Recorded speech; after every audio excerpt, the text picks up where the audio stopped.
Herodotus. The History of Herodotus. The first book of the histories, called Clio. This is the showing forth of the inquiry of Herodotus of Halicarnassos, to the end that neither the deeds of men may be forgotten by lapse of time, nor the works great and marvelous, which have been produced some by Hellenes and some by barbarians, may lose their renown, and especially that the causes may be remembered for which these waged war with one another. Those of the Persians who have knowledge of history declare that the Phoenicians first began the quarrel. These, they say, came from that which is called the Erythraean Sea to this of ours, and having settled in the land where they continue even now to dwell, set themselves forthwith to make long voyages by sea. And conveying merchandise of Egypt and of Assyria, they arrived at other places and also at Argos. Now Argos was at that time in all points the first of the states within that land, which is now called Hellas. The Phoenicians arrived then at this land of Argos, and began to dispose of their ship's cargo. And on the 5th or 6th day after they had arrived, when their goods had been almost all sold, there came down to the sea a great company of women, and among them the daughter of the king, and her name, as the Hellenes also agree, was Io, the daughter of Anachos. These, standing near to the stern of the ship, were buying of the wares, such as pleased them most, when of a sudden the Phoenicians, passing the word from one to another, made a rush upon them, and the greater part of the women escaped by flight, but Io and certain others were carried off. So they put them on board their ship, and forthwith departed, sailing away to Egypt. In this manner the Persians report that Io came to Egypt, not agreeing therein with the Hellenes, and this they say was the first beginning of wrongs.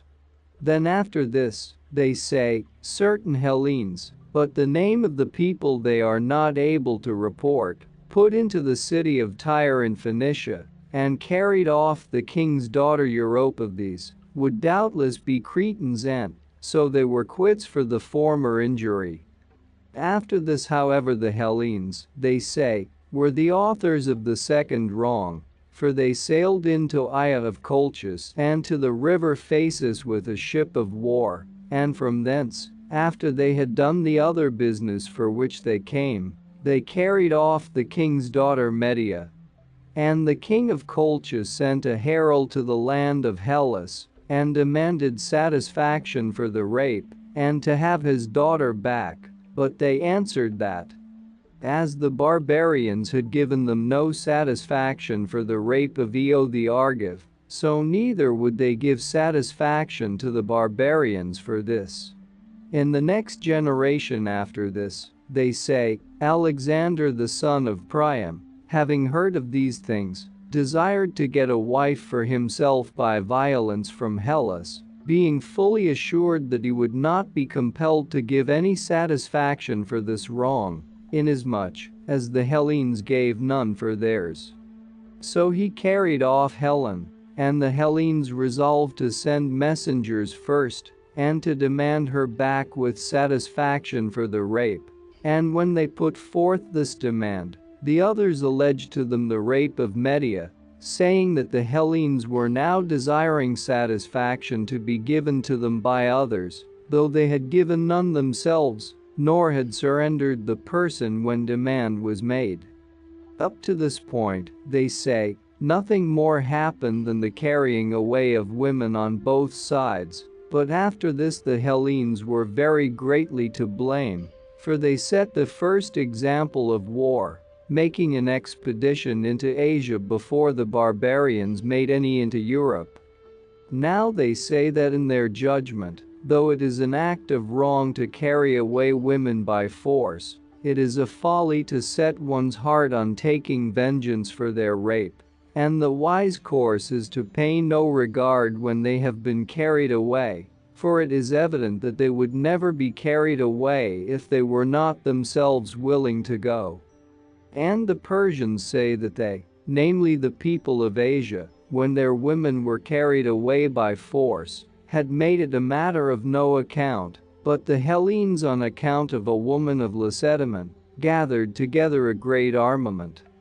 and then came to Asia and destroyed the dominion of Priam, and that from this time forward, they had always considered the Hellenic race to be their enemy. For Asia and the barbarian races which dwell there the Persians claim as belonging to them, but Europe and the Hellenic race they consider to be parted off from them. The Persians for their part say that things happened thus, and they conclude that the beginning of their quarrel with the Hellenes was on account of the taking of Ilion. But as regards Io, the Phoenicians do not agree with the Persians in telling the tale thus, for they deny that they carried her off to Egypt by violent means, and they say on the other hand, that when they were in Argos, she was intimate with the master of their ship. And perceiving that she was with child, she was ashamed to confess it to her parents, and therefore sailed away with the Phoenicians of her own will, for fear of being found out. These are the tales told by the Persians and the Phoenicians severally.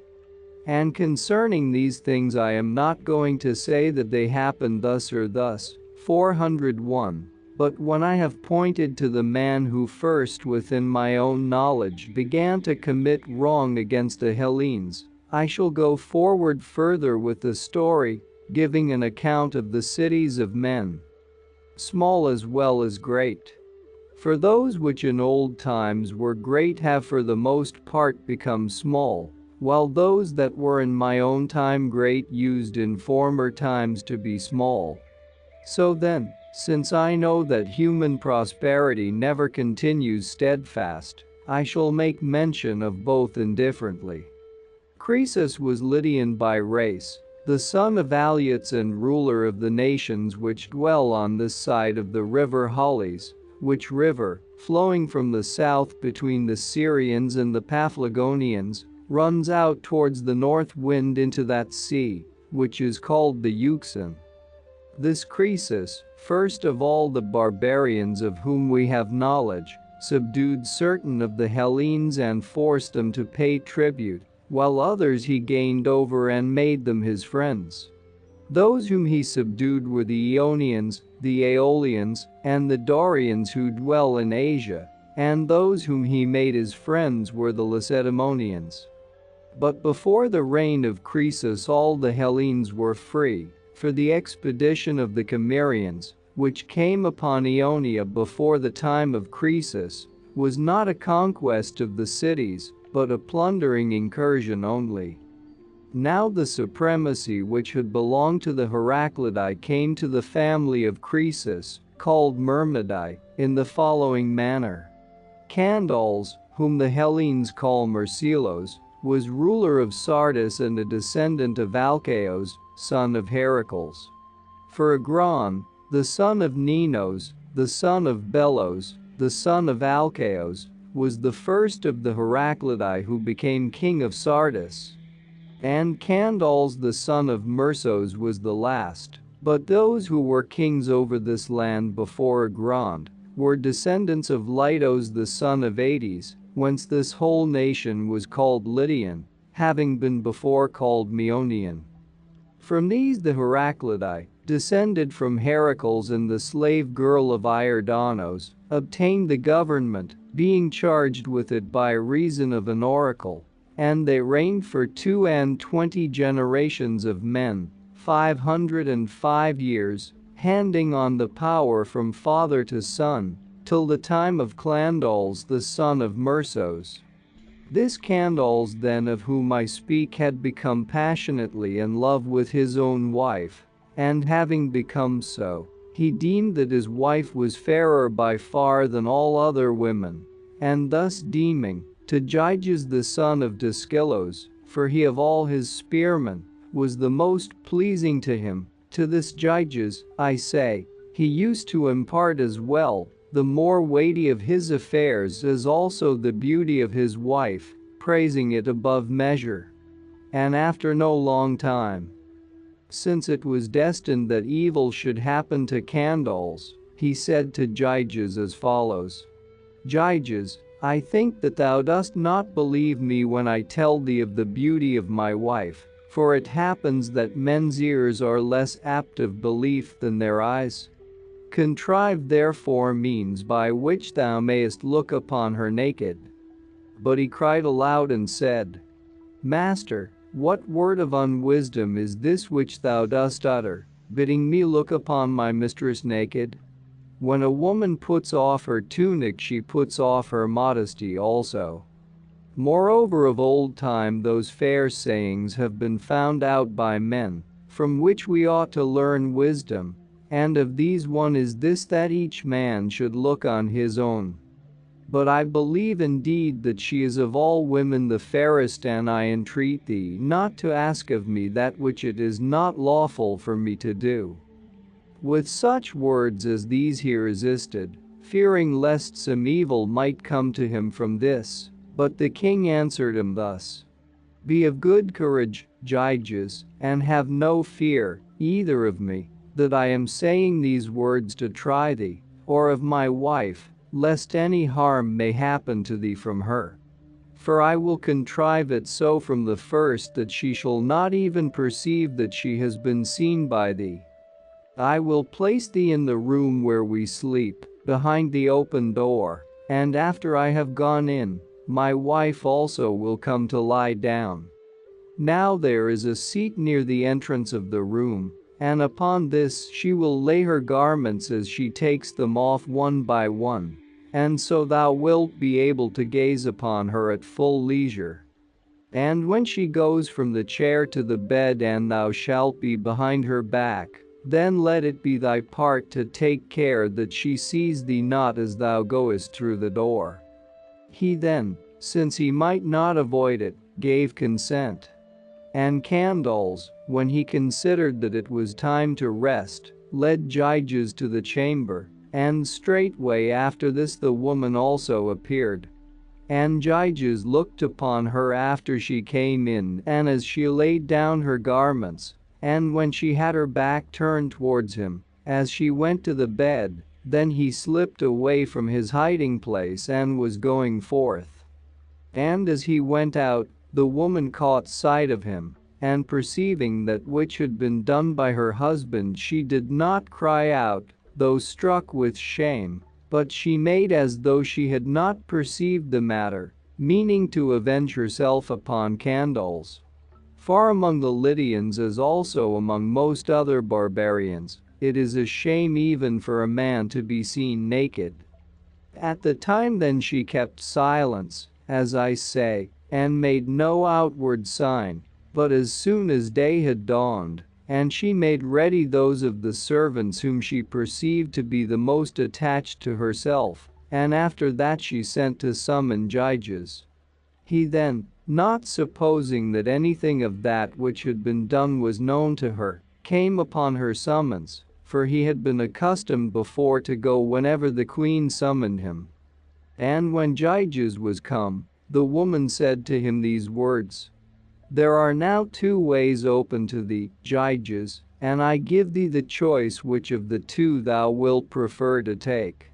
Either thou must slay Candace and possess both me and the kingdom of Lydia, or thou must thyself here on the spot be slain, so that thou mayest not in future, by obeying Candace in all things, see that which thou shouldest not.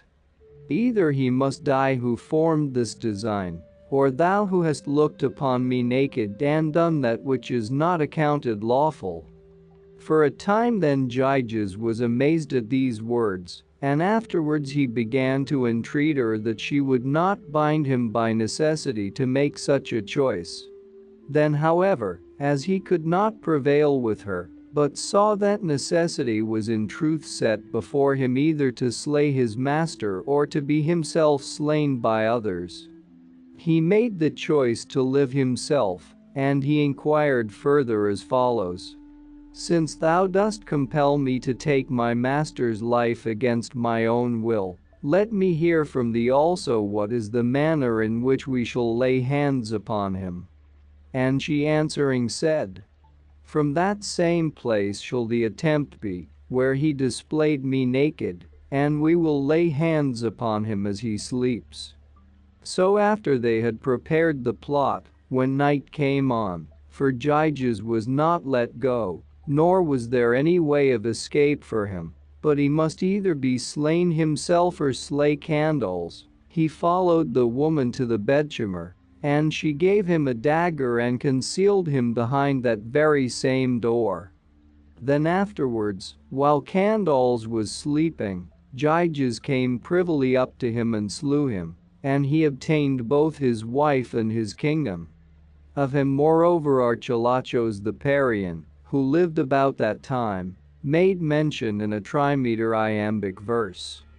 He obtained the kingdom however, and was strengthened in it by means of the oracle at Delphi, for when the Lydians were angry because of the fate of Candace, and had risen in arms, a treaty was made between the followers of Gyges and the other Lydians to this effect, that if the oracle should give answer that he was to be king of the Lydians, he should be king, and if not, he should give back the power to the sons of Heracles. So the oracle gave answer, and Gyges accordingly became king. Yet the Pythian prophetess said this also, that vengeance for the Heraclidae should come upon the descendants of Gyges in the 5th generation. Of this oracle the Lydians and their kings made no account until it was in fact fulfilled. Thus the Myrmidai obtained the government, having driven out from it the Heraclidae.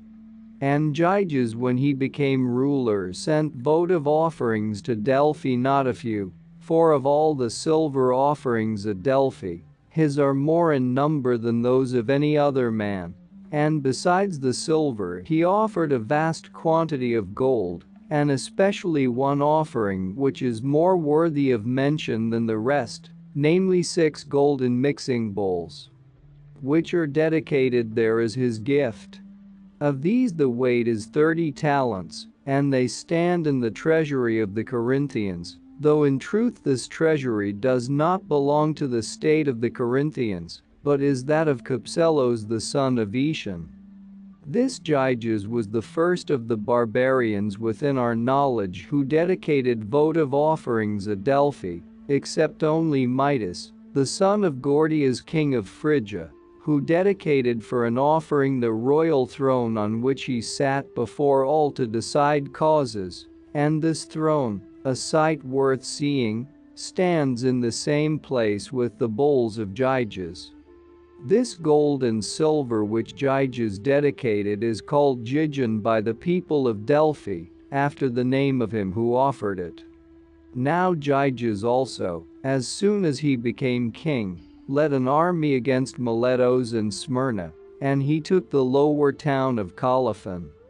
But no other great deed did he do in his reign, which lasted 38 years. Therefore we will pass him by with no more mention than has already been made, and I will speak now of Artes the son of Gyges, who became king after Gyges.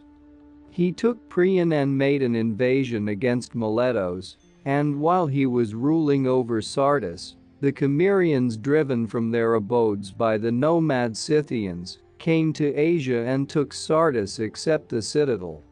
Now when Artes had been king for 49 years, Sadyutes his son succeeded to his kingdom, and reigned 12 years, and after him Alyattes. This last made war against Cyaxares the descendant of Diox and against the Medes, and he drove the Cimmerians forth out of Asia, and he took Smyrna which had been founded from Colophon, and made an invasion against Clazomenae. From this he returned not as he desired, but with great loss. During his reign however he performed other deeds very worthy of mention as follows. He made war with those of Miletos, having received this war as an inheritance from his father. For he used to invade their land and besiege Miletos in the following manner. Whenever there were ripe crops upon the land, then he led an army into their confines. making his march to the sound of pipes and harps and flutes both of male and female tone. And when he came to the Milesian land, he neither pulled down the houses that were in the fields, nor set fire to them, nor tore off their doors, but let them stand as they were. The trees, however, and the crops that were upon the land he destroyed, and then departed by the way he came. For the men of Miletus had command of the sea, so that it was of no use for his army to blockade them. And he abstained from pulling down the houses to the end that the Milesians might have places to dwell in while they sowed and tilled the land, and by the means of their labor, he might have somewhat to destroy when he made his invasion. Thus he continued to war with them for 11 years, and in the course of these years the Milesians suffered 2 great defeats. Once when they fought a battle in the district of Lemenion in their own land, and again in the plain of Maeander. Now for 6 of the 11 years Sadeutes the son of Artes was still ruler of the Lydians, the same who was wont to invade the land of Miletus at the times mentioned, for this Sadeutes was he who first began the war. But for the 5 years which followed these first 6, the war was carried on by Alyattes the son of Sadeutes, who received it as an inheritance from his father, as I have already said, and applied himself to it earnestly. And none of the Ionians helped those of Miletus bear the burden of this war, except only the men of Chios. These came to their aid to pay back like with like, for the Milesians had formerly assisted the Chians throughout their war with the people of Erythrae. Then in the 12th year of the war, when standing corn was being burnt by the army of the Lydians, it happened as follows. As soon as the corn was kindled, it was driven by a violent wind and set fire to the temple of Athene surnamed of Acessos, and the temple being set on fire was burned down to the ground.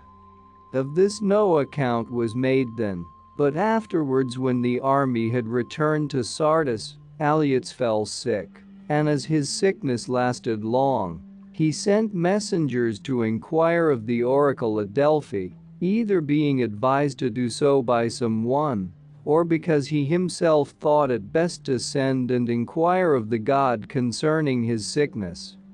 But when these arrived at Delphi, the Pythian prophetess said that she would give them no answer until they should have built up again the temple of Athene which they had burnt at Acessos in the land of Miletus.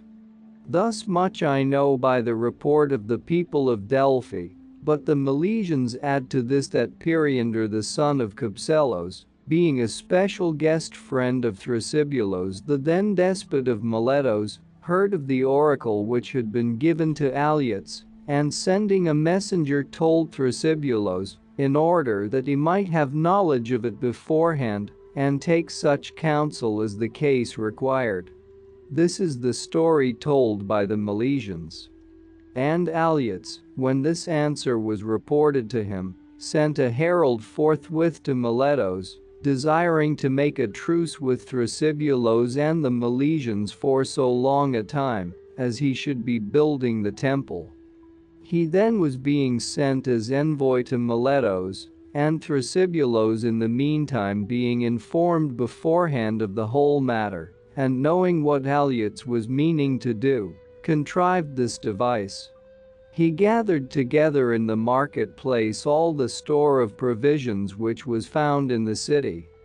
both his own and that which belonged to private persons, and he proclaimed to the Milesians that on a signal given by him, they should all begin to drink and make merry with one another. This Thrasybulus did, and thus proclaimed to the end that the herald from Sardis, seeing a vast quantity of provisions carelessly piled up, and the people feasting, might report this to Alyattes. And so in fact it happened, for when the herald returned to Sardis after seeing this and delivering to Thrasybulus the charge which was given to him by the king of Lydia, the peace which was made came about, as I am informed, merely because of this. For Aleuts, who thought that there was a great famine in Miletus, and that the people had been worn down to the extreme of misery, heard from the herald, when he returned from Miletus, the opposite to that which he himself supposed. And after this the peace was made between them on condition of being guest friends and allies to one another, and Aleuts built 2 temples to Athene at Assesos in place of one, and himself recovered from his sickness. With regard then to the war waged by Aleuts with the Milesians and Thrasybulus, things went thus.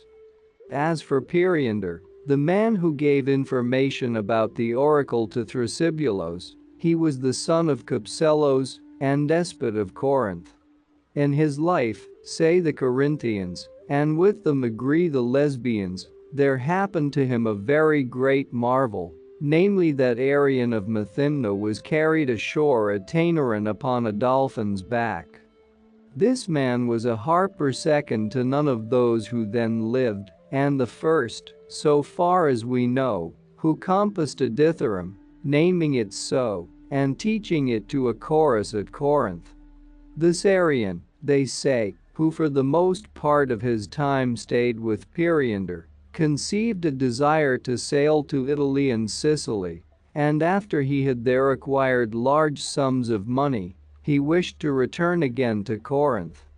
He set forth therefore from Taras, and as he had faith in Corinthians more than in other men, he hired a ship with a crew of Corinthians. These, the story says, when out in open sea, formed a plot to cast Arion overboard, and so possess his wealth, and he having obtained knowledge of this made entreaties to them, offering them his wealth, and asking them to grant him his life. With this however he did not prevail upon them, but the men who were conveying him bade him either slay himself there, that he might receive burial on the land, or leap straightway into the sea. So Arion being driven to a strait entreated them that, since they were so minded, they would allow him to take his stand in full minstrel's garb upon the deck of the ship and sing, and he promised to put himself to death after he had sung. They then, well pleased to think that they should hear the best of all minstrels upon earth, drew back from the stern towards the middle of the ship, and he put on the full minstrel's garb and took his lyre, and standing on the deck, performed the Orthian measure. Then as the measure ended, he threw himself into the sea just as he was, in his full minstrel's garb, and they went on sailing away to Corinth, but him, they say, a dolphin supported on its back and brought him to shore at Taenaron. And when he had come to land he proceeded to Corinth with his minstrel's garb. Thither having arrived he related all that had been done, and Periander doubting of his story, kept Arion in guard, and would let him go nowhere, while he kept careful watch for those who had conveyed him. When these came, he called them and inquired of them if they had any report to make of Arion, and when they said that he was safe in Italy, and that they had left him at Taras faring well, Arion suddenly appeared before them in the same guise as when he made his leap from the ship, and they being struck with amazement, were no longer able to deny when they were questioned. This is the tale told by the Corinthians and Lesbians alike, and there is at Taenaron a votive offering of Arion of no great size, namely a bronze figure of a man upon a dolphin's back. Aleuts the Lydian, when he had thus waged war against the Milesians, afterwards died, having reigned 57 years. This king, when he recovered from his sickness, dedicated a votive offering at Delphi, being the second of his house who had so done, namely a great mixing bowl of silver, with a stand for it of iron welded together, which last is a sight worth seeing above all the offerings at Delphi, and the work of Glaucus the Chian, who of all men, first found out the art of welding iron. After Alyattes was dead, Croesus the son of Alyattes received the kingdom in succession, being 35 years of age. He, as I said, fought against the Hellenes, and of them he attacked the Ephesians first. The Ephesians then, being besieged by him, dedicated their city to Artemis and tied a rope from the temple to the wall of the city. Now the distance between the ancient city, which was then being besieged, and the temple is 7 furlongs.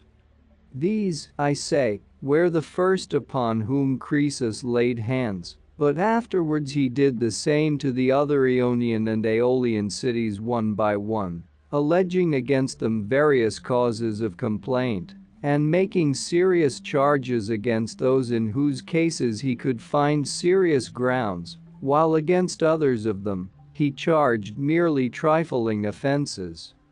Then when the Hellenes in Asia had been conquered and forced to pay tribute, he designed next to build for himself ships, and to lay hands upon those who dwelt in the islands. And when all was prepared for his building of ships, they say that Bias of Priene, or, according to another account, Pitacos of Mytilene, came to Sardis, and being asked by Croesus whether there was any new thing doing in Hellas,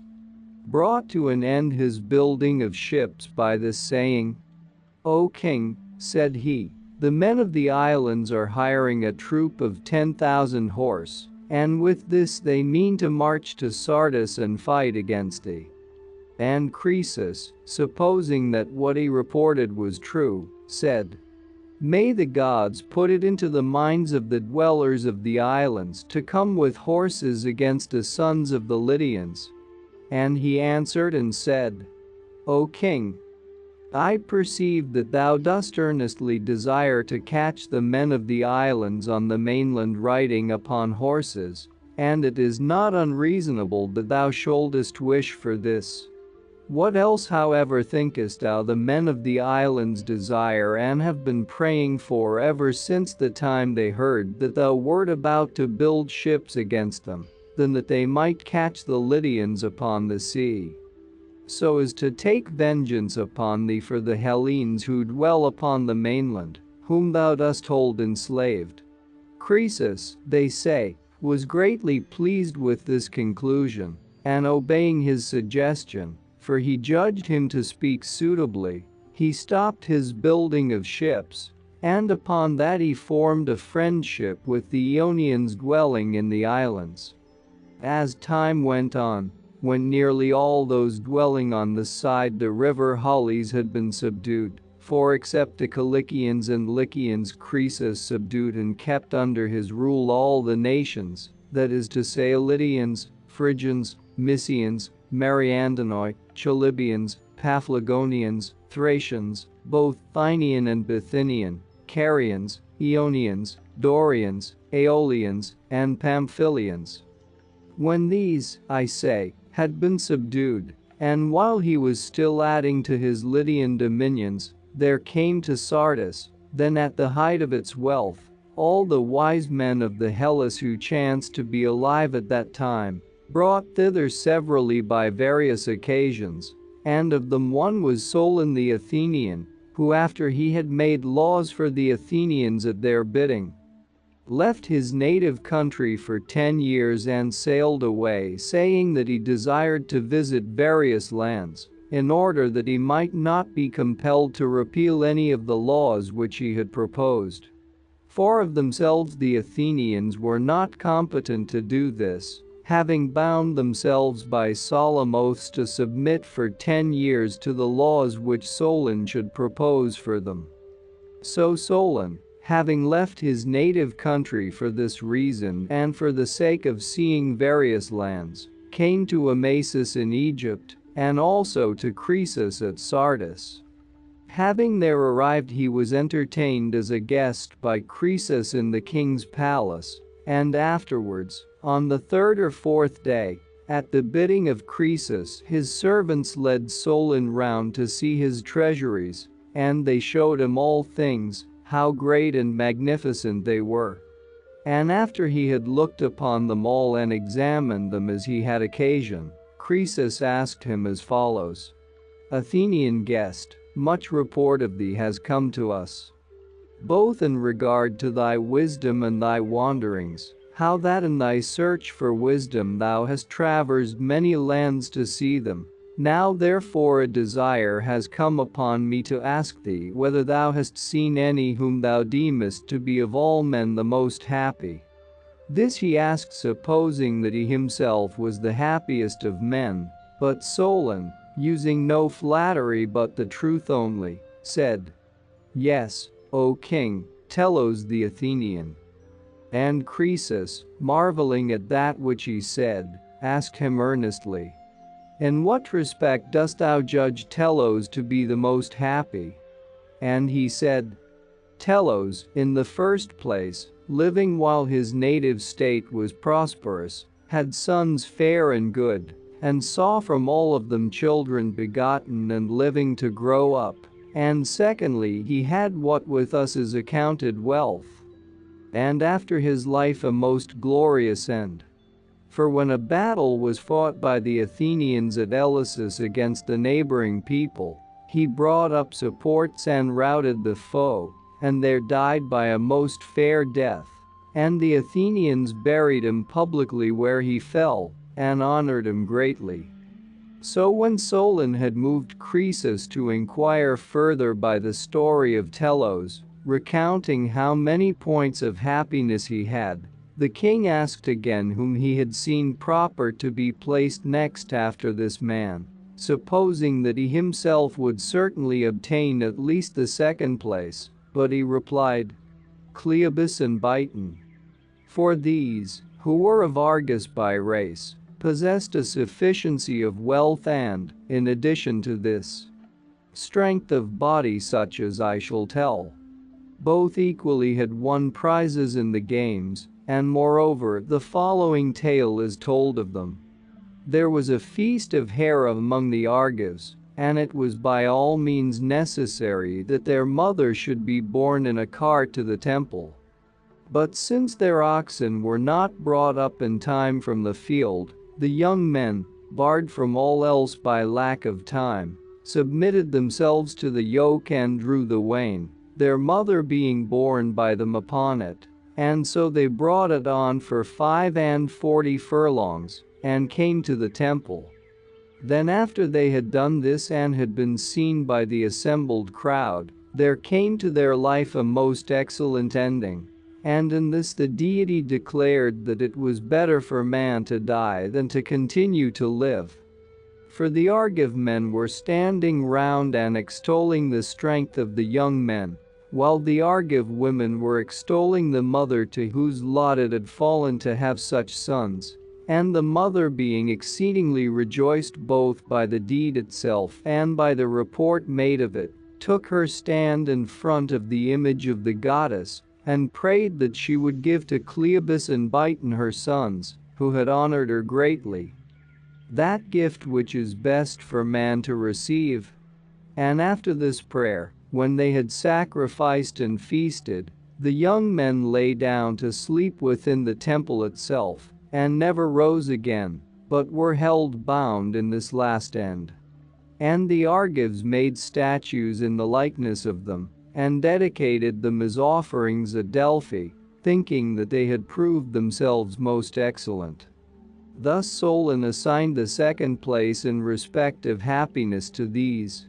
And Croesus was moved to anger and said, Athenian guest, hast thou then so cast aside our prosperous state as worth nothing, that thou dost prefer to us even men of private station? And he said, Croesus, thou art inquiring about human fortunes of one who well knows that the deity is altogether envious and apt to disturb our lot. For in the course of long time a man may see many things which he would not desire to see, and suffer also many things which he would not desire to suffer. The limit of life for a man I lay down at 70 years. And these 70 years give 25,200 days, not reckoning for any intercalated month.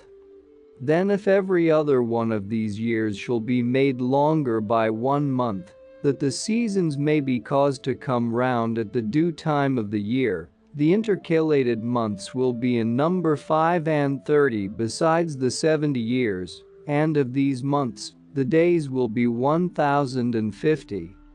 Of all these days, being in number 26,250, which go to the 70 years, one day produces nothing at all, which resembles what another brings with it. Thus then, O Croesus, man is altogether a creature of accident. As for thee, I perceive that thou art both great in wealth and king of many men, but that of which thou didst ask me I cannot call thee yet, until I learn that thou hast brought thy life to a fair ending. For the very rich man is not at all to be accounted more happy than he who has but his subsistence from day to day, unless also the fortune go with him of ending his life well in possession of all things fair. For many very wealthy men are not happy, while many who have but a moderate living are fortunate. And in truth the very rich man who is not happy has two advantages only as compared with the poor man who is fortunate, whereas this latter has many as compared with the rich man who is not happy. The rich man is able better to fulfill his desire, and also to endure a great calamity if it fall upon him, whereas the other has advantage over him in these things which follow. He is not indeed able equally with the rich man to endure a calamity or to fulfill his desire, but these his good fortune keeps away from him, while he is sound of limb, free from disease, untouched by suffering. The father of fair children and himself of comely form, and if in addition to this he shall end his life well, he is worthy to be called that which thou seekest, namely a happy man. But before he comes to his end, it is well to hold back, and not to call him yet happy, but only fortunate.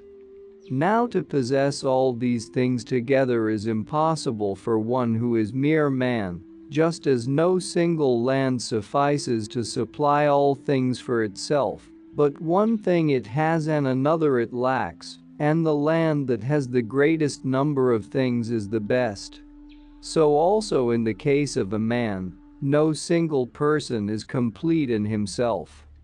For one thing he has and another he lacks, but whosoever of men continues to the end in possession of the greatest number of these things, and then has a gracious ending of his life, he is by me accounted worthy, O King, to receive this name.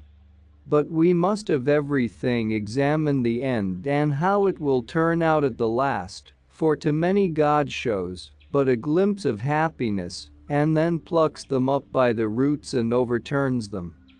Thus saying he refused to gratify Croesus, who sent him away from his presence holding him in no esteem, and thinking him utterly senseless in that he passed over present good things, and bade men look to the end of every matter.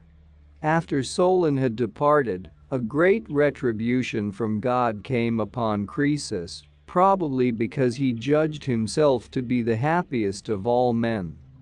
First there came and stood by him a dream, which showed to him the truth of the evils that were about to come to pass in respect of his son.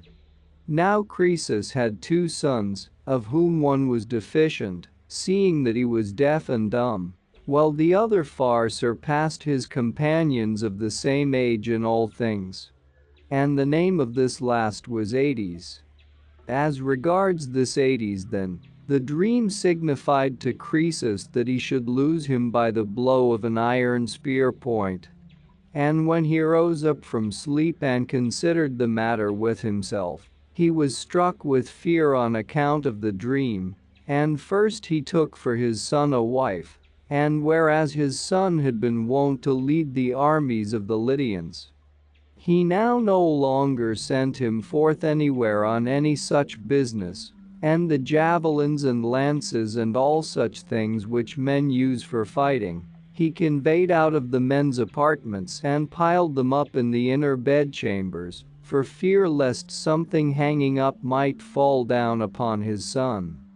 Then while he was engaged about the marriage of his son, there came to Sardis a man under a misfortune and with hands not clean, a Phrygian by birth and of the royal house. This man came to the house of Croesus, and according to the customs which prevail in that land made request that he might have cleansing, and Croesus gave him cleansing. Now the manner of cleansing among the Lydians is the same almost as that which the Hellenes use. So when Croesus had done that which was customary, he asked of him whence he came and who he was, saying as follows: "Man, who art thou, and from what region of Phrygia didst thou come to sit upon my hearth? And whom of men or women didst thou slay?" And he replied, "O king, I am the son of Gordias, the son of Midas, and I am called Adrastos, and I slew my own brother against my will, and therefore am I here, having been driven forth by my father and deprived of all that I had." And Croesus answered thus: "Thou art, as it chances, the offshoot of men who are our friends, and thou hast come to friends, among whom thou shalt want of nothing so long as thou shalt remain in our land. And thou wilt find it most for thy profit to bear this misfortune as lightly as may be." So he had his abode with Croesus. During this time there was produced in the Mysian Olympos a boar of monstrous size. This, coming down from the mountain aforesaid, ravaged the fields of the Mysians, and although the Mysians went out against it often, yet they could do it no hurt, but rather received hurt themselves from it. So at length messengers came from the Mysians to Croesus and said, "O king, there has appeared in our land a boar of monstrous size, which lays waste our fields, and we, desiring eagerly to take it, are not able. Now therefore we ask of thee to send with us thy son, and also a chosen band of young men with dogs, that we may destroy it out of our land." Thus they made request, and Croesus, calling to mind the words of the dream, spoke to them as follows: "As touching my son, make no further mention of him in this matter, for I will not send him with you, seeing that he is newly married and is concerned now with the affairs of his marriage. But I will send with you chosen men of the Lydians and the whole number of my hunting dogs, and I will give command to those who go to be as zealous as may be in helping you to destroy the wild beast out of your land." Thus he made reply, and while the Mysians were being contented with this answer, there came in also the son of Croesus, having heard of the request made by the Mysians. And when Croesus said that he would not send his son with them, the young man spoke as follows: "My father, in times past the fairest and most noble part was allotted to us, to go out continually to wars and to the chase, and so have good repute. But now thou hast debarred me from both of these, although thou hast not observed in me any cowardly or faint-hearted spirit. And now with what face must I appear when I go to and from the marketplace of the city? What kind of a man shall I be esteemed by the citizens, and what kind of a man shall I be esteemed by my newly married wife? With what kind of a husband will she think that she is mated? Therefore either let me go to the hunt, or persuade me by reason that these things are better for me done as now they are." And Croesus made answer thus: "My son, not because I have observed in thee any spirit of cowardice or any other ungracious thing, do I act thus, but a vision of a dream came and stood by me in my sleep, and told me that thou shouldest be short-lived, and that thou shouldest perish by a spear point of iron. With thought of this vision therefore I both urged on this marriage for thee, and I refuse now to send thee upon the matter which is being taken in hand, having a care of thee that I may steal thee from thy fate at least for the period of my own life, if by any means possible for me to do so. For thou art, as it chances, my only son. The other I do not reckon as one, seeing that he is deficient in hearing." The young man made answer thus: "It may well be forgiven in thee, O my father, that thou shouldest have a care of me after having seen such a vision, but that which thou dost not understand, and in which the meaning of the dream has escaped thee, it is right that I should expound to thee. Thou sayest a dream declared that I should end my life by means of a spear point of iron. But what hands has a boar, or what spear point of iron, of which thou art afraid?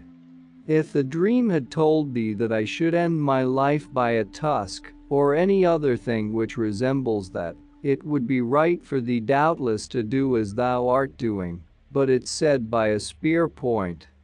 Since therefore our fight will not be with men, let me now go." Croesus made answer: "My son, thou dost partly prevail with me by declaring thy judgment about the dream, therefore, having been prevailed upon by thee, I change my resolution and allow thee to go to the chase." Having thus said, Croesus went to summon Adrastos the Phrygian, and when he came, he addressed him thus: "Adrastos, when thou wast struck with a grievous misfortune, with which I reproach thee not, I cleansed thee, and I have received thee into my house, supplying all thy costs. Now therefore, since having first received kindness from me thou art bound to requite me with kindness, I ask of thee to be the protector of my son who goes forth to the chase, lest any evil robbers come upon you by the way to do you harm. And besides this thou too oughtest to go where thou mayest become famous by thy deeds, for it belongs to thee as an inheritance from thy fathers so to do, and moreover, thou hast strength for it." Adrastos made answer: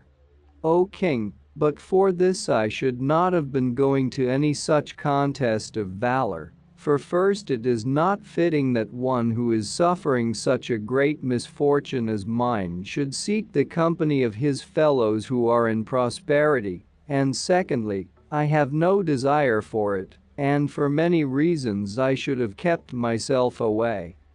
But now, since thou art urgent with me, and I ought to gratify thee, for I am bound to requite thee with kindness, I am ready to do this.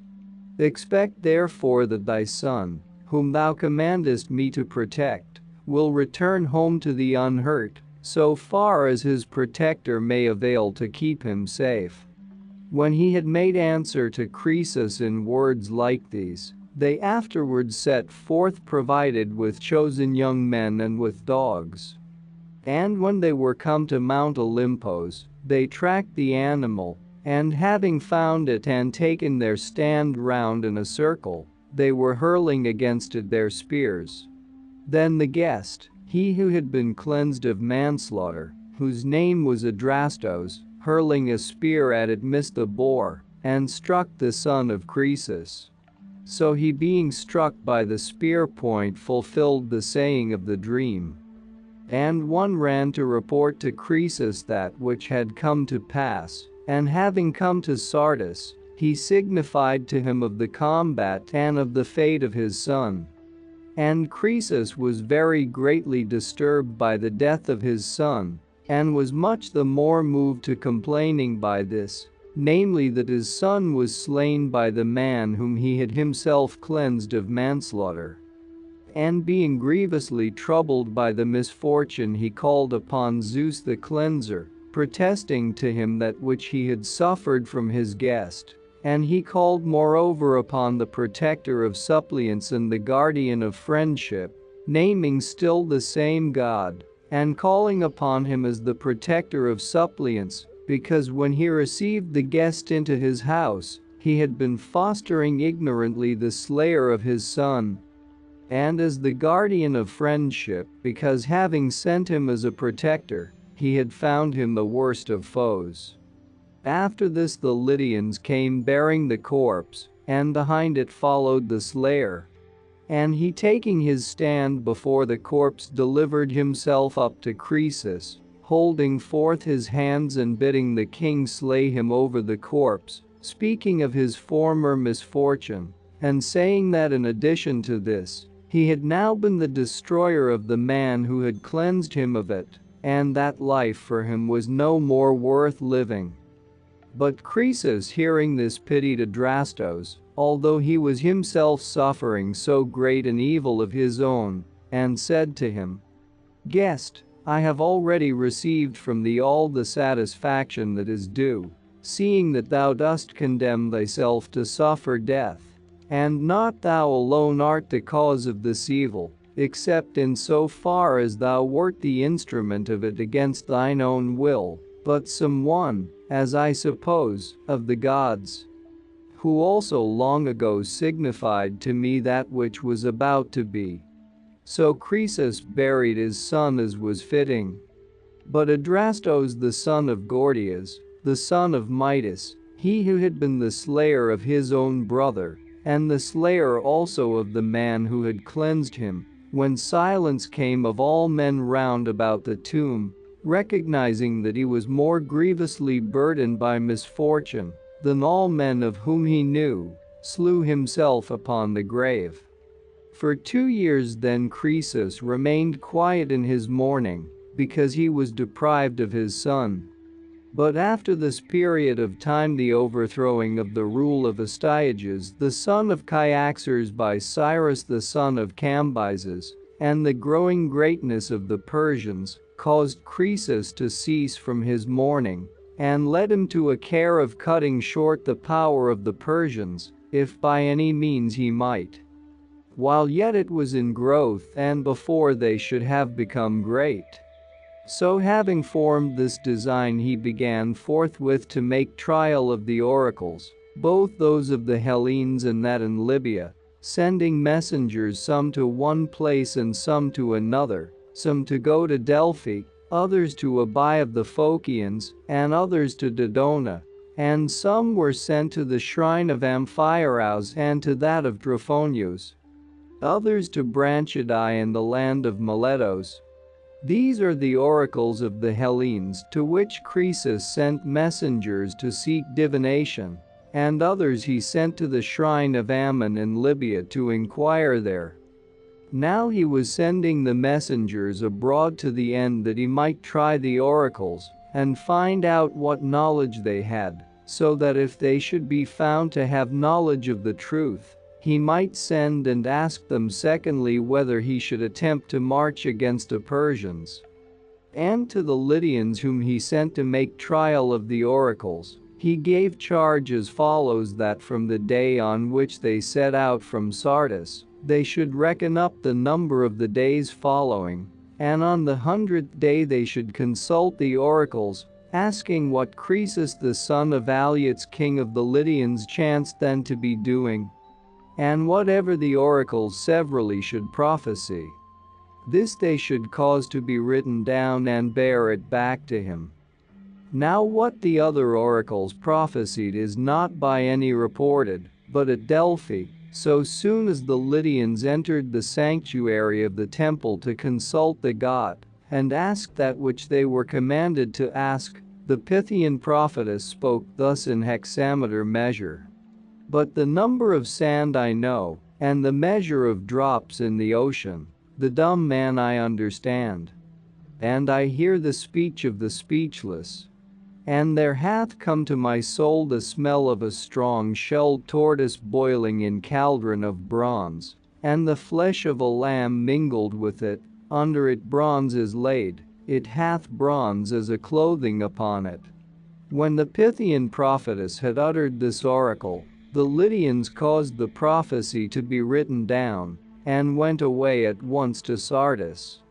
And when the rest also who had been sent round were there arrived with the answers of the oracles, then Croesus unfolded the writings one by one and looked upon them. And at first none of them pleased him, but when he heard that from Delphi, forthwith he did worship to the god and accepted the answer, judging that the oracle at Delphi was the only true one, because it had found out what he himself had done.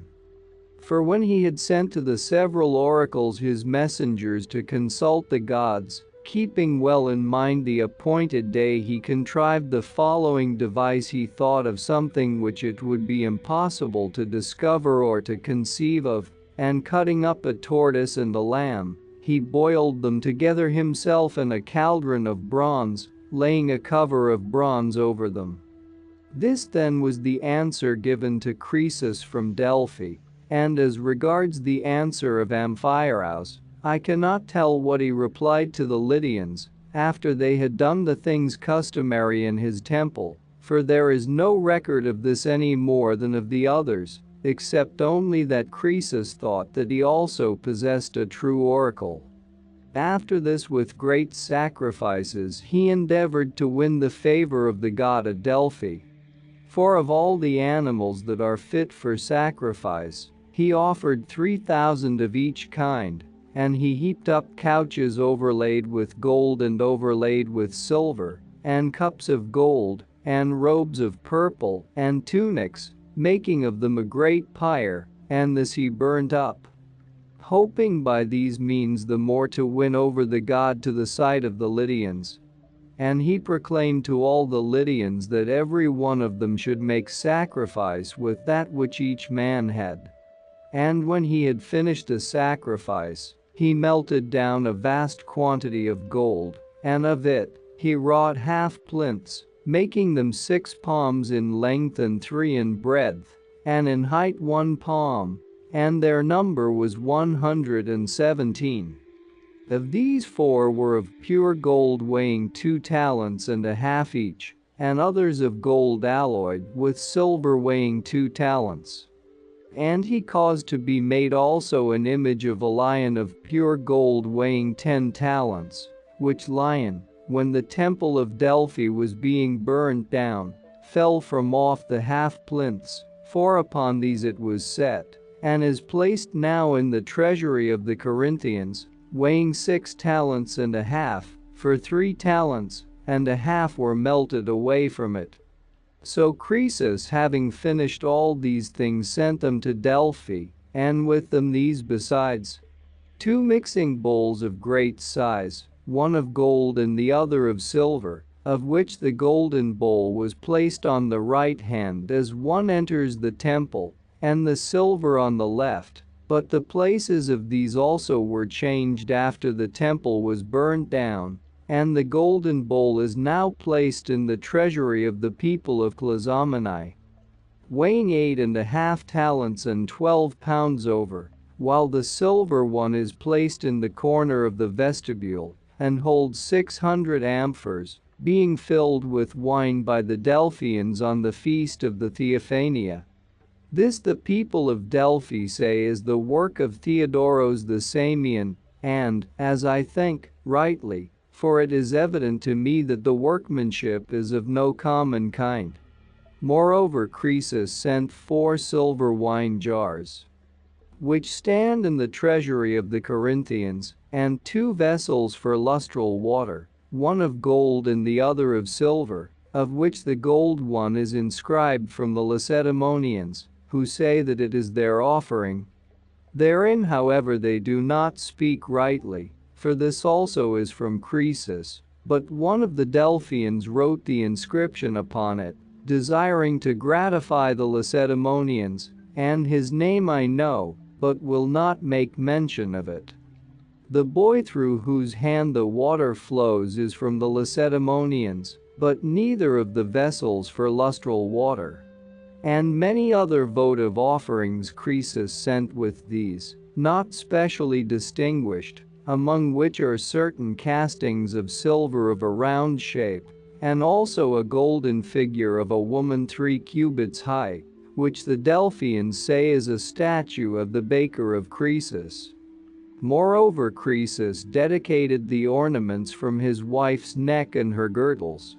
These are the things which he sent to Delphi, and to Amphiaraus, having heard of his valor and of his evil fate, he dedicated a shield made altogether of gold throughout, and a spear all of solid gold, the shaft being of gold also, as well as the 2 points, which offerings were both remaining even to my time at Thebes in the temple of Ismenian Apollo.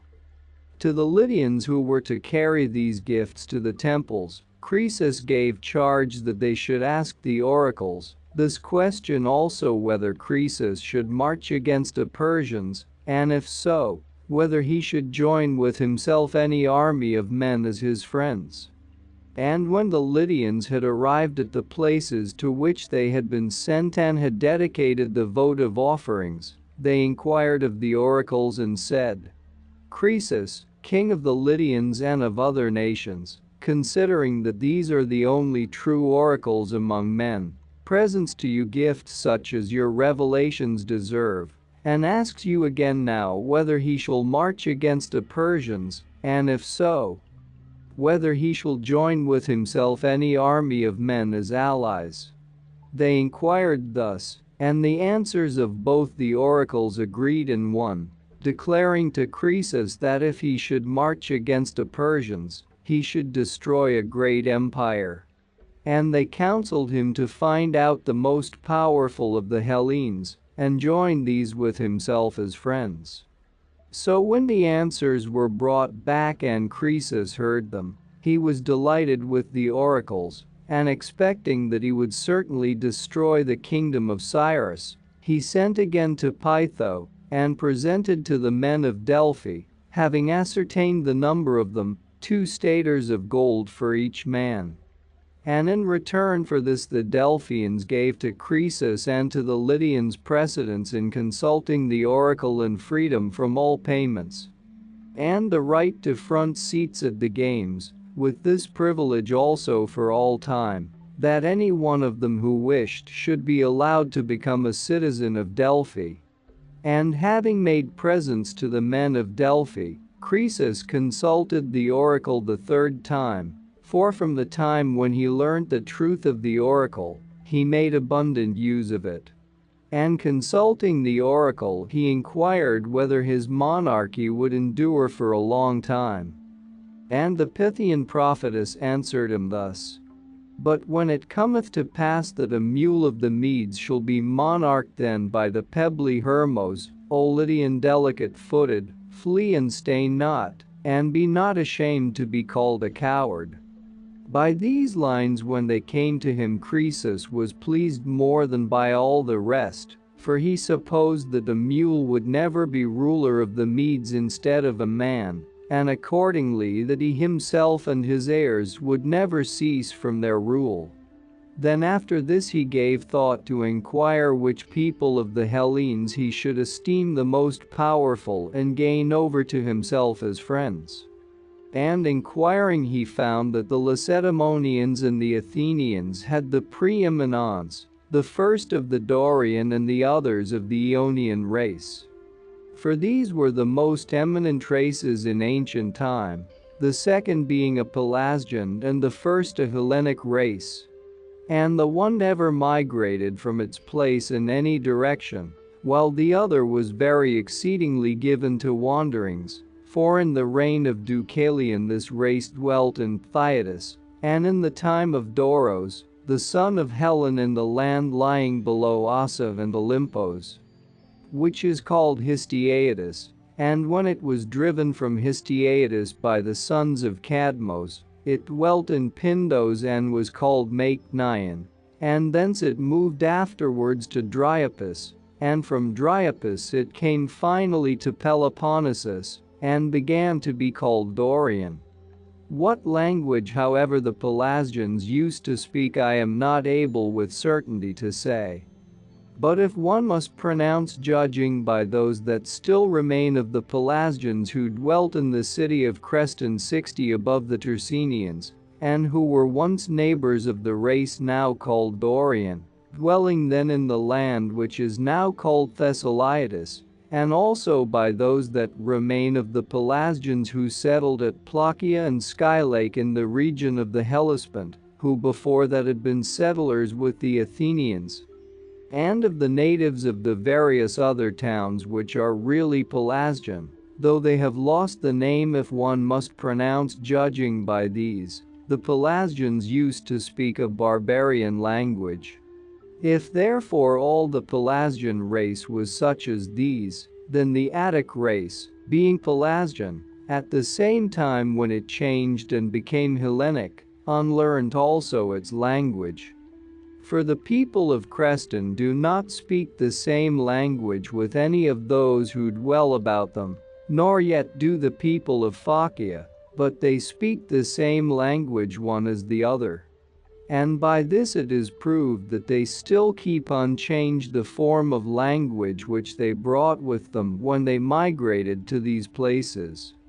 As for the Hellenic race, it has used ever the same language, as I clearly perceive, since it first took its rise, but since the time when it parted off feeble at first from the Pelasgian race, setting forth from a small beginning, it has increased to that great number of races which we see, and chiefly because many barbarian races have been added to it besides.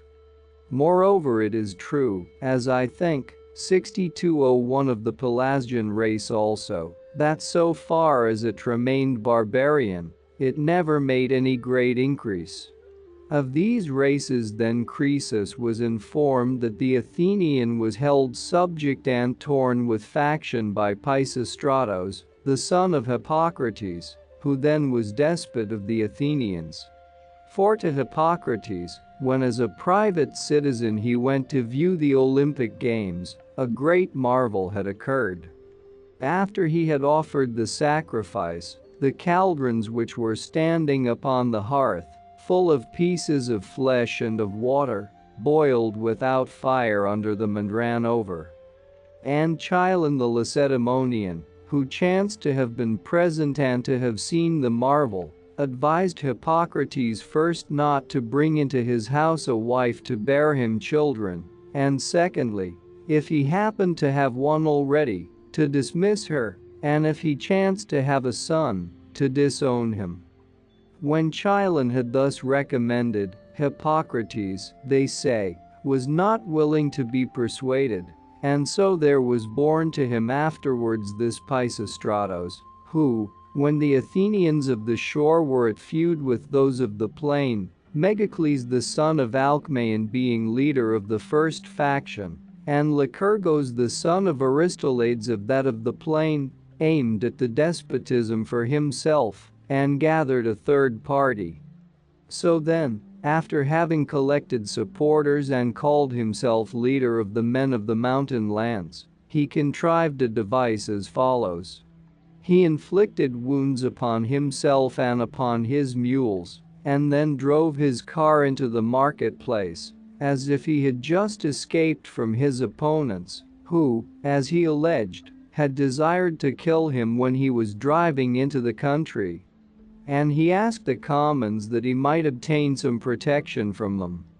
For before this he had gained reputation in his command against the Megarians, during which he took Nisaea and performed other signal service. And the commons of the Athenians being deceived, gave him those men chosen from the dwellers in the city, who became not indeed the spearmen 68 of Pisistratos, but his club men, for they followed behind him bearing wooden clubs. And these made insurrection with Pisistratos and obtained possession of the Acropolis. Then Pisistratos was ruler of the Athenians, not having disturbed the existing magistrates nor changed the ancient laws, but he administered the state under that constitution of things which was already established, ordering it fairly and well. However, no long time after this the followers of Megacles and those of Lycurgos joined together and drove him forth. Thus Pisistratos had obtained possession of Athens for the first time, and thus he lost the power before he had it firmly rooted. But those who had driven out Pisistratos became afterwards at feud with one another again. And Megacles, harassed by the party strife, sent a message to Pisistratos, asking whether he was willing to have his daughter to wife on condition of becoming despot. And Pisistratos, having accepted the proposal and made an agreement on these terms, they contrived with a view to his return a device the most simple by far, as I think, that ever was practiced, considering at least that it was devised at a time when the Hellenic race had been long marked off from the barbarian as more skillful and further removed from foolish simplicity. And among the Athenians who are accounted the first of the Hellenes in ability. In the deme of Paeania there was a woman whose name was Phaia, in height 4 cubits all but 3 fingers, and also fair of form. This woman they dressed in full armor and caused her to ascend a chariot, and showed her the bearing in which she might best beseem her part, and so they drove to the city, having sent on heralds to run before them, who, when they arrived at the city, spoke that which had been commanded them, saying as follows: O Athenians, receive with favor Pisistratos, whom Athene herself, honoring him most of all men, brings back to her Acropolis. So the heralds went about hither and thither saying this, and straightway there came to the demes in the country round a report that Athene was bringing Pisistratos back, while at the same time the men of the city, persuaded that the woman was the very goddess herself, were paying worship to the human creature and receiving Pisistratos. So having received back the despotism in the manner which has been said, Pisistratos, according to the agreement made with Megacles, married the daughter of Megacles, but as he had already sons who were young men, and as the descendants of Alcmaeon were said to be under a curse, therefore not desiring that children should be born to him from his newly married wife, he had commerce with her not in the accustomed manner. And at first the woman kept this secret, but afterwards she told her mother, whether in answer to her inquiry or not I cannot tell, and the mother told her husband Megacles. He then was very indignant that he should be dishonored by Pisistratos, and in his anger straightway he proceeded to compose his quarrel with the men of his faction. And when Pisistratos heard of that which was being done against himself, he departed wholly from the land and came to Eretria, where he took counsel together with his sons. And the advice of Hippias having prevailed, that they should endeavor to win back the despotism, they began to gather gifts of money from those states which owed them obligations for favors received. And many contributed great sums. But the Thebans surpassed the rest in the giving of money. Then, not to make the story long, time elapsed and at last everything was prepared for their return. For certain Argives came as mercenaries from the Peloponnesus, and a man of Naxos had come to them of his own motion, whose name was Lygdamus, and showed very great zeal in providing both money and men. So starting from Eretria after the lapse of 10 years they returned back, and in Attica, the first place of which they took possession was Marathon. While they were encamping here, their partisans from the city came to them, and also others flowed in from the various demes, to whom despotic rule was more welcome than freedom. So these were gathering themselves together, but the Athenians in the city, so long as Pisistratos was collecting the money, and afterwards when he took possession of Marathon, made no account of it, but when they heard that he was marching from Marathon towards the city, then they went to the rescue against him. These then were going in full force to fight against the returning exiles, and the forces of Pisistratos, as they went towards the city starting from Marathon, met them just when they came to the temple of Athene Palinus, and there encamped opposite to them. Then, moved by divine guidance, there came into the presence of Pisistratos Amphilitos the Acarnanian, a soothsayer, who approaching him, uttered an oracle in hexameter verse, saying thus: "But now the cast hath been made, and the net hath been widely extended, and in the night the tunnies will dart through the moonlighted waters."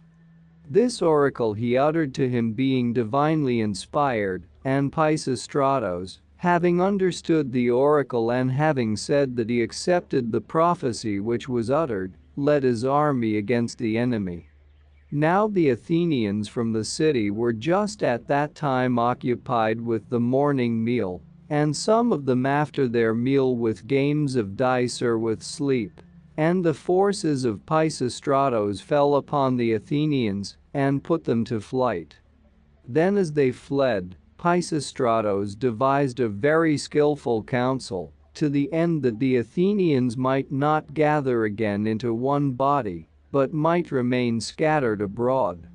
He mounted his sons on horseback and sent them before him, and overtaking the fugitives, they said that which was commanded them by Pisistratos, bidding them be of good cheer, and that each man should depart to his own home. Thus then the Athenians did, and so Pisistratos for the third time obtained possession of Athens, and he firmly rooted his despotism by many foreign mercenaries, and by much revenue of money, coming partly from the land itself, and partly from about the river Strymon, and also by taking as hostages the sons of those Athenians who had remained in the land and had not at once fled, and placing them in the hands of Naxos. For this also Pisistratos conquered by war and delivered into the charge of Lygdamus.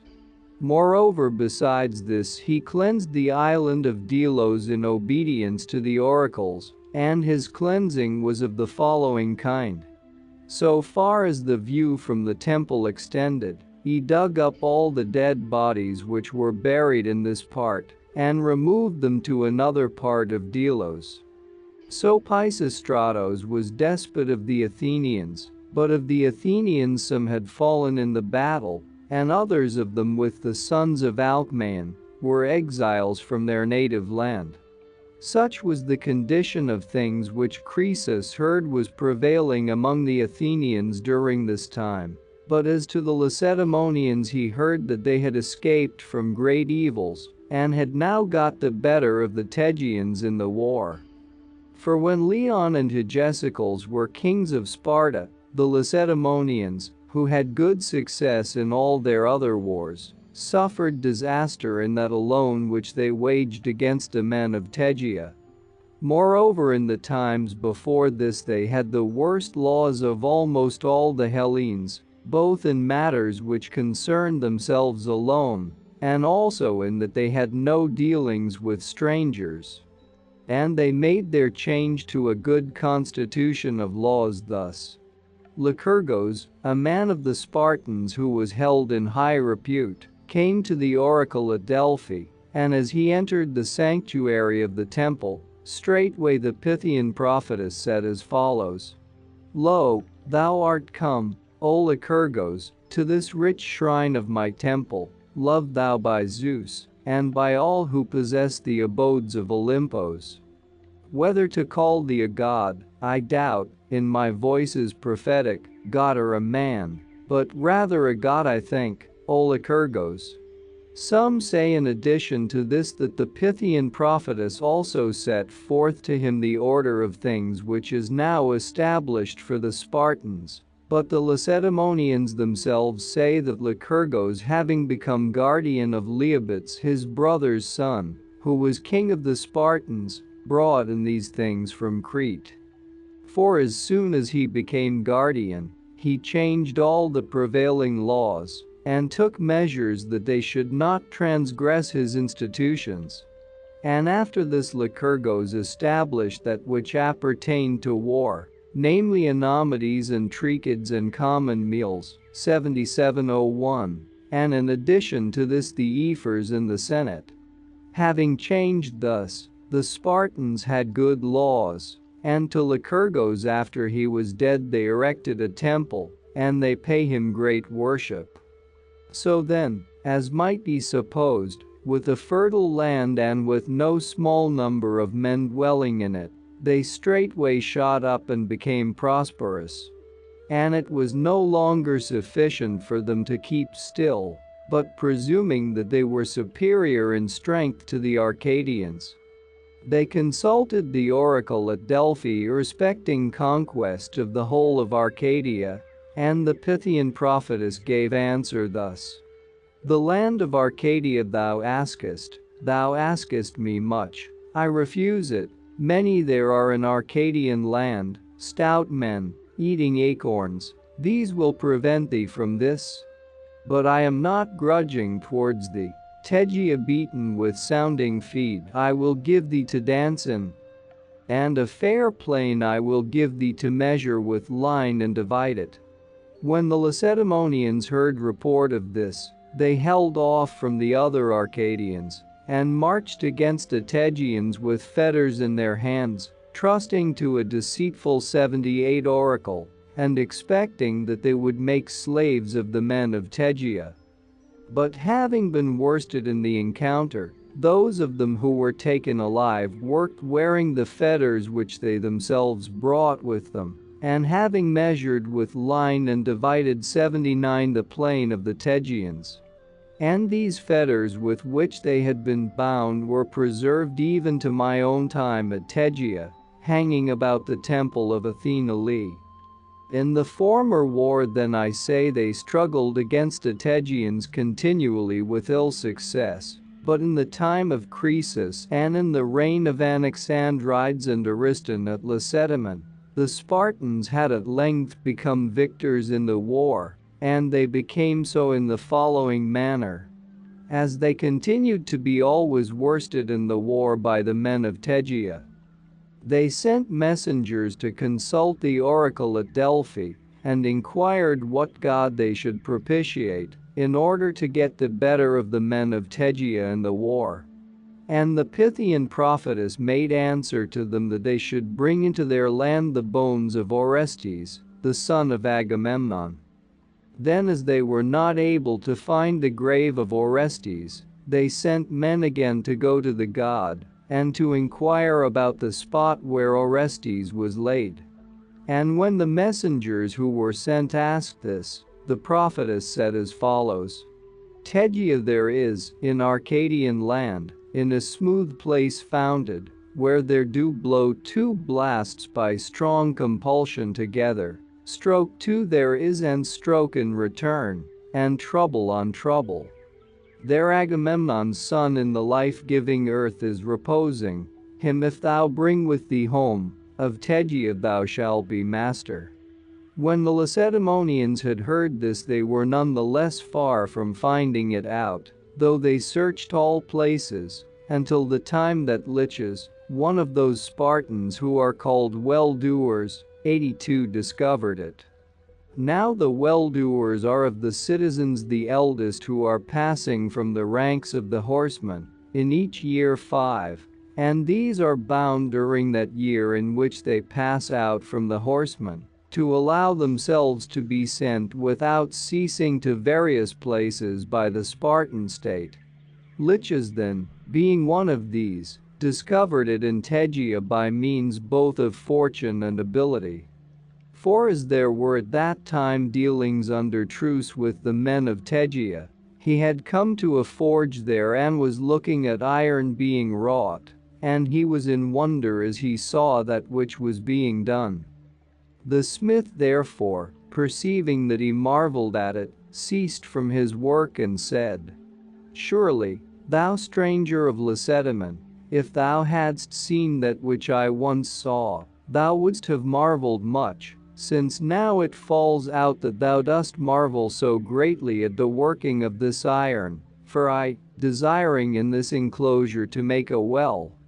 lighted in my digging upon a coffin of 7 cubits in length, and not believing that ever there had been men larger than those of the present day, I opened it, and I saw that the dead body was equal in length to the coffin.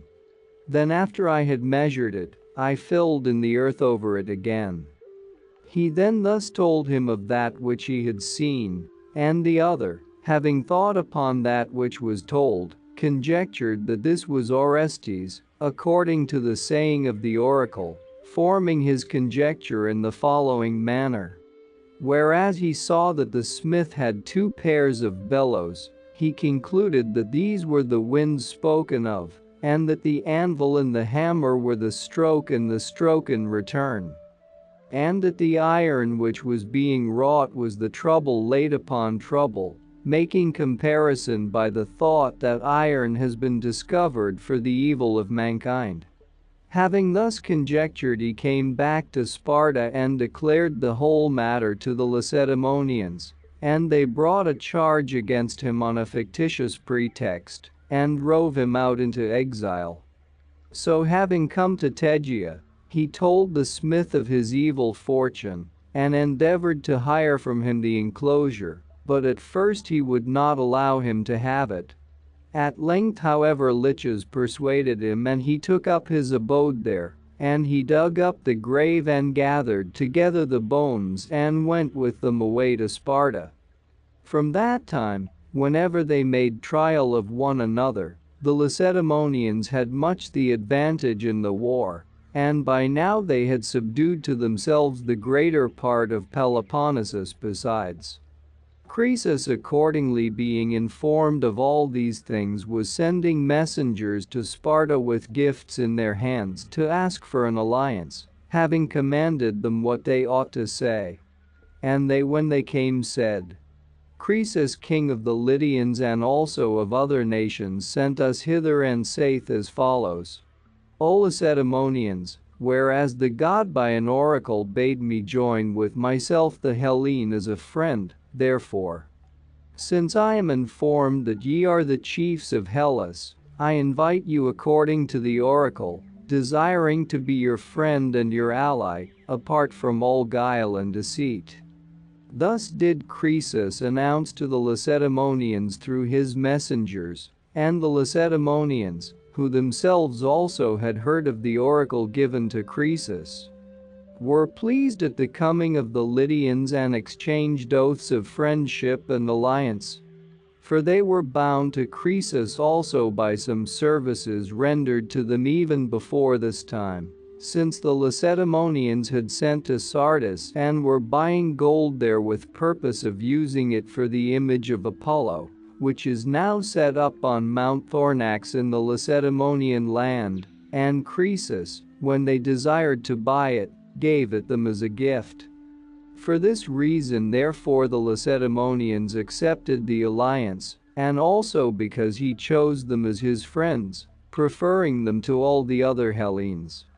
And not only were they ready themselves when he made his offer, but they caused a mixing bowl to be made of bronze, covered outside with figures round the rim, and of such a size as to hold 300 amphors, 84, and this they conveyed, desiring to give it as a gift in return to Croesus. This bowl never came to Sardis for reasons of which 2 accounts are given as follows. The Lacedaemonians say that when the bowl was on its way to Sardis and came opposite the land of Samos, the men of Samos, having heard of it, sailed out with ships of war and took it away. But the Samians themselves say that the Lacedaemonians who were conveying the bowl, finding that they were too late and hearing that Sardis had been taken and Croesus was a prisoner, sold the bowl in Samos, and certain private persons bought it and dedicated it as a votive offering in the temple of Hera, and probably those who had sold it would say when they returned to Sparta that it had been taken from them by the Samians. Thus then it happened about the mixing bowl. But meanwhile Croesus, mistaking the meaning of the oracle, was making a march into Cappadocia, expecting to overthrow Cyrus and the power of the Persians. And while Croesus was preparing to march against the Persians, one of the Lydians, who even before this time was thought to be a wise man, but in consequence of this opinion, got a very great name for wisdom among the Lydians,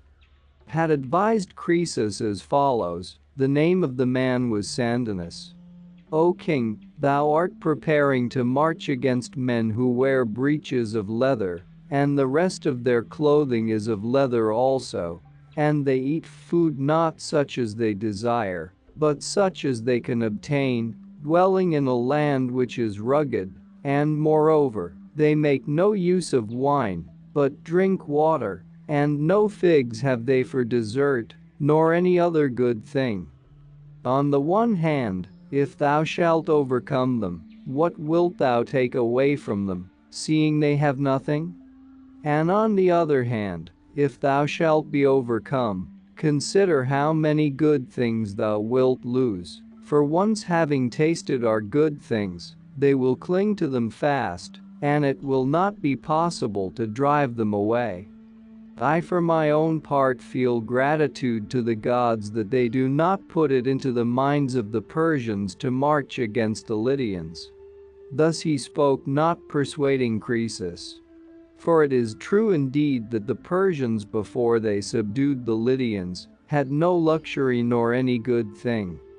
Now the Cappadocians are called by the Hellenes Syrians, and these Syrians, before the Persians had rule, were subjects of the Medes, but at this time they were subjects of Cyrus.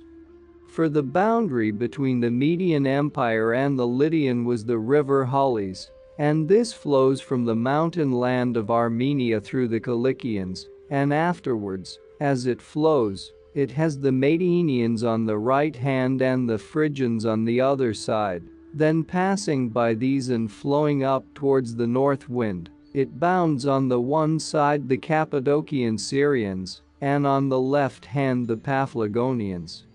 Thus the river Halys cuts off from the rest almost all the lower parts of Asia, by a line extending from the sea that is opposite Cyprus to the Euxine. And this tract is the neck of the whole peninsula, the distance of the journey being such that 5 days are spent on the way by a man without encumbrance. Now for the following reasons Croesus was marching into Cappadocia. First, because he desired to acquire the land in addition to his own possessions, and then especially because he had confidence in the oracle and wished to take vengeance on Cyrus for Astyages. For Cyrus the son of Cambyses had conquered Astyages and was keeping him in captivity, who was brother by marriage to Croesus and king of the Medes. And he had become the brother by marriage of Croesus in this manner. A heart of the nomad Scythians at feud with the rest, withdrew and sought refuge in the land of the Medes. And at this time the ruler of the Medes was Cyaxares the son of Phraates, the son of Diox, who at first dealt well with these Scythians, being suppliants for his protection, and esteeming them very highly, he delivered boys to them to learn their speech and the art of shooting with the bow. Then time went by, and the Scythians used to go out continually to the chase, and always brought back something, till once it happened that they took nothing, and when they returned with empty hands Cyaxares, being, as he showed on this occasion, not of an eminently good disposition, dealt with them very harshly and used insult towards them. And they, when they had received this treatment from Cyaxares, considering that they had suffered indignity, planned to kill and to cut up one of the boys who were being instructed among them, and having dressed his flesh as they had been wont to dress the wild animals, to bear it to Cyaxares and give it to him, pretending that it was game taken in hunting. And when they had given it, their design was to make their way as quickly as possible to Alyattes the son of Sadeutes at Sardis. This then was done, and Cyaxares with the guests who ate at his table tasted of that meat, and the Scythians having so done became suppliants for the protection of Alyattes. After this, seeing that Alyattes would not give up the Scythians when Cyaxares demanded them, There had arisen war between the Lydians and the Medes lasting 5 years, in which years the Medes often discomfited the Lydians, and the Lydians often discomfited the Medes, and among others they fought also a battle by night. And as they still carried on the war with equally balanced fortune. In the 6th year a battle took place in which it happened, when the fight had begun, that suddenly the day became night. And this change of the day Thales the Milesian had foretold to the Ionians, laying down as a limit this very year, in which the change took place. The Lydians, however, and the Medes, when they saw that it had become night instead of day, ceased from their fighting, and were much more eager both of them that peace should be made between them. And they who brought about the peace between them were Cynesis the Cilician and Labynetos the Babylonian. These were they who urged also the taking of the oath by them, and they brought about an interchange of marriages, for they decided that Alyattes should give his daughter Arianes to Astyages the son of Cyaxares, seeing that without the compulsion of a strong tie, agreements are apt not to hold strongly together. Now these nations observe the same ceremonies in taking oaths as the Hellenes, and in addition to them they make incision into the skin of their arms, and then lick up the blood each of the other. This Astyages then, being his mother's father, Cyrus had conquered and made prisoner for a reason which I shall declare in the history which comes after. This then was the complaint which Croesus had against Cyrus when he sent to the oracles to ask if he should march against the Persians, and when a deceitful answer had come back to him, he marched into the dominion of the Persians, supposing that the answer was favorable to himself. And when Croesus came to the river Halys, then, according to my account, he passed his army across by the bridges which there were, but, according to the account which prevails among the Hellenes, Thales the Milesian enabled him to pass his army across. For, say they, when Croesus was at a loss how his army should pass over the river, since, they add, there were not yet at that time the bridges which now there are, Thales being present in the army caused the river, which flowed then on the left hand of the army, to flow partly also on the right, and he did it thus. Beginning above the camp he proceeded to dig a deep channel, directing it in the form of a crescent moon, so that the river might take the camp there pitched in the rear, being turned aside from its ancient course by this way along the channel, and afterwards passing by the camp might fall again into its ancient course, so that as soon as the river was thus parted in two, it became fordable by both branches. And some say even that the ancient course of the river was altogether dried up.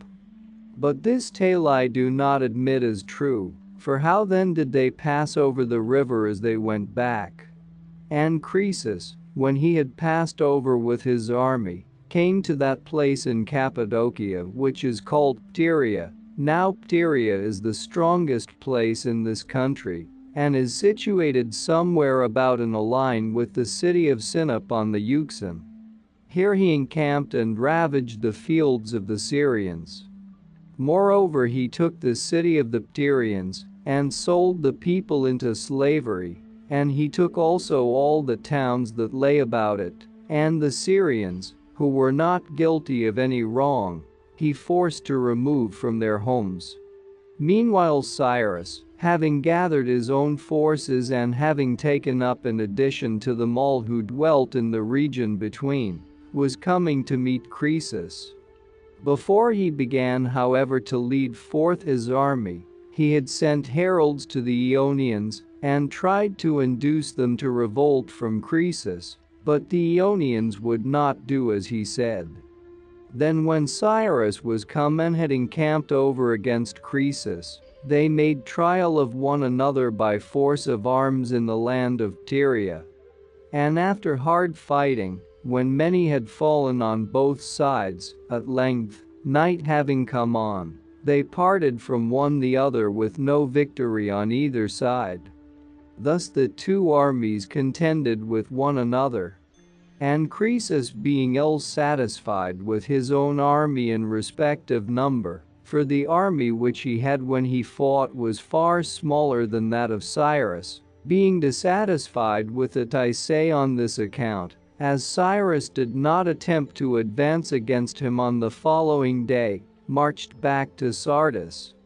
having it in his mind to call the Egyptians to his help according to the oath which they had taken, for he had made an alliance with Amasis king of Egypt, before he made the alliance with the Lacedaemonians, and to summon the Babylonians as well, for with these also an alliance had been concluded by him, Labynetos 93 being at that time ruler of the Babylonians.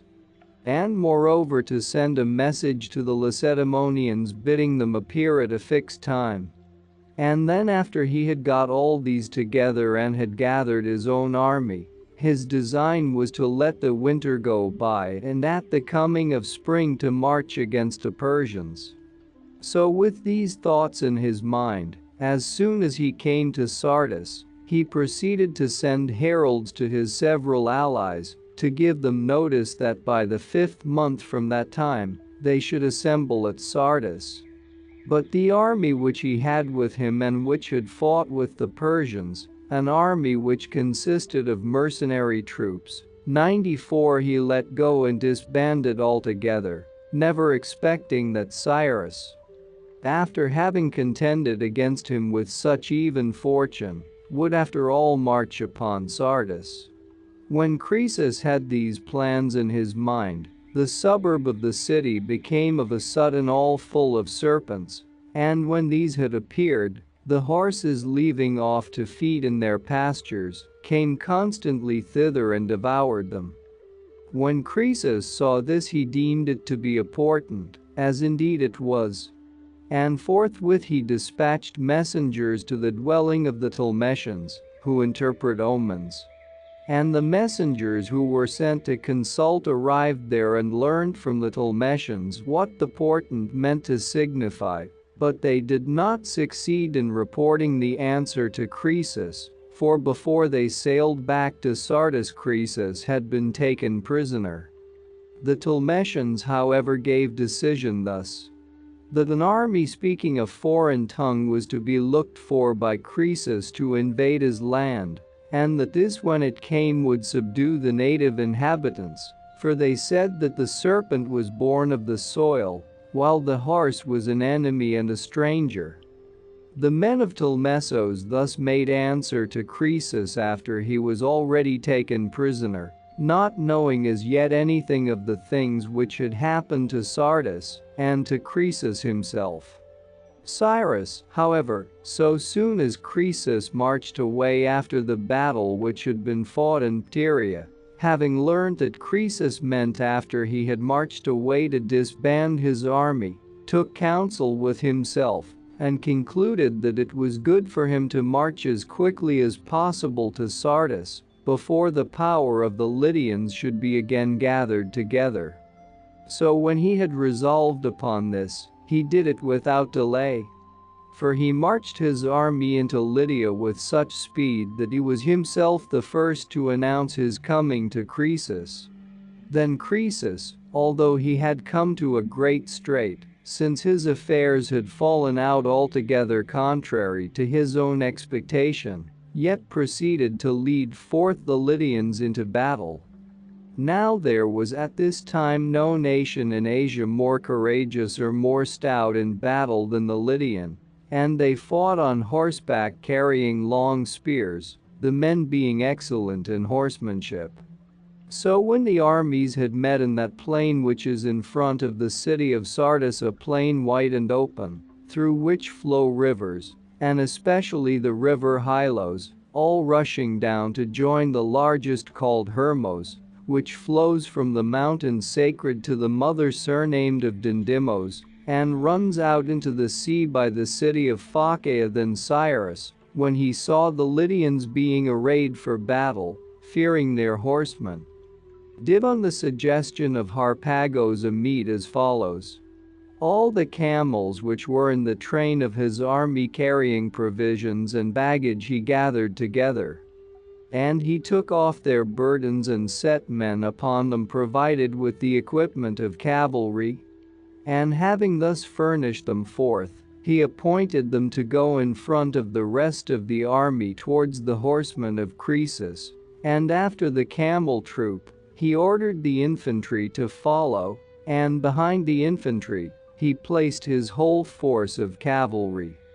Then when all his men had been placed in their several positions, he charged them to spare none of the other Lydians, slaying all who might come in their way. But Croesus himself they were not to slay, not even if he should make resistance when he was captured. Such was his charge. And he set the camels opposite the horsemen for this reason, because the horse has a fear of the camel, and cannot endure either to see his form or to scent his smell. For this reason then the trick had been devised, in order that the cavalry of Croesus might be useless, that very force wherewith the Lydian king was expecting most to shine. And as they were coming together to the battle, so soon as the horses scented the camels and saw them they turned away back, and the hopes of Croesus were at once brought to naught. The Lydians however for their part did not upon that act as cowards, but when they perceived what was coming to pass, they leapt from their horses and fought with the Persians on foot.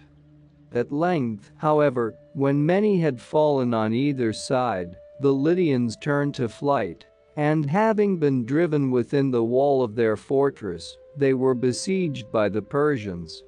By these then a siege had been established.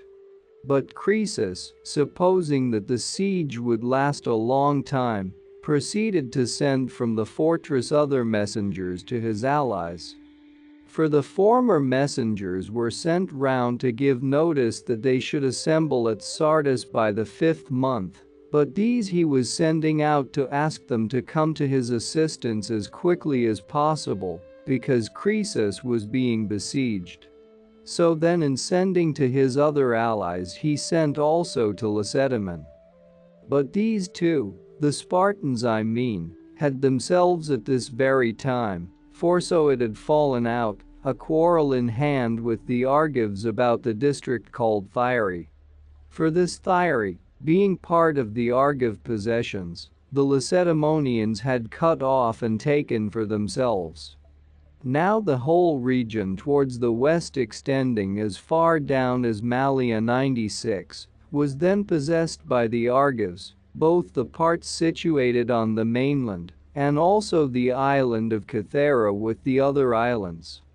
And when the Argives had come to the rescue to save their territory from being cut off from them, then the two sides came to a parley together, and agreed that 300 should fight of each side, and whichever side had the better in the fight that nation should possess the disputed land. They agreed moreover that the main body of each army should withdraw to their own country, and not stand by while the contest was fought, for fear lest, if the armies were present, one side seeing their countrymen suffering defeat, should come up to their support. Having made this agreement they withdrew, and chosen men of both sides were left behind and engaged in fight with one another. So they fought and proved themselves to be equally matched, and there were left at last of 600 men 3, on the side of the Argives Alcanar and Chromios, and on the side of the Lacedaemonians Arthriades. These were left alive when night came on. So then the 2 men of the Argives, supposing that they were the victors, set off to run to Argos, but the Lacedaemonian Arthriades, after having stripped the corpses of the Argives and carried their arms to his own camp, remained in his place. On the next day both the two sides came thither to inquire about the result, and for some time both claimed the victory for themselves, the one side saying that of them more had remained alive, and the others declaring that these had fled away. Whereas their own man had stood his ground and had stripped the corpses of the other party. And at length by reason of this dispute they fell upon one another and began to fight. And after many had fallen on both sides, the Lacedaemonians were the victors. The Argives then cut their hair short, whereas formerly they were compelled by law to wear it long, and they made a law with a curse attached to it, that from that time forth, no man of the Argives should grow the hair long, nor their women wear ornaments of gold, until they should have won back Thyre. The Lacedaemonians however laid down for themselves the opposite law to this, namely that they should wear long hair from that time forward, whereas before that time they had not their hair long. And they say that the one man who was left alive of the 300, namely Othryades, being ashamed to return to Sparta when all his comrades had been slain, slew himself there in Thyre.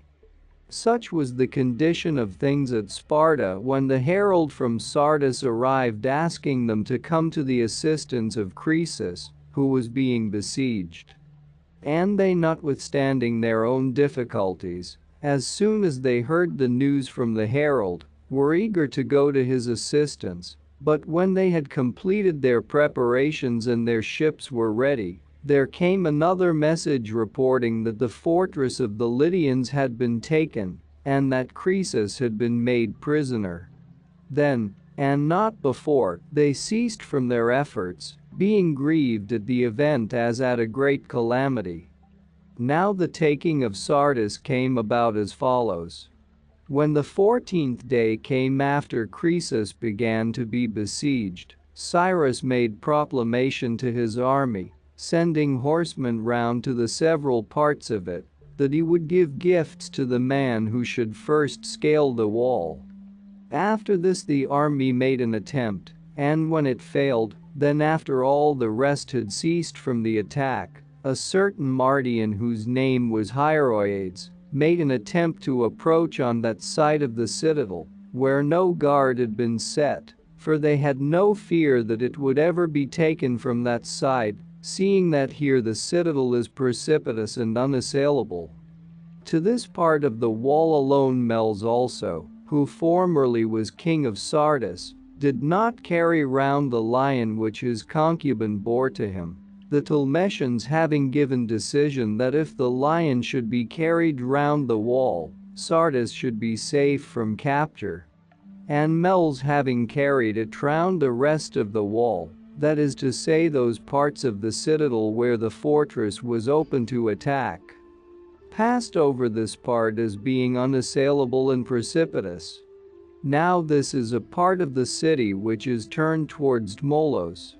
So then this Mardian Hieroiades, having seen on the day before how one of the Lydians had descended on that side of the citadel to recover his helmet which had rolled down from above, and had picked it up, took thought and cast the matter about in his own mind.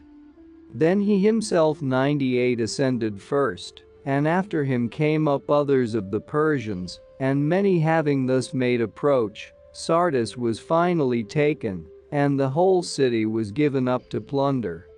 Meanwhile to Croesus himself it happened thus. He had a son, of whom I made mention before, who was of good disposition enough but deprived of speech. Now in his former time of prosperity Croesus had done everything that was possible for him, and besides other things which he devised, he had also sent messengers to Delphi to inquire concerning him. And the Pythian prophetess spoke to him thus. Lydian, master of many, much blind to destiny, Croesus, do not desire to hear in thy halls that voice which is prayed for, voice of thy son, much better if this from thee were removed, since he shall first utter speech in an evil day of misfortune. Now when the fortress was being taken, one of the Persians was about to slay Croesus taking him for another, And Croesus for his part, seeing him coming on, cared nothing for it because of the misfortune which was upon him, and to him, it was indifferent that he should be slain by the stroke, but this voiceless son, when he saw the Persian coming on, by reason of terror and affliction, burst the bonds of his utterance and said, "Man, slay not Croesus." The son, I say, uttered voice then first of all, but after this he continued to use speech for the whole time of his life. The Persians then had obtained possession of Sardis, and had taken Croesus himself prisoner, after he had reigned 14 years and had been besieged 14 days, having fulfilled the oracle in that he had brought to an end his own great empire. So the Persians having taken him brought him into the presence of Cyrus. And he piled up a great pyre and caused Croesus to go up upon it bound in fetters, and along with him twice 7 sons of Lydians, whether it was that he meant to dedicate this offering as first fruits of his victory to some god, or whether he desired to fulfill a vow, or else had heard that Croesus was a God-fearing man, and so caused him to go up on the pyre, because he wished to know if any one of the divine powers would save him, so that he should not be burnt alive. He, they say, did this, but to Croesus as he stood upon the pyre there came, although he was in such evil case, a memory of the saying of Solon, how he had said with divine inspiration, that no one of the living might be called happy. And when this thought came into his mind, they say that he sighed deeply and groaned aloud, having been for long silent, and 3 times he uttered the name of Solon. Hearing this, Cyrus bade the interpreters ask Croesus who was this person on whom he called, and they came near and asked.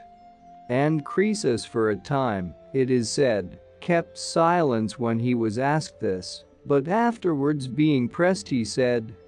"One whom more than much wealth I should have desired to have speech with all monarchs."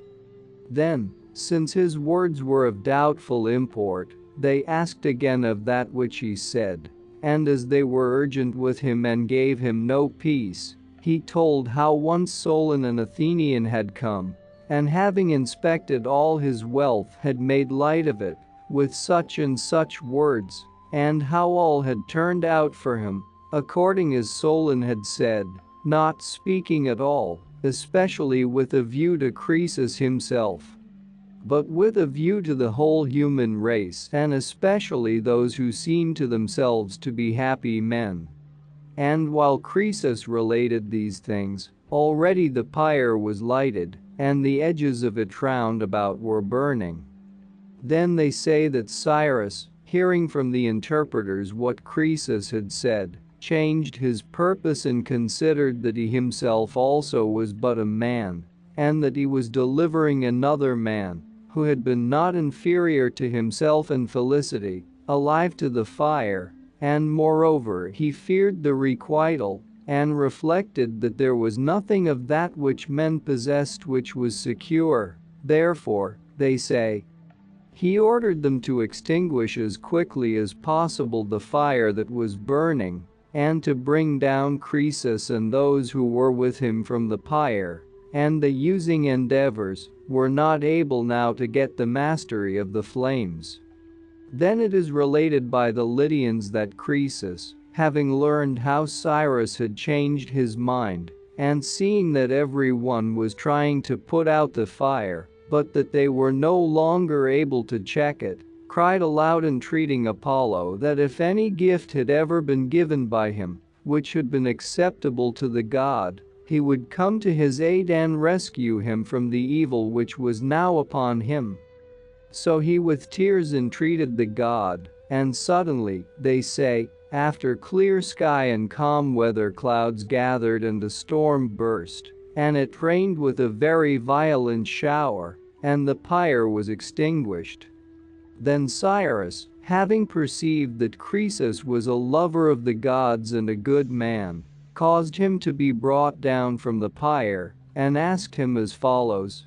Croesus, tell me who of all men was it who persuaded thee to march upon my land, and so to become an enemy to me instead of a friend? And he said, O king, I did this to thy felicity and to my own misfortune, and the causer of this was the god of the Hellenes, who incited me to march with my army. For no one is so senseless as to choose of his own will war rather peace, since in peace the sons bury their fathers, but in war the fathers bury their sons. But it was pleasing, I suppose, to the divine powers that these things should come to pass thus. So he spoke, and Cyrus loosed his bonds and caused him to sit near himself and paid to him much regard. And he marveled both himself and all who were about him at the sight of Croesus. And Croesus, wrapped in thought, was silent, but after a time, turning round and seeing the Persians plundering the city of the Lydians, he said, O king, must I say to thee that which I chance to have in my thought? Or must I keep silent in this my present fortune?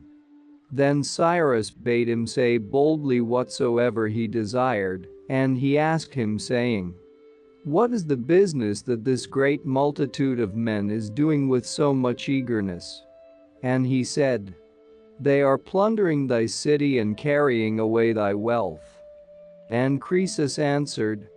Neither is it my city that they are plundering, nor my wealth which they are carrying away, for I have no longer any property in these things.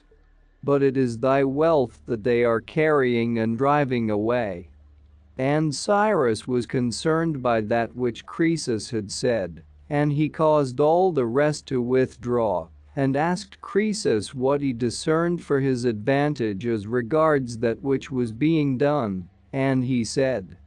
Since the gods gave me to thee as a slave, I think it right if I discern anything more than others to signify it to thee. The Persians, who are by nature unruly, are without wealth. If therefore thou shalt suffer them to carry off and plunder great wealth, and to take possession of it, then it is to be looked for that thou wilt experience this result. Thou must expect, namely, that whosoever gets possession of the largest share will make insurrection against thee. Now therefore, if that which I say is pleasing to thee, do this. Set spearmen of thy guard to watch at all the gates, and let these take away the things, and say to the men who were bearing them out of the city, that they must first be tithed for Zeus. And thus thou on the one hand wilt not be hated by them for taking away the things by force, and they on the other will willingly let the things go, acknowledging within themselves that thou art doing that which is just. Hearing this, Cyrus was above measure pleased, because he thought that Croesus advised well, and he commended him much and enjoined the spearmen of his guard to perform that which Croesus had advised. And after that he spoke to Croesus thus: Croesus, since thou art prepared, like a king as thou art, to do good deeds and speak good words, therefore ask me for a gift, whatsoever thou desirest to be given thee forthwith. And he said, Master, thou wilt most do me a pleasure if thou wilt permit me to send to the god of the Hellenes, whom I honored most of all gods, these fetters, and to ask him whether it is accounted by him right to deceive those who do well to him. Then Cyrus asked him what accusation he made against the god, that he thus requested, and Croesus repeated to him all that had been in his mind, and the answers of the oracles, and especially the votive offerings, and how he had been incited by the prophecy to march upon the Persians. And thus speaking he came back again to the request that it might be permitted to him to make this reproach against the god. And Cyrus laughed and said, Not this only shalt thou obtain from me, Croesus, but also whatsoever thou mayst desire of me at any time. Hearing this, Croesus sent certain of the Lydians to Delphi, enjoining them to lay the fetters upon the threshold of the temple, and to ask the god whether he felt no shame that he had incited Croesus by his prophecies to march upon the Persians, persuading him that he should bring to an end the empire of Cyrus, seeing that these were the first fruits of spoil which he had won from it, at the same time displaying the fetters. This they were to ask, and moreover also whether it was thought right by the gods of the Hellenes to practice ingratitude.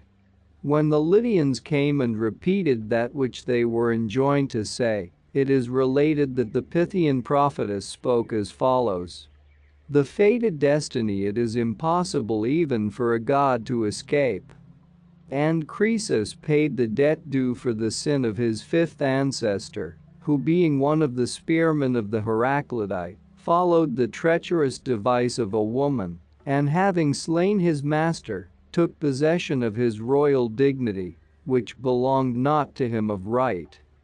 And although Loxias eagerly desired that the calamity of Sardis might come upon the sons of Croesus and not upon Croesus himself, it was not possible for him to draw the destinies aside from their course, but so much as these granted he brought to pass, and gave it as a gift to Croesus. For he put off the taking of Sardis by 3 years, and let Croesus be assured that he was taken prisoner later by these years than the fated time. Moreover, secondly, he assisted him when he was about to be burned. And as to the oracle which was given, Croesus finds fault with good ground. For Loxias told him beforehand that if he should march upon the Persians he should destroy a great empire. And he, upon hearing this, if he wished to take counsel well, ought to have sent and asked further whether the god meant his own empire or that of Cyrus. But as he did not comprehend that which was uttered and did not ask again, let him pronounce himself to be the cause of that which followed. To him also when he consulted the oracle for the last time, Loxias said that which he said concerning a mule, but this also he failed to comprehend. For Cyrus was in fact this mule, seeing that he was born of parents who were of 2 different races, his mother being of nobler descent and his father of less noble. For she was a Median woman, daughter of Astyages and king of the Medes, but he was a Persian, one of a race subject to the Medes. And being inferior in all respects, he was the husband of one who was his royal mistress. Thus the Pythian prophetess replied to the Lydians, and they brought the answer back to Sardis and repeated it to Croesus, and he, when he heard it, acknowledged that the fault was his own, and not that of the god. With regard then to the empire of Croesus and the first conquest of Ionia, it happened thus. Now there are in Hellas many other votive offerings made by Croesus, and not only those which have been mentioned.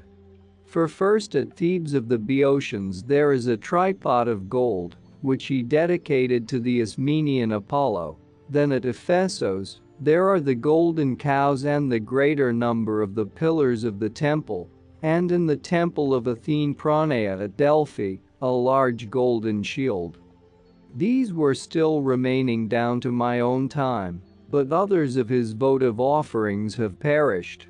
And the votive offerings of Croesus at Branchidae of the Milesians were, as I am told, equal in weight and similar to those at Delphi. Now those which he sent to Delphi and to the temple of Amphiaraus, he dedicated of his own goods and as first fruits of the wealth inherited from his father. But the other offerings were made of the substance of a man who was his foe, who before Croesus became king, had been factious against him, and had joined in endeavoring to make Pantaleon ruler of the Lydians. Now Pantaleon was a son of Alyattes and a brother of Croesus, but not by the same mother, for Croesus was born to Alyattes of a Carian woman, but Pantaleon of an Ionian. And when Croesus had gained possession of the kingdom by the gift of his father, he put to death the man who opposed him, drawing him upon the carding comb, and his property, which even before that time he had vowed to dedicate, he then offered in the manner mentioned to those shrines which have been named. About his votive offerings let it suffice to have said so much. Of marvels to be recorded, the land of Lydia has no great store as compared with other lands, excepting the gold dust which is carried down from Tmolos, but one work it has to show which is larger far than any other, except only those in Egypt and Babylon. For there is there the sepulchral monument of Alyattes the father of Croesus, of which the base is made of larger stones, and the rest of the monument is of earth piled up. And this was built by contributions of those who practiced trade, and of the artisans and the girls who plied their traffic there. And still there existed to my own time boundary stones 5 in number erected upon the monument above, on which were carved inscriptions telling how much of the work was done by each class. And upon measurement, it was found that the work of the girls was the greatest in amount.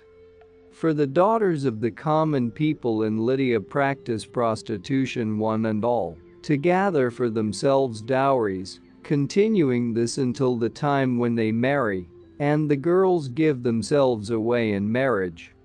Now the circuit of the monument is 6 furlongs and 200 feet, and the breadth is 1,300 feet. And adjoining the monument is a great lake, which the Lydians say has a never-failing supply of water, and it is called the Lake of Gyges. Such is the nature of this monument. Now the Lydians have very nearly the same customs as the Hellenes, with the exception that they prostitute their female children, and they were the first of men, so far as we know, who struck and used coin of gold or silver, and also they were the first retail traders. And the Lydians themselves say that the games which are now in use among them and among the Hellenes were also their invention. These they say were invented among them at the same time as they colonized Hercynia, and this is the account they give of them. In the reign of Aetes the son of Manes their king there came to be a grievous dearth over the whole of Lydia, and the Lydians for a time continued to endure it, but afterwards, as it did not cease, they sought for remedies, and one devised one thing, and another of them devised another thing. And then were discovered, they say, the ways of playing with the dice and the knucklebones and the ball, and all the other games excepting draughts, for the discovery of this last is not claimed by the Lydians. These games they invented as a resource against a famine, and thus they used to do. On one of the days they would play games all the time in order that they might not feel the want of food, and on the next they ceased from their games and had food. And thus they went on for 18 years. As however the evil did not slacken, but pressed upon them ever more and more, therefore their king divided the whole Lydian people into 2 parts, and he appointed by lot one part to remain and the other to go forth from the land. And the king appointed himself to be over that one of the parts which had the lot to stay in the land, and his son to be over that which was departing, and the name of his son was Tersenos. So the one party of them, having obtained the lot to go forth from the land, went down to the sea at Smyrna and built ships for themselves, wherein they placed all the movable goods which they had and sailed away to seek for means of living and a land to dwell in, until after passing by many nations they came at last to the land of the Ambracans. And there they founded cities and well up to the present time. And changing their name they were called after the king's son who led them out from home, not Lydians but Tersenians, taking the name from him. The Lydians then had been made subject to the Persians, as I say. And after this our history proceeds to inquire about Cyrus, who he was that destroyed the empire of Croesus, and about the Persians, in what manner they obtained the lead of Asia. Following then the report of some of the Persians, those I mean who do not desire to glorify the history of Cyrus, but to speak that which is in fact true according to their report, I say, I shall write, but I could set forth also the other forms of the story in three several ways. The Assyrians ruled Upper Asia for 520 years, and from them the Medes were the first who made revolt. These, having fought for their freedom with the Assyrians, proved themselves good men, and thus they pushed off the yoke of slavery from themselves and were set free. And after them the other nations also did the same as the Medes. And when all on the continent were thus independent, they returned again to despotic rule as follows. There appeared among the Medes a man of great ability whose name was Diox.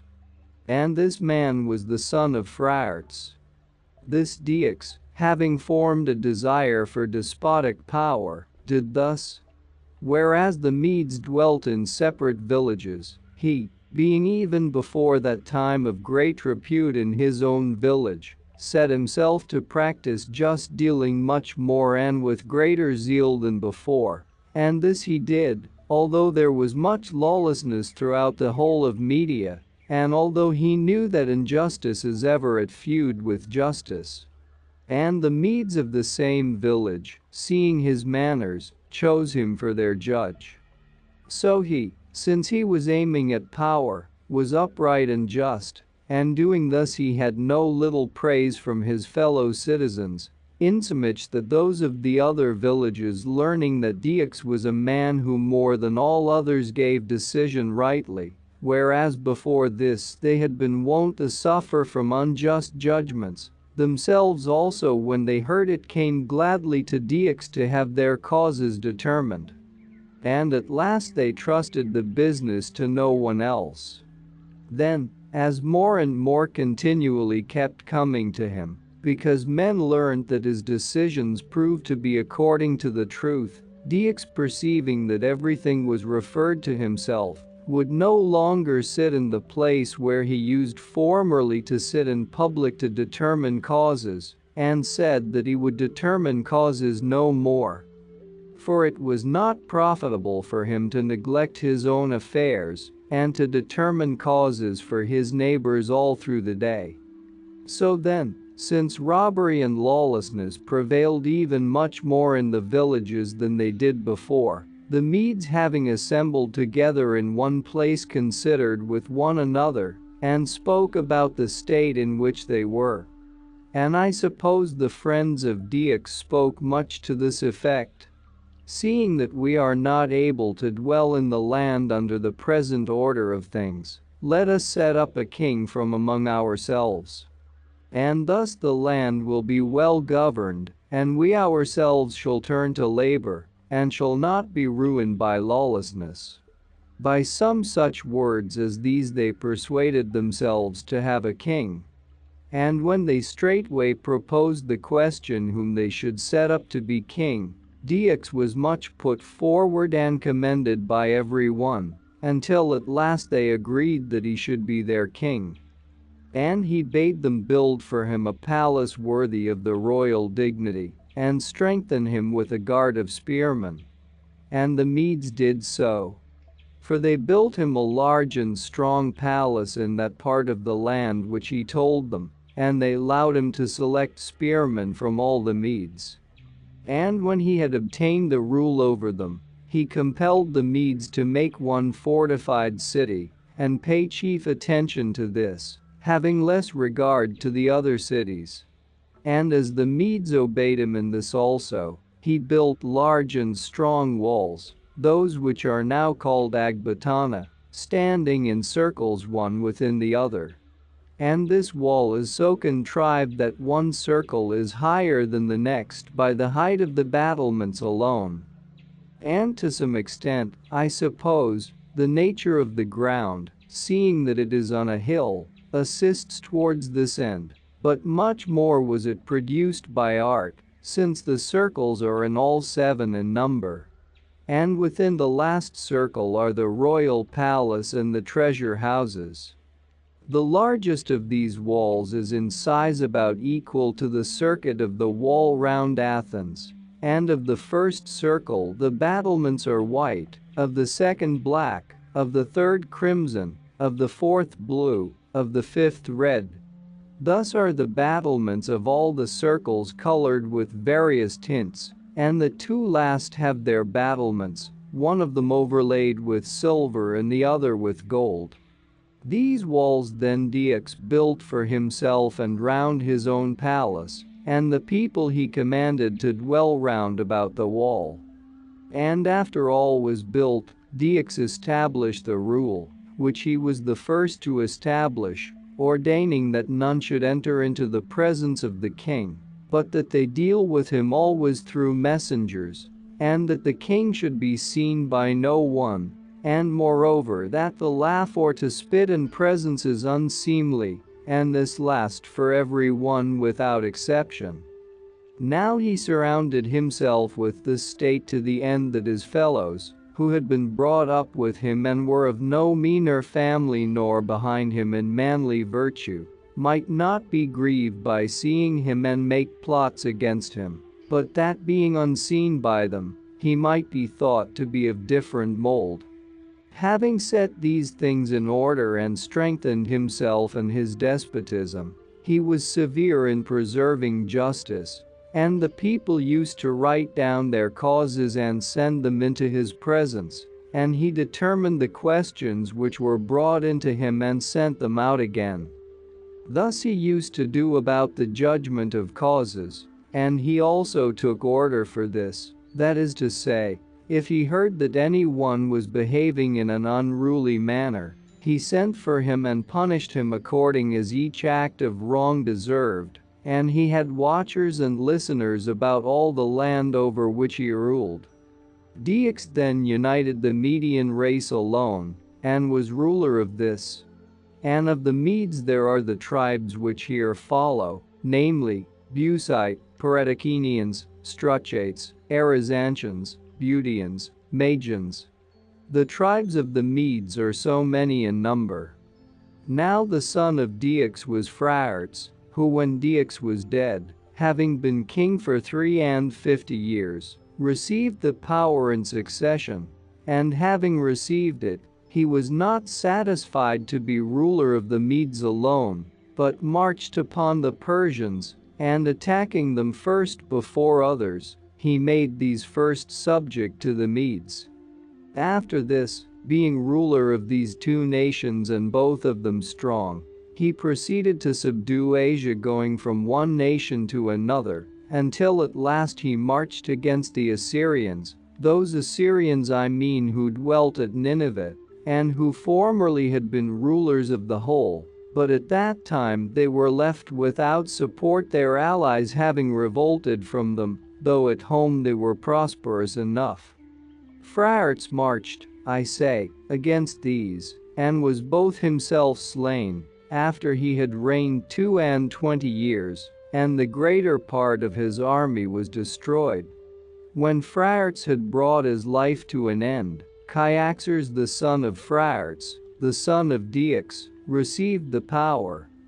This king is said to have been yet much more warlike than his forefathers, and he first banded the men of Asia into separate divisions, that is to say, he first arrayed apart from one another the spearmen and the archers and the horsemen, for before that time they were all mingled together without distinction. This was he who fought with the Lydians when the day became night as they fought, and who also united under his rule the whole of Asia above the river Halys. And having gathered together all his subjects, he marched upon Nineveh to avenge his father, and also because he desired to conquer that city. And when he had fought a battle with the Assyrians and had defeated them, while he was sitting down before Nineveh there came upon him a great army of Scythians, and the leader of them was Madus the son of Protohias, king of the Scythians. These had invaded Asia after driving the Cimmerians out of Europe, and in pursuit of them as they fled, they had come to the land of Media. Now from the Maeotian lake to the river Phasis and to the land of the Colchians is a journey of 30 days for one without encumbrance, 117, and from Colchis it is not far to pass over to Media, for there is only one nation between them, the Cisperians, and passing by this nation you are in Media. However, the Scythians did not make their invasion by this way, but turned aside from it to go by the upper road, which is much longer, keeping Mount Caucasus on their right hand. Then the Medes fought with the Scythians, and having been worsted in the battle they lost their power, and the Scythians obtained rule over all Asia. Thence they went on to invade Egypt, and when they were in Syria, which is called Palestine, Psammetichos king of Egypt met them, and by gifts and entreaties, he turned them from their purpose, so that they should not advance any further. And as they retreated, when they came to the city of Ascalon in Syria, most of the Scythians passed through without doing any damage. But a few of them who had stayed behind plundered the temple of Aphrodite Urania. Now this temple, as I find by inquiry, is the most ancient of all the temples which belong to this goddess, for the temple in Cyprus was founded from this, as the people of Cyprus themselves report, and it was the Phoenicians who founded the temple in Kythera, coming from this land of Syria.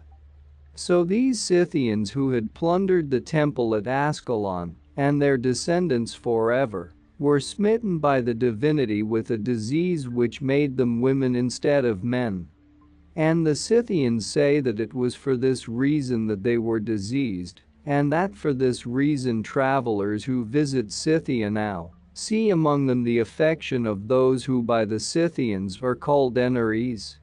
For 28 years then the Scythians were rulers of Asia, and by their unruliness and reckless behavior, everything was ruined, for on the one hand, they exacted that in tribute from each people which they laid upon them, 120, and apart from the tribute they rode about and carried off by force the possessions of each tribe.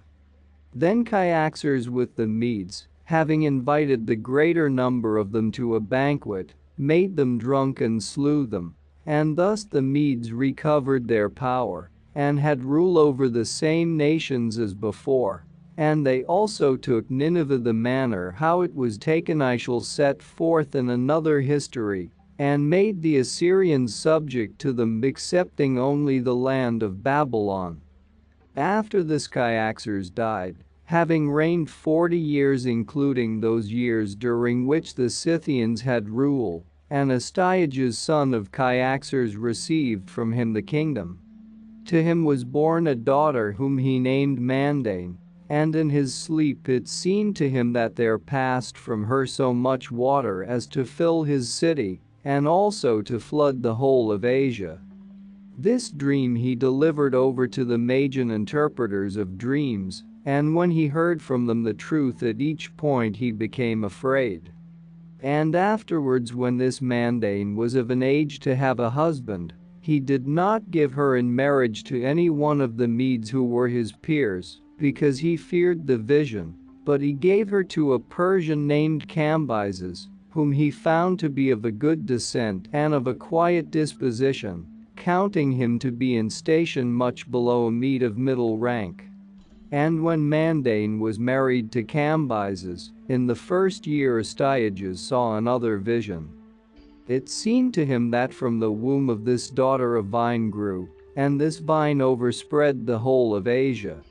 Having seen this vision and delivered it to the interpreters of dreams, he sent for his daughter, being then with child, to come from the land of the Persians. And when she had come he kept watch over her, desiring to destroy that which should be born of her, for the Magian interpreters of dreams signified to him that the offspring of his daughter should be king in his room.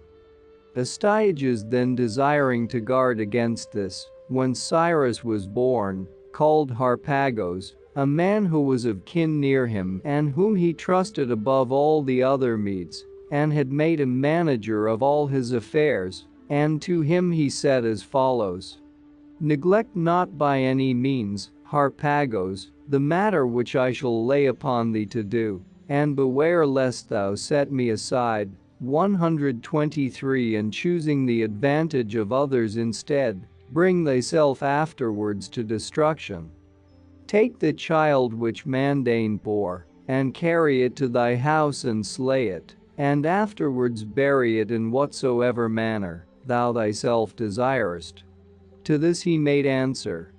O king, never yet in any past time didst thou discern in me an offense against thee, and I keep watch over myself also with a view to the time that comes after, that I may not commit any error towards thee.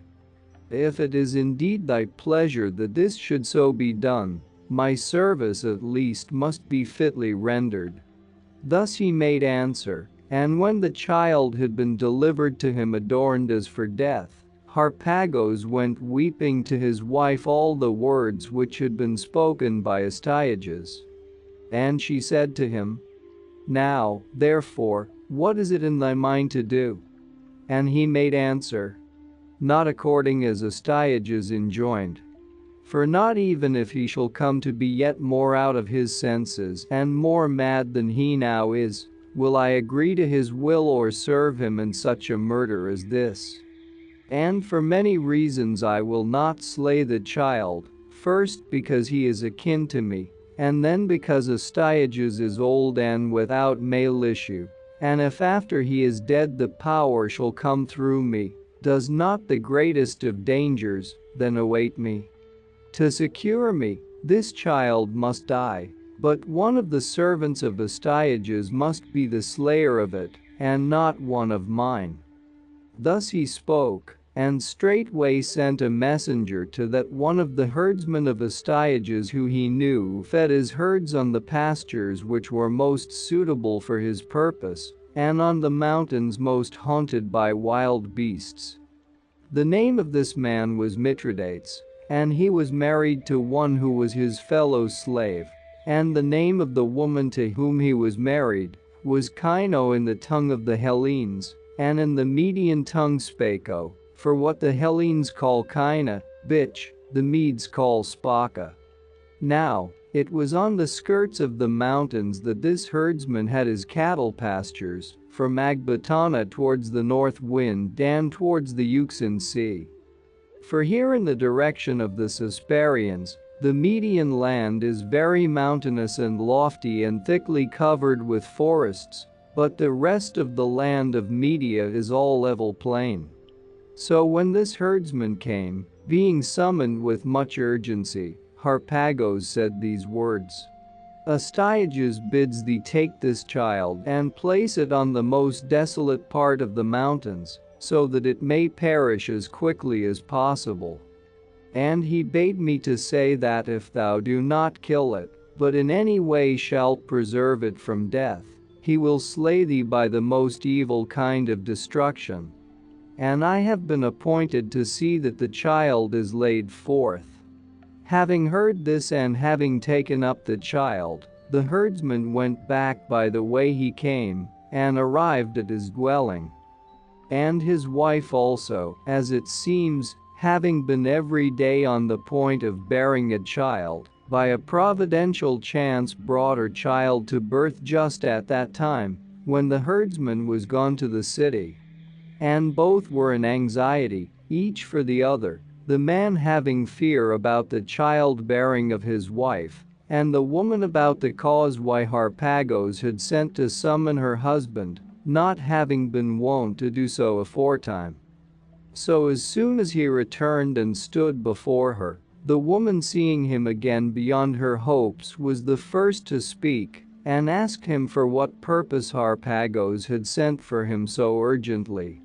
And he said, "Wife, when I came to the city I saw and heard that which I would I had not seen, and which I should wish had never chanced to those whom we serve.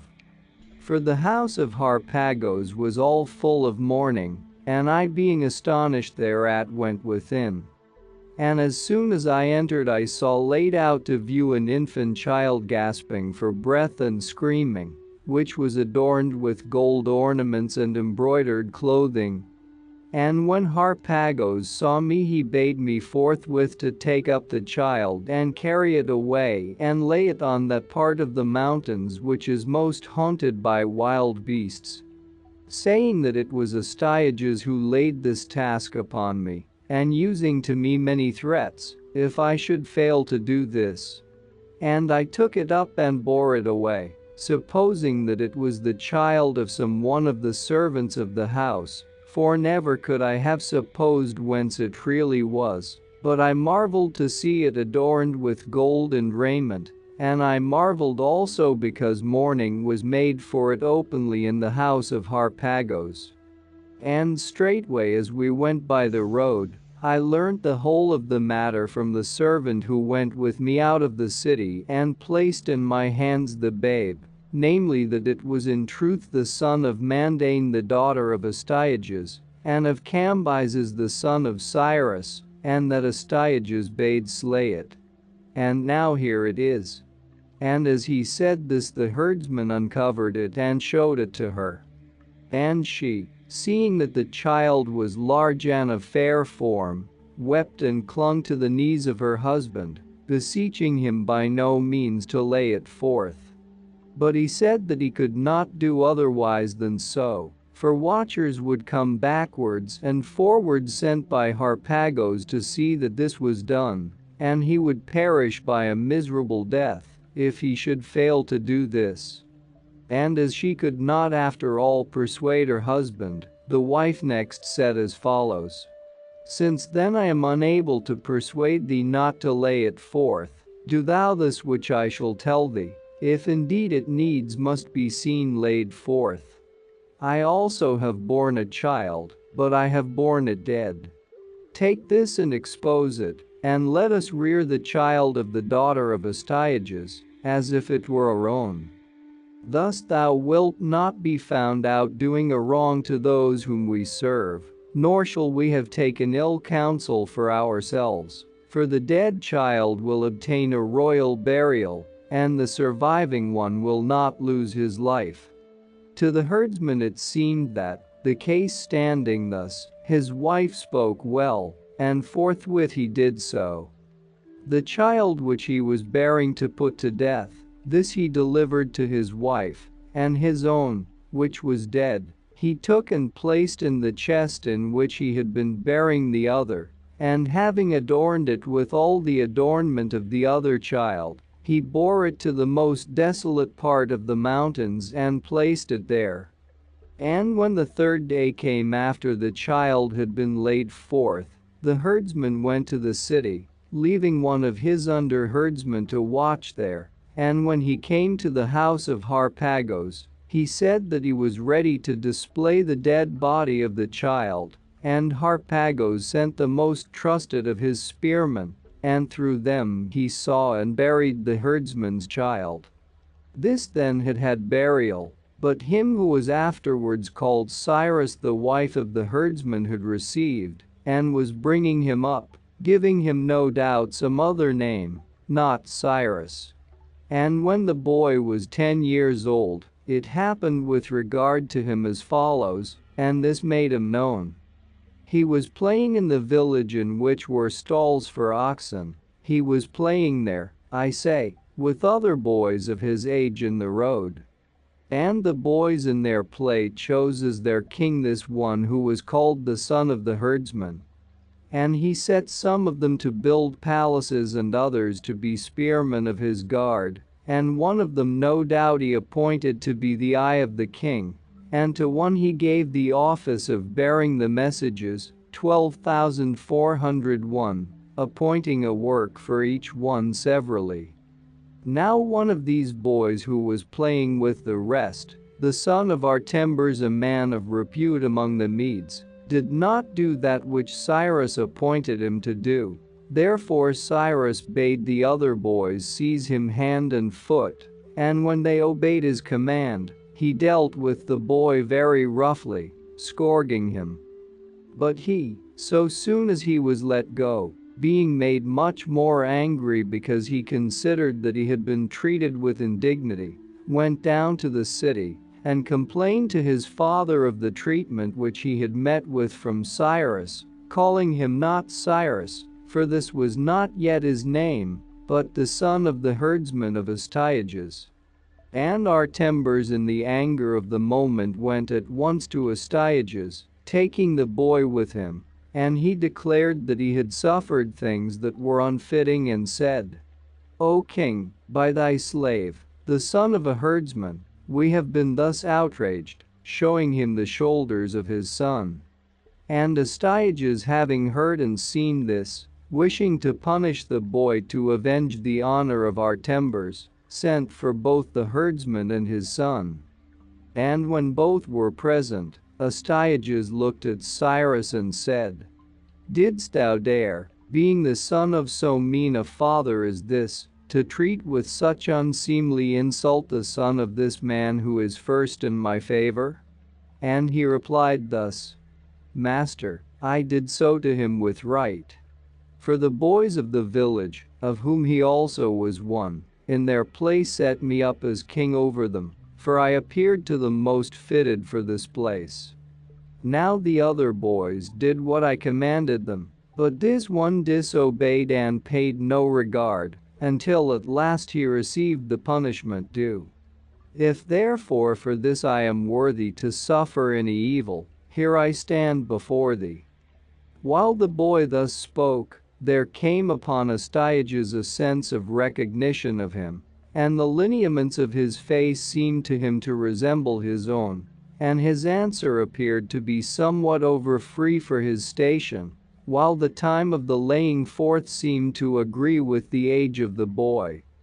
Being struck with amazement by these things, for a time he was speechless, and having at length with difficulty recovered himself, he said, desiring to dismiss Artembers, in order that he might get the herdsman by himself alone and examine him, "Artembers, I will so order these things that thou and thy son shall have no cause to find fault." And so he dismissed Artembers, and the servants upon the command of Astyages led Cyrus within.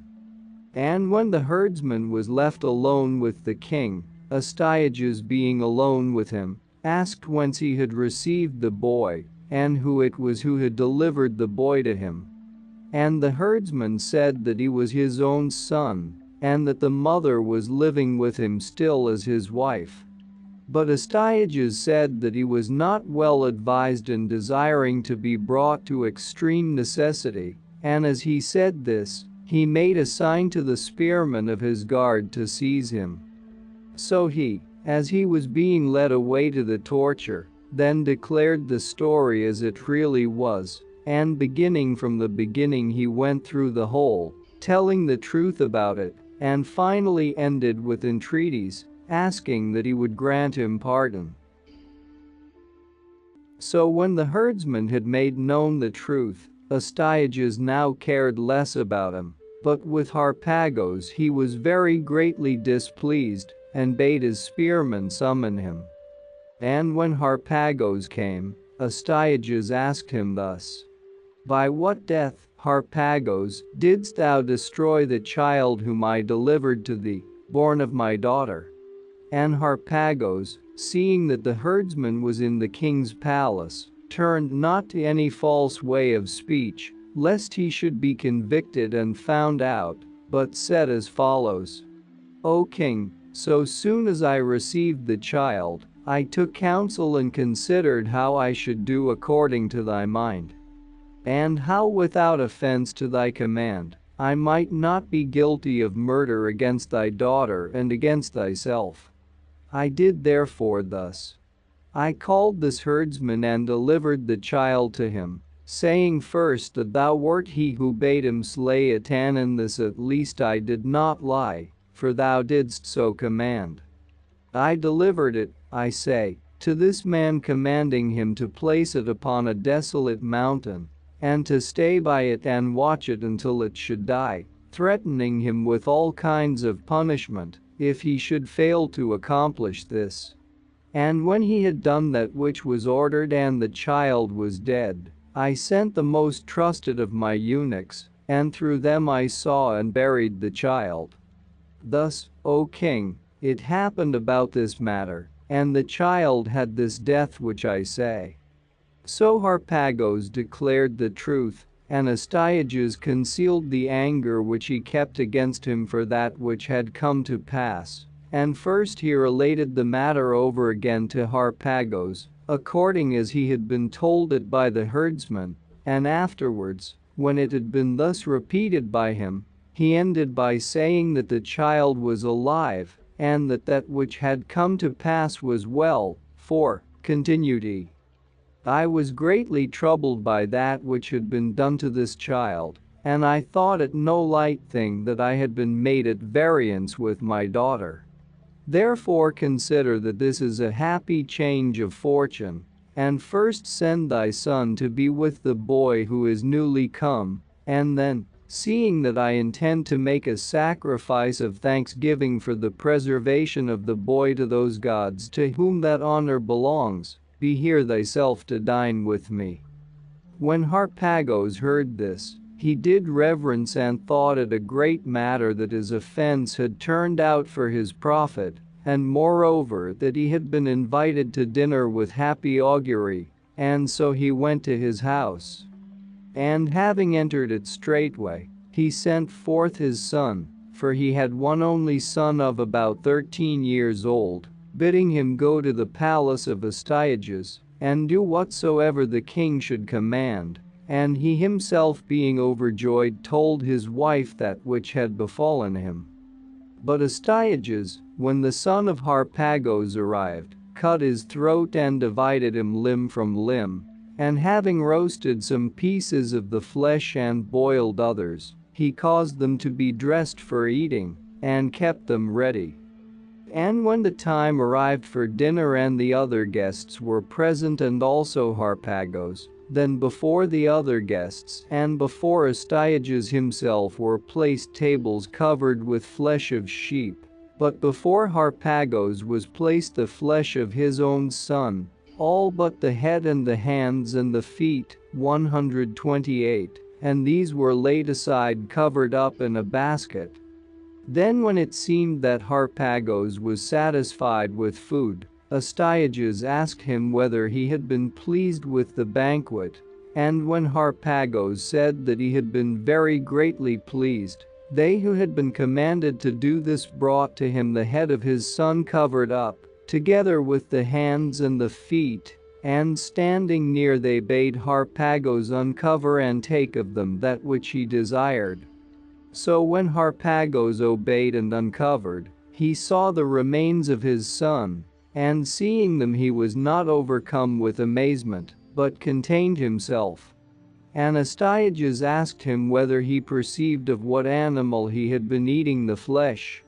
And he said that he perceived, and that whatsoever the king might do was well pleasing to him. Thus having made answer and taking up the parts of the flesh which still remained he went to his house, and after that, I suppose, he would gather all the parts together and bury them.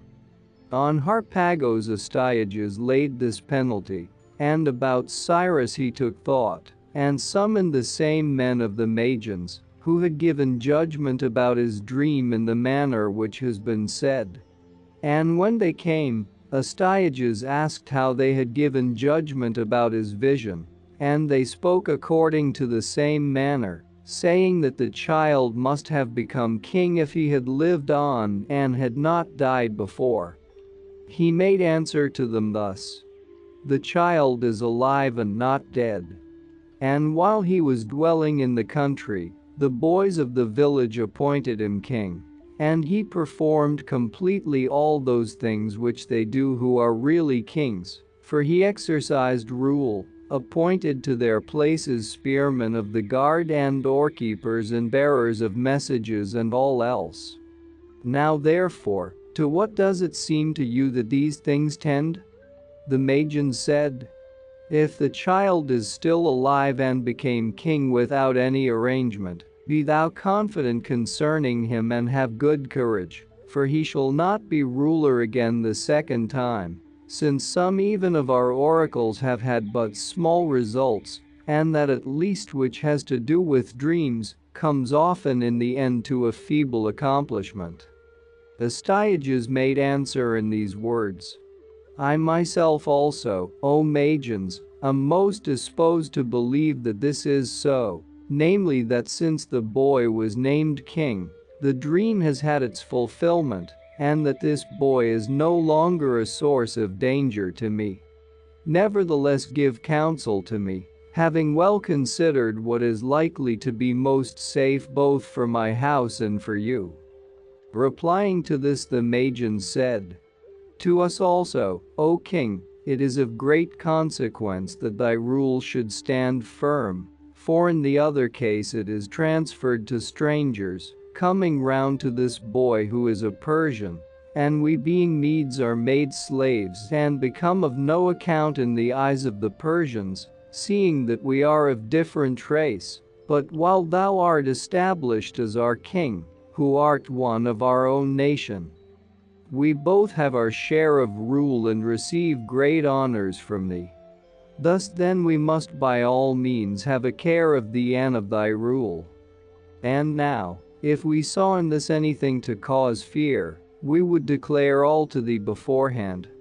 But as the dream has had its issue in a trifling manner, both we ourselves are of good cheer, and we exhort thee to be so likewise. And as for this boy, send him away from before thine eyes to the Persians and to his parents." When he heard this, Astyages rejoiced, and calling Cyrus spoke to him thus, "My son, I did thee wrong by reason of a vision of a dream which has not come to pass, but thou art yet alive by thine own destiny. Now therefore go in peace to the land of the Persians, and I will send with thee men to conduct thee. And when thou art come thither, thou shalt find a father and a mother, not after the fashion of Mithridates the herdsman and his wife." Thus having spoken, Astyages sent Cyrus away, and when he had returned and come to the house of Cambyses, his parents received him, and after that, when they learned who he was, they welcomed him not a little, for they had supposed without doubt that their son had perished straightway after his birth, and they inquired in what manner he had survived. And he told them, saying that before this he had not known but had been utterly in error. On the way, however, he had learned all his own fortunes. For he had supposed without doubt that he was the son of the herdsman of Astyages, but since his journey from the city began, he had learnt the whole story from those who conducted him.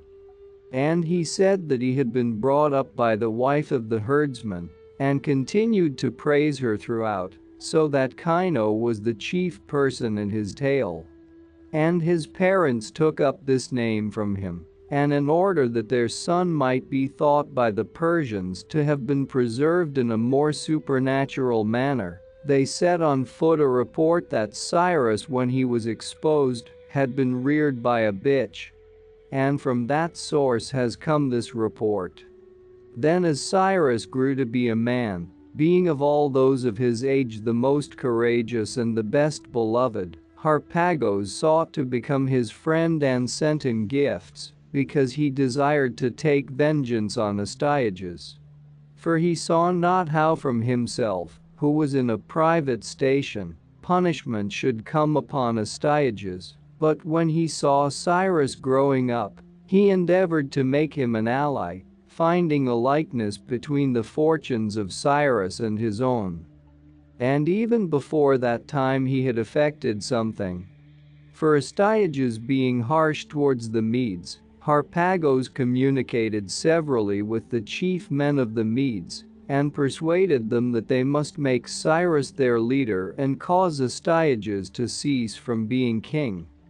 When he had effected this and when all was ready, Then Harpagos, wishing to make known his design to Cyrus, who lived among the Persians, could do it no other way, seeing that the roads were watched, but devised a scheme as follows. He made ready a hare, and having cut open its belly, but without pulling off any of the fur, he put into it, just as it was, a piece of paper, having written upon it that which he thought good, and then he sewed up again the belly of the hare, and giving nets as if he were a hunter to that one of his servants whom he trusted most, he sent him away to the land of the Persians, enjoining him by word of mouth to give the hare to Cyrus, and to tell him at the same time to open it with his own hands, and let no one else be present when he did so. This then was accomplished, and Cyrus, having received from him the hare, cut it open, and having found within it the paper, he took and read it over. And the writing said this: Son of Cambyses, over thee the gods keep guard, for otherwise thou wouldst never have come to so much good fortune. Do thou therefore 133 take vengeance on Astyages, who is thy murderer, for so far as his will is concerned thou art dead, but by the care of the gods and of me thou art still alive, and this I think thou hast long ago learned from first to last, both how it happened about thyself, and also what things I have suffered from Astyages, because I did not slay thee, but gave thee to the herdsman. If therefore thou wilt be guided by me, thou shalt be ruler of all that land over which now Astyages is ruler. Persuade the Persians to revolt, and march any army against the Medes. And whether I shall be appointed leader of the army against thee, or any other of the Medes who are in repute, thou hast what thou desirest, for these will be the first to attempt to destroy Astyages, revolting from him, and coming over to thy party. Consider then that here at least all is ready, and therefore do this and do it with speed. Cyrus, having heard this, began to consider in what manner he might most skillfully persuade the Persians to revolt, and on consideration, he found that this was the most convenient way, and so in fact he did. He wrote first on a paper that which he desired to write, and he made an assembly of the Persians. Then he unfolded the paper and reading from it, said that Astyages appointed him commander of the Persians, and now, O Persians, he continued, I give you command to come to me each one with a reaping hook. Cyrus then proclaimed this command. Now there are of the Persians many tribes, and some of them Cyrus gathered together and persuaded to revolt from the Medes, namely those upon which all the other Persians depend, the Pasargadae, the Marathians and the Maspians, and of these the Pasargadae are the most noble, of whom also the Achaemenidae are a clan, whence are sprung the Perseid 134 kings. But other Persian tribes there are, as follows. The Panthalians, the Darasians and the Germanians, these are all tillers of the soil, and the rest are nomad tribes, namely the Daoi, Mardians, Dropicans and Sagartians.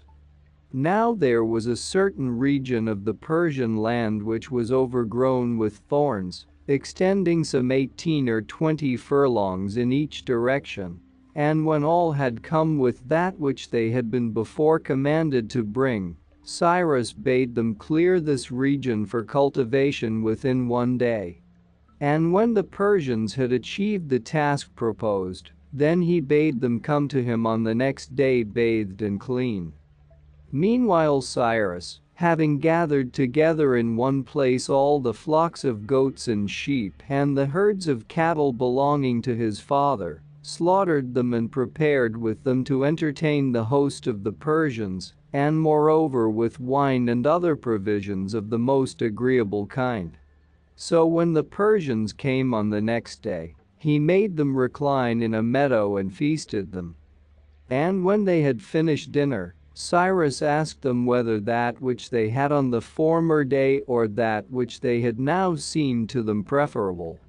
They said that the difference between them was great, for the former day had for them nothing but evil, and the present day nothing but good. Taking up this saying, Cyrus proceeded to lay bare his whole design, saying, "Men of the Persians, thus it is with you. If ye will do as I say, ye have these and 10,000 other good things, with no servile labor. But if ye will not do as I say, ye have labors like that of yesterday innumerable. Now therefore do as I say and make yourselves free. For I seem to myself to have been born by providential fortune to take these matters in hand. And I think that ye are not worse men than the Medes, either in other matters or in those which have to do with war. Consider then that this is so, and make revolt from Astyages forthwith." So the Persians, having obtained a leader, willingly attempted to set themselves free, since they had already for a long time been indignant to be ruled by the Medes. But when Astyages heard that Cyrus was acting thus, he sent a messenger and summoned him, and Cyrus bade the messenger report to Astyages that he would be with him sooner than he would himself desire. So Astyages, hearing this, armed all the Medes, and blinded by divine providence, he appointed Harpagos to be the leader of the army, forgetting what he had done to him. Then when the Medes had marched out and began to fight with the Persians, some of them continued the battle, namely those who had not been made partakers in the design, while others went over to the Persians, but the greater number were willfully slack and fled. So when the Median army had been shamefully dispersed, so soon as Astyages heard of it, he said, threatening Cyrus. But not even so shall Cyrus at least escape punishment. Thus having spoken, he first impaled the Magian interpreters of dreams who had persuaded him to let Cyrus go, and then he armed those of the Medes, youths and old men, who had been left behind in the city. These he led out, and having engaged battle with the Persians, he was worsted, and Astyages himself was taken alive, and he lost also those of the Medes whom he had led forth. Then when Astyages was a prisoner, Harpagos came and stood near him and rejoiced over him and insulted him. And besides other things which he said to grieve him, he asked him especially how it pleased him to be a slave instead of a king, making reference to that dinner at which Astyages had feasted him with the flesh of his own son.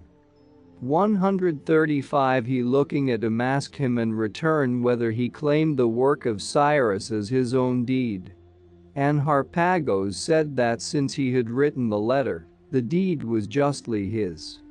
Then Astyages declared him to be at the same time the most unskillful and the most unjust of men, the most unskillful because, when it was in his power to become king, as it was, if that which had now been done was really brought about by him, he had conferred the chief power on another, and the most unjust, because on account of that dinner, he had reduced the Medes to slavery. For if he must needs confer the kingdom on some other and not keep it himself, it was more just to give this good thing to one of the Medes, rather than to one of the Persians, whereas now the Medes, who were guiltless of this, had become slaves instead of masters, and the Persians who formerly were slaves of the Medes, had now become their masters. Astyages then, having been king for 35 years, was thus caused to cease from being king, and the Medes stooped under the yoke of the Persians because of his cruelty, after they had ruled Asia above the river Halys for 128 years, except during that period for which the Scythians had rule. 136 Afterwards, however, it repented them that they had done this, and they revolved from Darius, and having revolted they were subdued again, being conquered in a battle.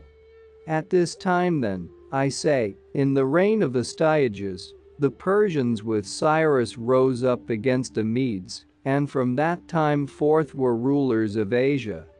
But as for Astyages, Cyrus did no harm to him besides, but kept him with himself until he died.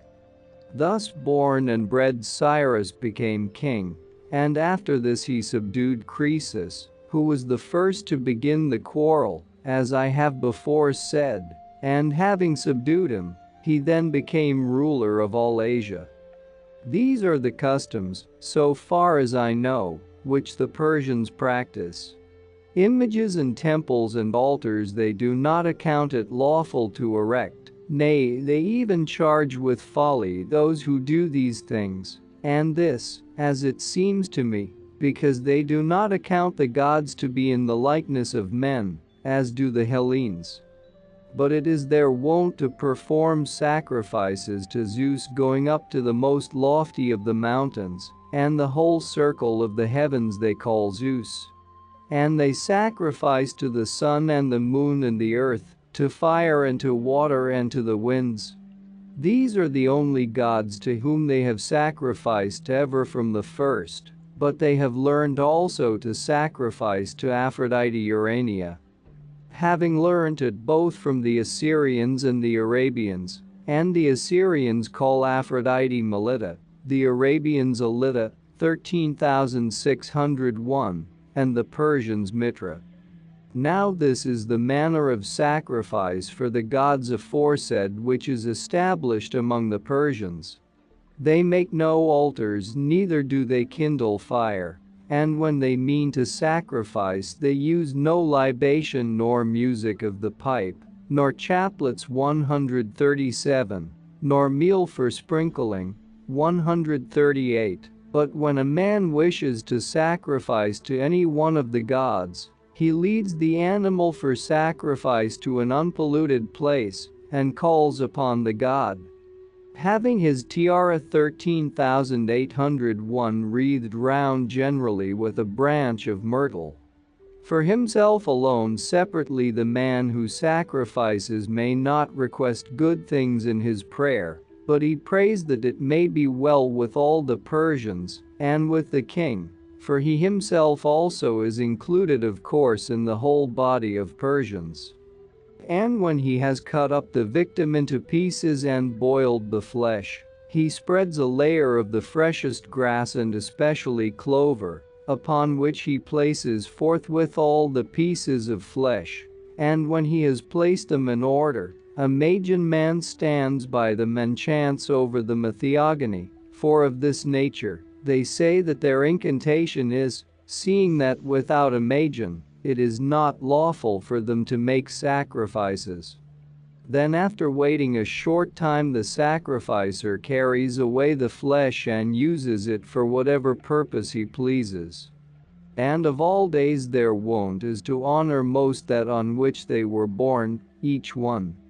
On this they think it right to set out a feast more liberal than on other days. And in this feast the wealthier of them set upon the table an ox or a horse or a camel or an ass, roasted whole in an oven, and the poor among them set out small animals in the same way. They have few solid dishes, 139, but many served up after as dessert, and these not in a single course, and for this reason the Persians say that the Hellenes leave off dinner hungry, because after dinner, they have nothing worth mentioning served up as dessert, whereas if any good dessert were served up they would not stop eating so soon. To wine drinking they are very much given, and it is not permitted for a man to vomit or to make water in presence of another.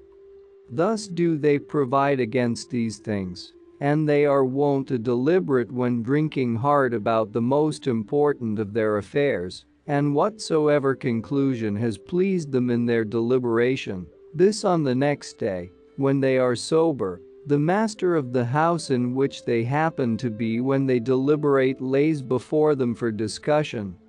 And if it pleases them when they are sober also, they adopt it, But if it does not please them, they let it go. And that on which they have had the first deliberation when they are sober, they consider again when they are drinking. When they meet one another in the roads, by this you may discern whether those who meet are of equal rank, for, instead of greeting by words, they kiss one another on the mouth. But if one of them is a little inferior to the other, they kiss one another on the cheeks, and if one is of much less noble rank than the other, he falls down before him and does worship to him. And they honor of all most after themselves those nations which dwell nearest to them, and next those which dwell next nearest. And so they go on giving honor in proportion to distance, and they hold least in honor those who dwell furthest off from themselves, esteeming themselves to be by far the best of all the human race on every point, and thinking that others possess merit, according to the proportion which is here stated, and that those who dwell furthest from themselves are the worst.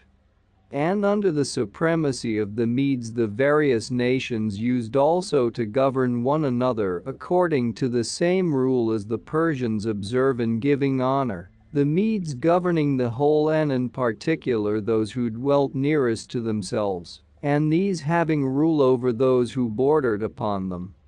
and those again over the nations that were next to them. For the race went forward thus ever from government by themselves to government through others.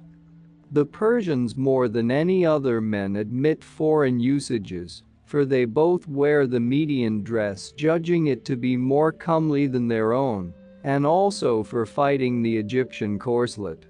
Moreover, they adopt all kinds of luxuries when they hear of them, and in particular they have learned from the Hellenes to have commerce with boys. They marry each one several lawful wives, and they get also a much larger number of concubines.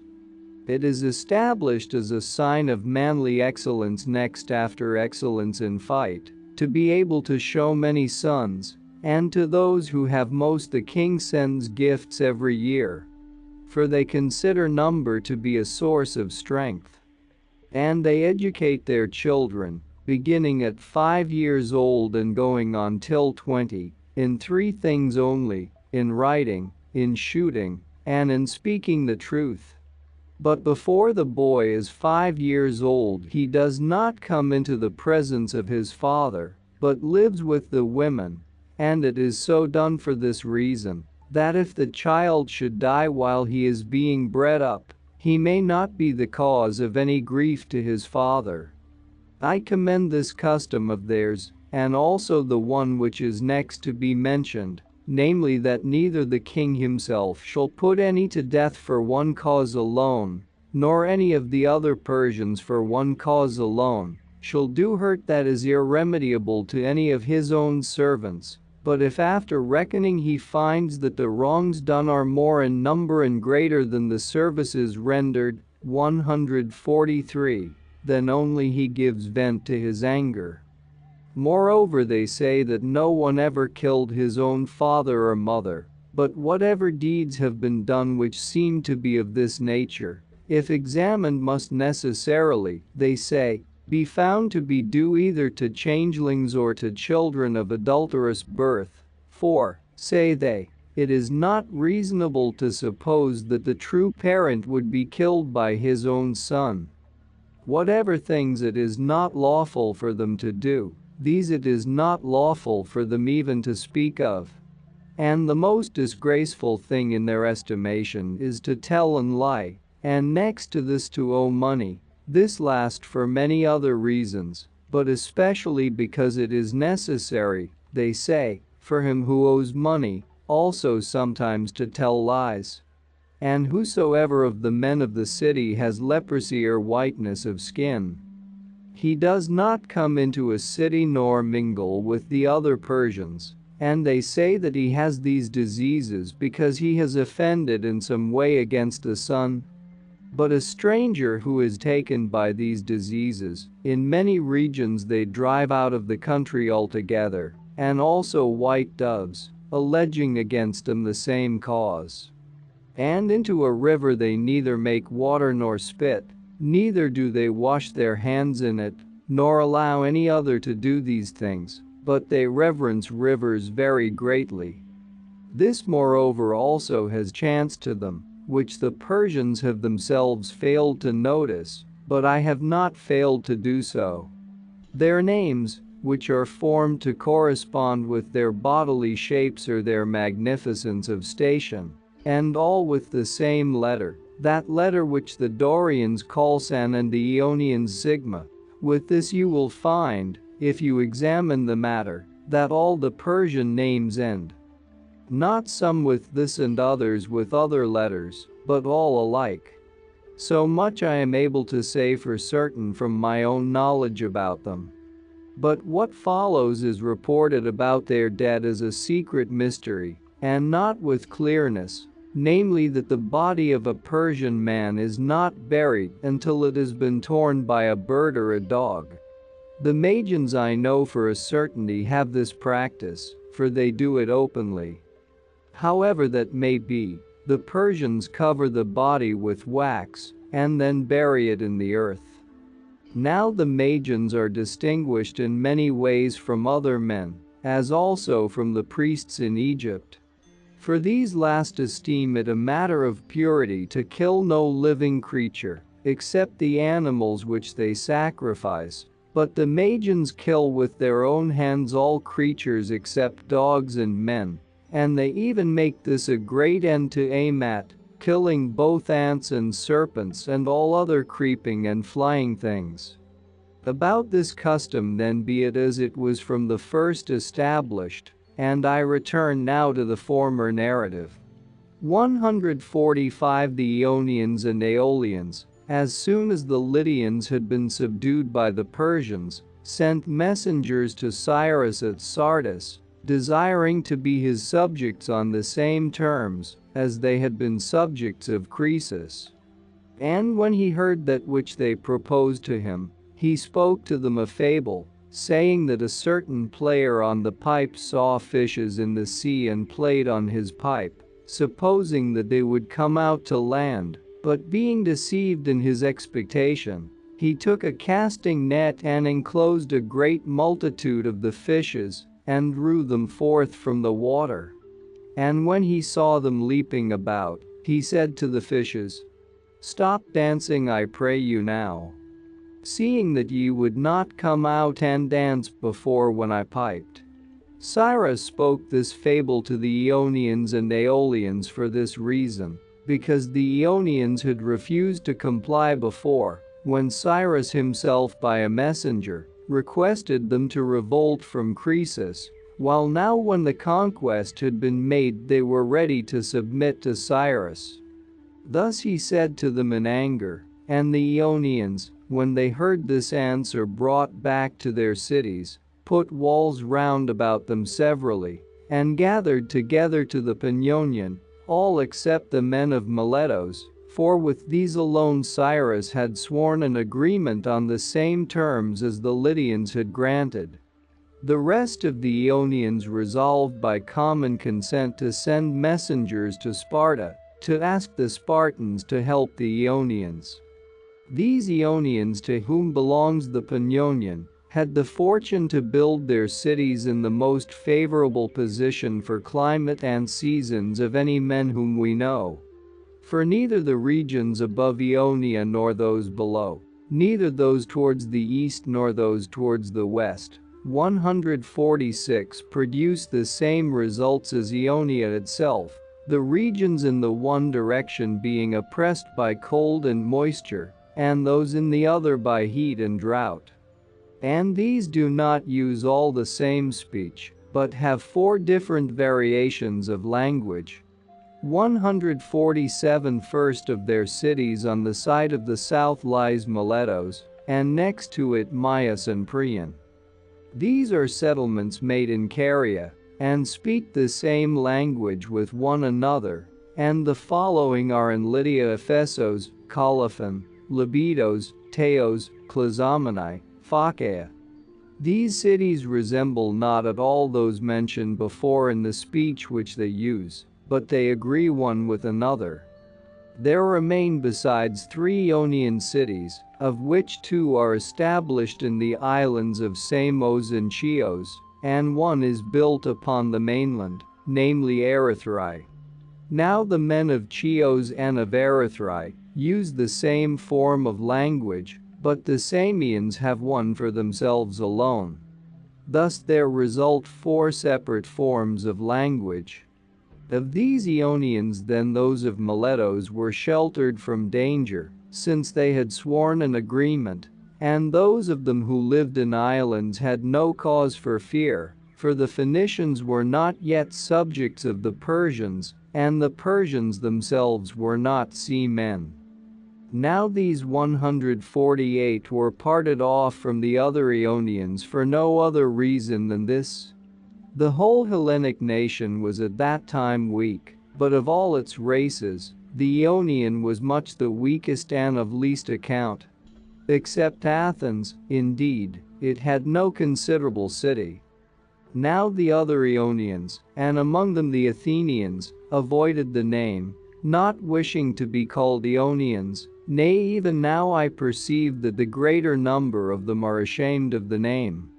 But these 12 cities not only prided themselves on the name, but established a temple of their own, to which they gave the name of Panionion. And they made resolution not to grant a share in it to any other Ionians, nor indeed did any ask to share it except those of Smyrna, just as the Dorians of that district which is now called the 5 cities but was formerly called the 6 cities, take care not to admit any of the neighboring Dorians to the temple of Triopian, and even exclude from sharing in it those of their own body who commit any offense as regards the temple. For example, in the games of the Triopian Apollo they used formerly to set bronze tripods as prizes for the victors, and the rule was that those who received them should not carry them out of the temple, but dedicate them then and there to the god. There was a man then of Halicarnassos, whose name was Agasicles, who being a victor, paid no regard to this rule, but carried away the tripod to his own house, and hung it up there upon a nail. On this ground the other 5 cities, Lindos, Iolissos and Chimeros, Kos and Knidos, excluded the 6th city Halicarnassos from sharing in the temple. Upon these they laid this penalty. But as for the Ionians, I think that the reason why they made of themselves 12 cities and would not receive any more into their body was because when they dwelt in Peloponnesus there were of them 12 divisions, just as now there are 12 divisions of the Achaeans who drove the Ionians out. For first, beginning from the side of Sicyon, comes Pellene, then Agera and Igai, in which last is the river Crathis with a perpetual flow, whence the river of the same name in Italy received its name, and Bura and Helike, to which the Ionians fled for refuge when they were worsted by the Achaeans in fight, and Aegon and Ripes and Patres and Pheres and Alenos, where is the great river Paros, Andyme and Tridaeus, of which the last alone has an inland position. These form now 12 divisions of the Achaeans, and in former times they were divisions of the Ionians. For this reason then the Ionians also made for themselves 12 cities, for at any rate to say that these are any more Ionians than the other Ionians, or have at all a nobler descent, is mere folly, considering that a large part of them are Abantians from Euboea, who have no share even in the name of Ionia, and Minyae of Orchomenos have been mingled with them. And Cadmeans and Riopians and Phocians who seceded from their native state, and Molossians and Pelasgians of Arcadia and Dorians of Epidaurus and many other races have been mingled with them, and those of them who set forth to their settlements from the city hall of Athens, and who esteem themselves the most noble by descent of the Ionians, these, I say, brought no women with them to their settlement, but took carrion women, whose parents they slew. And on account of this slaughter these women laid down for themselves a rule, imposing oaths on one another, and handed it on to their daughters, that they should never eat with their husbands, nor should a wife call her own husband by name, for this reason, because the Ionians had slain their fathers and husbands and children, and then having done this had them to wife. This happened at Miletus. Moreover, some of them set Lycian kings over them, descendants of Glaucus and Hippolachos, while others were ruled by Cauconians of Pylos, descendants of Codrus the son of Melanthos, and others again by princes of the two races combined. Since however these hold on to the name more than the other Ionians, let them be called, if they will, the Ionians of truly pure descent, but in fact all are Ionians who have their descent from Athens, and who keep the feast of Apaturia, and this all keep except the men of Ephesus and Colophon. For these alone of all the Ionians do not keep the Apaturia, and that on the ground of some murder committed. Now the Pannonian is a sacred place on the north side of Mycale, set apart by common agreement of the Ionians for Poseidon of Helike 152. And this Mycale is a promontory of the mainland running out westwards towards Samos, where the Ionians gathering together from their cities used to hold a festival which they called the Pannonia. And not only the feasts of the Ionians, but also those of all the Hellenes equally are subject to this rule, that their names all end in the same letter, just like the names of the Persians. These then are the Ionian cities, and those of Iolia are as follows: Chyme, which is called Phrycanus, Larissae, Neon Tychos, Temnos, Killa, Notion, Igerosa, Pitane, Aigai, Marina, Grynia. These are the ancient cities of the Aeolians, 11 in number, since one, Smyrna, was severed from them by the Ionians, for these cities, that is those on the mainland, used also formerly to be 12 in number. And these Aeolians had the fortune to settle in a land which is more fertile than that of the Ionians, but in respect of climate less favored. Now the Aeolians lost Smyrna in the following manner. Certain men of Colophon, who had been worsted in party strife and had been driven from their native city, were received there for refuge. And after this the Colophonian exiles watched for a time when the men of Smyrna were celebrating a festival to Dionysos outside the walls, and then they closed the gates against them and got possession of the city.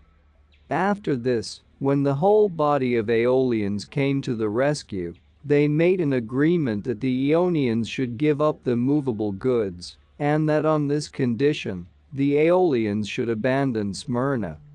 When the men of Smyrna had done this, the remaining 11 cities divided them amongst themselves and made them their own citizens. These then are the Aeolian cities upon the mainland, with the exception of those situated on Mount Ida, for these are separate from the rest. And of those which are in the islands, there are 5 in Lesbos, for the 6th which was situated in Lesbos, namely Arisba, was enslaved by the men of Methymna, though its citizens were of the same race as they. And in Tenedos there is one city, and another in what are called the 100 Isles.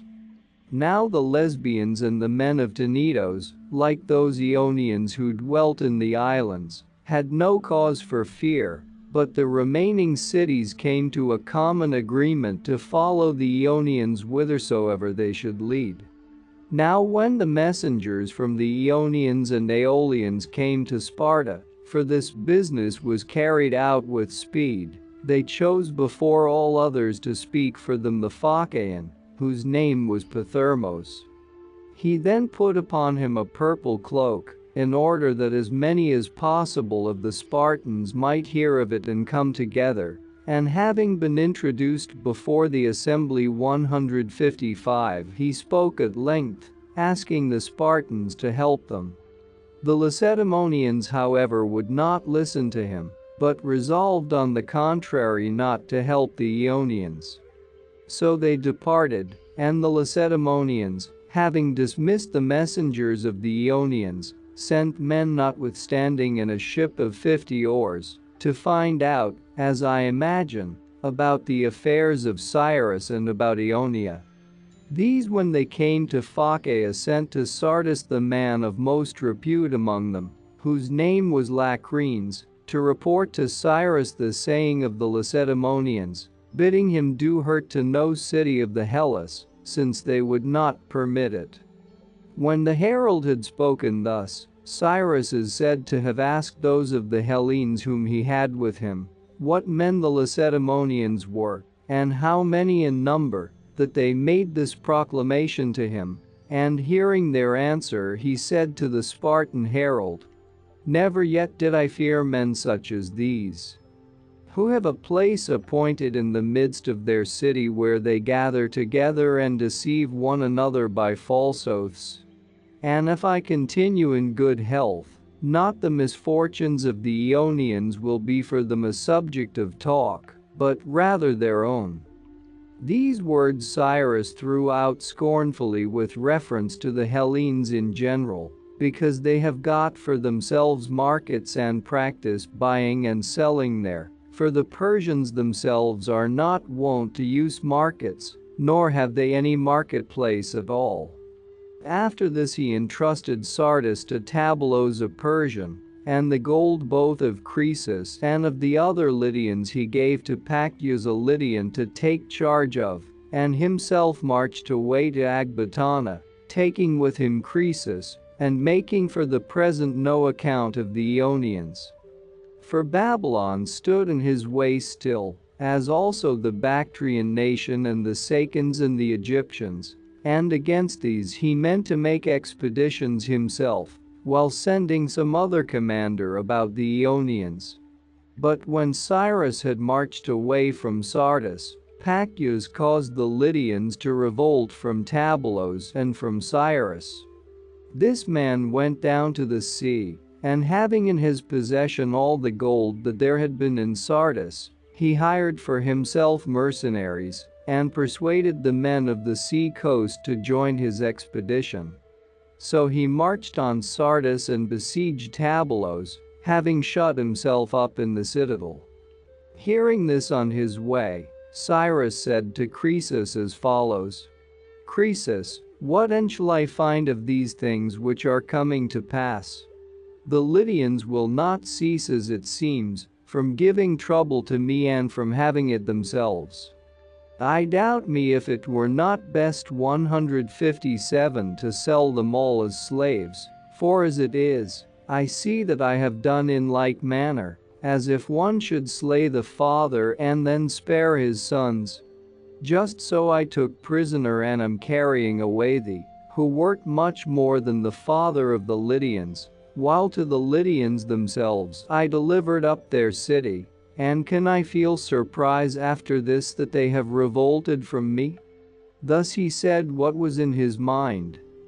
But Croesus answered him as follows, fearing lest he should destroy Sardis: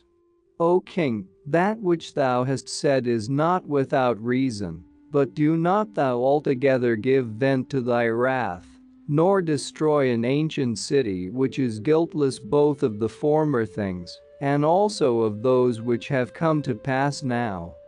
For as to the former things it was I who did them, and I bear the consequences heaped upon my head." 158. And as for what is now being done, since the wrongdoer is Pactyus, to whom thou didst entrust the charge of Sardis, let him pay the penalty. But the Lydians I pray thee pardon, and lay upon them commands as follows, in order that they may not revolt, nor be a cause of danger to thee. Send to them and forbid them to possess weapons of war, but bid them on the other hand, put on tunics under their outer garments, and be shod with buskins, and proclaim to them that they train their sons to play the lyre and the harp, and to be retail dealers, and soon thou shalt see, O king, that they have become women instead of men, so that there will be no fear that they will revolt from thee. Croesus, I say, suggested to him this, perceiving that this was better for the Lydians than to be reduced to slavery and sold, for he knew that if he did not offer a sufficient reason, he would not persuade Cyrus to change his mind, and he feared lest at some future time, if they should escape the present danger, the Lydians might revolt from the Persians and be destroyed. And Cyrus was greatly pleased with the suggestion made and slackened from his wrath, saying that he agreed with his advice. Then he called Mazars a Mede, and laid charge upon him to proclaim to the Lydians that which Croesus suggested, and moreover to sell into slavery all the rest who had joined with the Lydians in the expedition to Sardis, and finally by all means to bring Pactyas himself alive to Cyrus. Having given this charge upon the road, he continued his march to the native land of the Persians, but Pactyas, hearing that an army was approaching to fight against him, was struck with fear and fled away forthwith to Kyme. Then Mazars the Mede marched upon Sardis with a certain portion of the army of Cyrus, and as he did not find Pactyas or his followers any longer at Sardis, he first compelled the Lydians to perform the commands of Cyrus, and by his commands, the Lydians changed the whole manner of their life. After this Mazars proceeded to send messengers to Kyme, bidding them give up Pactyas. And the men of Kyme resolved to refer to the god at Branchidae the question what counsel they should follow. For there was there an oracle established of old time, which all the Ionians and Aeolians were wont to consult, and this place is in the territory of Miletos above the port of Panormos. So the men of Kyme sent messengers to the Branchidae to inquire of the god, and they asked what course they should take about Pactyas, so as to do that which was pleasing to the gods. When they thus inquired, the answer was given them that they should deliver up Pactyas to the Persians. And the men of Kyme, having heard this answer reported, were disposed to give him up. Then when the mass of the people were thus disposed, Aristodicus the son of Heracles, a man of repute among the citizens, stopped the men of Kyme from doing so, having distrust of the answer and thinking that those sent to inquire were not speaking the truth, until at last other messengers were sent to the oracle to ask a second time about Pactyas, and of them, Aristodicus was one. When these came to Branchidae, Aristodicus stood forth from the rest and consulted the oracle, asking as follows: Lord, there came to us a suppliant for protection, Pactyas the Lydian, flying from a violent death at the hands of the Persians, and they demand him from us, bidding the men of Kyme give him up. But we, though we fear the power of the Persians, yet have not ventured up to this time to deliver to them the suppliant, until thy counsel shall be clearly manifested to us, saying which of the two things we ought to do. He thus inquired, but the god again declared to them the same answer, bidding them deliver up Pactyas to the Persians. Upon this Aristodicus with deliberate purpose did as follows. He went all round the temple destroying the nests of the sparrows 161, and of all the other kinds of birds which had been hatched on the temple. And while he was doing this, it is said that a voice came from the inner shrine directed to Aristodicus and speaking thus: Thou most impious of men, why dost thou dare to do this? Dost thou carry away by force from my temple the suppliants for my protection? And Aristodicus, it is said, not being at all at a loss, replied to this: Lord, dost thou thus come to the assistance of thy suppliants, And yet biddest the men of Kime deliver up theirs? And the god answered him again thus. Yea, I bid you do so, that ye may perish the more quickly for your impiety, so that ye may not at any future time come to the oracle to ask about delivering up of suppliants. When the men of Kime heard this saying reported, not wishing either to be destroyed by giving him up or to be besieged by keeping him with them, they sent him away to Mytilene.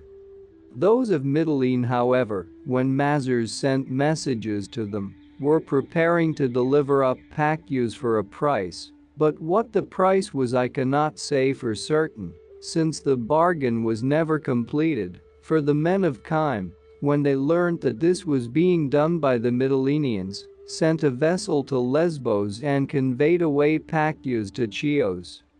After this he was dragged forcibly from the temple of Athene Poliuchos by the Chians and delivered up. And the Chians delivered him up, receiving Atarneus in return. Now this Atarneus is a region of Mysia opposition Lesbos. So the Persians, having received Pactyus, kept him under guard, meaning to produce him before Cyrus. And the long time elapsed during which none of the Chians either used barley meal grown in this region of Atarneus for pouring out in sacrifice to any god, or baked cakes for offering of the corn which grew there, but all the produce of this land was excluded from every kind of sacred service. The men of Chios had then delivered up Pactyus, and after this Mazars made expedition against those who had joined in besieging Tabalos. And first he reduced to slavery those of Prion, then he overran the whole plain of the Maeander, making spoil of it for his army, and Magnesia in the same manner. And straightway after this he fell sick and died.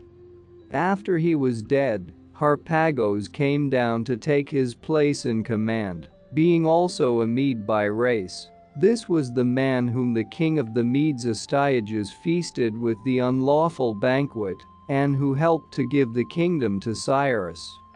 This man, being appointed commander then by Cyrus, came to Ionia and proceeded to take the cities by throwing up mounds against them. For when he had enclosed any people within their walls, then he threw up mounds against the walls and took their city by storm. And the first city of Ionia upon which he made an attempt was Phocaea. Now these Phocaeans were the first of the Hellenes who made long voyages, and these are they who discovered the Adriatic and Tercenia and Iberia and Tartessos. And they made voyages not in round ships, but in vessels of 50 oars. These came to Tartessos and became friends with the king of the Tartessians, whose name was Arganthonios. He was ruler of the Tartessians for 80 years, and lived in all 120. With this man, I say, the Phocaeans became so exceedingly friendly, that first he bade them leave Ionia and dwell wherever they desired in his own land. And as he did not prevail upon the Phocaeans to do this, afterwards, hearing from them of the Mede how his power was increasing, he gave them money to build a wall about their city. And he did this without sparing, for the circuit of the wall is many furlongs 163 in extent. And it is built all of large stones closely fitted together. The wall of the Phocaeans was made in this manner. And Harpagos, having marched his army against them, began to besiege them, at the same time holding forth to them proposals, and saying that it was enough to satisfy him if the Phocaeans were willing to throw down one battlement of their wall and dedicate one single house. 164 But the Phocaeans, being very greatly grieved at the thought of subjection, said that they wished to deliberate about the matter for one day, and after that they would give their answer, and they asked him to withdraw his army from the wall while they were deliberating. Harpagos said that he knew very well what they were meaning to do, Nevertheless, he was willing to allow them to deliberate. So in the time that followed, when Harpagos had withdrawn his army from the wall, the Phocaeans drew down their 50-oared galleys to the sea, put into them their children and women and all their movable goods, and besides them the images out of the temples and the other votive offerings, except such as were made of bronze or stone or consisted of paintings. All the rest, I say, they put into the ships. And having embarked themselves, they sailed towards Chios, and the Persians obtained possession of Phocaea, the city being deserted of the inhabitants.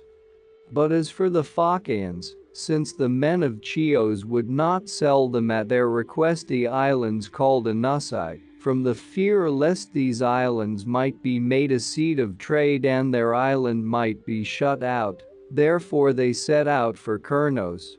165 For in Kurnos 20 years before this they had established a city named Eulalia, in accordance with an oracle. Now Arganthonios by that time was dead. And when they were setting out for Kurnos, they first sailed to Phocaea and slaughtered the Persian garrison, to whose charge Harpagos had delivered the city. Then after they had achieved this, they made solemn imprecations on any one of them who should be left behind from their voyage, and moreover, they sank a mass of iron in the sea, and swore that not until that mass should appear again on the surface. 166 would they return to Phocaea. However, as they were setting forth to Kurnos, more than half of the citizens were seized with yearning and regret for their city and for their native land, and they proved false to their oath and sailed back to Phocaea. But those of them who kept the oath still weighed anchor from the islands of Anusai and sailed. When these came to Kurnos, for 5 years they dwelt together with those who had come thither before, and they founded temples there. Then, since they plundered the property of all their neighbors, the Tersenians and Carthaginians 167 made expedition against them by agreement with one another, each with 60 ships. And the Phocaeans also manned their vessels, 60 in number, and came to meet the enemy in that which is called the Sardinian Sea. And when they encountered one another in the sea fight, the Phocaeans won a kind of Cadmean victory, for 40 of their ships were destroyed, and the remaining 20 were disabled, having had their prows bent aside. So they sailed into Eulalia and took up their children and their women and their other possessions, as much as their ships proved capable of carrying, and then they left Kurnos behind them and sailed to Rhegium. But as for the crews of the ships that were destroyed, the Carthaginians and Tersenians obtained much the greater number of them, 168, and these they brought to land and killed by stoning. After this the men of Agylla found that everything which passed by the spot where the Phocaeans were laid after being stoned became either distorted, or crippled, or paralyzed, both small cattle and beasts of burden and human creatures. So the men of Agylla sent to Delphi desiring to purge themselves of the offense, and the Pythian prophetess bade them do that which the men of Agylla still continue to perform, that is to say, they make great sacrifices in honor of the dead, and hold at the place a contest of athletics and horse racing. These then of the Phocaeans had the fate which I have said, but those of them who took refuge at Rhegium started from thence, and took possession of that city in the land of Anatria, which now is called Hyel. This they founded, having learned from a man of Posidonia that the Pythian prophetess by her answer meant them to found a temple to Kurnos, who was a hero, and not to found a settlement in the island of Kurnos. 169 About Phocaea in Ionia it happened thus, and nearly the same thing also was done by the men of Teos. For as soon as Harpagos took their wall with a mound, they embarked in their ships and sailed straightway for Thrace, and there they founded the city of Abdera, which before them Timesios of Clazomenae founded and had no profit therefrom, but was driven out by the Thracians, and now he is honored as a hero by the Tians in Abdera. These alone of all the Ionians left their native cities because they would not endure subjection. But the other Ionians except the Milesians did indeed contend in arms with Harpagos like those who left their homes, and proved themselves brave men, fighting each for his own native city, but when they were defeated and captured, they remained all in their own place, and performed that which was laid upon them. But the Milesians, as I have also said before, had made a sworn agreement with Cyrus himself and kept still. Thus for the second time Ionia had been reduced to subjection. And when Harpagos had conquered the Ionians on the mainland, then the Ionians who dwelt in the islands, being struck with fear by these things, gave themselves over to Cyrus. When the Ionians had been thus evilly entreated but were continuing still to hold their gatherings as before at the Pannonian, Bias a man of Priene set forth to the Ionians, as I am informed, a most profitable counsel, by following which they might have been the most prosperous of all the Hellenes.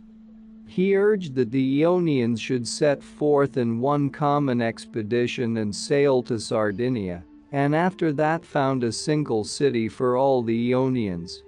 And thus they would escape subjection and would be prosperous, inhabiting the largest of all islands and being rulers over others, whereas, if they remained in Ionia, he did not perceive, he said, that freedom would any longer exist for them. This was the counsel given by Bias of Priene after the Ionians had been ruined. But a good counsel too was given before the ruin of Ionia by Thales, a man of Miletus, who was by descent of Phoenician race. He advised the Ionians to have one single seat of government, 170, and that this should be at Teos, for Teos, he said, was in the center of Ionia, and that the other cities should be inhabited as before, but accounted just as if they were demes. These men set forth to them counsels of the kind which I have said. But Harpagos, after subduing Ionia, proceeded to march against the Carians and Caunians and Lycians, taking also Ionians and Aeolians to help him.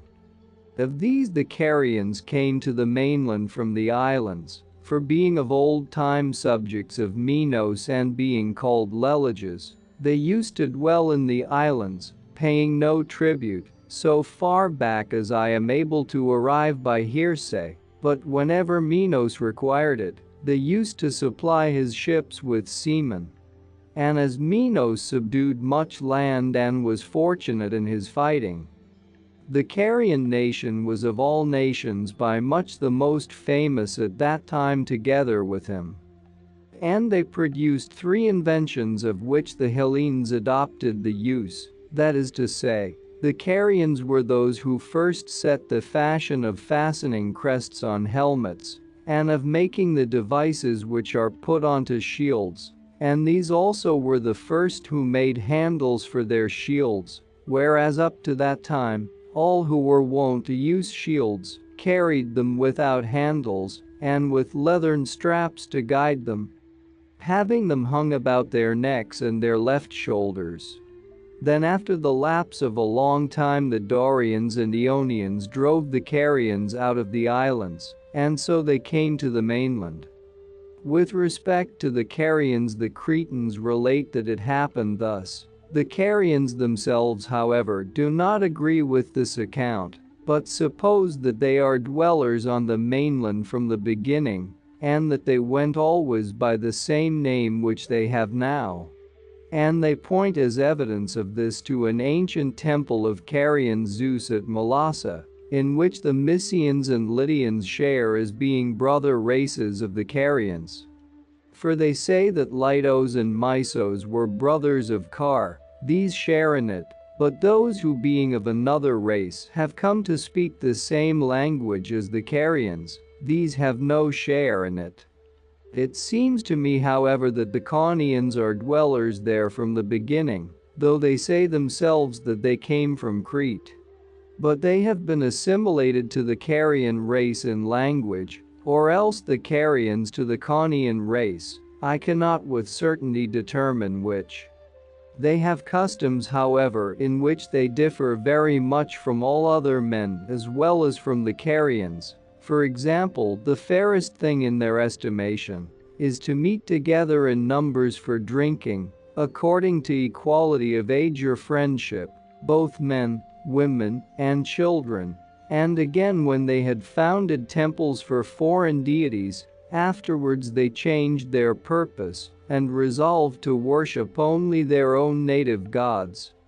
And the whole body of Caunian young men put on their armor and made pursuit as far as the borders of the Calindians, beating the air with their spears, and they said that they were casting the foreign gods out of the land. Such are the customs which these have. The Lycians, however, have sprung originally from Crete, for in old time the whole of Crete was possessed by barbarians. And when the sons of Europa, Sarpedon and Minos, came to be at variance in Crete about the kingdom, Minos, having got the better in the strife of parties, drove out both Sarpedon himself and those of his party. And they, having been expelled, came to the land of Milyas in Asia. For the land which now the Lycians inhabit was anciently called Milyas, and the Mylians were then called Solomoi. Now while Sarpedon reigned over them, they were called by the name which they had when they came thither, and by which the Lycians are even now called by the neighboring tribes, namely Termali. But when from Athens Lycos the son of Pandion came to the land of the Termali and to Sarpedon, he too, having been driven out by his brother, namely Aegeus, then by the name taken from Lycos, they were called after a time Lycians. The customs which these have are partly Cretan and partly Carian, but one custom they have which is peculiar to them, and in which they agree with no other people, that is, they call themselves by their mothers and not by their fathers, and if one asks his neighbor who he is, he will state his parentage on the mother's side, and enumerate his mother's female ascendants. And if a woman who is a citizen marry a slave, the children are accounted to be of gentle birth, but if a man who is a citizen, though he were the first man among them, have a slave for wife or concubine, the children are without civil rights. Now the Carians were reduced to subjection by Harpagos without any brilliant deed displayed either by the Carians themselves, or by those of the Hellenes who dwell in this land.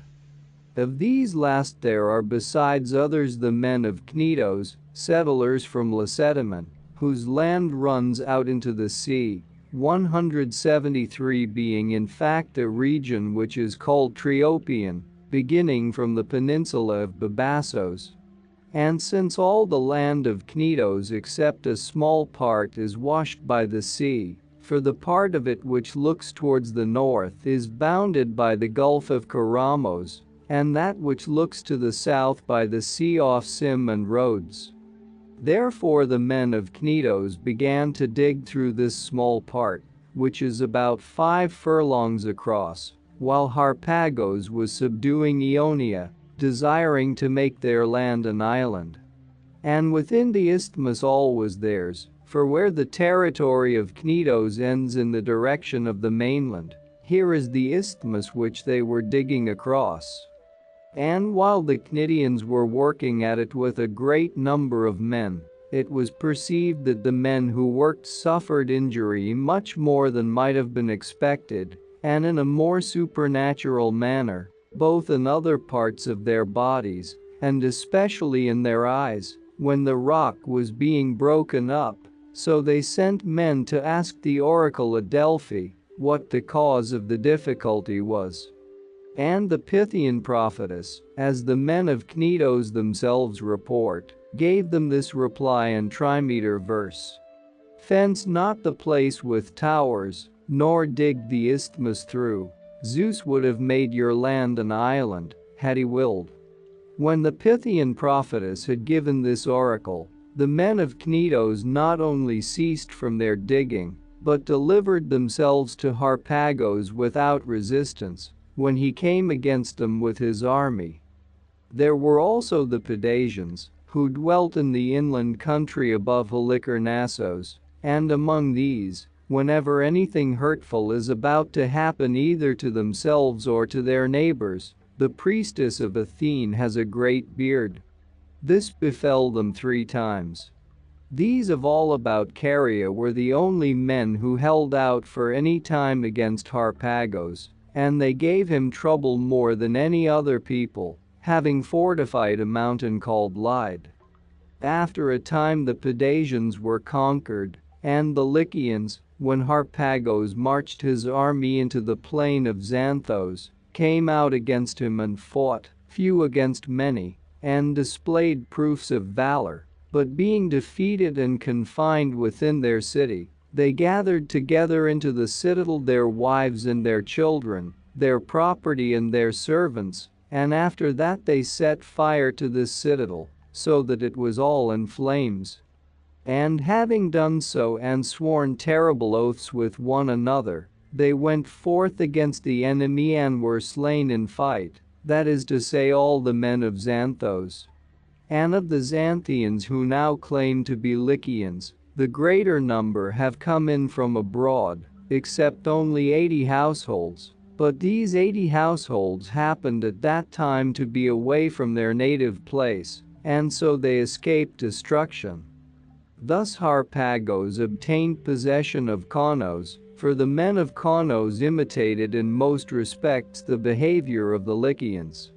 So Harpagos was conquering the coast regions of Asia, and Cyrus himself meanwhile was doing the same in the upper parts of it, subduing every nation and passing over none.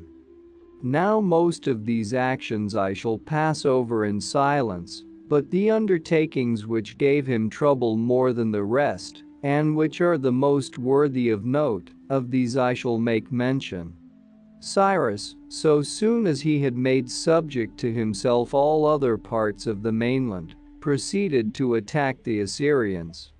Now Assyria has doubtless many other great cities, but the most famous and the strongest, and the place where the seat of their monarchy had been established after Nineveh was destroyed, was Babylon, which was a city such as I shall say. It lies in a great plain, and in size it is such that each face measures 120 furlongs, 177 the shape of the whole being square. Thus the furlongs of the circuit of the city amount in all to 480. Such is the size of the city of Babylon, and it had a magnificence greater than all other cities of which we have knowledge. First there runs round it a trench deep and broad and full of water, then a wall 50 royal cubits in thickness and 200 cubits in height. Now the royal cubit is larger by 3 fingers than the common cubit. I must also tell in addition to this for what purpose the earth was used, which was taken out of the trench, and in what manner the wall was made. As they dug the trench they made the earth which was carried out of the excavation into bricks, and having molded enough bricks they baked them in kilns, and then afterwards, using hot asphalt for mortar, and inserting reed mats at every 30 courses of brickwork. They built up first the edges of the trench and then the wall itself in the same manner. And at the top of the wall along the edges they built chambers of 1 story facing one another, and between the rows of chambers they left space to drive a 4-horse chariot. In the circuit of the wall there are set 100 gates made of bronze throughout, and the gate posts and lintels likewise.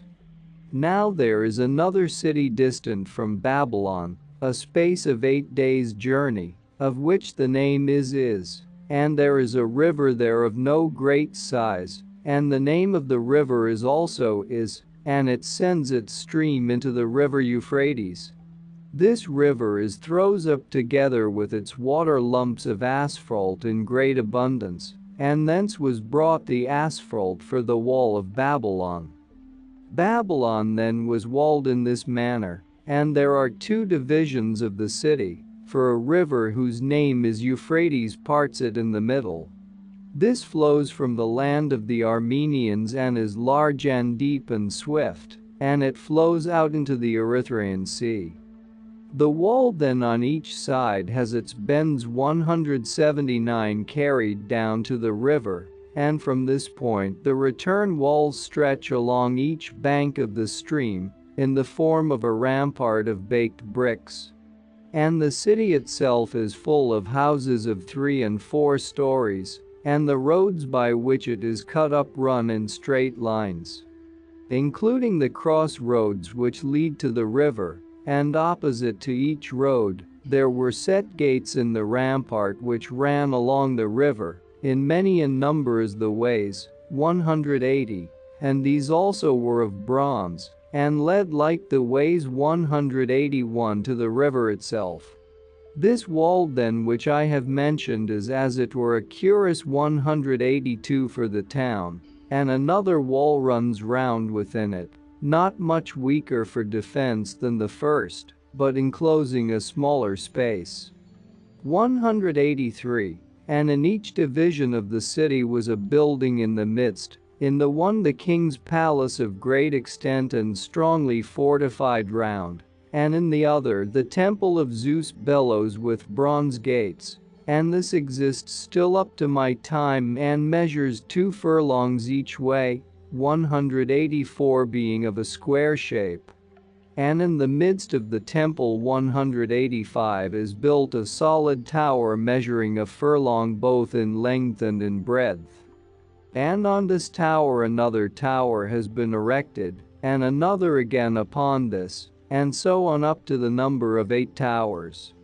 An ascent to these has been built running outside round about all the towers, and when one reaches about the middle of the ascent, one finds a stopping place and seats to rest upon which those who ascend sit down and rest.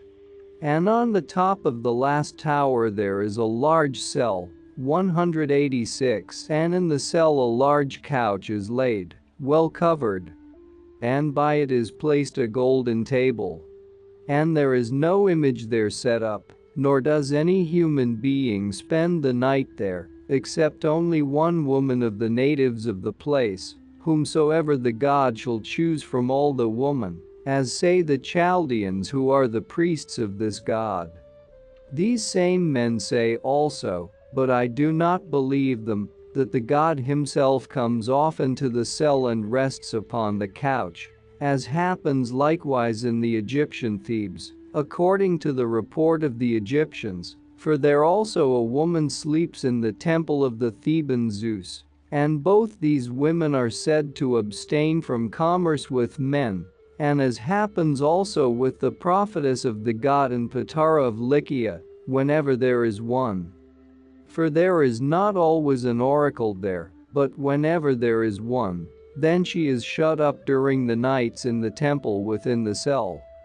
There is moreover in the temple at Babylon another cell below, wherein is a great image of Zeus sitting, made of gold, and by it is placed a large table of gold, and his footstool and seat are of gold also, and, as the Chaldeans reported, the weight of the gold of which these things are made is 800 talents.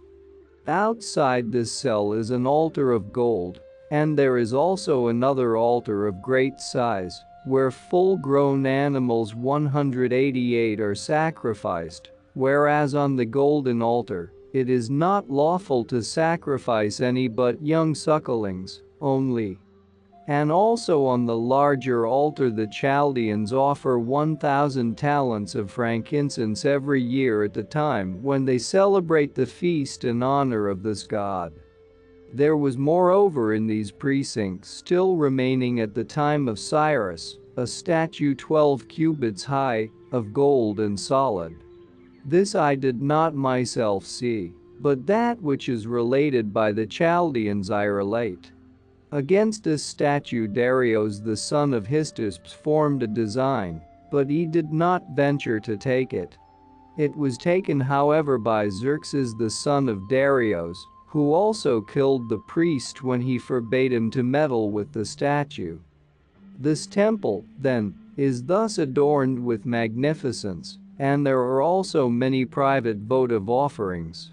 Of this Babylon, besides many other rulers, of whom I shall make mention in the Assyrian history, and who added improvement to the walls and temples, there were also 2 who were women. Of these, the one who ruled first, named Semiramis, who lived 5 generations before the other, produced banks of earth in the plain which are a sight worth seeing, and before this the river used to flood like a sea over the whole plain. The queen who lived after her time, named Nitocris, was wiser than she who had reigned before, and in the first place she left behind her monuments which I shall tell of. Then secondly, seeing that the monarchy of the Medes was great and not apt to remain still, but that besides other cities, even Nineveh had been captured by it, she made provision against it in so far as she was able. First, as regards the river Euphrates which flows through the midst of their city, whereas before this it flowed straight, she by digging channels above, made it so winding that it actually comes 3 times in its course to one of the villages in Assyria, and the name of the village to which the Euphrates comes is Artarica, and at this day those who travel from this sea of ours to Babylon, in their voyage down the river Euphrates, 18,901 arrive 3 times at this same village and on 3 separate days.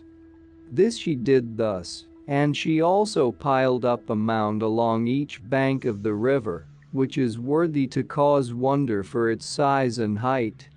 And at a great distance above Babylon, she dug a basin for a lake, which she caused to extend along at a very small distance from the river, excavating it everywhere of such depth as to come to water, and making the extent such that the circuit of it measured 420 furlongs. And the earth which was dug out of this excavation she used up by piling it in mounds along the banks of the river. And when this had been dug by her she brought stones and set them all round it as a facing wall.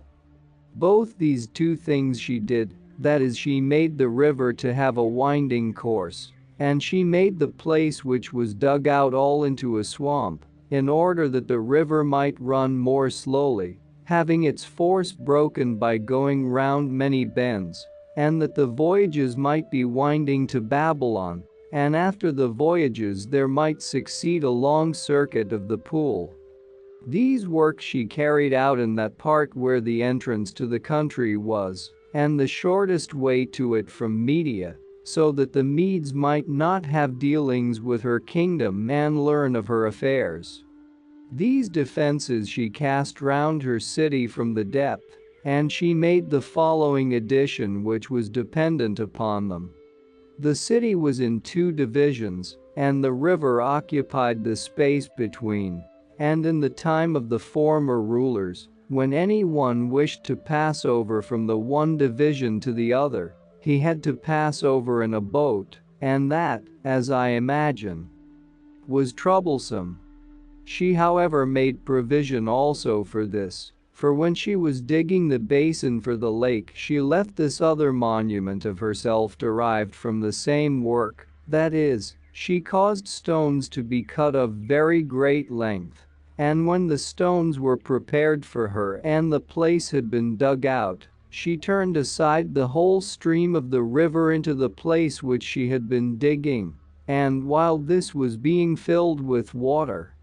the ancient bed of the river being dried up in the meantime, she both built up with baked bricks after the same fashion as the wall the edges of the river, where it flows through the city, and the places of descent leading from the small gateways to the river, and also about the middle of the city, as I judge, with the stones which she had caused to be dug out, she proceeded to build a bridge, binding together the stones with iron and lead. And upon the top she laid squared timbers across, to remain there while it was daytime, over which the people of Babylon made the passage across. But at night they used to take away these timbers for this reason, namely that they might not go backwards and forwards by night, and steal from one another. And when the place dug out had been made into a lake full of water by the river, and at the same time the bridge had been completed, then she conducted the Euphrates back into its ancient channel from the lake, and so the place dug out being made into a swamp, was thought to have served a good purpose, and there had been a bridge set up for the men of the city. This same queen also contrived a snare of the following kind. Over that gate of the city through which the greatest number of people passed, she set up for herself a tomb above the very gate itself. And on the tomb she engraved writing which said thus: "If any of the kings of Babylon who come after me shall be in want of wealth, let him open my tomb and take as much as he desires, but let him not open it for any other cause, if he be not in want, for that will not be well." This tomb was undisturbed until the kingdom came to Darius, but to Darius, it seemed that it was a monstrous thing not to make any use of this gate, and also, when there was money lying there, not to take it, considering that the money itself invited him to do so. Now the reason why he would not make any use of this gate was because the corpse would have been above his head as he drove through. He then, I say, opened the tomb and found not indeed money but the corpse, with writing which said thus: "If thou hadst not been insatiable of wealth and basely covetous, thou wouldest not have opened the resting places of the dead." This queen then is reported to have been such as I have described. And it was the son of this woman, bearing the same name as his father, Labanetos, and being ruler over the Assyrians, against whom Cyrus was marching. Now the great king makes his marches not only well furnished from home with provisions for his table and with cattle, but also taking with him water from the river Chospes, which flows by Susa, of which alone and of no other river the king drinks. And of this water of the Chospes boiled, a very great number of wagons, four-wheeled and drawn by mules, carry a supply in silver vessels, and go with him wherever he may march at any time. Now when Cyrus on his way towards Babylon arrived at the river Gins, of which river the springs are in the mountains of the Madianians, and it flows through the Dardanians and runs into another river, the Tigris, which flowing by the city of Opis, runs out into the Erythraean Sea. When Cyrus, I say, was endeavoring to cross this river Gins, which is a navigable stream, then one of his sacred white horses in high spirit and wantonness went into the river and endeavored to cross, but the stream swept it under water and carried it off forthwith. And Cyrus was greatly moved with anger against the river for having done thus insolently, and he threatened to make it so feeble that for the future, even women could cross it easily without wetting the knee.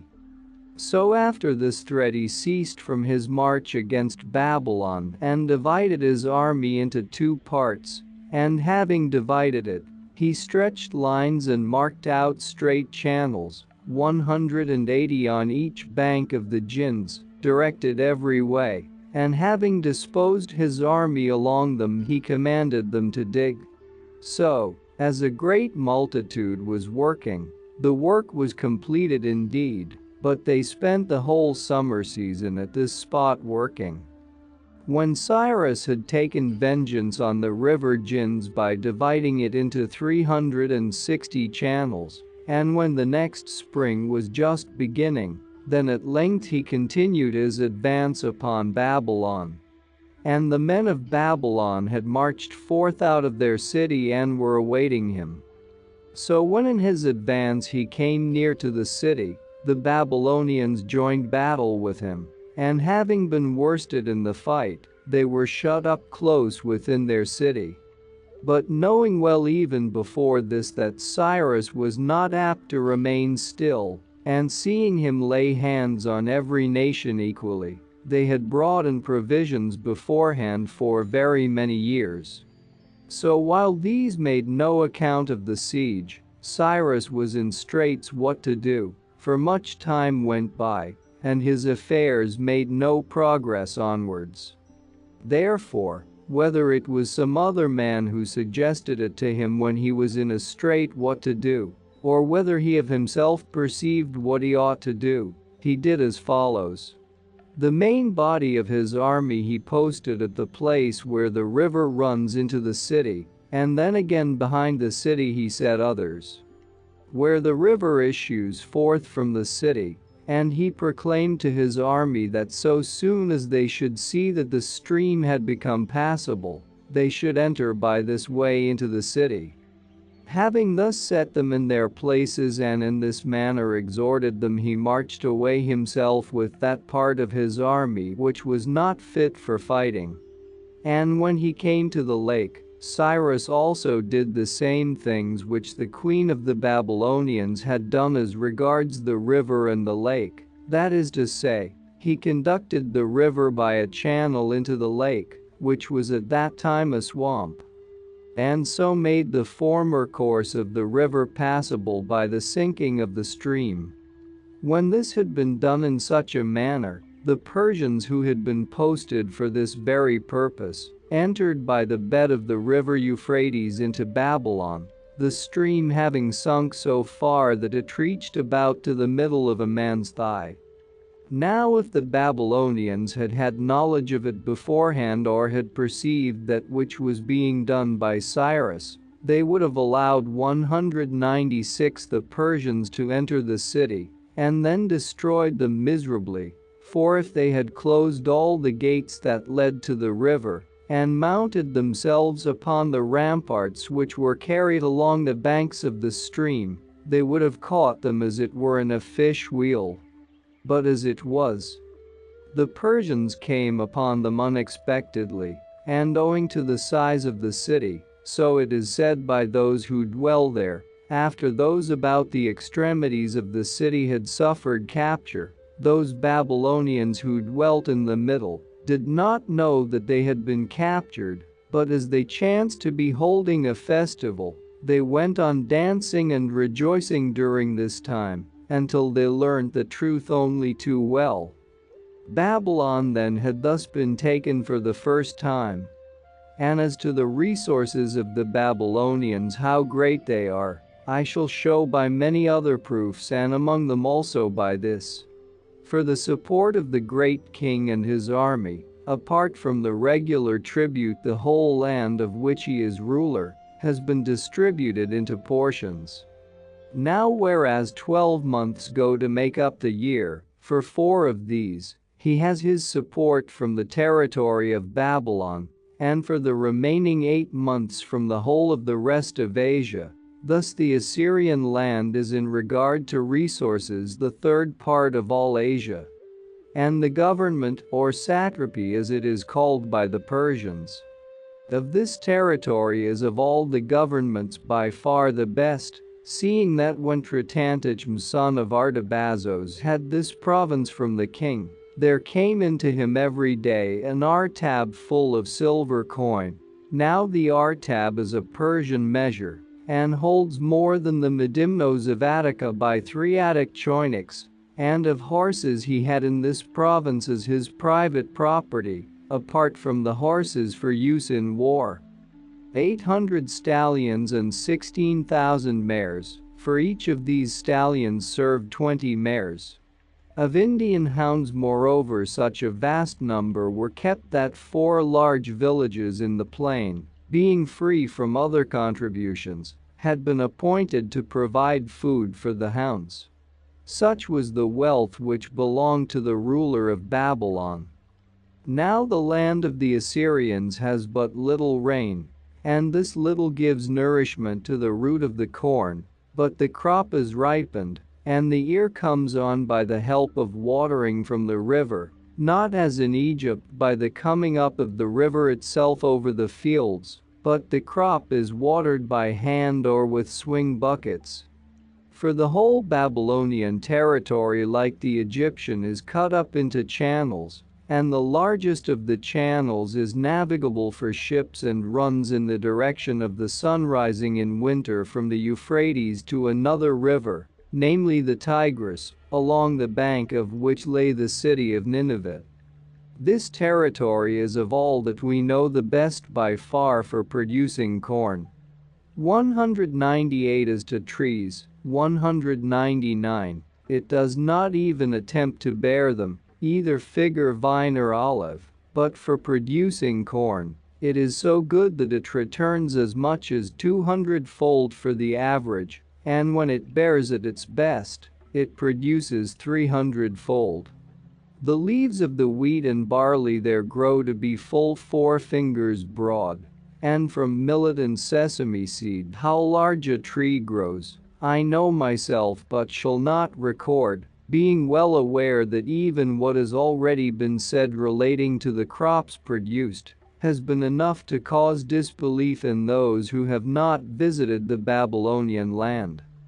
They use no oil of olives, but only that which they make of sesame seed, and they have date palms growing over all the plain, most of them fruit-bearing, of which they make both solid food and wine and honey, and to these they attend in the same manner as to fig trees, and in particular they take the fruit of those palms which the Hellenes call male palms, and tie them upon the date-bearing palms,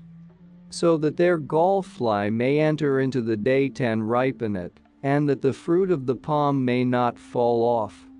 For the male palm produces gallflies in its fruit just as the wild fig does. But the greatest marvel of all the things in the land after the city itself, to my mind, is this which I am about to tell. Their boats, those I mean which go down the river to Babylon, are round and all of leather. For they make ribs for them of willow which they cut in the land of the Armenians who dwell above the Assyrians, and round these they stretch hides which serve as a covering outside by way of hull, not making broad the stern nor gathering in the prow to a point, but making the boats round like a shield. And after that they stow the whole boat with straw, and suffer it to be carried down the stream full of cargo, and for the most part these boats bring down casks of palm wood 200 filled with wine. The boat is kept straight by 2 steering oars and 2 men standing upright, and the man inside pulls his oar, while the man outside pushes. 201 These vessels are made both of very large size and also smaller, the largest of them having a burden of as much as 5,000 talents weight, and in each one there is a live ass, and in those of larger size several. So when they have arrived at Babylon in their voyage and have disposed of their cargo, they sell by auction the ribs of the boat and all the straw, but they pack the hides upon their asses and drive them off to Armenia. For up the stream of the river it is not possible by any means to sail, owing to the swiftness of the current, and for this reason they make their boats not of timber, but of hides. Then when they have come back to the land of the Armenians, driving their asses with them, they make other boats in the same manner. Such are their boats, and the following is the manner of dress which they use, namely a linen tunic reaching to the feet, and over this they put on another of wool, and then a white mantle thrown round, while they have shoes of a native fashion, rather like the Boeotian slippers. They wear their hair long and bind their heads round with fillets, and they are anointed over the whole of their body with perfumes. Each man has a seal and a staff carved by hand, and on each staff is carved either an apple or a rose or a lily or an eagle or some other device, for it is not their custom to have a staff without a device upon it. Such is the equipment of their bodies. And the customs which are established among them are as follows, the wisest in our opinion being this, which I am informed that the Enetoi in Illyria also have. In every village once in each year it was done as follows. When the maidens grew to the age for marriage, they gathered these all together and brought them in a body to one place, and round them stood a company of men. And the crier caused each one severally to stand up, and proceeded to sell them, first the most comely of all, and afterwards, when she had been sold and had fetched a large sum of money, he would put up another who was the most comely after her. And they were sold for marriage. Now all the wealthy men of the Babylonians who were ready to marry vied with one another in bidding for the most beautiful maidens. Those, however, of the common sort who were ready to marry did not require a fine form, but they would accept money together with less comely maidens. For when the crier had made an end of selling the most comely of the maidens, then he would cause to stand up that one who was least shapely, or any one of them who might be crippled in any way, and he would make proclamation of her, asking who was willing for least gold to have her in marriage, until she was assigned to him who was willing to accept least. And the gold would be got from the sale of the comely maidens. And so those of beautiful form provided dowries for those which were unshapely or crippled, but to give in marriage one's own daughter to whomsoever each man would, was not allowed, nor to carry off the maiden after buying her without a surety, for it was necessary for the man to provide sureties, that he would marry her, before he took her away, and if they did not agree well together, the law was laid down that he should pay back the money. It was allowed also for anyone who wished it to come from another village and buy. This then was their most honorable custom. It does not, however, still exist at the present time, but they have found out of late another way, in order that the men may not ill-treat them or take them to another city.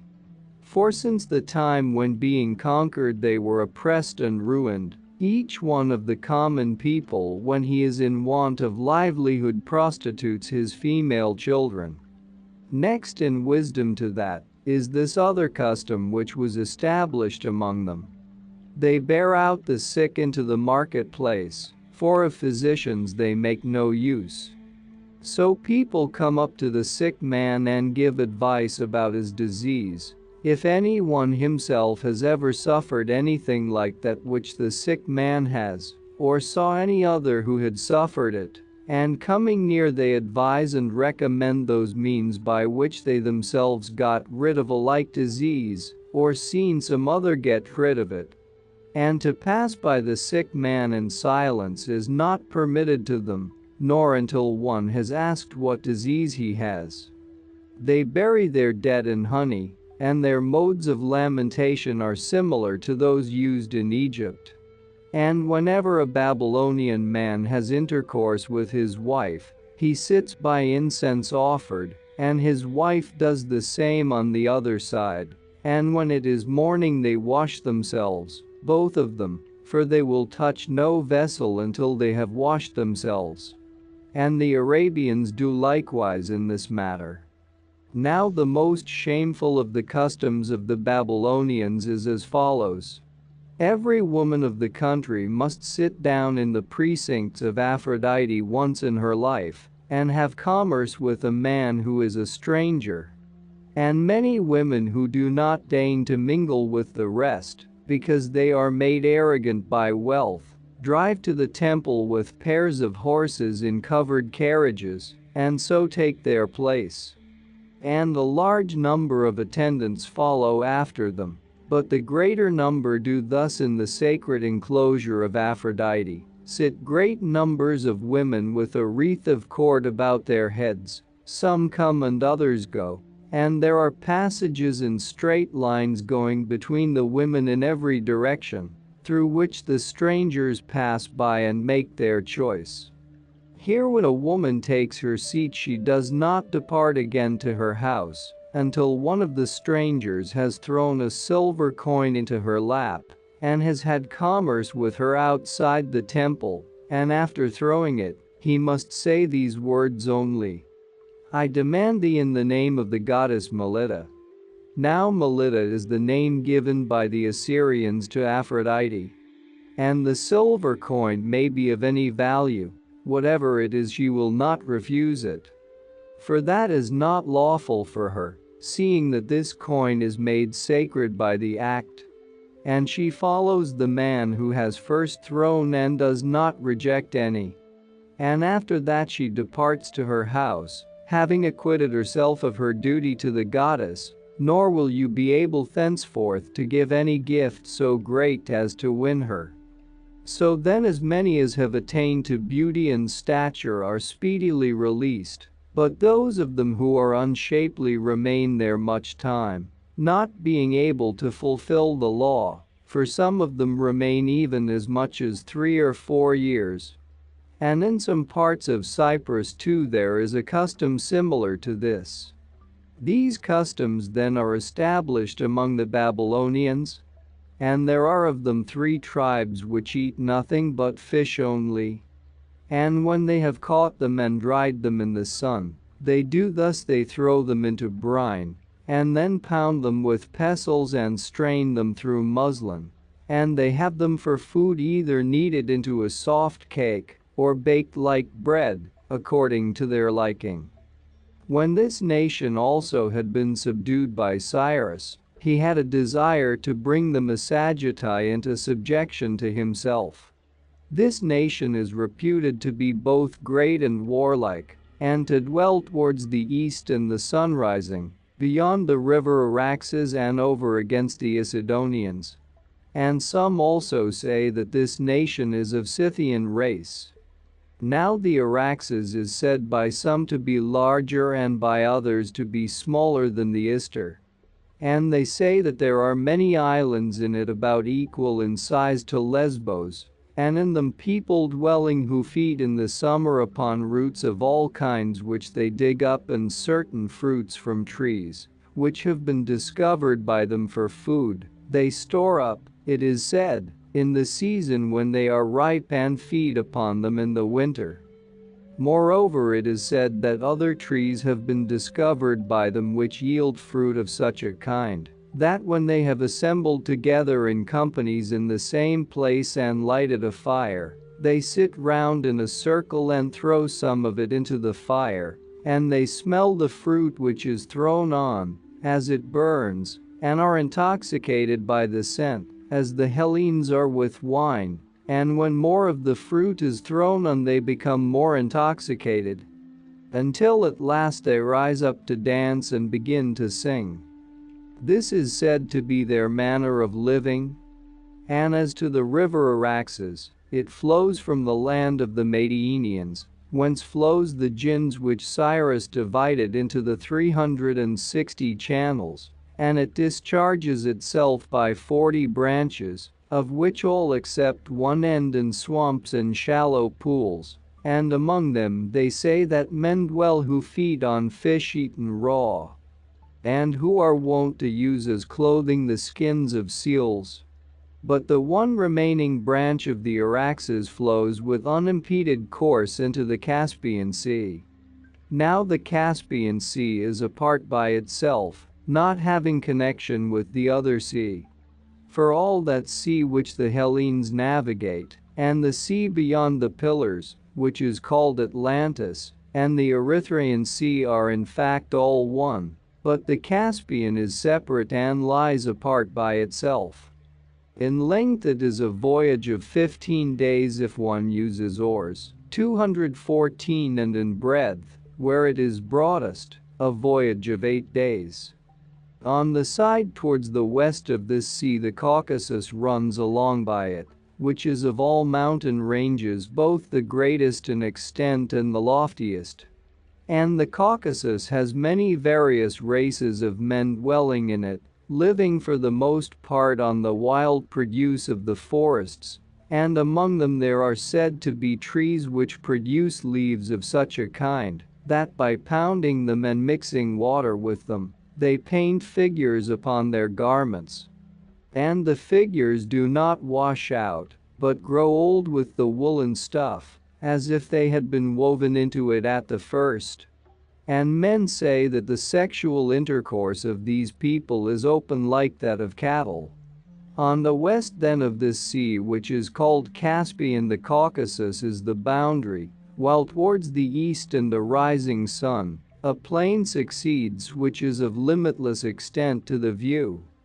Of this great plain then the Massagetae occupy a large part, against whom Cyrus had become eager to march, for there were many strong reasons which incited him to it, and urged him onwards. First, the manner of his birth, that is to say the opinion held of him that he was more than a mere mortal man, and next the success which he had met with in his wars, for whithersoever Cyrus directed his march, it was impossible for that nation to escape. Now the ruler of the Massagetae was a woman, who was queen after the death of her husband, and her name was Tomris. To her Cyrus sent and wooed her, pretending that he desired to have her for his wife. But Tomris, understanding that he was wooing not herself, but rather the kingdom of the Massagetae, rejected his approaches. And Cyrus after this, as he made no progress by craft, marched to the Araxes, and proceeded to make an expedition openly against the Massagetae, forming bridges of boats over the river for his army to cross, and building towers upon the vessels which gave them passage across the river. While he was busied about this labor, Tomris sent a herald and said thus: O King of the Medes, cease to press forward the work which thou art now pressing forward, for thou canst not tell whether these things will be in the end for thy advantage or no. Cease to do so, I say, and be king over thine own people, and endure to see us ruling those whom we rule.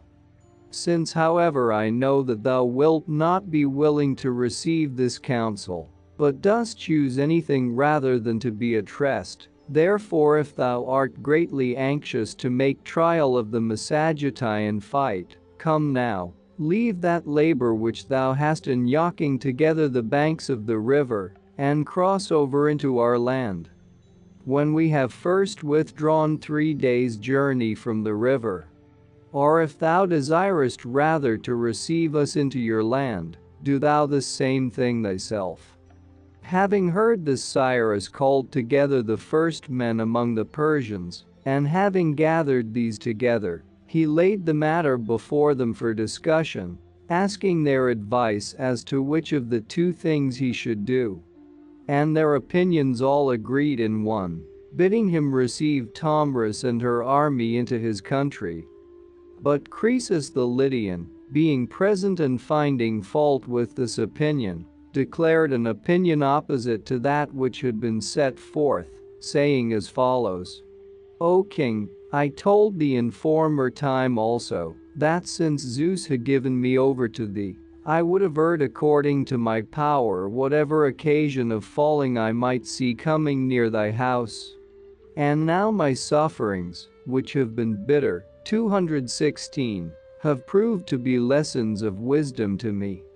If thou dost suppose that thou art immortal, and that thou dost command an army which is also immortal, it will be of no use for me to declare to thee my judgment. But if thou hast perceived that thou art a mortal man thyself and dost command others who are so likewise, then learn this first, that for the affairs of men, there is a revolving wheel, and that this in its revolution suffers not the same persons always to have good fortune.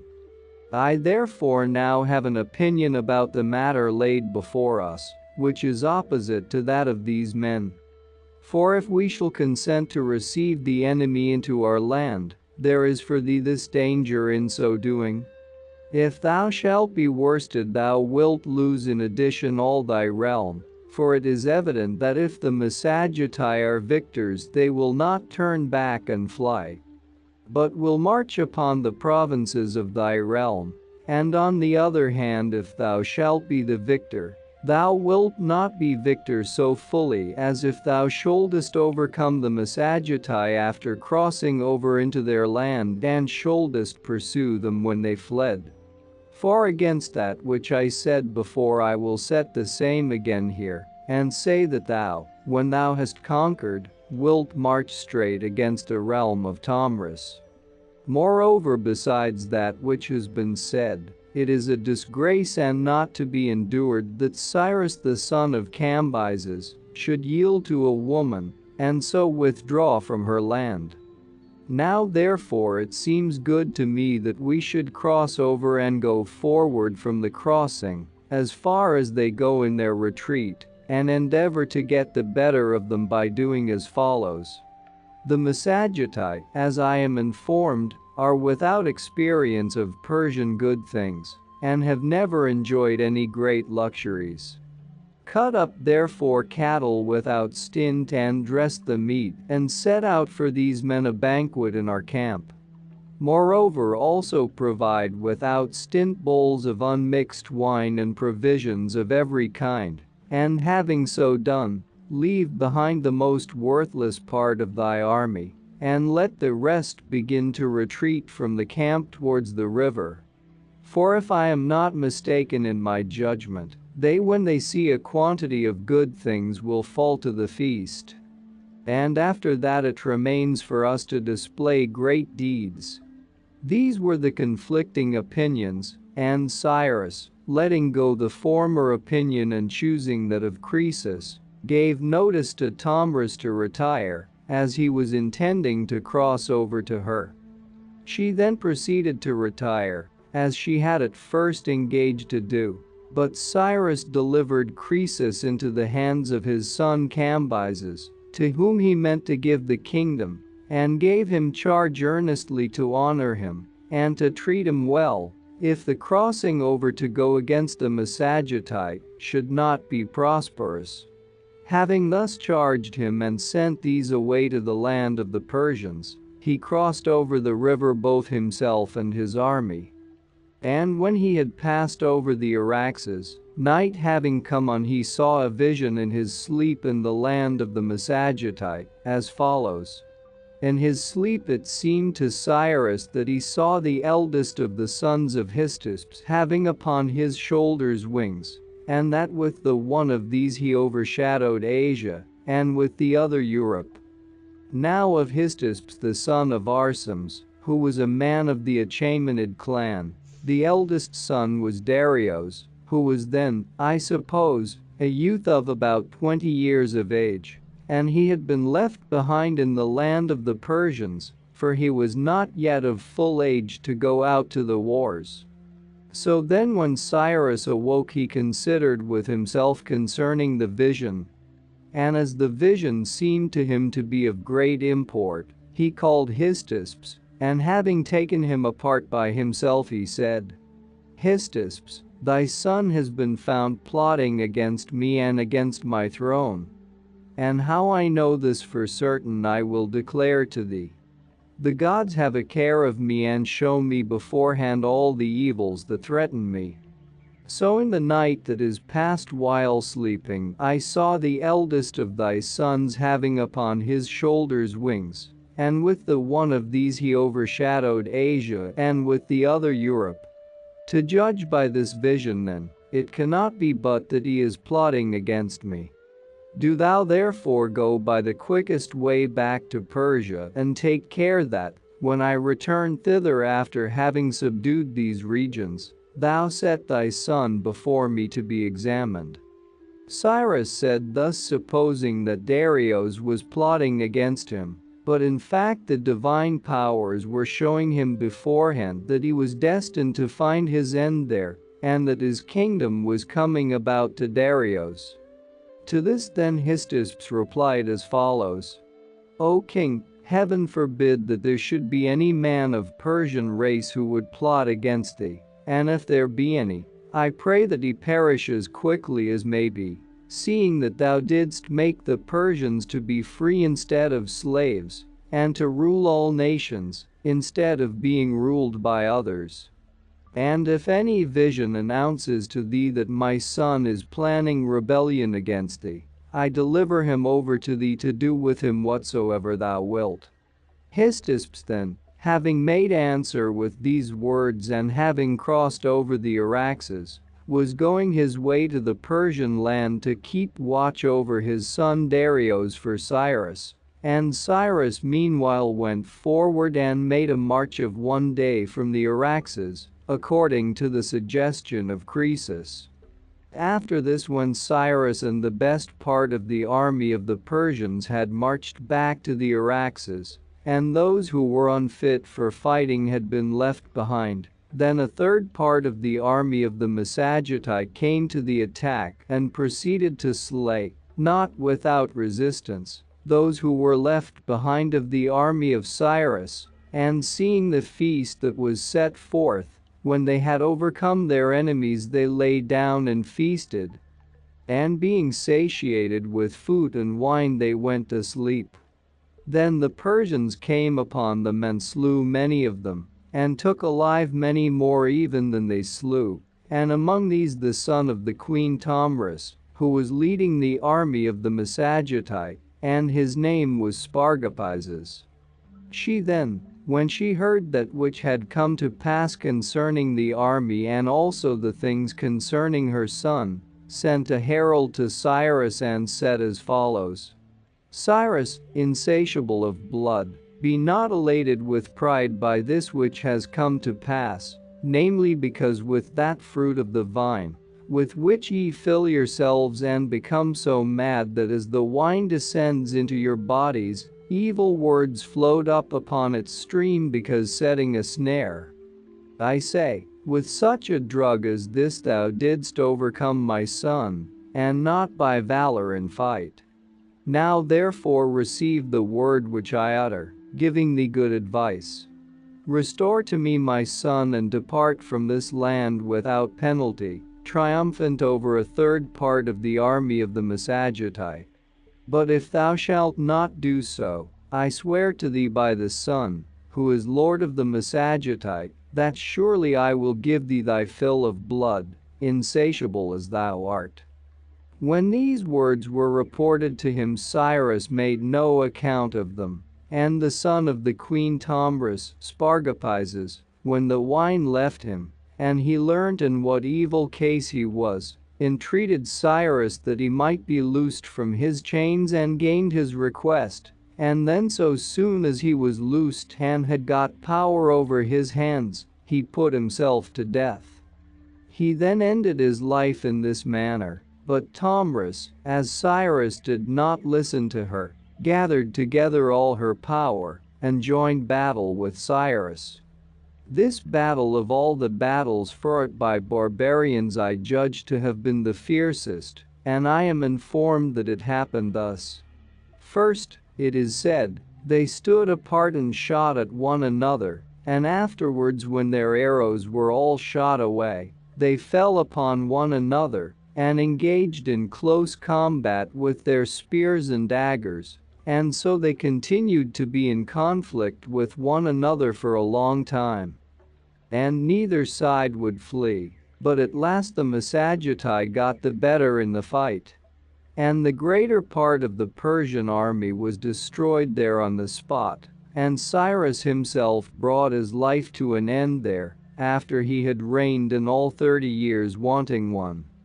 Then Tomris filled a skin with human blood, and had search made among the Persian dead for the corpse of Cyrus.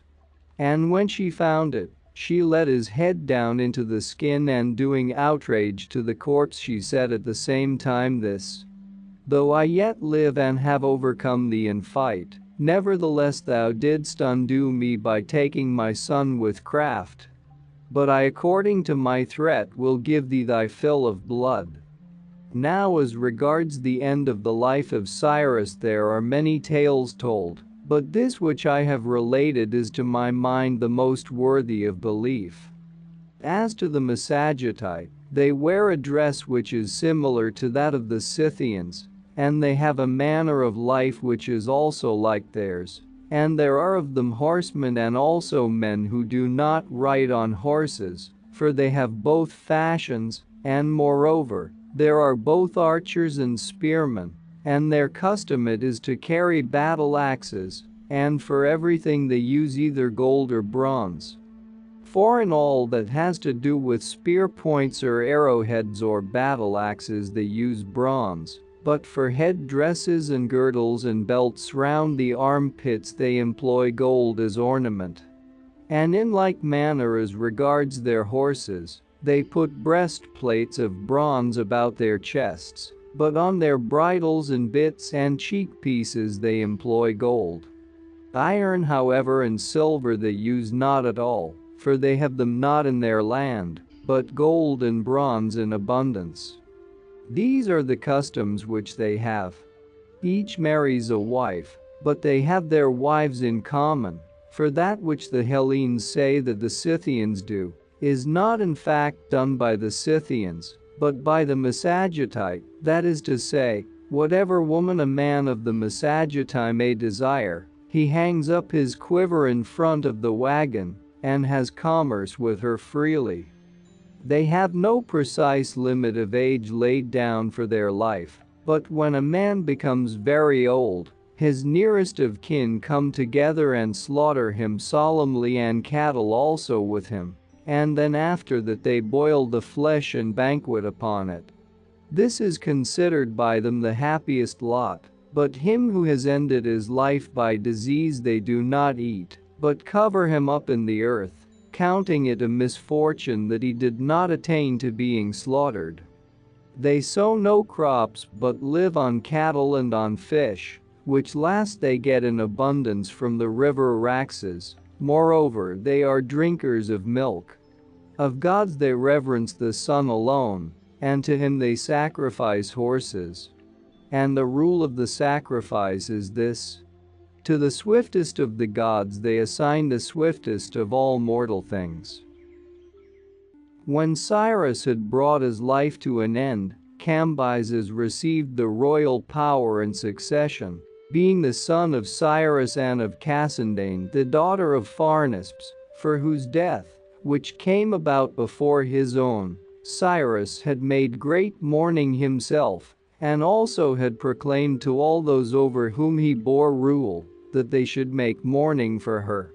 Cambyses, I say, being the son of this woman and of Cyrus, regarded the Ionians and Aeolians as slaves inherited from his father, and he proceeded to march an army against Egypt, taking with him as helpers, not only the other nations of which he was the ruler, but also those of the Hellenes over whom he had power besides. Now the Egyptians, before the time when Psammetichos became king over them, were wont to suppose that they had come into being first of all men, but since the time when Psammetichos, having become king, desired to know what men had come into being first, they supposed that the Phrygians came into being before themselves, but they themselves before all other men. Now Psammetichos, when he was not able by inquiry to find out any means of knowing who had come into being first of all men, contrived a device of the following kind.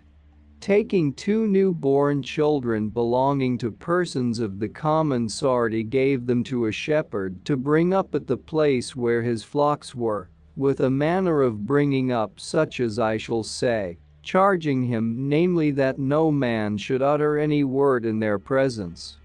and that they should be placed by themselves in a room where none might come, and at the proper time he should bring to them she-goats, and when he had satisfied them with milk, he should do for them whatever else was needed. These things Samatichos did and gave him this charge, wishing to hear what word the children would let break forth first, after they had ceased from wailings without sense. And accordingly so it came to pass, for after a space of 2 years had gone by, during which the shepherd went on acting so, at length, when he opened the door and entered, both the children fell before him in entreaty and uttered the word Bikos, stretching forth their hands. At first when he heard this the shepherd kept silence, but since this word was often repeated, as he visited them constantly and attended to them, at last he declared the matter to his master, and at his command, he brought the children before his face. Then Samatichos, having himself also heard it, began to inquire about what nation of men named anything Bikos, and inquiring he found that the Phrygians had this name for bread. In this manner and guided by an indication such as this, the Egyptians were brought to allow that the Phrygians were a more ancient people than themselves. That so it came to pass I heard from the priests of that Hephaestus who dwells at Memphis, but the Hellenes relate, besides many other idle tales, that Samatichos cut out the tongues of certain women, and then caused the children to live with these women. With regard then to the rearing of the children they related so much as I have said. And I heard also other things at Memphis when I had speech with the priests of Hephaestus. Moreover I visited both Thebes and Heliopolis for this very cause, namely because I wished to know whether the priests at these places would agree in their accounts with those at Memphis, for the men of Heliopolis are said to be the most learned in records of the Egyptians. Those of their narrations which I heard with regard to the gods I am not earnest to relate in full, but I shall name them only, because I consider that all men are equally ignorant of these matters. And whatever things of them I may record, I shall record only because I am compelled by the course of the story. But as to those matters which concern men, the priests agreed with one another in saying that the Egyptians were the first of all men on earth to find out the course of the year, having divided the seasons into 12 parts to make up the whole, and this they said they found out from the stars. And they reckon to this extent more wisely than the Hellenes, as it seems to me.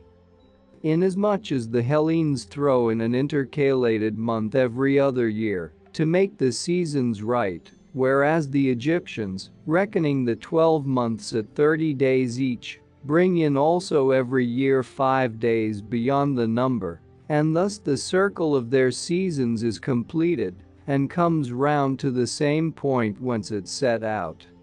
They said moreover that the Egyptians were the first who brought into use appellations for the 12 gods, and the Hellenes took up the use from them, and that they were the first who assigned altars and images and temples to the gods, and who engraved figures on stones. And with regard to the greater number of these things they showed me by actual facts that they had happened so. They said also that the first man who became king of Egypt was Min, and that in his time all Egypt except the district of Thebes was a swamp, and none of the regions were then above water which now lie below the lake of Maris, to which lake it is a voyage of 7 days up the river from the sea. And I thought that they said well about the land, for it is manifest in truth even to a person who has not heard it beforehand but has only seen, at least if he have understanding, that the Egypt to which the Hellenes come in ships is a land which has been won by the Egyptians as an addition, and that it is a gift of the river. Moreover, the regions which lie above this lake also for a distance of 3 days' sail, about which they did not go on to say anything of this kind. are nevertheless another instance of the same thing. For the nature of the land of Egypt is as follows. First, when you are still approaching it in a ship and are distant a day's run from the land, if you let down a sounding line you will bring up mud and will find yourself in 11 fathoms. This then so far shows that there is a silting forward of the land. Then secondly, as to Egypt itself, the extent of it along the sea is 60 shoins, according to our definition of Egypt as extending from the Gulf of Plinthine to the Serbonian Lake, along which stretches Mount Casion. From this lake, then the 60 shoins are reckoned. For those of men who are poor in land have their country measured by fathoms, those who are less poor by furlongs, those who have much land by parasangs, and those who have land in very great abundance by shoins. Now the parasang is equal to 30 furlongs, and each shoin, which is an Egyptian measure, is equal to 60 furlongs. So there would be an extent of 3,600 furlongs for the coastland of Egypt. From thence and as far as Heliopolis inland Egypt is broad, and the land is all flat and without springs of water and formed of mud. And the road as one goes inland from the sea to Heliopolis is about the same in length as that which leads from the altar of the 12 gods at Athens to Pisa and the temple of Olympian Zeus. Reckoning up you would find the difference very small by which these roads fail of being equal in length. Not more indeed than 15 furlongs, for the road from Athens to Pisa wants 15 furlongs of being 1,500, while the road to Heliopolis from the sea reaches that number completely. From Heliopolis, however, as you go up, Egypt is narrow, for on the one side a mountain range belonging to Arabia stretches along by the side of it, going in a direction from north towards the midday and the south wind, tending upwards without a break to that which is called the Erythraean Sea, in which range are the stone quarries which were used in cutting stone for the pyramids at Memphis. On this side then the mountain ends where I have said, and then takes a turn back, and where it is widest, as I was informed, it is a journey of 2 months across from east to west, and the borders of it which turn towards the east are said to produce frankincense. Such then is the nature of this mountain range, and on the side of Egypt towards Libya, another range extends, rocky and enveloped in sand. And this are the pyramids, and it runs in the same direction as those parts of the Arabian mountains which go towards the midday. So then, I say, from Heliopolis the land has no longer a great extent so far as it belongs to Egypt, and for about 4 days sail up the river Egypt properly so called is narrow. And the space between the mountain ranges which have been mentioned is plain land, but where it is narrowest, it did not seem to me to exceed 200 furlongs from the Arabian mountains to those which are called the Libyan. After this again Egypt is broad. Such is the nature of this land. And from Heliopolis to Thebes is a voyage up the river of 9 days, and the distance of the journey in furlongs is 4,860, the number of the shoins being 81. If these measures of Egypt in furlongs be put together, the result is as follows. I have already before this shown that the distance along the sea amounts to 3,600 furlongs, and I will now declare what the distance is inland from the sea to Thebes, namely 6,120 furlongs. And again the distance from Thebes to the city called Elephantine is 1,800 furlongs. Of this land then, concerning which I have spoken, it seemed to myself also, according as the priest said, that the greater part had been won as an addition by the Egyptians, For it was evident to me that the space between the aforesaid mountain ranges, which lie above the city of Memphis, once was a gulf of the sea, like the regions about Ilion and Tithrania and Ephesos and the plain of the Maeander. If it be permitted to compare small things with great, and small these are in comparison, for of the rivers which heaped up the soil in those regions, none is worthy to be compared in volume with a single one of the mouths of the Nile, which has 5 mouths.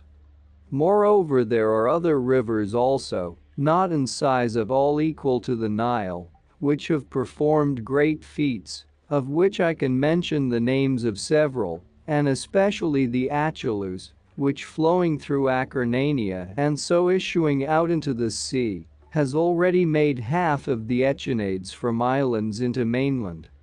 Now there is in the land of Arabia, not far from Egypt, a gulf of the sea running in from that which is called the Erythraean Sea, very long and narrow, as I am about to tell. With respect to the length of the voyage along it, one who set out from the innermost point to sail out through it into the open sea would spend 40 days upon the voyage, using oars, and with respect to breadth, where the gulf is broadest, it is half a day's sail across.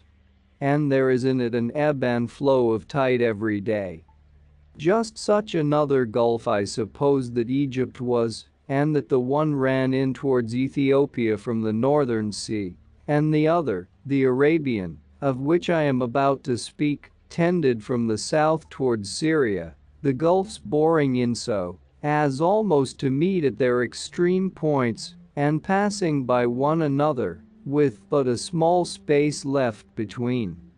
If then the stream of the Nile should turn aside into this Arabian Gulf, what would hinder that gulf from being filled up with silt, as the river continued to flow, at all events within a period of 20,000 years?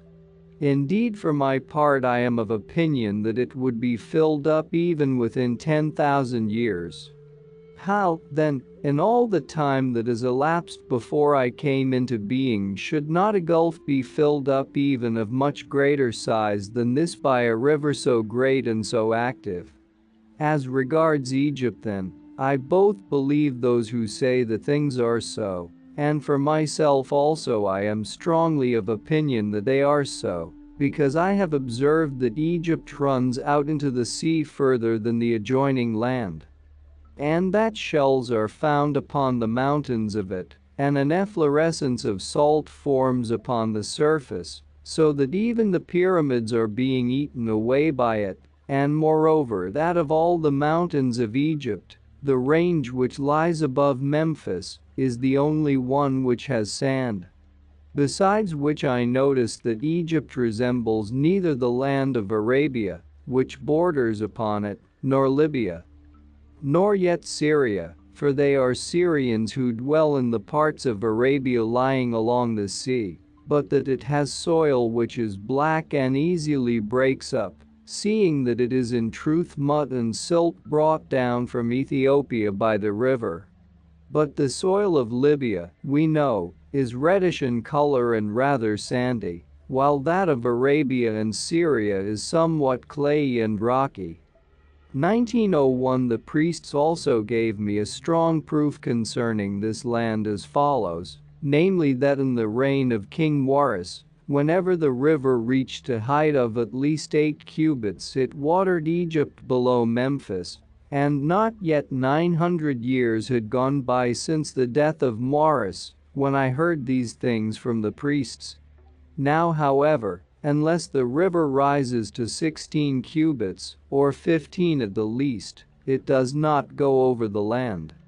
I think too that those Egyptians who dwell below the lake of Moeris and especially in that region which is called the Delta, if that land continues to grow in height according to this proportion and to increase similarly in extent, will suffer for all remaining time, from the Nile not overflowing their land. That same thing which they themselves said that the Hellenes would at some time suffer. For hearing that the whole land of the Hellenes has rain and is not watered by rivers as theirs is, they said that the Hellenes would at some time be disappointed of a great hope, and would suffer the ills of famine.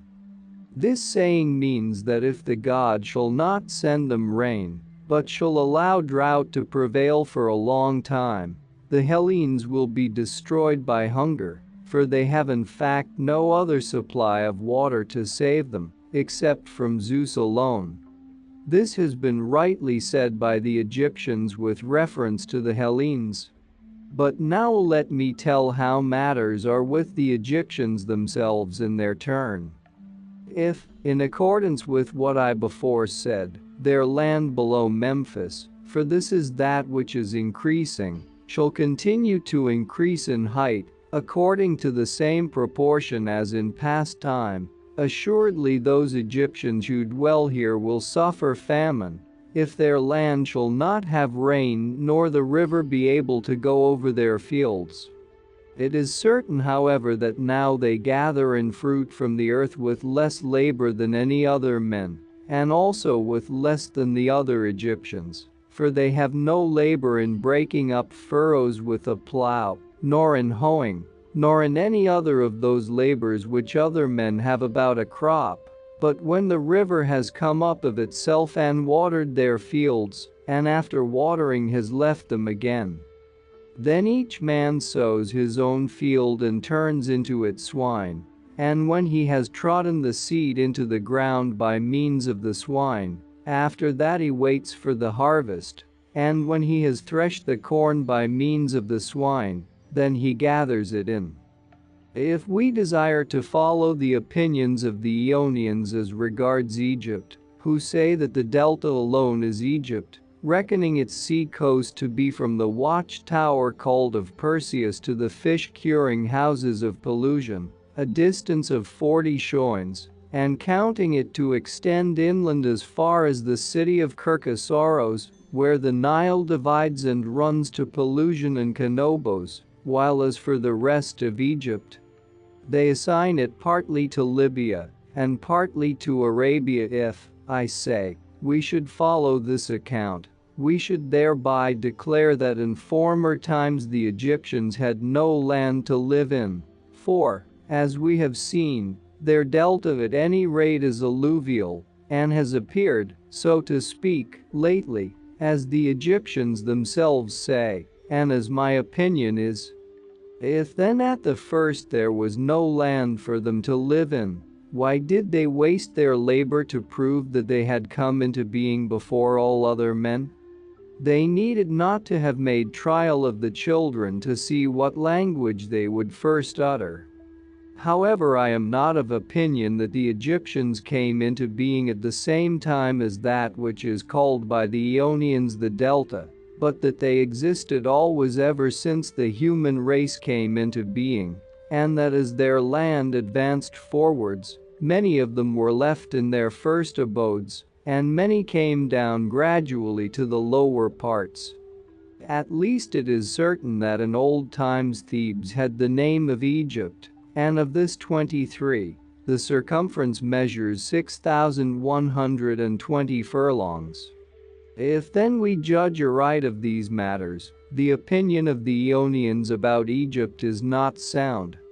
But if the judgment of the Ionians is right, I declare that neither the Hellenes nor the Ionians themselves know how to reckon, since they say that the whole earth is made up of 3 divisions, Europe, Asia, and Libya. For they ought to count in addition to these the delta of Egypt, since it belongs neither to Asia nor to Libya, for at least it cannot be the river Nile by this reckoning which divides Asia from Libya, but the Nile is cleft at the point of this delta, so as to flow round it, and the result is that this land would come between Asia and Libya.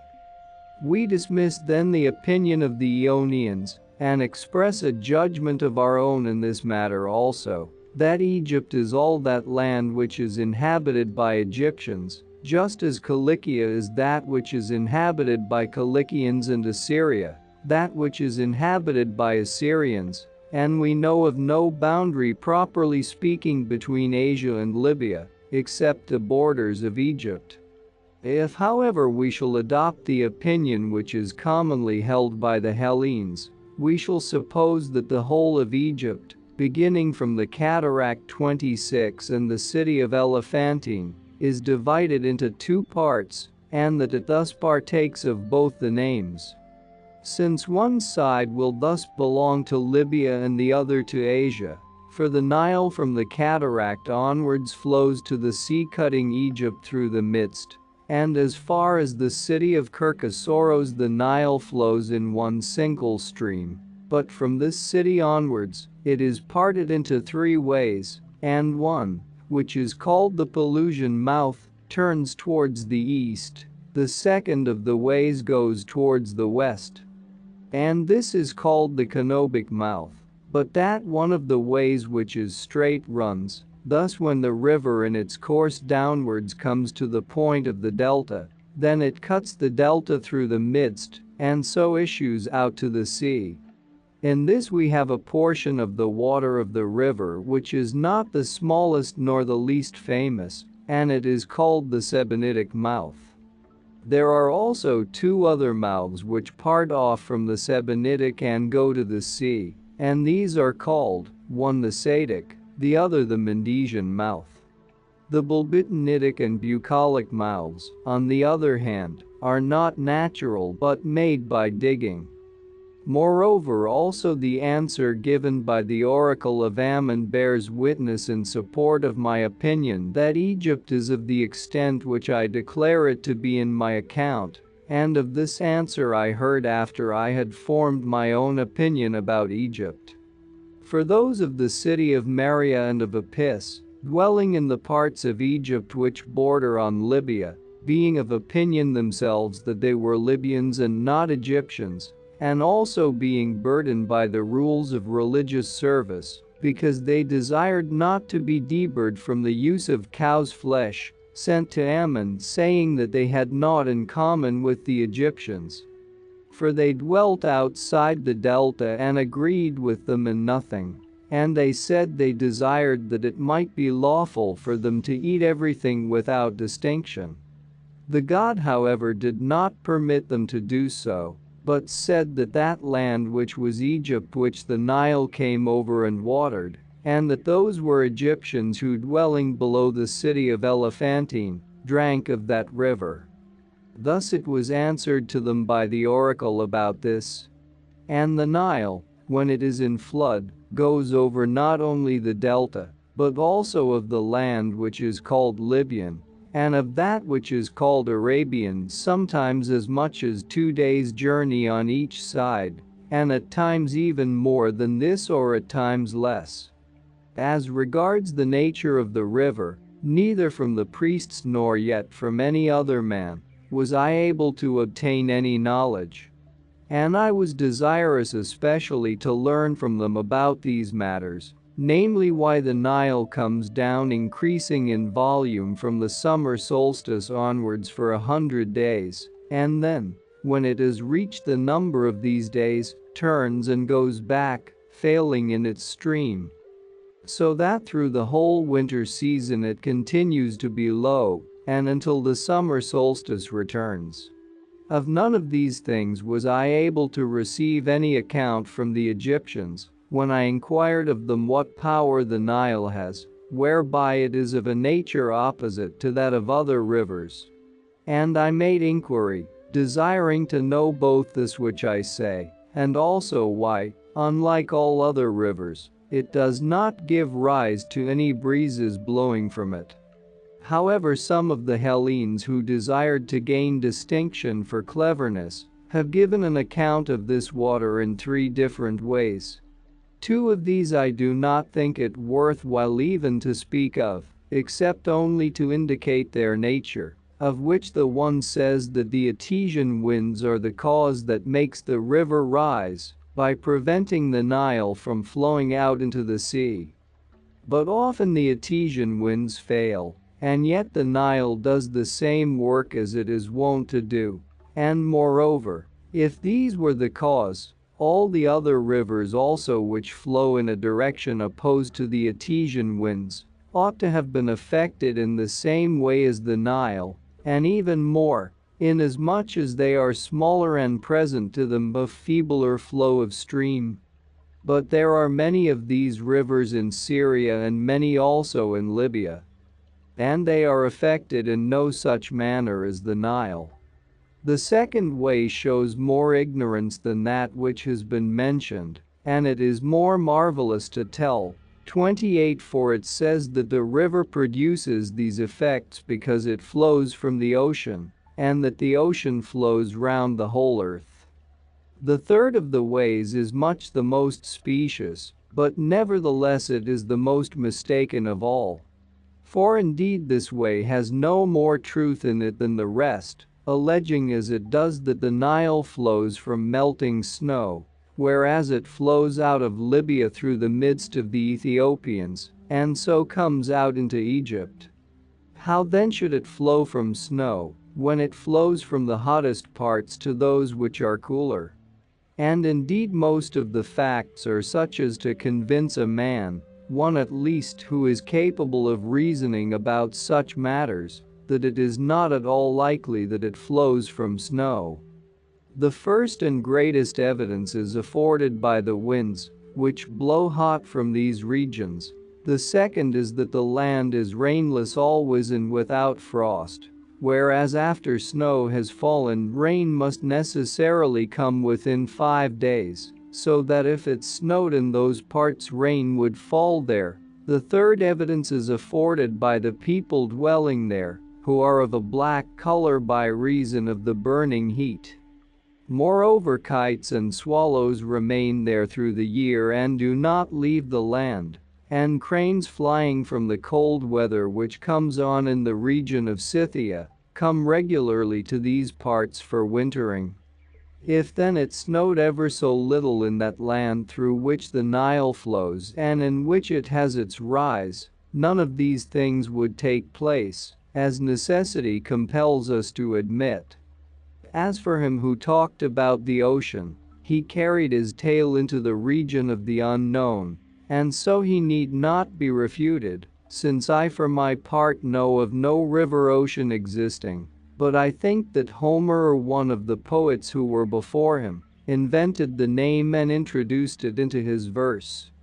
If, however, after I have found fault with the opinions proposed, I am bound to declare an opinion of my own about the matters which are in doubt, I will tell what to my mind is the reason why the Nile increases in the summer.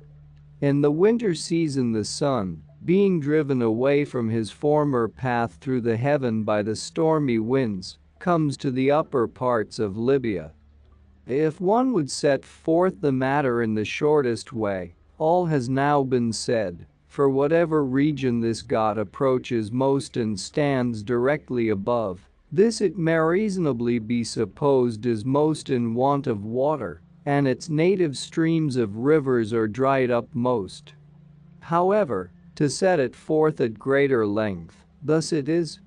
The sun passing in his course by the upper parts of Libya, does thus, that is to say, since of all times the air in those parts is clear and the country is warm, because there are no cold winds, in passing through it, the sun does just as he was wont to do in the summer, when going through the midst of the heaven, that is, he draws to himself the water. And having drawn it, he drives it away to the upper parts of the country, and the winds take it up, and scattering it abroad melt it into rain. So it is natural that the winds which blow from this region, namely the south and southwest winds, should be much the most rainy of all the winds. I think, however, that the sun does not send away from himself all the water of the Nile of each year, but that he also lets some remain behind with himself. Then when the winter becomes milder, the sun returns back again to the midst of the heaven, and from that time onwards, he draws equally from all rivers, but in the meanwhile they flow in large volume, since water of rain mingles with them in great quantity, because their country receives rain then, and is filled with torrent streams. In summer, however, they are weak, since not only the showers of rain fail then, but also they are drawn by the sun. The Nile, however, alone of all rivers, not having rain and being drawn by the sun, naturally flows during this time of winter, in much less than its proper volume, that is much less than in summer, for then it is drawn equally with all the other waters, but in winter it bears the burden alone. Thus I suppose the sun to be the cause of these things. He is also the cause, in my opinion, that the air in these parts is dry, since he makes it so by scorching up his path through the heaven. 34 Thus summer prevails always in the upper parts of Libya.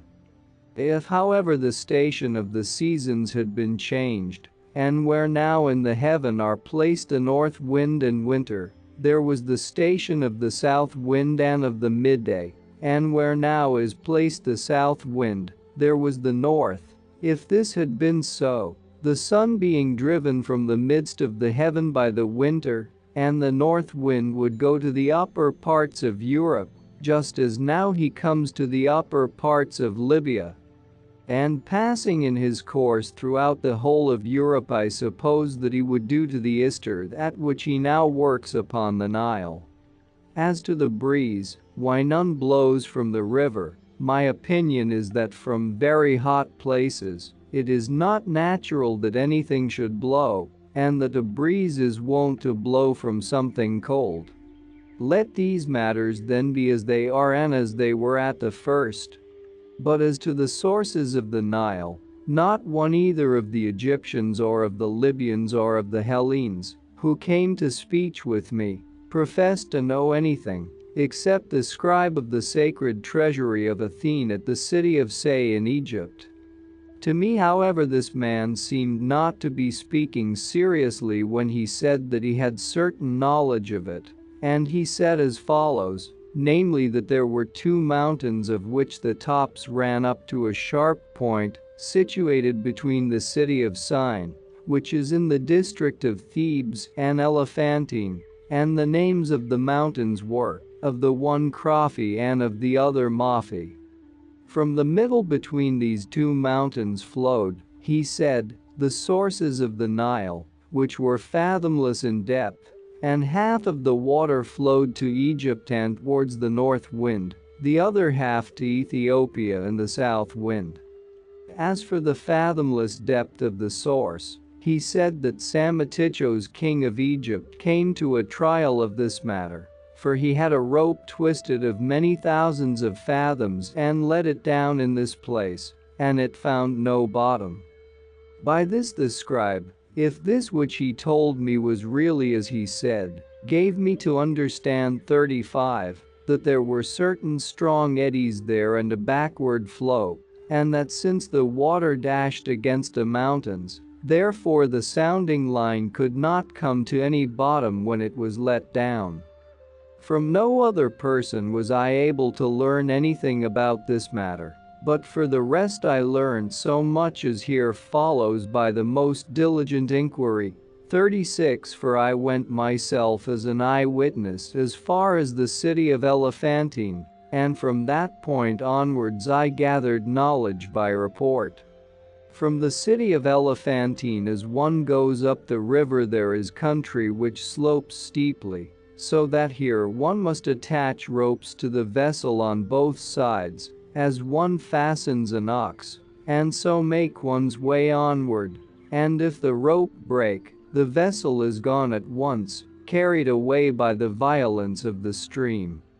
Through this country it is a voyage of about 4 days in length, and in this part the Nile is winding like the river Maeander, and the distance amounts to 12 shoins, which one must traverse in this manner.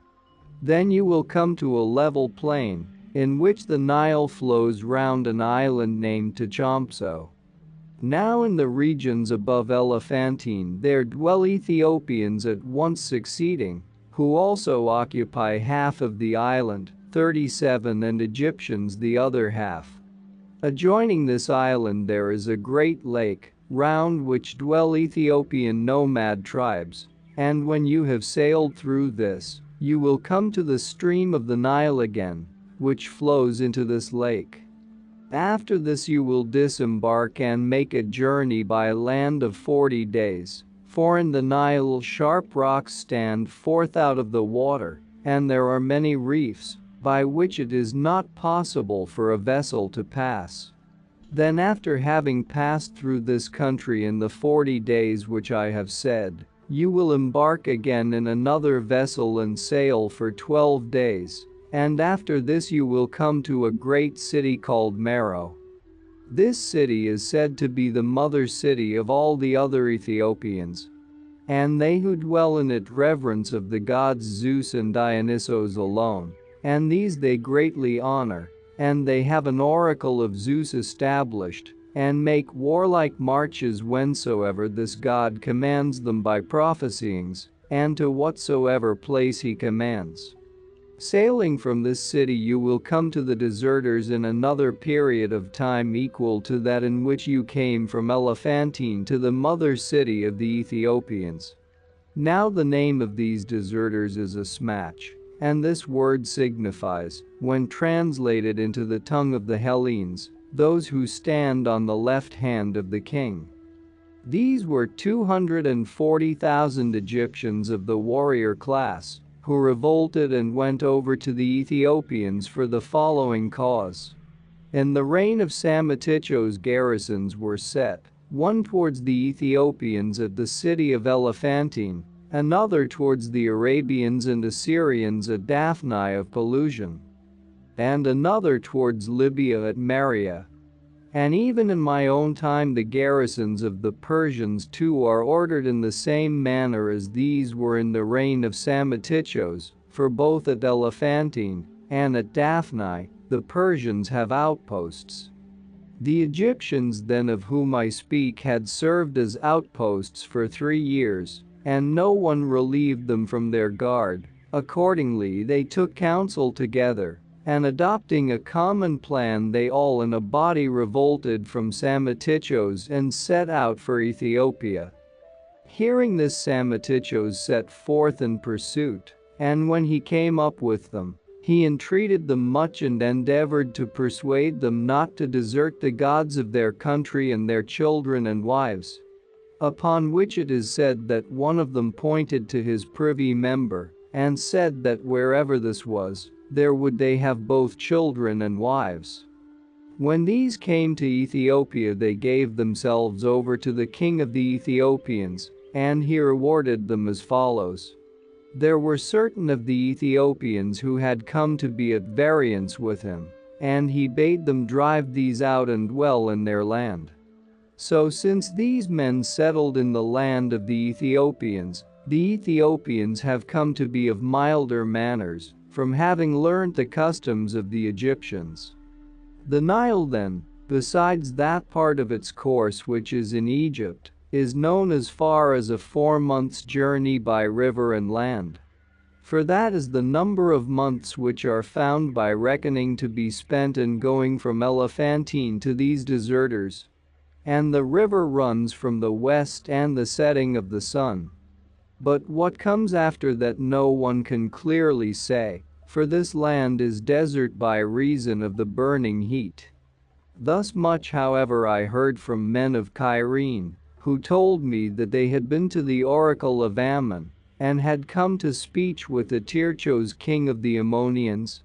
And it happened that after speaking of other matters, they fell to discourse about the Nile, and how no one knew the sources of it. And Eteirchos said that once there had come to him men of the Nasamonians, this is a Libyan race which dwells in the Syrtis, and also in the land to the east of the Syrtis reaching to no great distance. And when the Nasamonians came and were asked by him whether they were able to tell him anything more than he knew about the desert parts of Libya, they said that there had been among them certain sons of chief men, who were of unruly disposition, and these when they grew up to be men had devised various other extravagant things, And also they had told off by lot 5 of themselves to go to see the desert parts of Libya and to try whether they could discover more than those who had previously explored furthest. For in those parts of Libya which are by the northern sea, beginning from Egypt and going as far as the headland of Salois,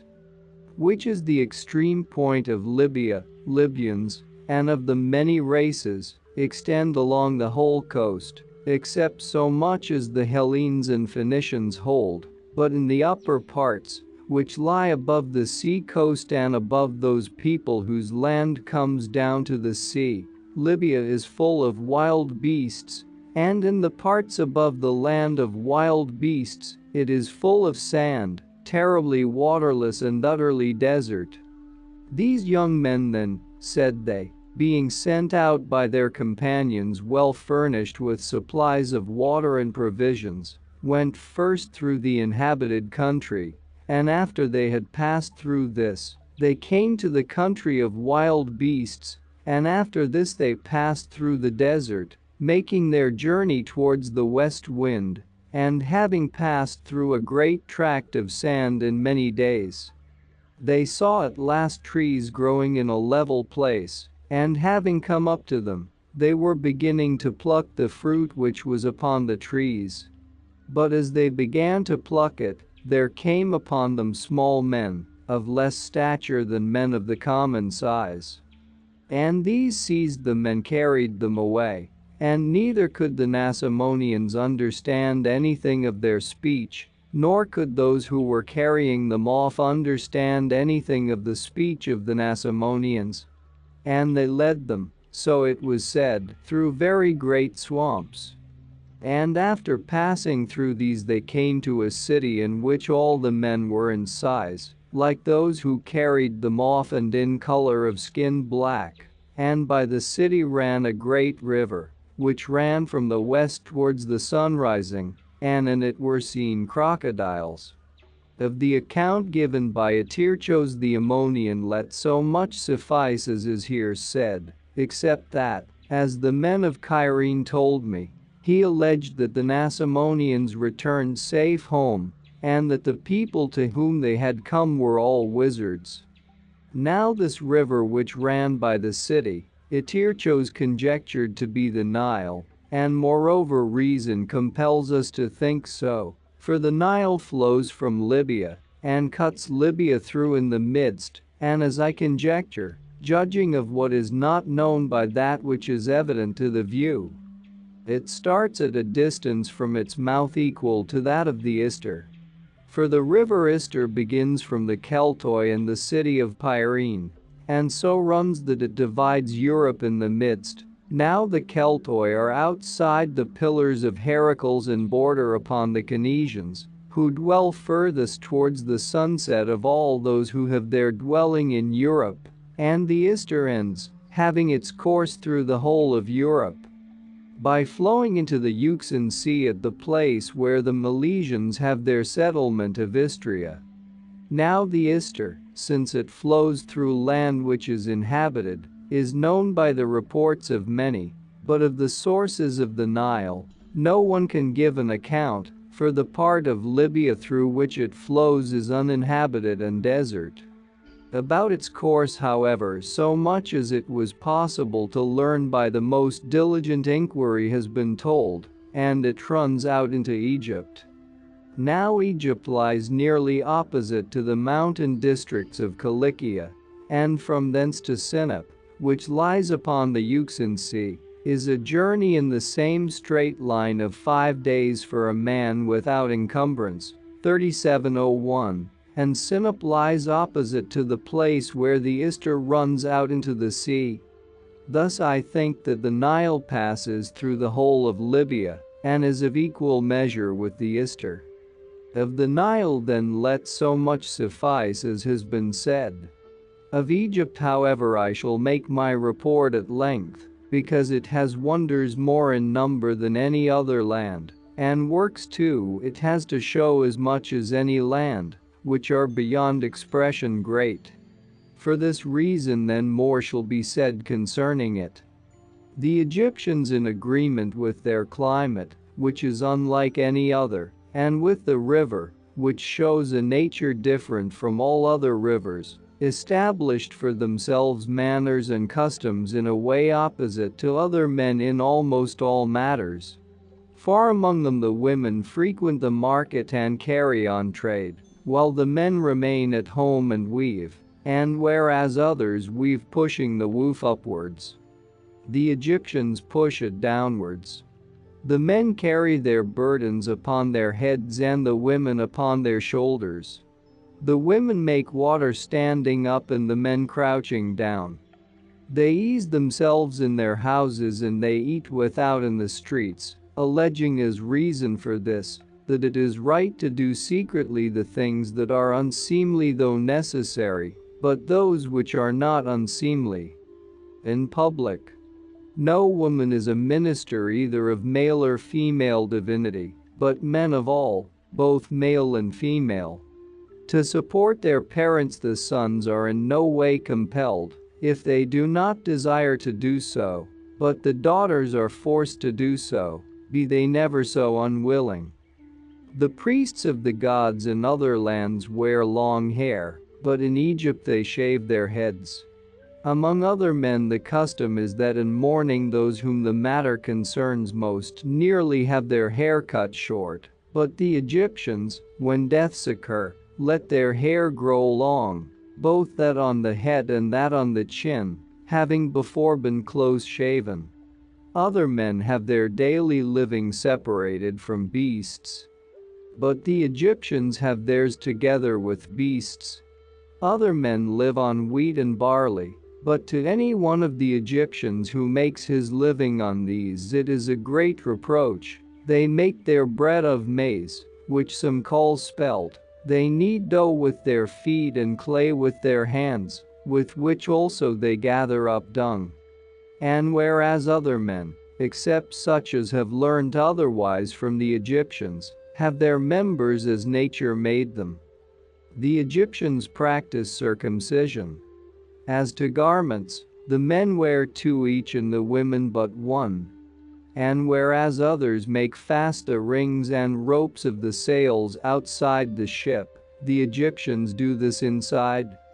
Finally, in the writing of characters and reckoning with pebbles, while the Hellenes carry the hand from the left to the right, the Egyptians do this from the right to the left. And doing so they say that they do it themselves rightwise and the Hellenes leftwise. And they use two kinds of characters for writing, of which the one kind is called sacred and the other common. They are religious excessively beyond all other men, and with regard to this they have customs as follows. They drink from cups of bronze and rinse them out every day, and not some only do this but all. They wear garments of linen always newly washed, and this they make a special point of practice. They circumcise themselves for the sake of cleanliness, preferring to be clean rather than comely. The priests shave themselves all over their body every other day, so that no lice or any other foul thing may come to be upon them when they minister to the gods. And the priests wear garments of linen only and sandals of papyrus.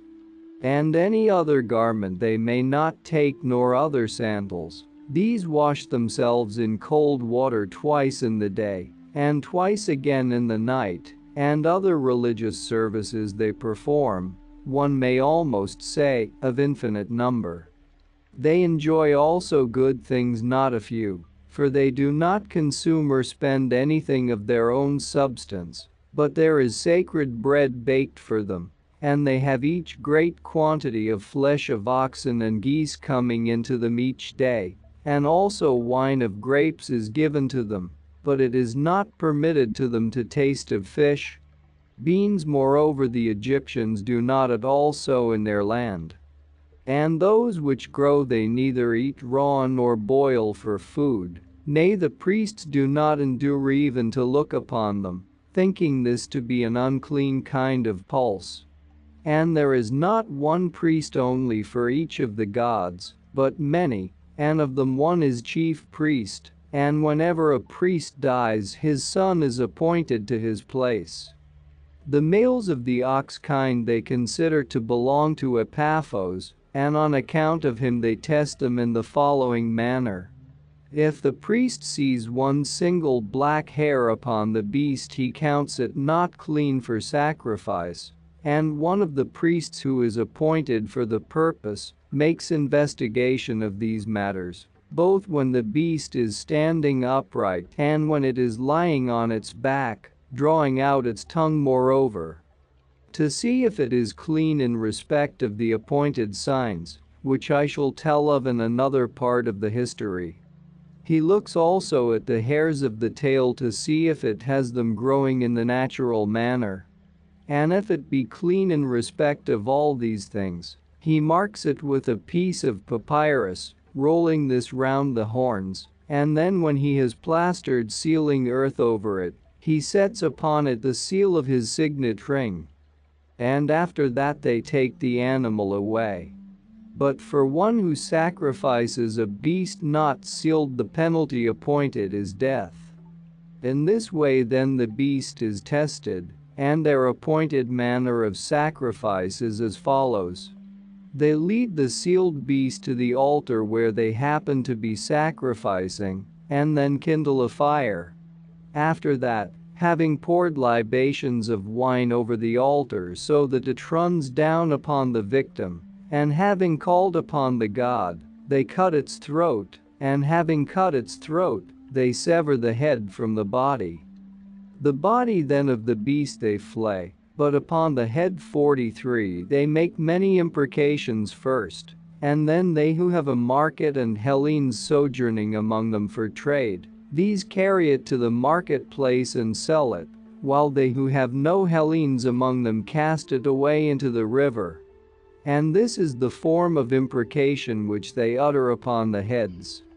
praying that if any evil be about to befall either themselves who are offering sacrifice or the land of Egypt in general, it may come rather upon this head.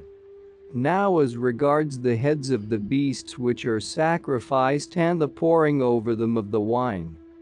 All the Egyptians have the same customs equally for all their sacrifices, and by reason of this custom, none of the Egyptians eat of the head either of this or of any other kind of animal. But the manner of disembowelling the victims and of burning them is appointed among them differently for different sacrifices. I shall speak however of the sacrifices to that goddess whom they regard as the greatest of all, and to whom they celebrate the greatest feast.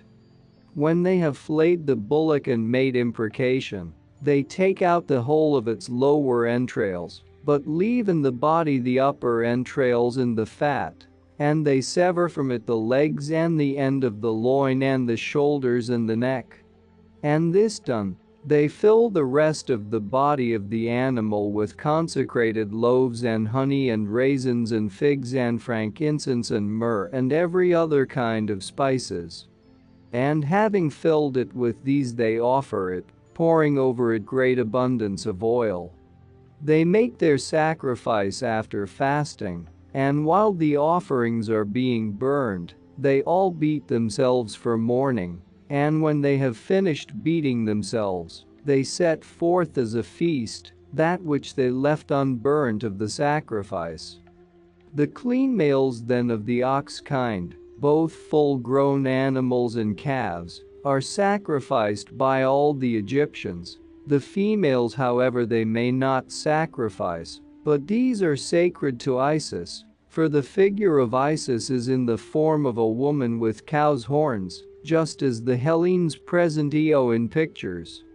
And all the Egyptians without distinction reverence cows far more than any other kind of cattle, for which reason neither man nor woman of Egyptian race would kiss a man who is a Hellene on the mouth, nor will they use a knife or roasting spits or a cauldron belonging to a Hellene, nor taste of the flesh even of a clean animal, if it has been cut with the knife of a Hellene. And the cattle of this kind which die they bury in the following manner. The females they cast into the river, but the males they bury, each people in the suburb of their town, with one of the horns, or sometimes both, protruding to mark the place. And when the bodies have rotted away and the appointed time comes on, then to each city comes a boat from that which is called the island of Prosopitis. This is in the delta. And the extent of its circuit is 9 shoins. And this island of Prosopitis is situated, besides many other cities, that one from which the boats come to take up the bones of the oxen. And the name of the city is Atarbachus, and in it there is set up a holy temple of Aphrodite. From this city many go abroad in various directions, some to one city and others to another, and when they have dug up the bones of the oxen they carry them off, and coming together they bury them in one single place. In the same manner as they bury the oxen they bury also their other cattle when they die, for about them also they have the same law laid down, and these also they abstain from killing. Now all who have a temple set up to the Theban Zeus or who are of the district of Thebes, these, I say, all sacrifice goats and abstain from sheep. For not all the Egyptians equally reverence the same gods, except only Isis and Osiris, who they say is Dionysos, these they all reverence alike. But they who have a temple of Mendes or belong to the Mendesian district, these abstain from goats and sacrifice sheep. Now the men of Thebes and those who after their example abstain from sheep, say that this custom was established among them for the cause which follows. Heracles, they say, had an earnest desire to see Zeus, and Zeus did not desire to be seen of him. And at last when Heracles was urgent in entreaty Zeus contrived this device, that is to say, he flayed a ram and held in front of him the head of the ram which he had cut off. And he put on over him the fleece and then showed himself to him. Hence the Egyptians make the image of Zeus into the face of a ram, and the Ammonians do so also after their example, being settlers both from the Egyptians and from the Ethiopians, and using a language which is a medley of both tongues. And in my opinion it is from this god that the Ammonians took the name which they have, for the Egyptians call Zeus Ammon. The Thebans then do not sacrifice rams, but hold them sacred for this reason. On one day however in the year, on the feast of Zeus, they cut up in the same manner, and flay one single ram and cover with its skin the image of Zeus, and then they bring up to it another image of Heracles. This done, all who are in the temple beat themselves in lamentation for the ram, and then they bury it in a sacred tomb. About Heracles I heard the account given that he was of the number of the 12 gods, but of the other Heracles whom the Hellenes know I was not able to hear in any part of Egypt. And moreover to prove that the Egyptians did not take the name of Heracles from the Hellenes, but rather the Hellenes from the Egyptians, that is to say those of the Hellenes who gave the name Heracles to the son of Amphitryon of that, I say. Besides many other evidences there is chiefly this, namely that the parents of this Heracles, Amphitryon and Alcmene, were both of Egypt by descent, 46. And also that the Egyptians say that they do not know the names either of Poseidon or of the Dioscuroi, nor have these been accepted by them as gods among the other gods, whereas if they had received from the Hellenes the name of any divinity, they would naturally have preserved the memory of these most of all, assuming that in those times as now some of the Hellenes were wont to make voyages 4601. And were seafaring folk, as I suppose, and as my judgment compels me to think, so that the Egyptians would have learnt the names of these gods even more than that of Heracles. In fact, however, Heracles is a very ancient Egyptian god, and, as they say themselves, It is 17,000 years to the beginning of the reign of Amasis, from the time when the 12 gods, of whom they count that Heracles is one, were begotten of the 8 gods.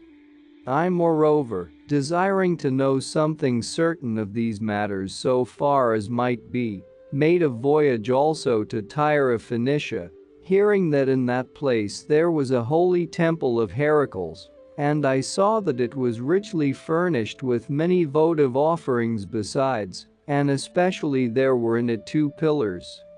47, the one of pure gold and the other of an emerald stone of such size as to shine by night. 48, and having come to speech with the priests of the god, I asked them how long time it was since their temple had been set up. And these also I found to be at variance with the Hellenes, for they said that at the same time when Tyre was founded, the temple of the god also had been set up, and that it was a period of 2,300 years since their people began to dwell at Tyre. I saw also at Tyre another temple of Heracles, with the surname Thasian, and I came to Thasos also, and there I found a temple of Heracles set up by the Phoenicians, who had sailed out to seek for Europa and had colonized Thasos, and these things happened full 5 generations of men before Heracles the son of Amphitryon was born in Hellas. So then my inquiries show clearly that Heracles is an ancient god, and those of the Hellenes seem to me to act most rightly, who have 2 temples of Heracles set up, and who sacrifice to the one as an immortal god, and with the title Olympian, and make offerings of the dead to the other as a hero.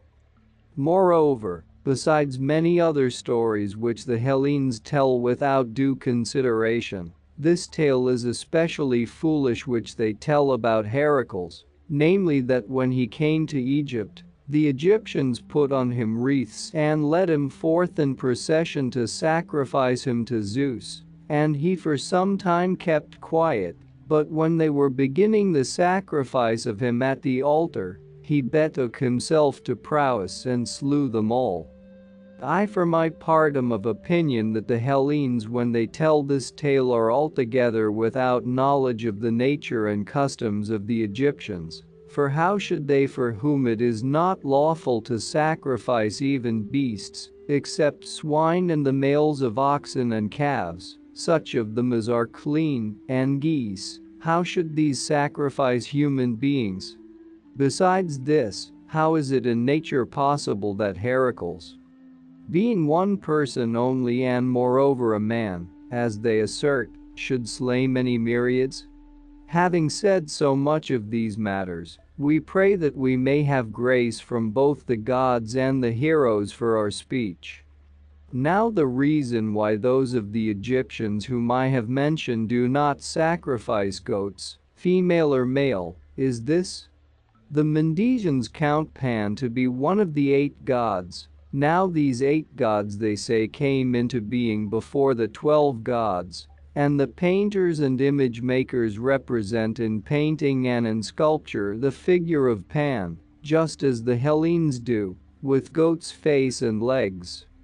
Not supposing him to be really like this, but to resemble the other gods. The cause however why they represent him in this form I prefer not to say. The Mendesians then reverence all goats and the males more than the females, and the goatherds too have greater honor than other herdsmen, but of the goats one especially is reverenced, and when he dies there is great mourning in all the Mendesian district. And both the goat and Pan are called in the Egyptian tongue Mendes. Moreover in my lifetime there happened in that district this marvel, that is to say a he-goat had intercourse with a woman publicly, and this was so done that all men might have evidence of it.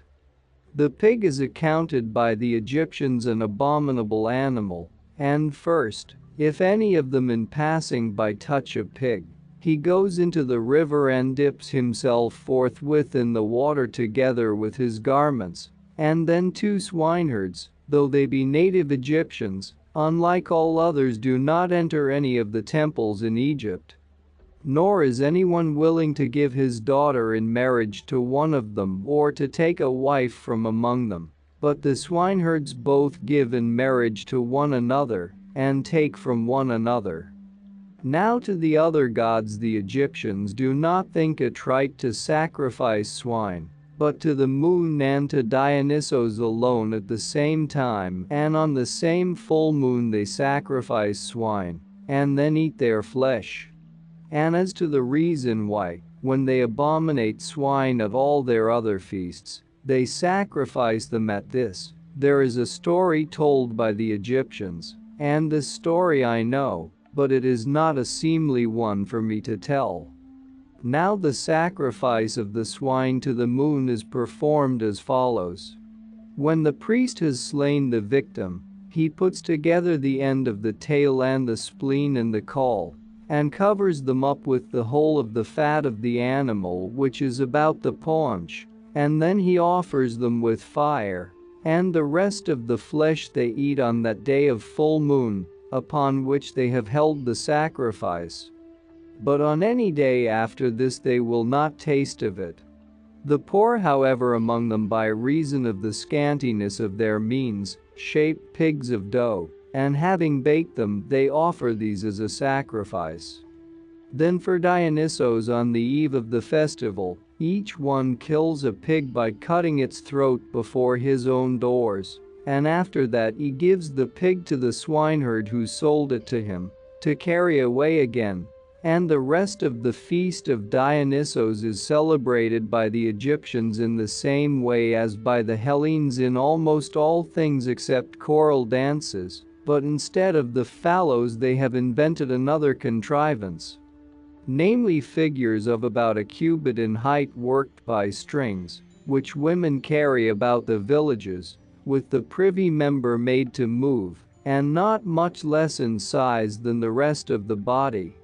And a flute goes before and they follow singing the praises of Dionysos. As to the reason why the figure has this member larger than is natural and moves it, though it moves no other part of the body, about this there is a sacred story told. Now I think that Melampus the son of Amithion was not without knowledge of these rites of sacrifice, but was acquainted with them. For Melampus is he who first set forth to the Hellenes the name of Dionysos, and the manner of sacrifice and the procession of the phallos. Strictly speaking indeed, he when he made it known did not take in the whole, but those wise men who came after him made it known more at large. Melampus then is he who taught of the phallos which is carried in procession for Dionysos, and from him the Hellenes learned to do that which they do. I say then that Melampus, being a man of ability, contrived for himself an art of divination, and having learned from Egypt, he taught the Hellenes many things, and among them those that concern Dionysos, making changes in some few points of them. For I shall not say that that which is done in worship of the god in Egypt came accidentally to be the same with that which is done among the Hellenes. For then these rites would have been in character with the Hellenic worship, and not lately brought in, nor certainly shall I say that the Egyptians took from the Hellenes either this or any other customary observance. But I think it most probable that Melampus learnt the matters concerning Dionysos from Cadmos the Tyrian, and from those who came with him from Phoenicia to the land which we now call Boeotia. Moreover, the naming of almost all the gods has come to Hellas from Egypt. For that it has come from the barbarians I find by inquiry is true, and I am of opinion that most probably it has come from Egypt, because, except in the case of Poseidon and the Dioscuroi, in accordance with that which I have said before, and also of Hera and Hestia and Themis and the Charites and Nereids, the Egyptians have had the names of all the other gods in their country for all time. What I say here is that which the Egyptians think themselves. But as for the gods whose names they profess that they do not know, these I think received their naming from the Pelasgians, except Poseidon. But about this god the Hellenes learned from the Libyans, for no people except the Libyans have had the name of Poseidon from the first, and have paid honor to this god always. Nor, it may be added, have the Egyptians any custom of worshipping heroes. These observances then, and others besides these which I shall mention, the Hellenes have adopted from the Egyptians, but to make, as they do, the images of Hermes with the phallos they have learnt not from the Egyptians but from the Pelasgians, the custom having been received by the Athenians first of all the Hellenes, and from these by the rest. For just at the time when the Athenians were beginning to rank among the Hellenes, the Pelasgians became dwellers with them in their land, and from this very cause it was that they began to be counted as Hellenes. Whosoever has been initiated in the mysteries of the Cabaroi, which the Samothracians perform having received them from the Pelasgians, that man knows the meaning of my speech. For these very Pelasgians who became dwellers with the Athenians used to dwell before that time in Samothrace, and from them the Samothracians received their mysteries. So then the Athenians were the first of the Hellenes who made the images of Hermes with the phallos, having learned from the Pelasgians, and the Pelasgians told a sacred story about it, which is set forth in the mysteries in Samothrace.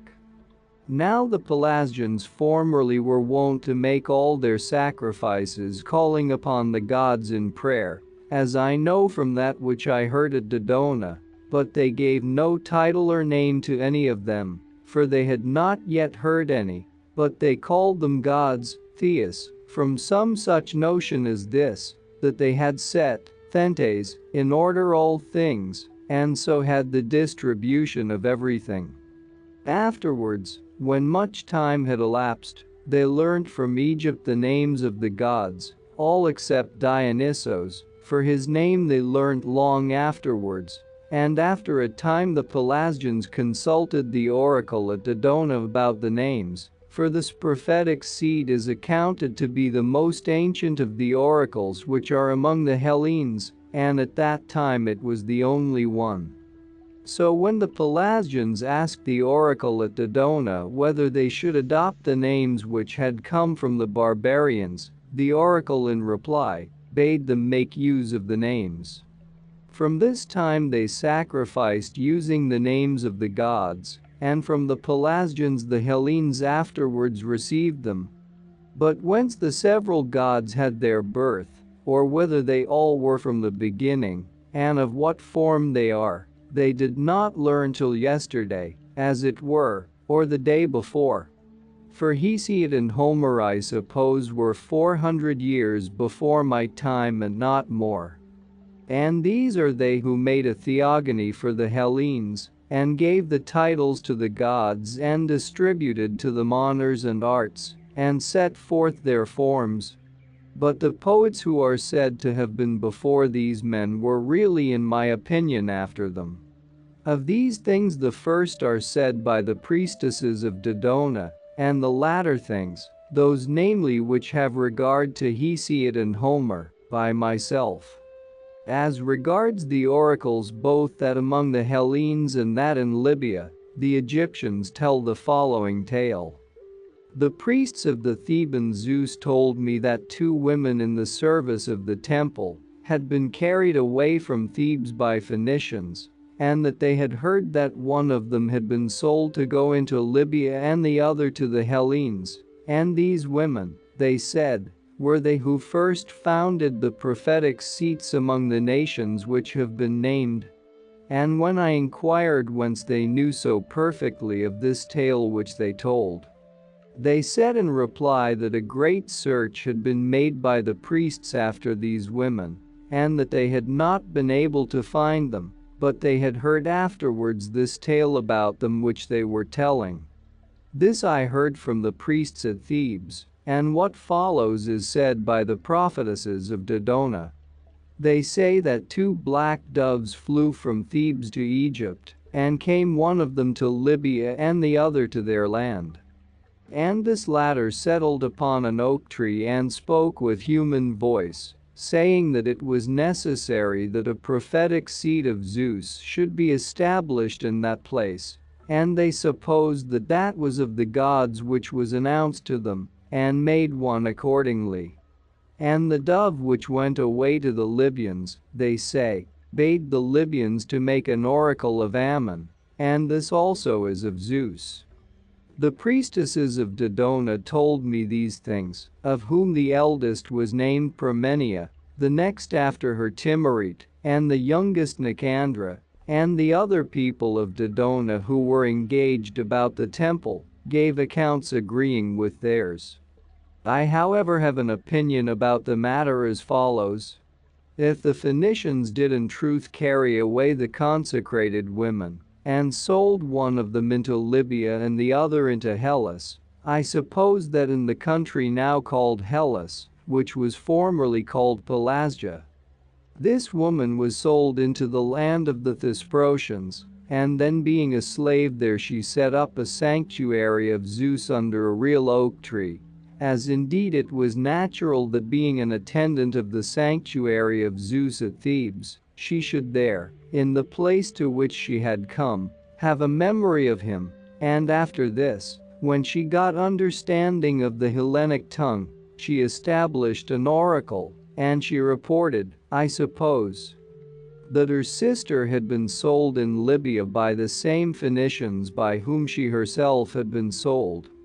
Moreover, I think that the women were called doves by the people of Dodona for the reason that they were barbarians, and because it seemed to them that they uttered voice like birds, but after a time, they say, the dove spoke with human voice, that is when the woman began to speak so that they could understand, but so long as she spoke a barbarian tongue, she seemed to them to be uttering voice like a bird. For had it been really a dove, how could it speak with human voice? And in saying that the dove was black, they indicate that the woman was Egyptian. The ways of delivering oracles too at Thebes in Egypt and at Dodona closely resemble one another, as it happens, and also the method of divination by victims has come from Egypt. Moreover, it is true also that the Egyptians were the first of men who made solemn assemblies and processions and approaches to the temples, and from them the Hellenes have learnt them, and my evidence for this is that the Egyptian celebrations of these have been held from a very ancient time, whereas the Hellenic were introduced, but lately. The Egyptians hold their solemn assemblies not once in the year, but often, especially and with the greatest zeal and devotion 58 at the city of Bubastis for Artemis, and next at Bucyrus for Isis, for in this last named city, there is a very great temple of Isis, and the city stands in the middle of the delta of Egypt. Now Isis is in the tongue of the Hellenes Demeter. Thirdly, they have a solemn assembly at the city of Say Athene. Fourthly at Heliopolis for the sun, Helios, fifthly at the city of Buto in honor of Leto, and sixthly at the city of Papermus for Ares. Now, when they are coming to the city of Bubastis they do as follows. They sail men and women together, and a great multitude of each sex in every boat, and some of the women have rattles and rattle with them, while some of the men play the flute during the whole time of the voyage, and the rest, both women and men, sing and clap their hands, and when as they sail, they come opposite to any city on the way they bring the boat to land. And some of the women continue to do as I have said, others cry aloud and jeer at the women in that city, some dance, and some stand up and pull up their garments. This they do by every city along the river bank, and when they come to Bubastis, they hold festivals celebrating great sacrifices, and more wine of grapes is consumed upon that festival, than during the whole of the rest of the year. To this place, so say the natives, they come together year by year, even to the number of 70 myriads 5901 of men and women, besides children. Thus it is done here, and how they celebrate the festival in honor of Isis at the city of Bucyrus has been told by me before. For, as I said, they beat themselves in mourning after the sacrifice, all of them, both men and women, very many myriads of people, but for whom they beat themselves, it is not permitted to me by religion to say. And so many as there are of the Carians dwelling in Egypt do this even more than the Egyptians themselves. Inasmuch as they cut their foreheads also with knives, and by this it is manifested that they are strangers and not Egyptians. At the times when they gather together at the city of Say for their sacrifices, on a certain night they all kindle lamps many in number in the open air round about the houses. Now the lamps are saucers full of salt and oil mixed, and the wick floats by itself on the surface, and this burns during the whole night, and to the festival is given the name Lichnakea, the lighting of the lamps.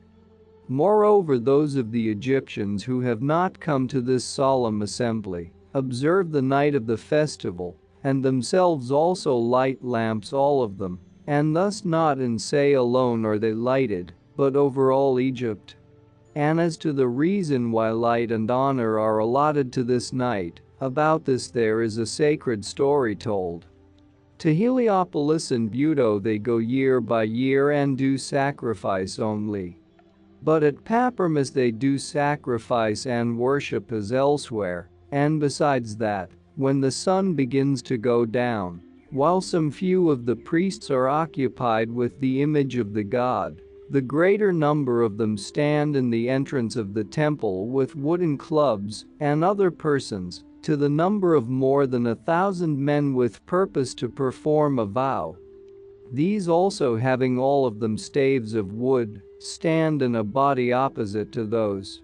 And the image, which is in a small shrine of wood covered over with gold, they take out on the day before to another sacred building. The few then who have been left about the image draw a wain with 4 wheels, which bears the shrine, and the image that is within the shrine, and the other priests standing in the gateway try to prevent it from entering, and the men who are under a vow come to the assistance of the god and strike them, while the others defend themselves. 63 Then there comes to be a hard fight with staves, and they break one another's heads, and I am of opinion that many even die of the wounds they receive. The Egyptians, however, told me that no one died. This solemn assembly the people of the place say that they established for the following reason. The mother of Ares, they say, used to dwell in this temple, and Ares, having been brought up away from her, when he grew up, came thither desiring to visit his mother, and the attendants of his mother's temple, not having seen him before, did not permit him to pass in, but kept him away. And he brought men to help him from another city, and handled roughly the attendants of the temple, and entered to visit his mother. Hence, they say, this exchange of blows has become the custom and honor of Ares upon his festival. The Egyptians were the first who made it a point of religion not to lie with women in temples, nor to enter into temples after going away from women without first bathing. For almost all other men except the Egyptians and the Hellenes lie with women in temples, and enter into a temple after going away from women without bathing. Since they hold that there is no difference in this respect between men and beasts. For they say that they see beasts and the various kinds of birds coupling together both in the temples and in the sacred enclosures of the gods. If then this were not pleasing to the god, the beasts would not do so. Thus do these defend that which they do, which by me is disallowed. But the Egyptians are excessively careful in their observances, both in other matters which concern the sacred rites, and also in those which follow. Egypt, though it borders upon Libya, 6301 does not very much abound in wild animals, but such as they have are one and all accounted by them sacred, some of them living with men and others not. But if I should say for what reasons the sacred animals have been thus dedicated, I should fall into discourse of matters pertaining to the gods, of which I most desire not to speak, and what I have actually said touching slightly upon them, I said because I was constrained by necessity. About these animals there is a custom of this kind. Persons have been appointed of the Egyptians, both men and women, to provide the food for each kind of beast separately, and their office goes down from father to son, and those who dwell in the various cities perform vows to them thus, that is, when they make a vow to the god to whom the animal belongs. They shave the head of their children, either the whole or the half or the third part of it, and then set the hair in the balance against silver, and whatever it weighs, this the man gives to the person who provides for the animals, and she cuts up fish of equal value, and gives it for food to the animals. Thus food for their support has been appointed.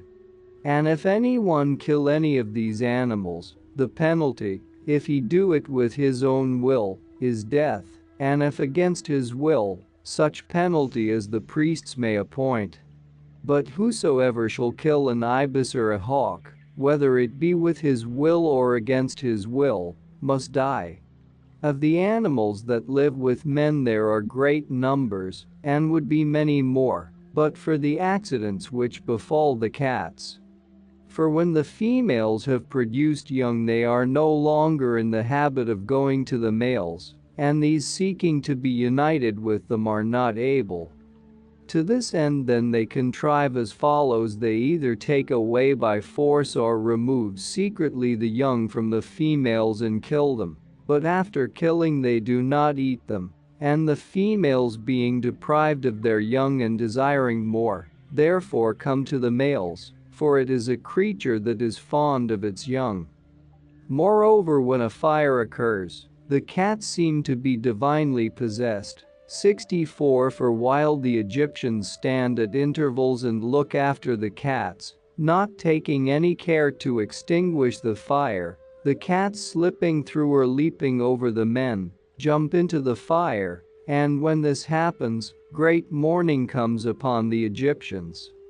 And in whatever houses a cat has died by a natural death, all those who dwell in this house shave their eyebrows only, but those in whose houses a dog has died, shave their whole body, and also their head.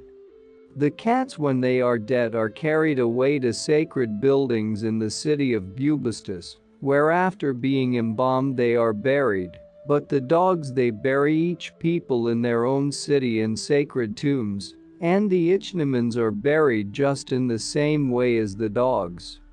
The shrew mice however and the hawks they carry away to the city of Buto, and the ibises to Hermopolis. 65 The bears, which are not commonly seen, and the wolves, not much larger in size than foxes, they bury on the spot where they are found lying. Of the crocodile the nature is as follows. During the foremost wintry months this creature eats nothing. She has 4 feet and is an animal belonging to the land and the water both, for she produces and hatches eggs on the land, and the most part of the day she remains upon dry land, but the whole of the night in the river, for the water in truth is warmer than the unclouded open air and the dew.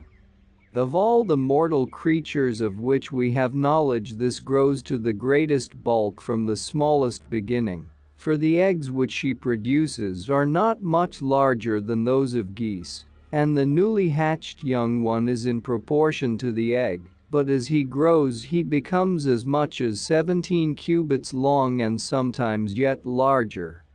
He has eyes like those of a pig and teeth large and tusky, in proportion to the size of his body, but unlike all other beasts he grows no tongue, neither does he move his lower jaw, but brings the upper jaw towards the lower, being in this too unlike all other beasts.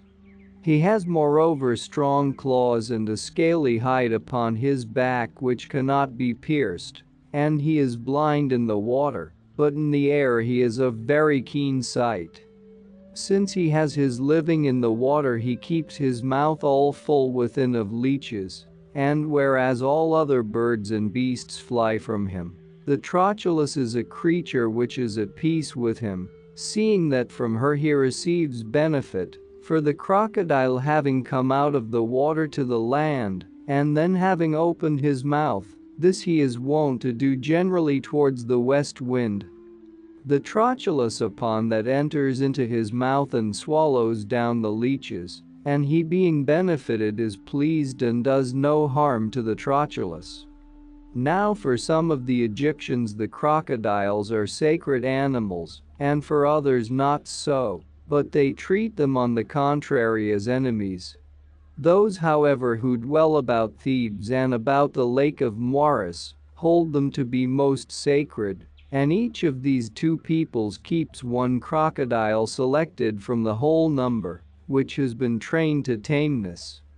And they put hanging ornaments of molten stone and of gold into the ears of these and anklets round the front feet, and they give them food appointed and victims of sacrifices, and treat them as well as possible while they live, and after they are dead, they bury them in sacred tombs, embalming them. But those who dwell about the city of Elephantine even eat them, not holding them to be sacred.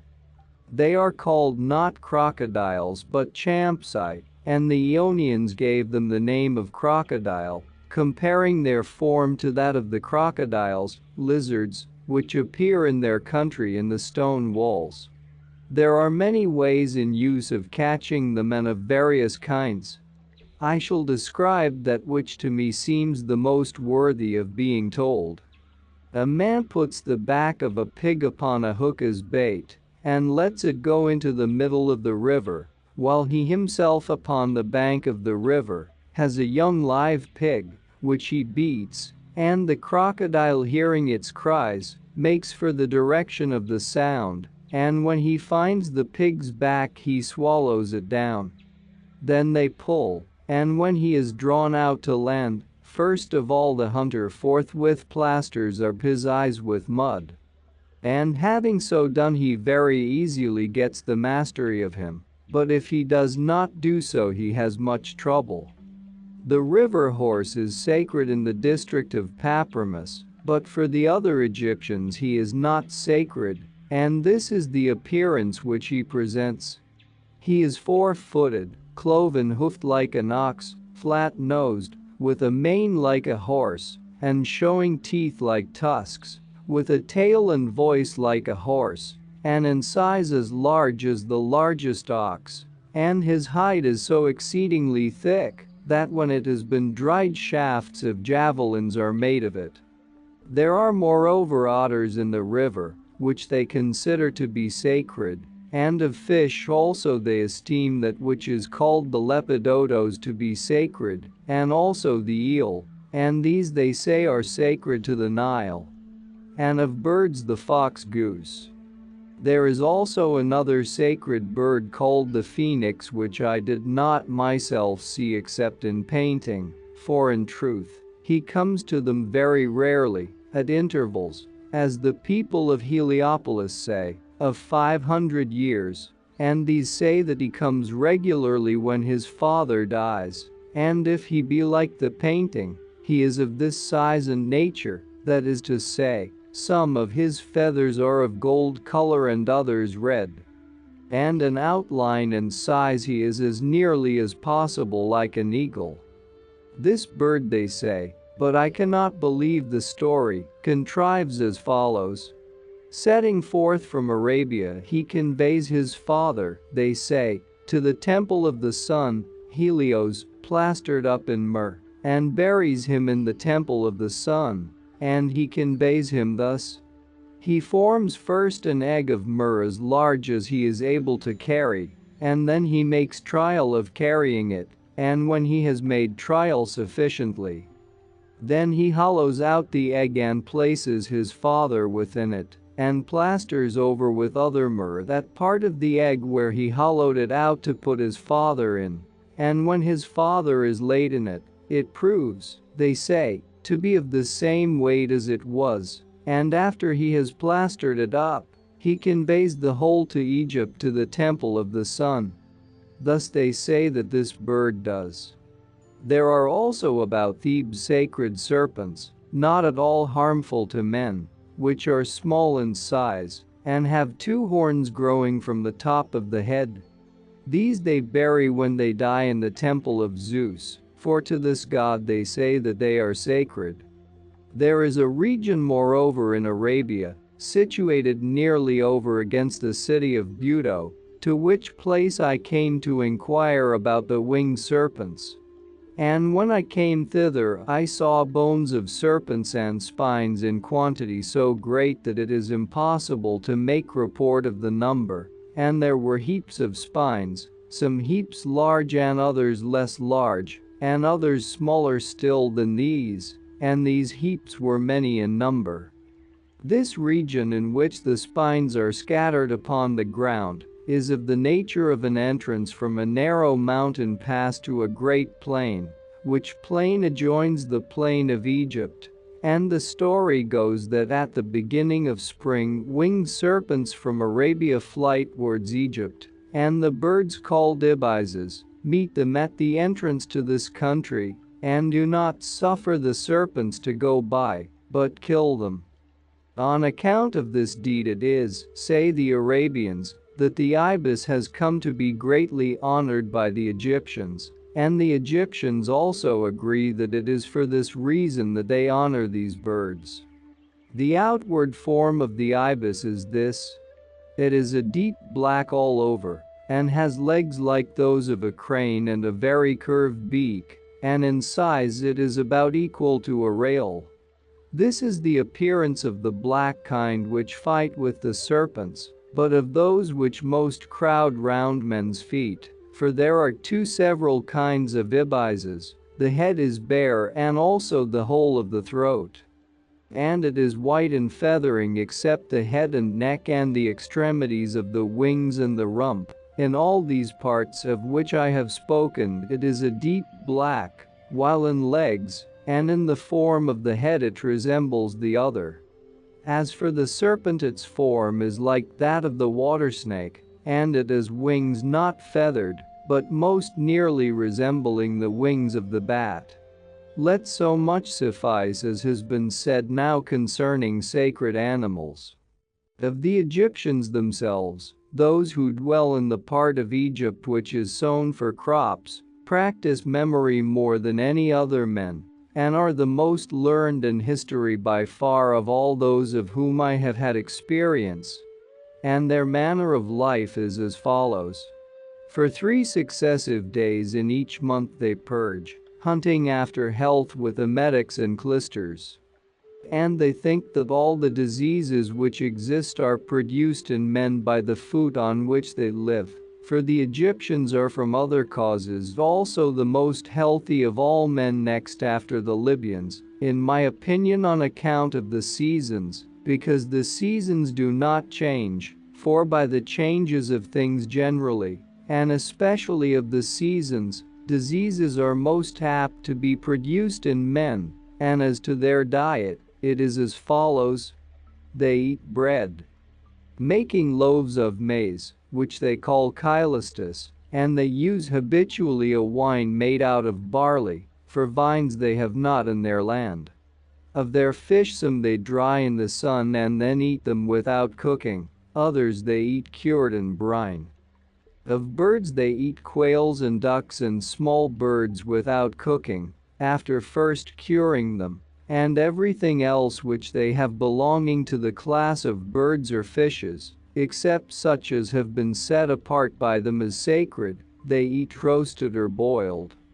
In the entertainments of the rich among them, when they have finished eating, a man bears round a wooden figure of a dead body in a coffin, made as like the reality as may be both by painting and carving, and measuring about a cubit or 2 cubits each way, 68, and this he shows to each of those who are drinking together, saying,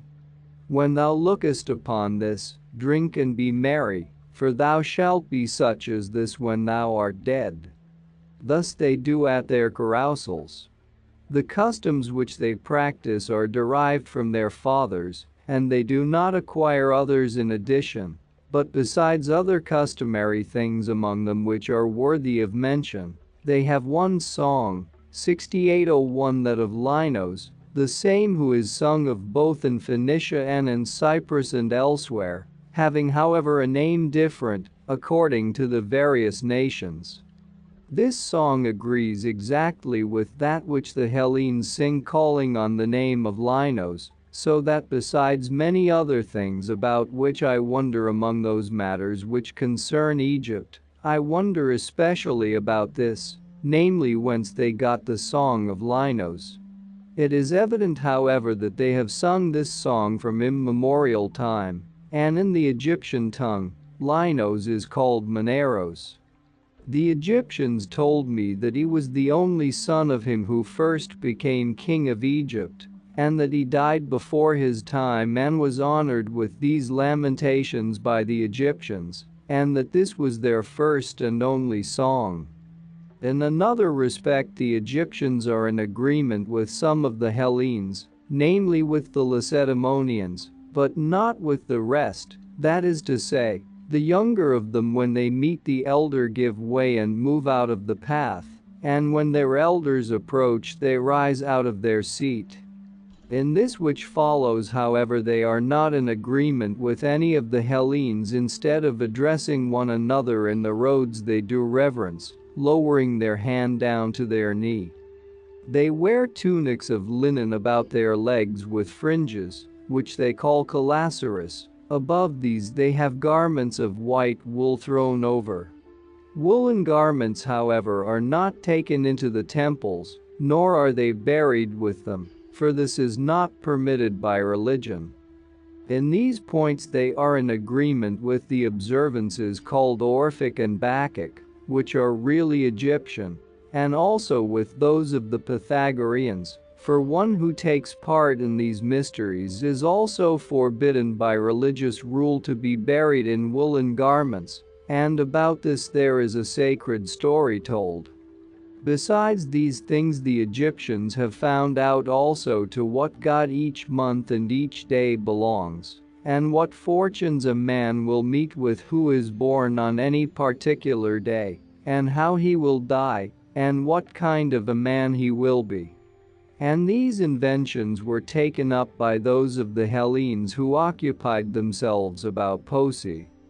Portents too have been found out by them more than by all other men besides, for when a portent has happened, they observe and write down the event which comes of it, and if ever afterwards anything resembling this happens, they believe that the event which comes of it will be similar. Their divination is ordered thus.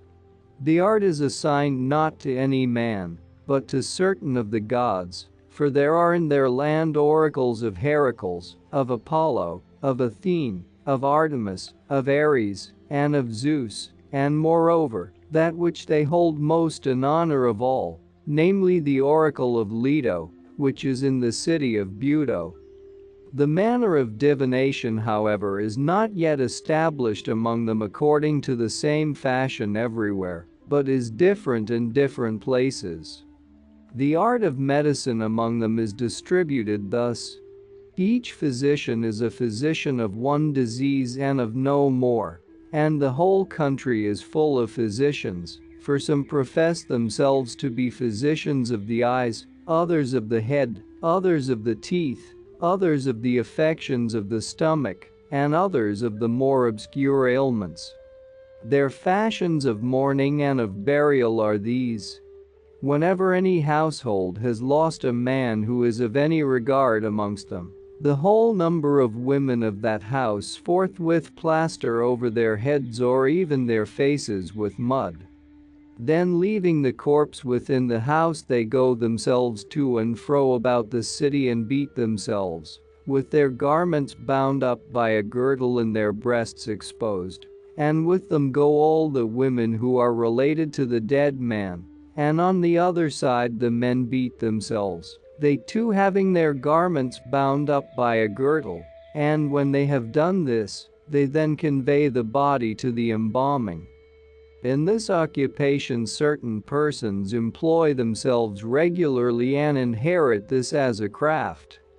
These, whenever a corpse is conveyed to them, show to those who brought it wooden models of corpses made like reality by painting. And the best of the ways of embalming, they say, is that of him whose name I think it impiety to mention when speaking of a matter of such a kind. 73. The second which they show is less good than this, and also less expensive, and the third is the least expensive of all.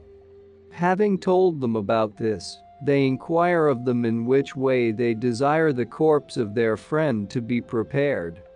Then they, after they have agreed for a certain price, depart out of the way, and the others being left behind in the buildings embalm according to the best of these ways thus.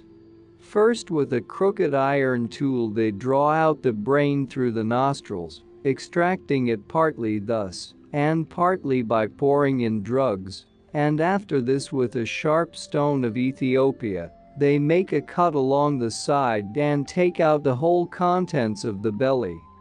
And when they have cleared out the cavity and cleansed it with palm wine, they cleanse it again with spices pounded up. Then they fill the belly with pure myrrh pounded up and with cassia and other spices except frankincense, and sew it together again. Having so done, they keep it for embalming covered up in natron for 70 days, but for a longer time than this, it is not permitted to embalm it. And when the 70 days are past, they wash the corpse and roll its whole body up in fine linen 74 cut into bands, smearing these beneath with gum 75, which the Egyptians use generally instead of glue. Then the kinsfolk receive it from them and have a wooden figure made in the shape of a man. And when they have had this made, they enclose the corpse, and having shut it up within, they store it then in a sepulchral chamber, setting it to stand upright against the wall. Thus they deal with the corpses which are prepared in the most costly way. But for those who desire the middle way and wish to avoid great cost, they prepare the corpse as follows.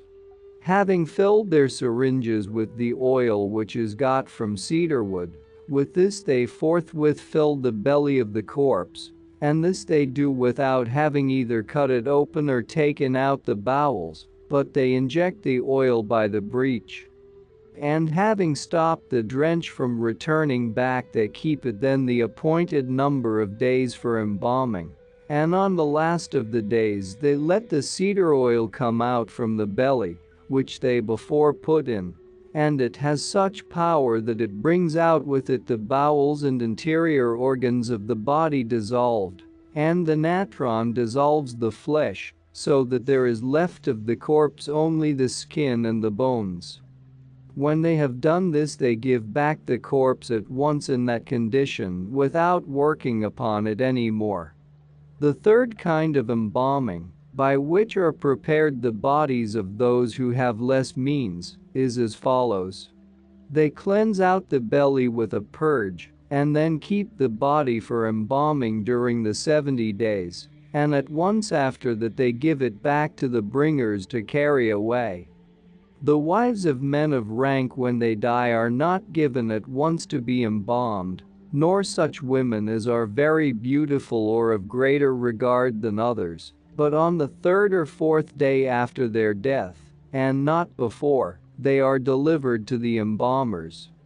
They do so about this matter in order that the embalmers may not abuse their women, for they say that one of them was taken once doing so to the corpse of a woman lately dead, and his fellow craftsmen gave information. Whenever anyone, either of the Egyptians themselves or of strangers, is found to have been carried off by a crocodile or brought to his death by the river itself, the people of any city by which he may have been cast up on land must embalm him and lay him out in the fairest way they can, and bury him in a sacred burial place, nor may any of his relations or friends besides touch him. But the priests of the Nile themselves handle the corpse and bury it as that of one who was something more than man. Hellenic usages they will by no means follow, and to speak generally they follow those of no other men whatever. This rule is observed by most of the Egyptians, but there is a large city named Chemis in the Theban district near Neapolis, and in this city there is a temple of Perseus the son of Dani which is of a square shape, and round it grow date palms. The gateway of the temple is built of stone and of very great size, and at the entrance of it stand two great statues of stone. Within this enclosure is a temple house, and in it stands an image of Perseus. These people of Chemis say that Perseus is wont often to appear in their land and often within the temple, and that a sandal which has been worn by him is found sometimes, being in length 2 cubits, and whenever this appears all Egypt prospers. This they say, and they do in honor of Perseus after Hellenic fashion. Thus they hold an athletic contest, which includes the whole list of games, and they offer in prizes cattle and cloaks and skins. And when I inquired why to them alone Perseus was wont to appear, and wherefore they were separated from all the other Egyptians, in that they held an athletic contest, they said that Perseus had been born of their city. For Danaus and Lynceus were men of Chemis and had sailed to Hellas, and from them they traced a descent and came down to Perseus. And they told me that he had come to Egypt for the reason which the Hellenes also say, namely to bring from Libya the Gorgon's head, and had then visited them also and recognized all his kinsfolk, and they said that he had well learnt the name of Chemis before he came to Egypt, since he had heard it from his mother, and that they celebrated an athletic contest for him by his own command. All these are customs practiced by the Egyptians who dwell above the fens. And those who are settled in the fen land have the same customs for the most part as the other Egyptians, both in other matters, and also in that they live each with one wife only, as do the Hellenes, but for economy in respect of food, they have invented these things besides. When the river has become full and the plains have been flooded, there grow in the water great numbers of lilies, which the Egyptians call lotos. These they cut with a sickle and dry in the sun, and then they pound that which grows in the middle of the lotos, and which is like the head of a poppy, and they make of it loaves baked with fire. The root also of this lotos is edible and has a rather sweet taste. 77 It is round in shape and about the size of an apple. There are other lilies too, in flower resembling roses, which also grow in the river, and from them the fruit is produced in a separate vessel springing from the root by the side of the plant itself, and very nearly resembles a wasp's comb. In this there grow edible seeds in great numbers of the size of an olive stone, and they are eaten either fresh 78 or dried.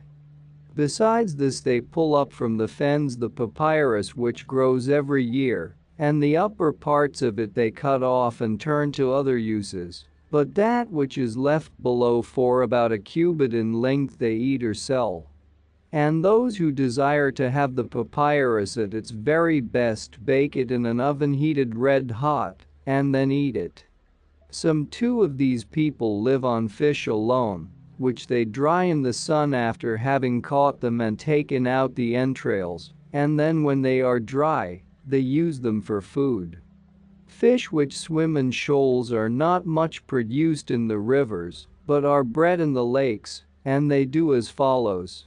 When there comes upon them the desire to breed, they swim out in shoals towards the sea, and the males lead the way, shedding forth their milt as they go, while the females, coming after and swallowing it up, from it become impregnated.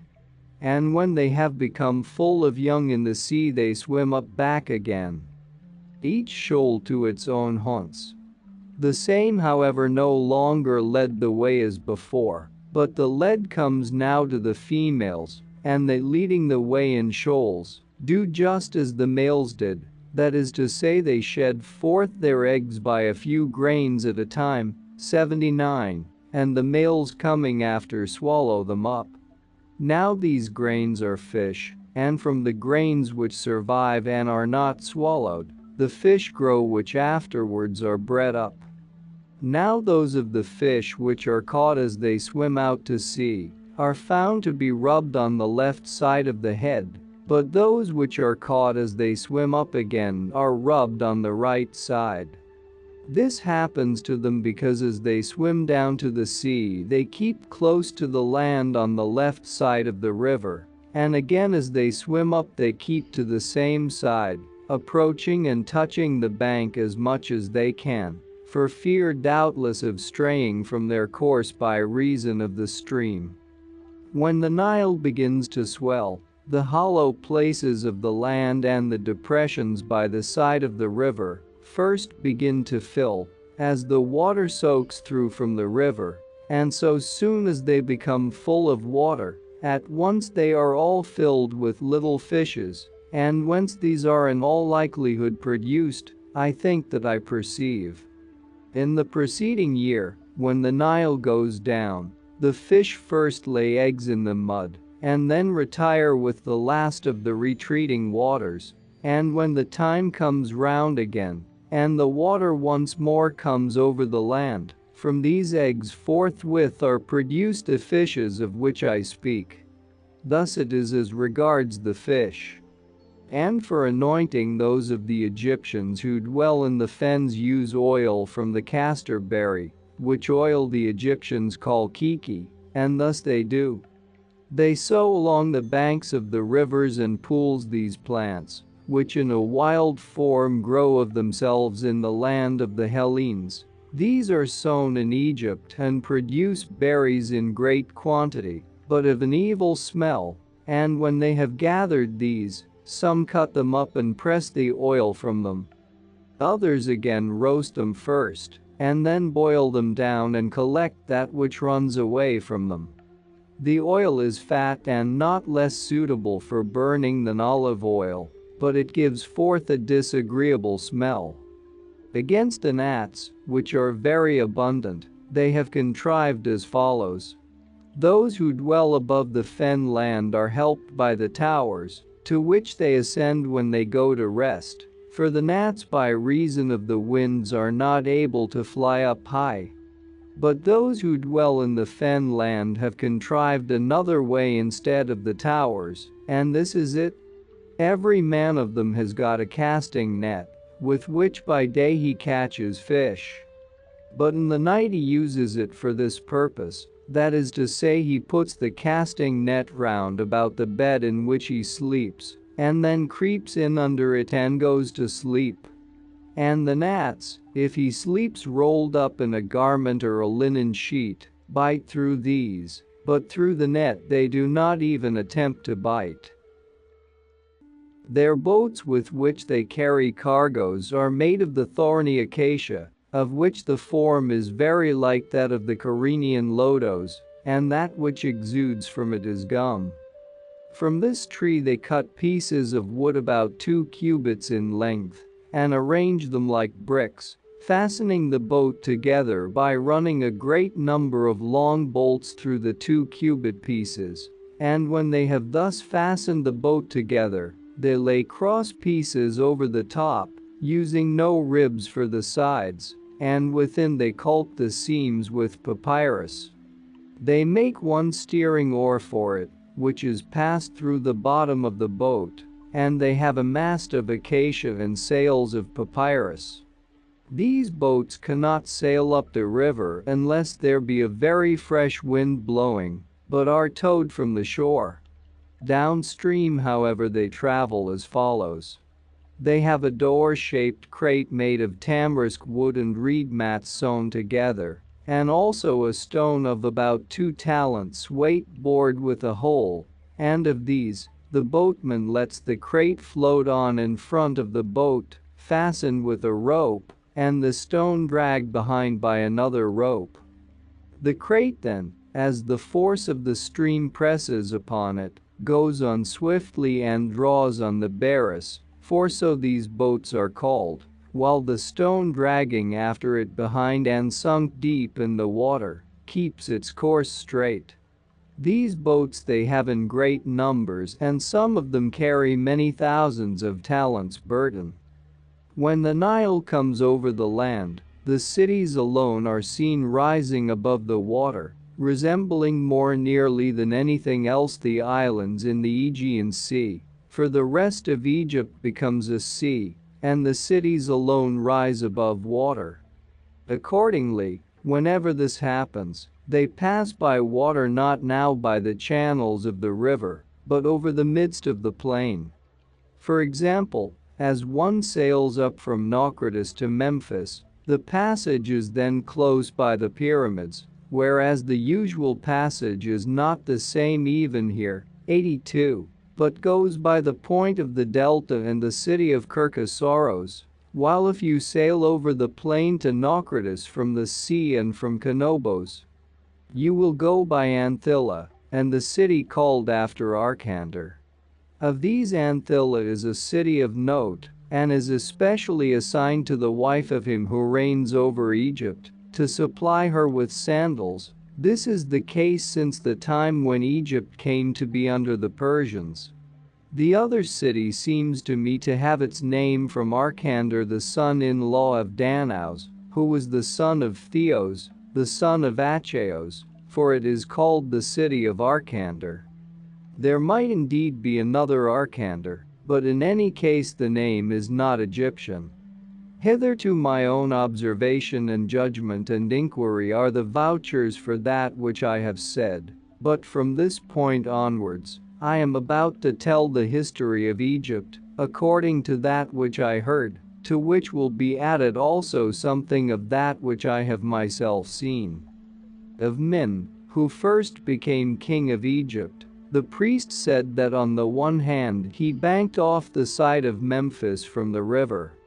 For the whole stream of the river used to flow along by the sandy mountain range on the side of Libya, but Min formed by embankments that bend of the river which lies to the south about 100 furlongs above Memphis. And thus he dried up the old stream and conducted the river, so that it flowed in the middle between the mountains. And even now this bend of the Nile is by the Persians kept under very careful watch, that it may flow in the channel to which it is confined, and the bank is repaired every year, for if the river should break through and overflow in this direction, Memphis would be in danger of being overwhelmed by flood. When this Min, who first became king, had made into dry land the part which was dammed off, on the one hand, I say, he founded in it that city which is now called Memphis, for Memphis too is in the narrow part of Egypt, and outside the city he dug round it on the north and west, a lake communicating with the river, for the side towards the east is barred by the Nile itself. Then secondly he established in the city the temple of Hephaestos, a great work and most worthy of mention.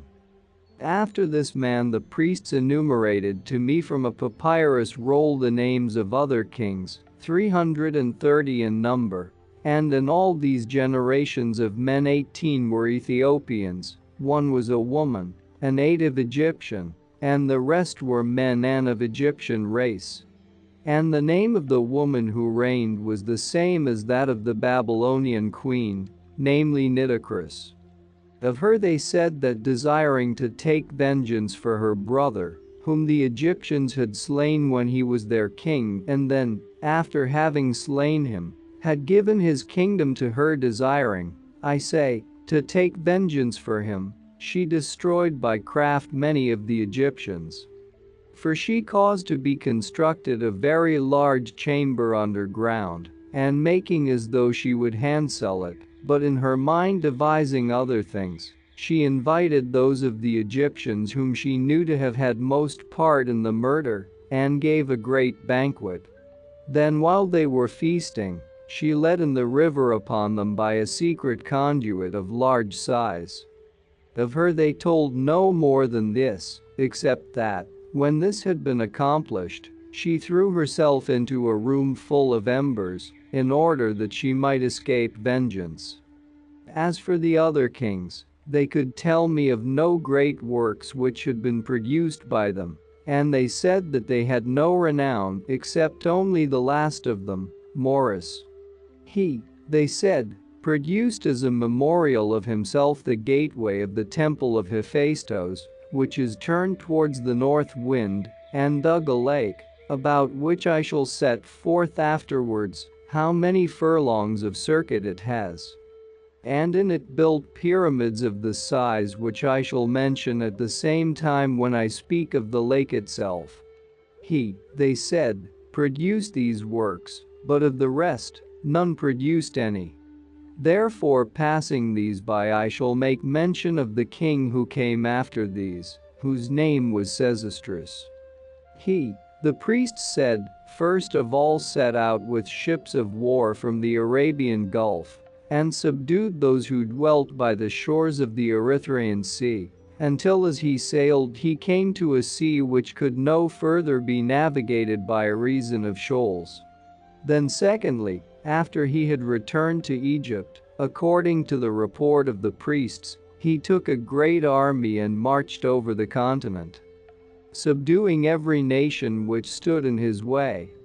And those of them whom he found valiant and fighting desperately for their freedom, in their lands he set up pillars which told by inscriptions his own name and the name of his country, and how he had subdued them by his power. But as to those of whose cities he obtained possession without fighting or with ease,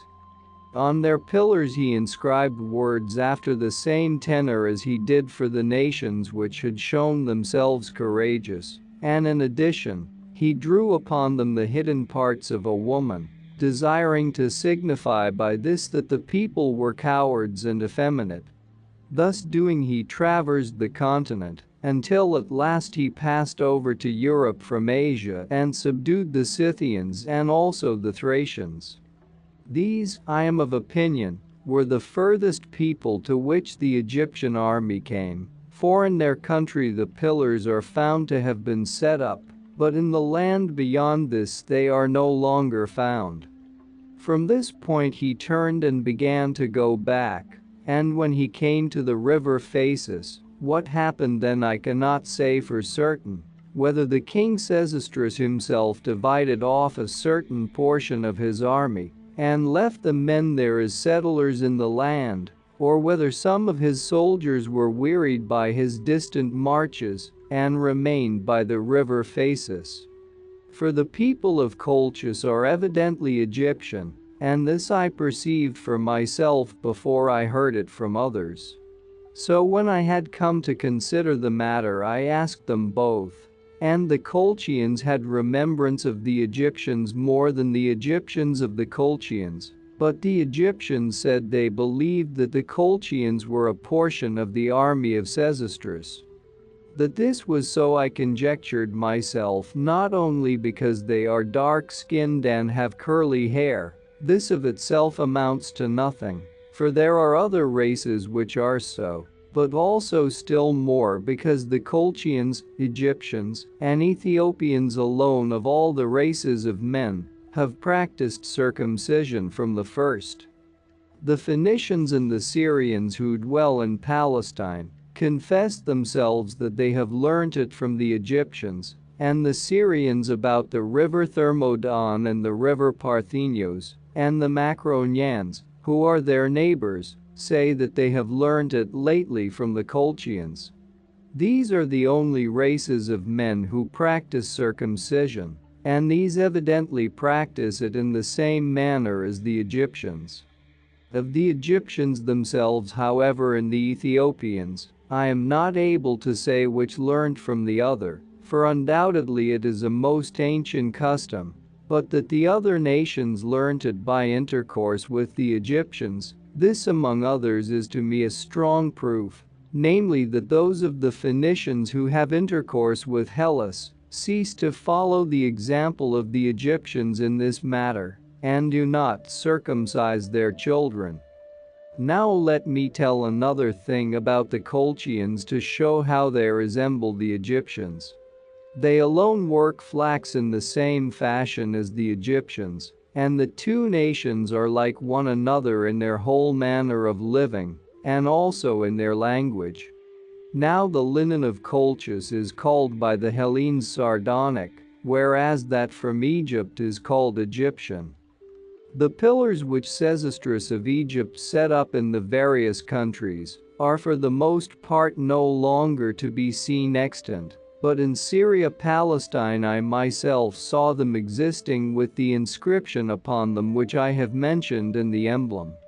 Moreover, in Ionia there are two figures of this man carved upon rocks, one on the road by which one goes from the land of Ephesos to Phocaea, and the other on the road from Sardis to Smyrna. In each place there is a figure of a man cut in the rock, of 4 cubits and a span in height, holding in his right hand a spear, and in his left a bow and arrows, and the other equipment which he has is similar to this, for it is both Egyptian and Ethiopian. And from the one shoulder to the other across the breast runs an inscription carved in sacred Egyptian characters, saying thus, "This land with my shoulders I won for myself." But who he is and from whence, he does not declare in these places, though in other places he has declared this. Some of those who have seen these carvings conjecture that the figure is that of Memnon, but herein they are very far from the truth. As this Egyptian Sesostris was returning and bringing back many men of the nations whose lands he had subdued, when he came, said the priests, to Daphni in the district of Pelusium on his journey home. His brother, to whom Sesostris had entrusted the charge of Egypt, invited him and with him his sons to a feast, and then he piled the house round with brushwood and set it on fire. And Sesostris, when he discovered this, forthwith took counsel with his wife, for he was bringing with him, they said, his wife also, and she counseled him to lay out upon the pyre 2 of his sons, which were 6 in number, and so to make a bridge over the burning mass, and that they passing over their bodies should thus escape. This, they said, Sesostris did, and 2 of his sons were burned to death in this manner, but the rest got away safe with their father. Then Sesostris, having returned to Egypt and having taken vengeance on his brother, employed the multitude which he had brought in of those whose lands he had subdued, as follows. These were they who drew the stones which in the reign of this king were brought to the temple of Hephaestus, being of very great size, and also these were compelled to dig all the channels which now are in Egypt, and thus, having no such purpose, they caused Egypt, which before was all fit for riding and driving, to be no longer fit for this from thenceforth. For from that time forward Egypt, though it is plain land, has become all unfit for riding and driving, and the cause has been these channels, which are many and run in all directions. But the reason why the king cut up the land was this, namely because those of the Egyptians who had their cities not on the river but in the middle of the country, being in want of water when the river went down from them, found their drink brackish because they had it from wells. For this reason Egypt was cut up, and they said that this king distributed the land to all the Egyptians, giving an equal square portion to each man, and from this he made his revenue, having appointed them to pay a certain rent every year. And if the river should take away anything from any man's portion, he would come to the king and declare that which had happened. And the king used to send men to examine and to find out by measurement how much less the piece of land had become, in order that for the future the man might pay less, in proportion to the rent appointed. And I think that thus the art of geometry was found out, and afterwards came into Hellas also. For as touching the sundial and the gnomon 92 and the 12 divisions of the day, they were learnt by the Hellenes from the Babylonians. He moreover alone of all the Egyptian kings had rule over Ethiopia, and he left as memorials of himself in front of the temple of Hephaestus 2 stone statues of 30 cubits each, representing himself and his wife, and others of 20 cubits, each representing his 4 sons. And long afterwards the priest of Hephaestus refused to permit Darius the Persian to set up a statue of himself in front of them, saying that deeds had not been done by him equal to those which were done by Sesostris the Egyptian, for Sesostris had subdued other nations besides, not fewer than he, and also the Scythians, but Darius had not been able to conquer the Scythians. Wherefore it was not just that he should set up a statue in front of those which Sesostris had dedicated, if he did not surpass him in his deeds. Which speech, they say, Darius took in good part. Now after Sesostris had brought his life to an end, his son Pheros, they told me, received in succession the kingdom, and he made no warlike expedition, and moreover, it chanced to him to become blind by reason of the following accident. When the river had come down in flood rising to a height of 18 cubits, higher than ever before that time, and had gone over the fields,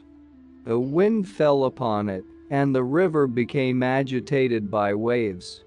And this king, they say, moved by presumptuous folly, took a spear and cast it into the midst of the eddies of the stream, and immediately upon this he had a disease of the eyes and was by it made blind.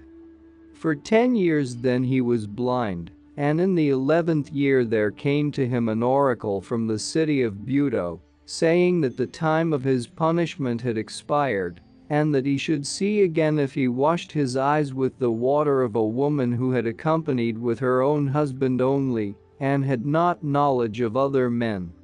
And first he made trial of his own wife, and then, as he continued blind, he went on to try all the women in turn, and when he had at last regained his sight, he gathered together all the women of whom he had made trial, excepting her by whose means he had regained his sight, to one city which now is named Erythrobolos, and having gathered them to this, he consumed them all by fire, as well as the city itself, but as for her by whose means he had regained his sight, he had her himself to wife.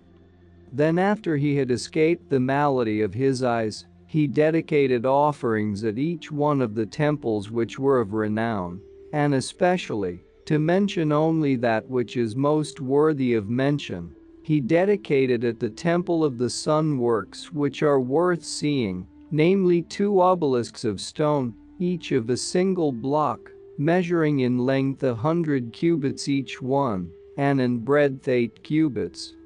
After him, they said, there succeeded to the throne a man of Memphis, whose name in the tongue of the Hellenes was Proteus, for whom there is now a sacred enclosure at Memphis, very fair and well ordered, lying on that side of the temple of Hephaestus which faces the north wind.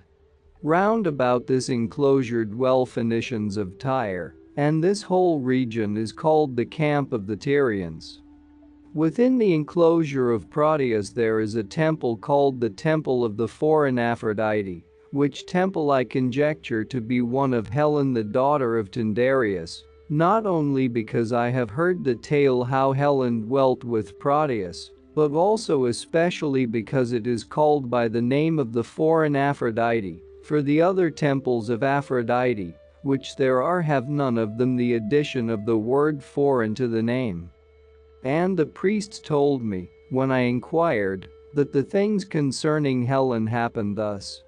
Alexander, having carried off Helen, was sailing away from Sparta to his own land, and when he had come to the Aegean Sea, contrary winds drove him from his course to the Sea of Egypt, and after that, since the blasts did not cease to blow, he came to Egypt itself, and in Egypt to that which is now named the Canobic mouth of the Nile, and to Tarichii. Now there was upon the shore, as still there is now, a temple of Heracles, in which if any man's slave take refuge and have the sacred marks set upon him, giving himself over to the god, it is not lawful to lay hands upon him. And this custom has continued still unchanged from the beginning down to my own time.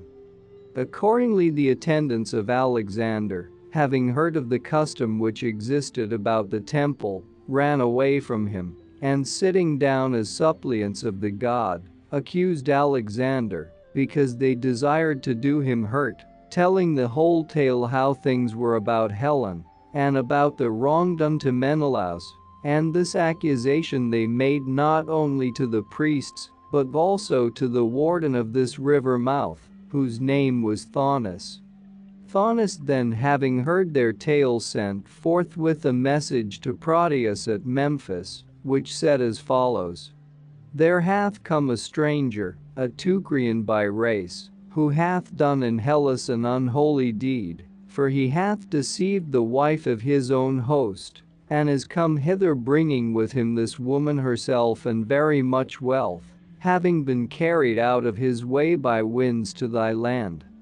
Shall we then allow him to sail out unharmed, or shall we first take away from him that which he brought with him?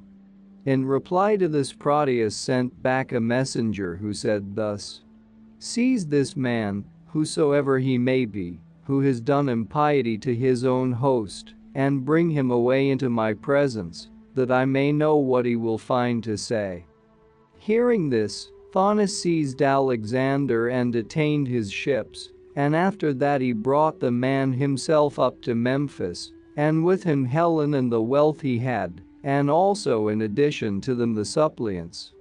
So when all had been conveyed up thither, Proteus began to ask Alexander who he was and from whence he was voyaging, and he both recounted to him his descent and told him the name of his native land, and moreover related of his voyage, from whence he was sailing.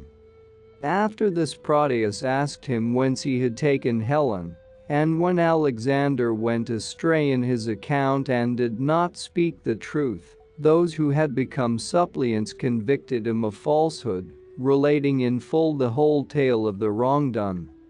At length Proteus declared to them this sentence, saying, Were it not that I count it a matter of great moment not to slay any of those strangers who being driven from their course by winds have come to my land hitherto, I should have taken vengeance on thee on behalf of the man of Hellas, seeing that thou, most base of men, having received from him hospitality, didst work against him a most impious deed.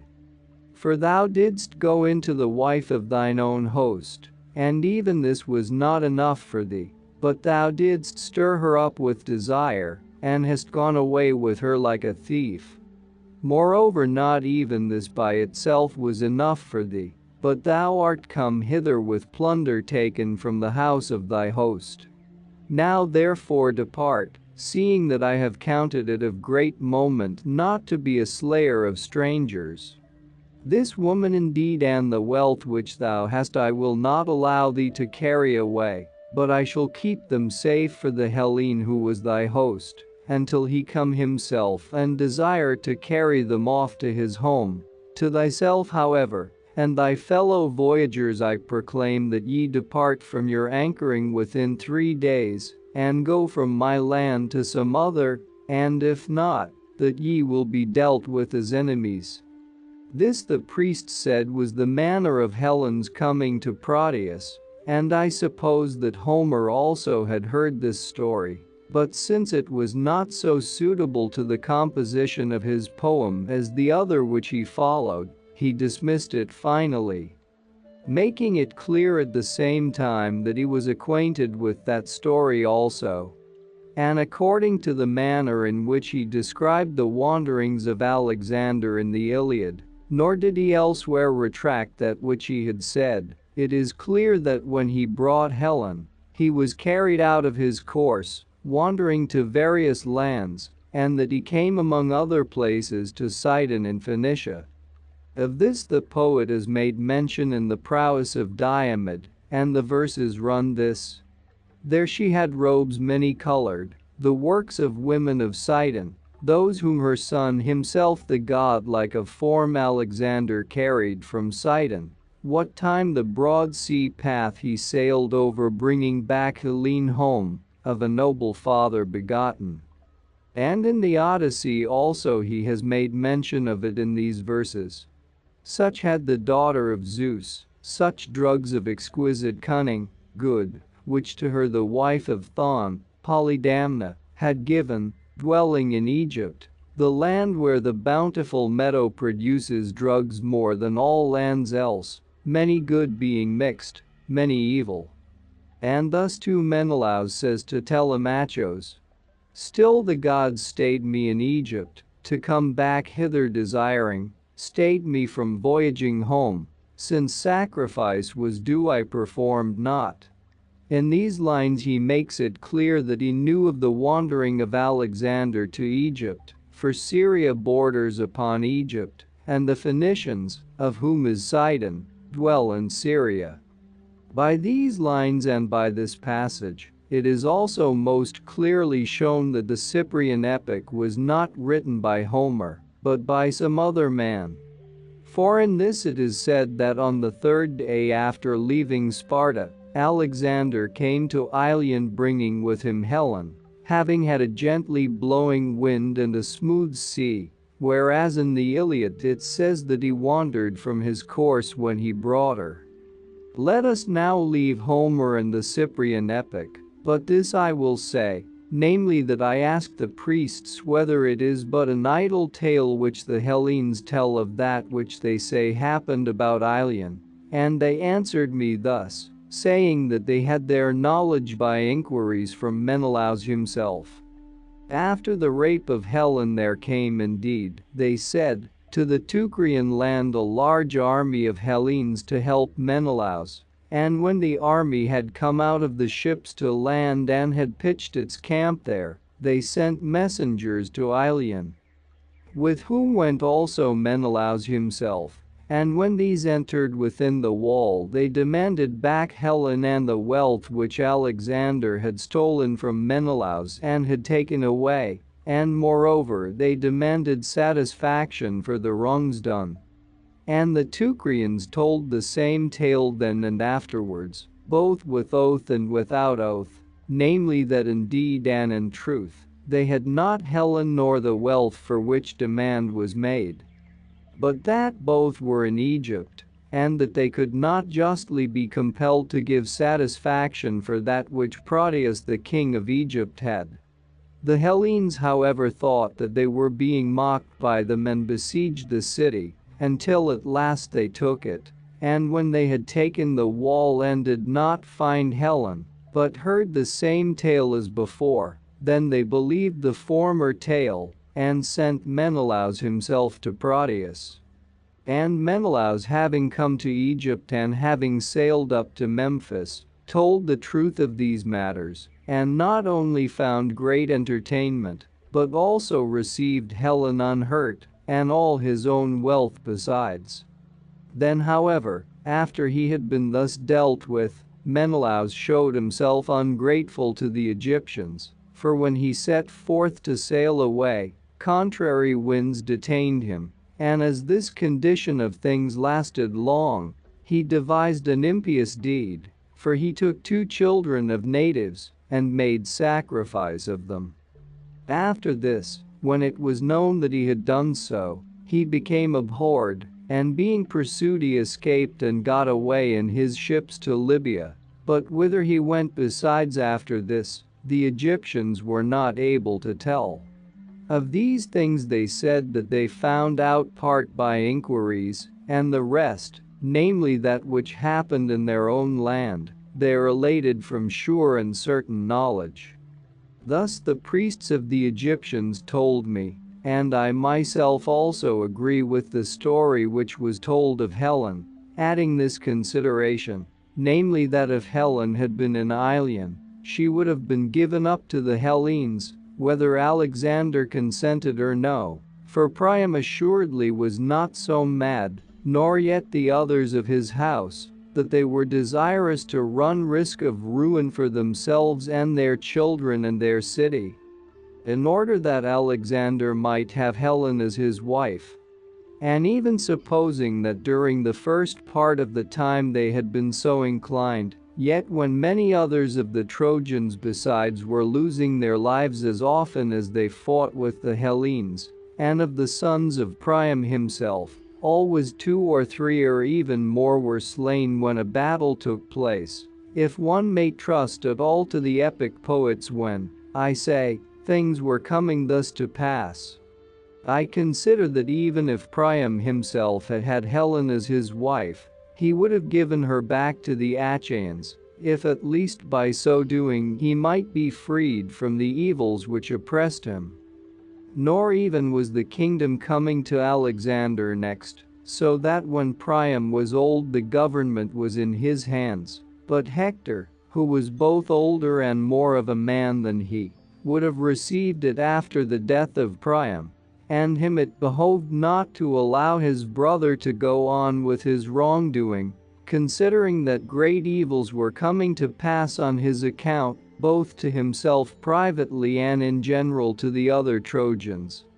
In truth, however, they lacked the power to give Helen back, and the Hellenes did not believe them, though they spoke the truth, because, as I declare my opinion, the divine power was purposing to cause them utterly to perish, and so make it evident to men that for great wrongs great also are the chastisements which come from the gods. And thus have I delivered my opinion concerning these matters. After Proteus, they told me, Rhampsinitos received in succession the kingdom, who left as a memorial of himself that gateway to the temple of Hephaestos which is turned towards the west, and in front of the gateway he set up 2 statues, in height 25 cubits, of which the one which stands on the north side is called by the Egyptians Summer and the one on the south side Winter, and to that one which they call Summer they do reverence and make offerings, while to the other which is called Winter, they do the opposite of these things. This king, they said, got great wealth of silver, which none of the kings born after him could surpass or even come near to, and wishing to store his wealth in safety he caused to be built a chamber of stone, one of the walls whereof was towards the outside of his palace. And the builder of this, having a design against it, contrived as follows, that is, he disposed one of the stones in such a manner that it could be taken out easily from the wall, either by 2 men or even by 1. So when the chamber was finished, the king stored his money in it, and after some time the builder, being near the end of his life, called to him his sons, for he had 2, and to them he related how he had contrived in building the treasury of the king, and all in forethought for them, that they might have ample means of living. And when he had clearly set forth to them everything concerning the taking out of the stone, he gave them the measurements, saying that if they paid heed to this matter, they would be stewards of the king's treasury. So he ended his life, and his sons made no long delay in setting to work, but went to the palace by night, and having found the stone in the wall of the chamber, they dealt with it easily, and carried forth for themselves great quantity of the wealth within. B. And the king happening to open the chamber, he marveled when he saw the vessels falling short of the full amount, and he did not know on whom he should lay the blame, since the seals were unbroken, and the chamber had been close shut. But when upon his opening the chamber a second and a third time, the money was each time seen to be diminished, for the thieves did not slacken in their assaults upon it. He did as follows. Having ordered traps to be made, he set these round about the vessels in which the money was. And when the thieves had come as at former times, and one of them had entered, then so soon as he came near to one of the vessels, he was straightway caught in the trap. And when he perceived in what evil case he was, straightway calling his brother, he showed him what the matter was, and bade him enter as quickly as possible and cut off his head, for fear lest being seen and known, he might bring about the destruction of his brother also. And to the other it seemed that he spoke well, and he was persuaded and did so, and fitting the stone into its place, he departed home bearing with him the head of his brother. C. Now when it became day, the king entered into the chamber and was very greatly amazed, seeing the body of the thief held in the trap without his head, and the chamber unbroken, with no way to come in or go out. And being at a loss, he hung up the dead body of the thief upon the wall, and set guards there, with charge if they saw any one weeping or bewailing himself, to seize him and bring him before the king. And when the dead body had been hung up, the mother was greatly grieved, and speaking with the son who survived, she enjoined him, in whatever way he could, to contrive means by which he might take down and bring home the body of his dead brother, and if he should neglect to do this, she earnestly threatened that she would go and give information to the king that he had the money. D. So as the mother dealt hardly with the surviving son, and he, though saying many things to her, did not persuade her, he contrived for his purpose a device as follows. Providing himself with asses, he filled some skins with wine and laid them upon the asses, and after that he drove them along. And when he came opposite to those who were guarding the corpse hung up, he drew towards him 2 or 3 of the next 102 of the skins, and loosened the cords with which they were tied. Then when the wine was running out, he began to beat his head and cry out loudly, as if he did not know to which of the asses he should first turn. And when the guards saw the wine flowing out in streams, they ran together to the road with drinking vessels in their hands, and collected the wine that was poured out, counting it so much gain. And he abused them all violently, making as if he were angry, but when the guards tried to appease him, after a time he feigned to be pacified and to abate his anger, and at length he drove his asses out of the road, and began to set their loads right.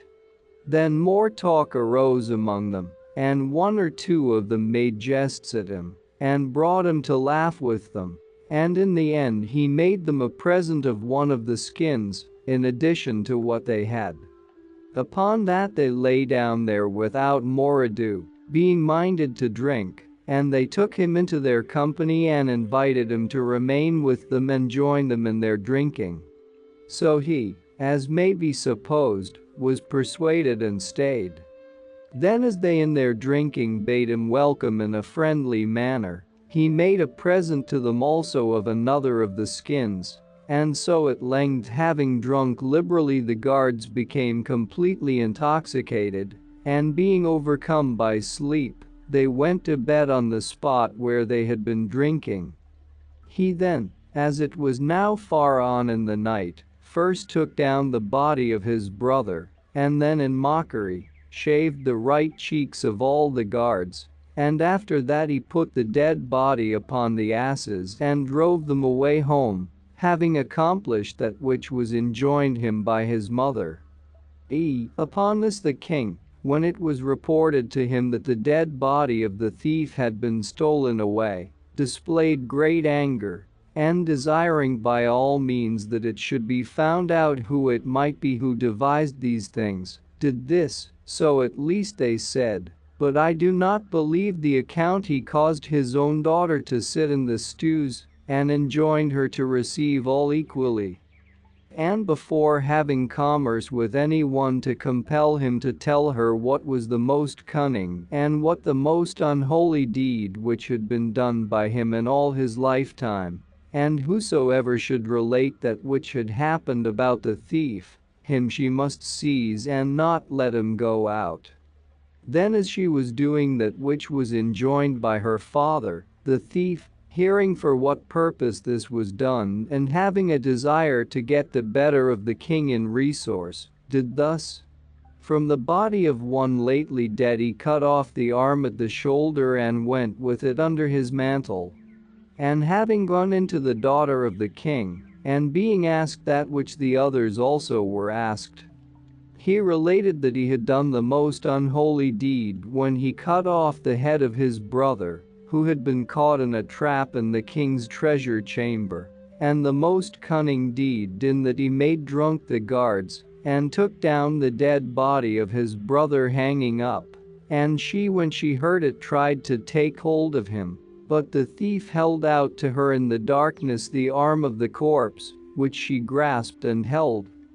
thinking that she was holding the arm of the man himself. But the thief left it in her hands and departed, escaping through the door.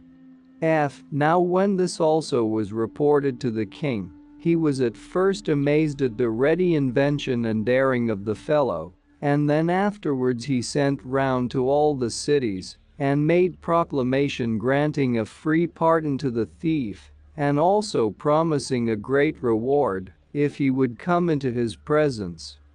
The thief accordingly, trusting to the proclamation, came to the king, and Rhampsinitos greatly marveled at him, and gave him this daughter of his to wife, counting him to be the most knowing of all men, for as the Egyptians were distinguished from all other men, so was he from the other Egyptians. After these things they said, this king went down alive to that place which by the Hellenes is called Hades, and there played at dice with Demeter, and in some throws he overcame her, and in others he was overcome by her, and he came back again, having as a gift from her a handkerchief of gold. And they told me that because of the going down of Rhampsinitos the Egyptians after he came back celebrated a feast, which I know of my own knowledge also that they still observe even to my time. But whether it is for this cause that they keep the feast or for some other, I am not able to say. However, the priests weave a robe completely on the very day of the feast, and forthwith they bind up the eyes of one of them with a fillet, and having led him with the robe to the way by which one goes to the temple of Demeter, they depart back again themselves. This priest, they say, with his eyes bound up, is led by 2 wolves to the temple of Demeter, which is distant from the city 20 furlongs, and then afterwards the wolves lead him back again from the temple to the same spot. Now as to the tales told by the Egyptians, any man may accept them to whom such things appear credible. As for me, it is to be understood throughout the whole of the history that I write by hearsay, that which is reported by the people in each place. The Egyptians say that Demeter and Dionysos are rulers of the world below, and the Egyptians are also the first who reported the doctrine that the soul of man is immortal, and that when the body dies, the soul enters into another creature which chances then to be coming to the birth, and when it has gone the round of all the creatures of land and sea and of the air, it enters again into a human body as it comes to the birth, and that it makes this round in a period of 3,000 years. This doctrine certain Hellenes adopted, some earlier and some later, as if it were of their own invention, and of these men I know the names, but I abstain from recording them. Down to the time when Rhampsinitos was king, they told me there was in Egypt nothing but orderly rule, and Egypt prospered greatly, but after him, Cheops became king over them and brought them to every kind of evil. For he shut up all the temples, and having first kept them from sacrificing there, he then bade all the Egyptians work for him. So some were appointed to draw stones from the stone quarries in the Arabian mountains to the Nile, and others he ordered to receive the stones, after they had been carried over the river in boats, and to draw them to those which are called the Libyan mountains, and they worked by 100,000 men at a time, for each 3 months continually. Of this oppression there passed 10 years while the causeway was made by which they drew the stones, which causeway they built, and it is a work not much less, as it appears to me, than the pyramid, for the length of it is 5 furlongs, and the breadth 10 fathoms and the height, where it is highest, 8 fathoms, and it is made of stone smoothed, and with figures carved upon it.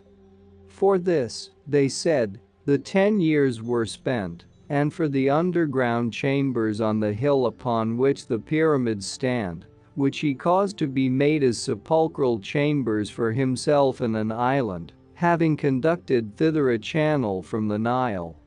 For the making of the pyramid itself there passed a period of 20 years, and the pyramid is square, each side measuring 800 feet, and the height of it is the same.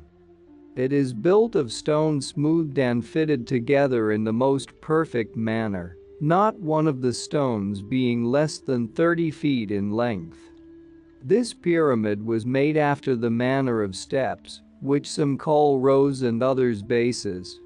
And when they had first made it thus, they raised the remaining stones with machines made of short pieces of timber, raising them first from the ground to the first stage of the steps, and when the stone got up to this, it was placed upon another machine standing on the first stage.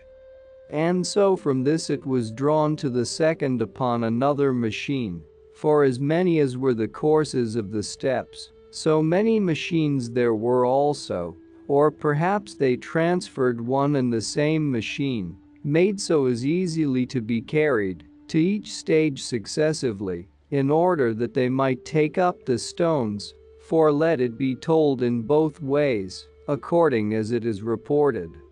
However that may be, the highest parts of it were finished first, and afterwards they proceeded to finish that which came next to them, and lastly they finished the parts of it near the ground and the lowest ranges. On the pyramid it is declared in Egyptian writing how much was spent on radishes and onions and leeks for the workmen, and if I rightly remember that which the interpreter said in reading to me this inscription, a sum of 1,600 talents of silver was spent, and if this is so, how much besides is likely to have been expended upon the iron with which they worked, and upon bread and clothing for the workmen? Seeing that they were building the works for the time which has been mentioned and were occupied for no small time besides, as I suppose, in the cutting and bringing of the stones, and in working at the excavation under the ground. Cheops moreover came, they said, to such a pitch of wickedness, that being in want of money he caused his own daughter to sit in the stews, and ordered her to obtain from those who came a certain amount of money. How much it was they did not tell me, but she not only obtained the sum appointed by her father, but also she formed a design for herself privately to leave behind her a memorial, and she requested each man who came in to her to give her 1 stone upon her building. And of these stones, they told me, The pyramid was built which stands in front of the Great Pyramid in the middle of the three, each side being 150 feet in length. This Cheops, the Egyptians said, reigned 50 years, and after he was dead his brother Chephren succeeded to the kingdom. This king followed the same manner as the other, both in all the rest, and also in that he made a pyramid, not indeed attaining to the measurements of that which was built by the former, this I know, having myself also measured it, and moreover, there are no underground chambers beneath, nor does a channel come from the Nile flowing to this one as to the other, in which the water coming through a conduit built for it, flows round an island within, where they say that Cheops himself is laid. But for a basement he built the first course of Ethiopian stone of divers colors, and this pyramid he made 40 feet lower than the other as regards size, building it close to the Great Pyramid. These stand both upon the same hill, which is about 100 feet high. And Chephren they said reigned 56 years. Here then they reckon 106 years, during which they say that there was nothing but evil for the Egyptians, and the temples were kept closed and not open during all that time.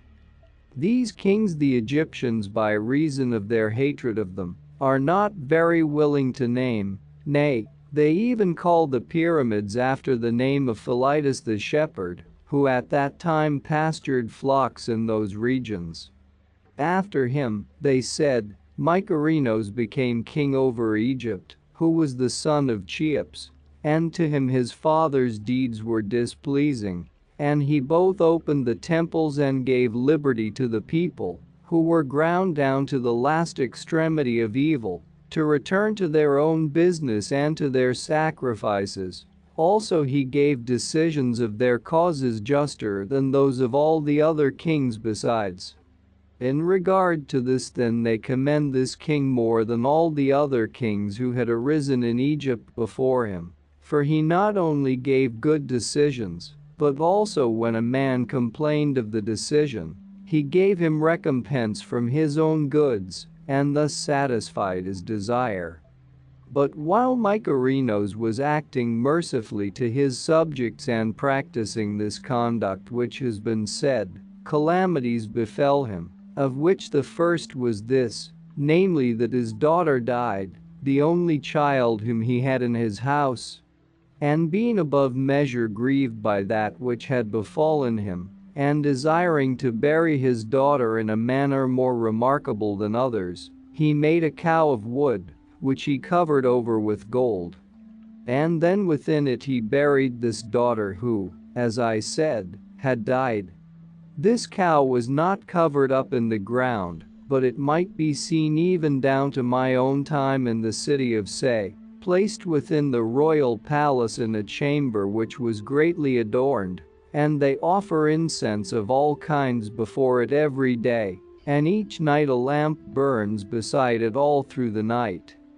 Near this cow in another chamber stand images of the concubines of Mykerinos, as the priests at Say told me, for there are in fact colossal wooden statues, in number about 20, made with naked bodies, but who they are I am not able to say, except only that which is reported. Some however tell about this cow and the colossal statues the following tale, namely that Mykerinos was enamored of his own daughter, and afterwards ravished her, and upon this they say that the girl strangled herself for grief, and he buried her in this cow, and her mother cut off the hands of the maids who had betrayed the daughter to her father, wherefore now the images of them have suffered that which the maids suffered in their life. In thus saying they speak idly, as it seems to me, especially in what they say about the hands of the statues, for as to this, even we ourselves saw that their hands had dropped off from lapse of time, and they were to be seen still lying at their feet even down to my time. The cow is covered up with a crimson robe, except only the head and the neck, which are seen, overlaid with gold very thickly, and between the horns, there is the disk of the sun figured in gold. The cow is not standing up but kneeling, and in size it is equal to a large living cow. Every year it is carried forth from the chamber. At those times, I say, the Egyptians beat themselves for that god whom I will not name upon occasion of such a matter. At these times, I say, they also carry forth the cow to the light of day, for they say that she asked of her father Mykerinos, when she was dying, that she might look upon the sun once in the year. After the misfortune of his daughter it happened, they said, secondly to this king as follows.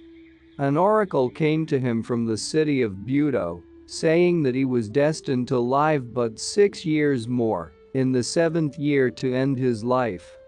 And he being indignant at it sent to the oracle a reproach against the god, making complaint in reply that whereas his father and uncle, who had shut up the temples and had not only not remembered the gods, but also had been destroyers of men, had lived for a long time, he himself, who practiced piety, was destined to end his life so soon. And from the oracle there came a second message, which said that it was for this very cause that he was bringing his life to a swift close, for he had not done that which it was appointed for him to do, since it was destined that Egypt should suffer evils for 150 years. And the 2 kings who had risen before him had perceived this, but he had not. Mykerinos having heard this, and considering that this sentence had been passed upon him beyond recall, procured many lamps, and whenever night came on he lighted these and began to drink and take his pleasure, ceasing neither by day nor by night. And he went about to the fen country and to the woods, and wherever he heard there were the most suitable places for enjoyment. This he devised, having a mind to prove that the oracle spoke falsely, in order that he might have 12 years of life instead of 6, the nights being turned into days. This king also left behind him a pyramid, much smaller than that of his father, of a square shape, and measuring on each side 300 feet lacking 20, built moreover of Ethiopian stone up to half the height. This pyramid some of the Hellenes say was built by the courtesan Rhodopus, not therein speaking rightly.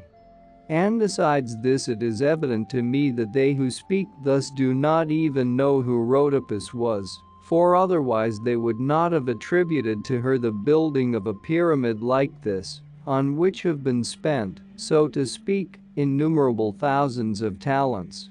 Moreover they do not know that Rhodopus flourished in the reign of Amasis, and not in this king's reign, for Rhodopus lived very many years later than the kings who left behind the pyramids. By descent she was of Thrace, and she was a slave of Eadmon, the son of Hephaestropolis a Samian, and a fellow slave of Aesop the maker of fables, for he too was once the slave of Eadmon, as was proved especially in this fact, namely that when the people of Delphi repeatedly made proclamation in accordance with an oracle, to find some one who would take up the blood money for the death of Aesop, no one else appeared. But at length the grandson of Eadmon, called Eadmon also, took it up, and thus it is shown that Aesop too was the slave of Eadmon. As for Rhodopus, she came to Egypt brought by Xanthus the Samian, and having come thither to exercise her calling she was redeemed from slavery for a great sum by a man of Mytilene, Charaxos son of Scamandronymos and brother of Sappho the lyric poet. Thus was Rhodopus set free, and she remained in Egypt, and by her beauty won so much liking that she made great gain of money for one like Rhodopus, though not enough to suffice for the cost of such a pyramid as this. In truth there is no need to ascribe to her very great riches, considering that the tithe of her wealth, may still be seen even to this time by anyone who desires it. For Rhodopis wished to leave behind her a memorial of herself and Hellas, namely to cause a thing to be made such as happens not to have been thought of or dedicated in a temple by any besides, and to dedicate this at Delphi as a memorial of herself. Accordingly, with the tithe of her wealth she caused to be made spits of iron of size large enough to pierce a whole ox, and many in number, going as far therein as her tithe allowed her, and she sent them to Delphi. These are even at the present time lying there, heaped all together behind the altar which the Chians dedicated, and just opposite to the cell of the temple. Now at Naucratis, as it happens, the courtesans are rather apt to win credit for this woman first, about whom the story to which I refer is told, became so famous that all the Hellenes without exception come to know the name of Rhodopis, and then after her one whose name was Archidich became a subject of song over all Hellas, though she was less talked of than the other. As for Charaxos, when after redeeming Rhodopis he returned back to Mytilene, Sappho in an ode violently abused him. Of Rhodopis then I shall say no more. After Mykerinos the priest said Asychus became king of Egypt, and he made for Hephaestos the temple gateway which is towards the sun rising, by far the most beautiful and the largest of the gateways. For while they all have figures carved upon them and innumerable ornaments of building besides, this has them very much more than the rest. In this king's reign they told me that, as the circulation of money was very slow, a law was made for the Egyptians that a man might have that money lent to him which he needed, by offering as security the dead body of his father, and there was added moreover to this law another, namely that he who lent the money should have a claim also to the whole sepulchral chamber belonging to him who received it, and that the man who offered that security should be subject to this penalty if he refused to pay back the debt, namely that neither the man himself should be allowed to have burial when he died, either in that family burial place or in any other, nor should he be allowed to bury any one of his kinsmen whom he lost by death. This king, desiring to surpass the kings of Egypt who had arisen before him, left as a memorial of himself a pyramid which he made of bricks, and on it there is an inscription carved in stone and saying thus: "Despise not me in comparison with the pyramids of stone, seeing that I excel them as much as Zeus excels the other gods, for with a pole they struck into the lake, and whatever of the mud attached itself to the pole, this they gathered up and made bricks, and in such manner they finished me." Such were the deeds which this king performed, and after him reigned a blind man of the city of Enesis, whose name was Enesis. In his reign the Ethiopians and Sabacos the king of the Ethiopians marched upon Egypt with a great host of men, so this blind man departed, flying to the fen country, and the Ethiopian was king over Egypt for 50 years, during which he performed deeds as follows. Whenever any man of the Egyptians committed any transgression, he would never put him to death, but he gave sentence upon each man, according to the greatness of the wrongdoing, appointing them work at throwing up an embankment before that city from whence each man came of those who committed wrong. Thus the cities were made higher still than before, for they were embanked first by those who dug the channels in the reign of Sesostris, and then secondly in the reign of the Ethiopian, and thus they were made very high. And while other cities in Egypt also stood high, I think in the town at Bubastis, especially the earth was piled up. In this city there is a temple very well worthy of mention, for though there are other temples which are larger and built with more cost, none more than this is a pleasure to the eyes. Now Bubastis in the Hellenic tongue is Artemis, and her temple is ordered thus. Except the entrance it is completely surrounded by water, for channels come in from the Nile, not joining one another, but each extending as far as the entrance of the temple, one flowing round on the one side and the other on the other side, each 100 feet broad and shaded over with trees, and the gateway has a height of 10 fathoms. And it is adorned with figures 6 cubits high, very noteworthy. This temple is in the middle of the city and is looked down upon from all sides as one goes round, for since the city has been banked up to a height, while the temple has not been moved from the place where it was at the first built, it is possible to look down into it. And round it runs a stone wall with figures carved upon it, while within it, there is a grove of very large trees planted round a large temple house, within which is the image of the goddess. And the breadth and length of the temple is a furlong every way. Opposite the entrance there is a road paved with stone for about 3 furlongs, which leads through the marketplace towards the east, with a breadth of about 400 feet. And on this side and on that grow trees of height reaching to heaven. And the road leads to the temple of Hermes. This temple then is thus ordered. The final deliverance from the Ethiopian came about, they said, as follows. He fled away because he had seen in his sleep a vision, in which it seemed to him that a man came and stood by him, and counseled him to gather together all the priests of Egypt, and cut them asunder in the midst. Having seen this dream, he said that it seemed to him that the gods were foreshowing him this to furnish an occasion against him, in order that he might do an impious deed with respect to religion, and so receive some evil either from the gods or from men. He would not, however, do so, but in truth, he said, the time had expired, during which it had been prophesied to him that he should rule Egypt before he departed thence. For when he was in Ethiopia the oracles which the Ethiopians consult had told him that it was fated for him to rule Egypt 50 years. Since then this time was now expiring, and the vision of the dream also disturbed him. Sabachos departed out of Egypt of his own free will.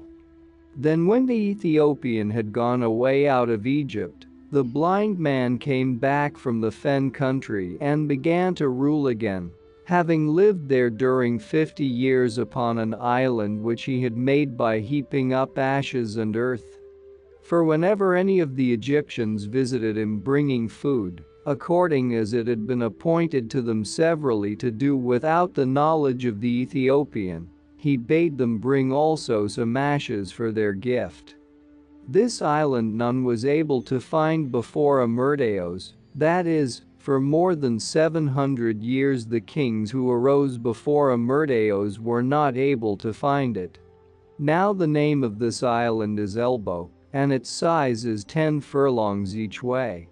After him there came to the throne the priest of Hephaestus, whose name was Sethos. This man, they said, neglected and held in no regard the warrior class of the Egyptians, considering that he would have no need of them, and besides other slights which he put upon them, he also took from them the yokes of corn land, which had been given to them as a special gift in the reigns of the former kings, 12 yokes to each man. After this, Sennacherib king of the Arabians and of the Assyrians marched a great host against Egypt. Then the warriors of the Egyptians refused to come to the rescue, and the priest, being driven into a strait, entered into the sanctuary of the temple, and bewailed to the image of the god the danger which was impending over him. And as he was thus lamenting, sleep came upon him, and it seemed to him in his vision that the god came and stood by him and encouraged him, saying that he should suffer no evil if he went forth to meet the army of the Arabians, for he himself would send him helpers. Trusting in these things seen in sleep, he took with him, they said, those of the Egyptians who were willing to follow him, and encamped in Pelusium, for by this way the invasion came. And not one of the warrior class followed him, but shopkeepers and artisans and men of the market. Then after they came, there swarmed by night upon their enemies mice of the fields, and ate up their quivers and their bows, and moreover the handles of their shields, so that on the next day they fled, and being without defense of arms great numbers fell. And at the present time this king stands in the temple of Hephaestus in stone, holding upon his hand a mouse, and by letters inscribed he says these words: "Let him who looks upon me learn to fear the gods." So far in the story the Egyptians and the priests were they who made the report, declaring that from the first king down to this priest of Hephaestus who reigned last, there had been 341 generations of men, and that in them there had been the same number of chief priests and of kings. But 300 generations of men are equal to 10,000 years. For 100 years is 3 generations of men, and in the 140 generations which remain, those I mean which were added to the 300, there are 1,340 years. Thus in the period of 11,340 years, they said that there had arisen no god in human form, nor even before that time or afterwards among the remaining kings who arose in Egypt, did they report that anything of that kind had come to pass. In this time they said that the sun had moved 4 times from his accustomed place of rising, and where he now sets he had thence twice had his rising, and in the place from whence he now rises he had twice had his setting. And in the meantime nothing in Egypt had been changed from its usual state, neither that which comes from the earth, nor that which comes to them from the river, nor that which concerns diseases or deaths. And formerly when Hecataeus the historian was in Thebes, and had traced his descent and connected his family with a god in the 16th generation before, the priests of Zeus did for him much the same as they did for me, though I had not traced my descent. They led me into the sanctuary of the temple, which is of great size, and they counted up the number, showing colossal wooden statues in number the same as they said, for each chief priest there sets up in his lifetime an image of himself. Accordingly the priests, counting and showing me these, declared to me that each one of them was a son succeeding his own father. And they went up through the series of images from the image of the one who had died last, until they had declared this of the whole number. And when Hecataeus had traced his descent and connected his family with a god in the 16th generation, they traced a descent in opposition to this, besides their numbering, not accepting it from him that a man had been born from a god, and they traced their counter-descent thus, saying that each one of the statues had been Pyramus son of Pyramus, until they had declared this of the whole 345 statues, each one being surnamed Pyramus, and neither with a god nor a hero did they connect their descent. Now Pyramus means in the tongue of Hellas honorable and good man. From their declaration then it followed, that they of whom the images were had been of form like this, and far removed from being gods. But in the time before these men they said that gods were the rulers in Egypt, not mingling with men, and that of these always one had power at a time, and the last of them who was king over Egypt was Oros the son of Osiris, whom the Hellenes call Apollo. He was king over Egypt last, having deposed Typhon. Now Osiris in the tongue of Hellas is Dionysos. Among the Hellenes Heracles and Dionysos and Pan are accounted the latest born of the gods, but with the Egyptians, Pan is a very ancient god, and he is one of those which are called the 8 gods, while Heracles is of the second rank, who are called the 12 gods, and Dionysos is of the third rank, namely of those who were born of the 12 gods.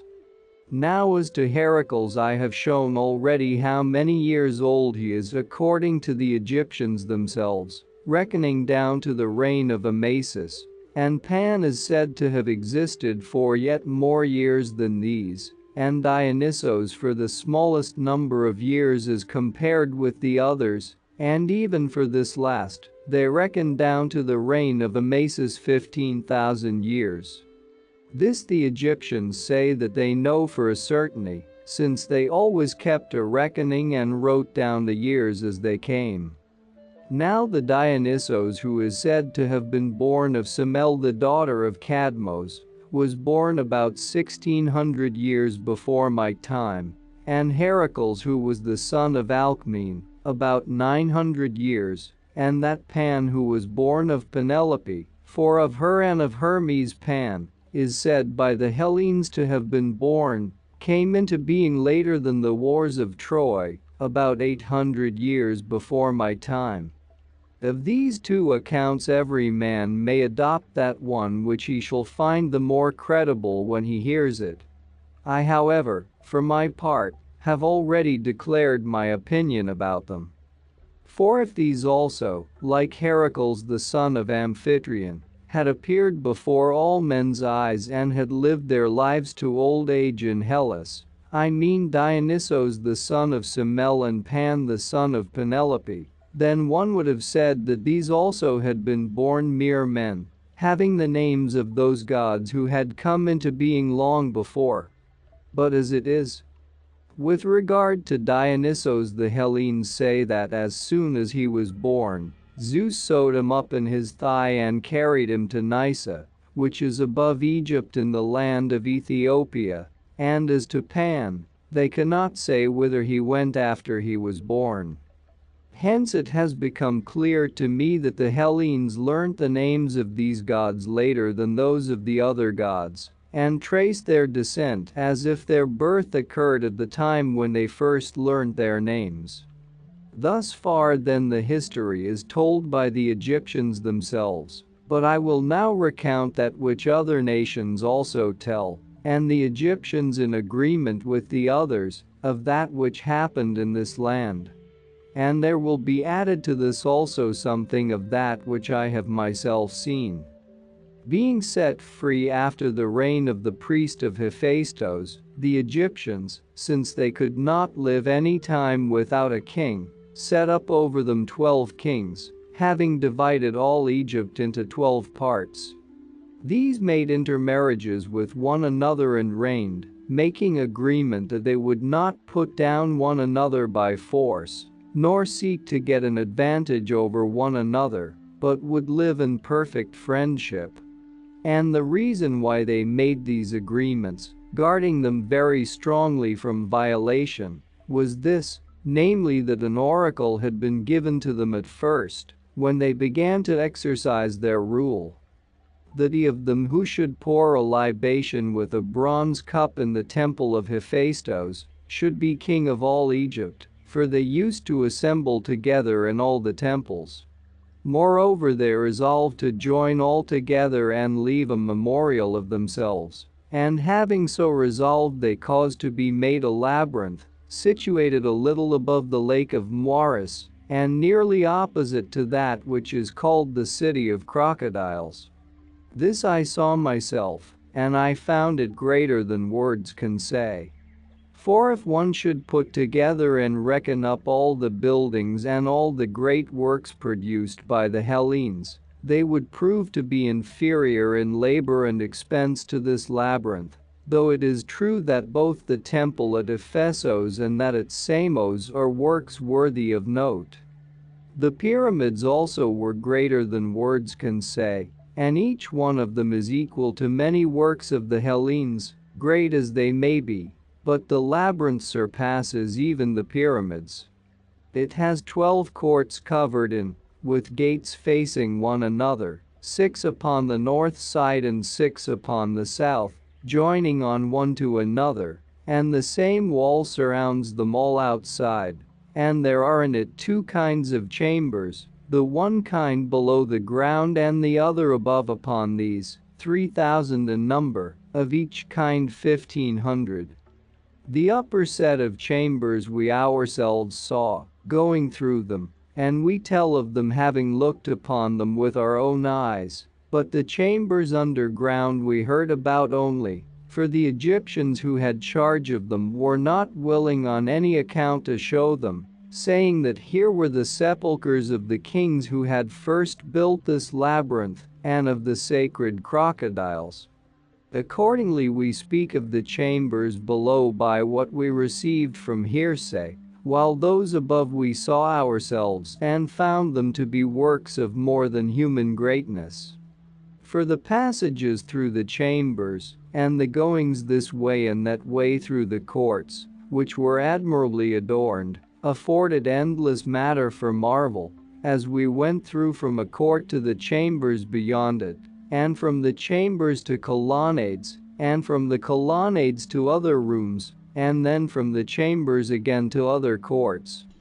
Over the whole of these is a roof made of stone like the walls, and the walls are covered with figures carved upon them, each court being surrounded with pillars of white stone fitted together most perfectly. And at the end of the labyrinth, by the corner of it, there is a pyramid of 40 fathoms, upon which large figures are carved, and to this there is a way made underground. Such is this labyrinth, but a cause for marvel even greater than this is afforded by the lake, which is called the Lake of Moeris, along the side of which this labyrinth is built. The measure of its circuit is 3,600 furlongs, being 60 shoins, and this is the same number of furlongs as the extent of Egypt itself along the sea. The lake lies extended lengthwise from north to south, and in depth where it is deepest it is 50 fathoms. That this lake is artificial and formed by digging is self-evident, for about in the middle of the lake stand two pyramids, each rising above the water to a height of 50 fathoms, the part which is built below the water being of just the same height, and upon each is placed a colossal statue of stone sitting upon a chair. Thus the pyramids are 100 fathoms high, and these 100 fathoms are equal to a furlong of 600 feet, the fathom being measured as 6 feet or 4 cubits, the feet being 4 palms each, and the cubits 6. The water in the lake does not come from the place where it is, for the country there is very deficient in water, but it has been brought thither from the Nile by a canal.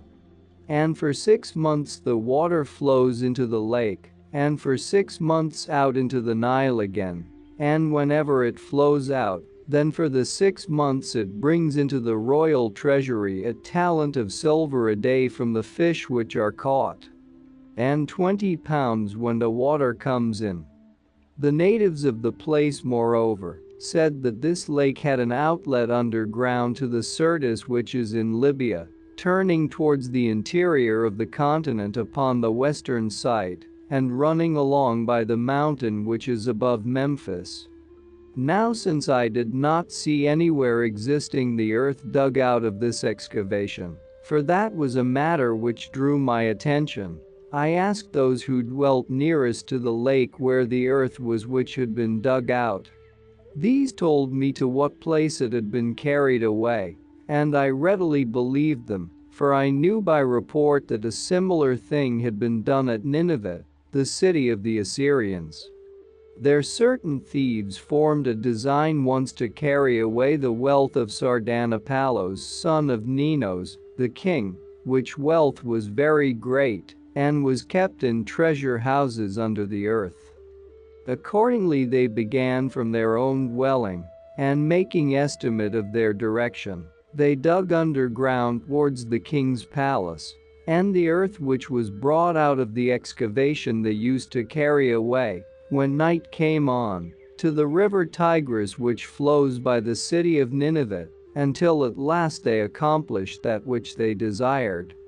Similarly, as I heard, the digging of the lake in Egypt was effected, except that it was done not by night but during the day, for as they dug the Egyptians carried to the Nile the earth which was dug out, and the river, when it received it, would naturally bear it away and disperse it. Thus is this lake said to have been dug out. Now the 12 kings continued to rule justly, but in course of time it happened thus. After sacrifice in the temple of Hephaestus they were about to make libation on the last day of the feast, and the chief priest, in bringing out for them the golden cups with which they had been wont to pour libations, missed his reckoning, and brought 11 only for the 12 kings.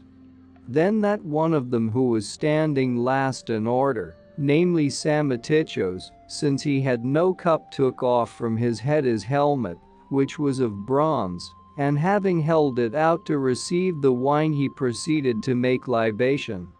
Likewise all the other kings were wont to wear helmets, and they happened to have them then. Now Psammetichos held out his helmet with no treacherous meaning, but they, taking note of that which had been done by Psammetichos and of the oracle, namely how it had been declared to them that whosoever of them should make libation with a bronze cup should be sole king of Egypt, recollecting, I say, the saying of the oracle, they did not indeed deem it right to slay Psammetichos, since they found by examination that he had not done it with any forethought, but they determined to strip him of almost all his power, and to drive him away into the fen country, and that from the fen country he should not hold any dealings with the rest of Egypt. This Psammetichos had formerly been a fugitive from the Ethiopian Sabacos, who had killed his father Nikos. From him, I say, he had then been a fugitive in Syria, and when the Ethiopian had departed in consequence of the vision of the dream, the Egyptians who were of the district of Say brought him back to his own country. Then afterwards, when he was king, it was his fate to be a fugitive a second time on account of the helmet, being driven by the 11 kings into the fen country. So then, holding that he had been grievously wronged by them, he thought how he might take vengeance on those who had driven him out. And when he had sent to the oracle of Leto in the city of Buto, where the Egyptians have their most truthful oracle, there was given to him the reply that vengeance would come when men of bronze appeared from the sea. And he was strongly disposed not to believe that bronze men would come to help him, but after no long time had passed, certain Ionians and Carians who had sailed forth for plunder were compelled to come to shore in Egypt, and they, having landed and being clad in bronze armor, one of the Egyptians, not having before seen men clad in bronze armor, came to the fen land and brought a report to Psammetichos that bronze men had come from the sea and were plundering the plain. So he, perceiving that the saying of the oracle was coming to pass, dealt in a friendly manner with the Ionians and Carians, and with large promises he persuaded them to take his part. Then when he had persuaded them, with the help of those Egyptians who favored his cause and of these foreign mercenaries, he overthrew the kings. Having thus got power over all Egypt, Psammetichos made for Hephaestus that gateway of the temple at Memphis, which is turned towards the south wind, and he built a court for Apis, in which Apis is kept when he appears, opposite to the gateway of the temple, surrounded all with pillars and covered with figures, and instead of columns there stand to support the roof of the court, colossal statues 12 cubits high. Now Apis is in the tongue of the Hellenes Epaphos. To the Ionians and to the Carians who had helped him Psammetichos granted portions of land to dwell in, opposite to one another with the river Nile between, and these were called encampments. These portions of land he gave them, and he paid them besides all that he had promised. Moreover, he placed with them Egyptian boys to have them taught the Hellenic tongue, and from these, who learnt the language thoroughly,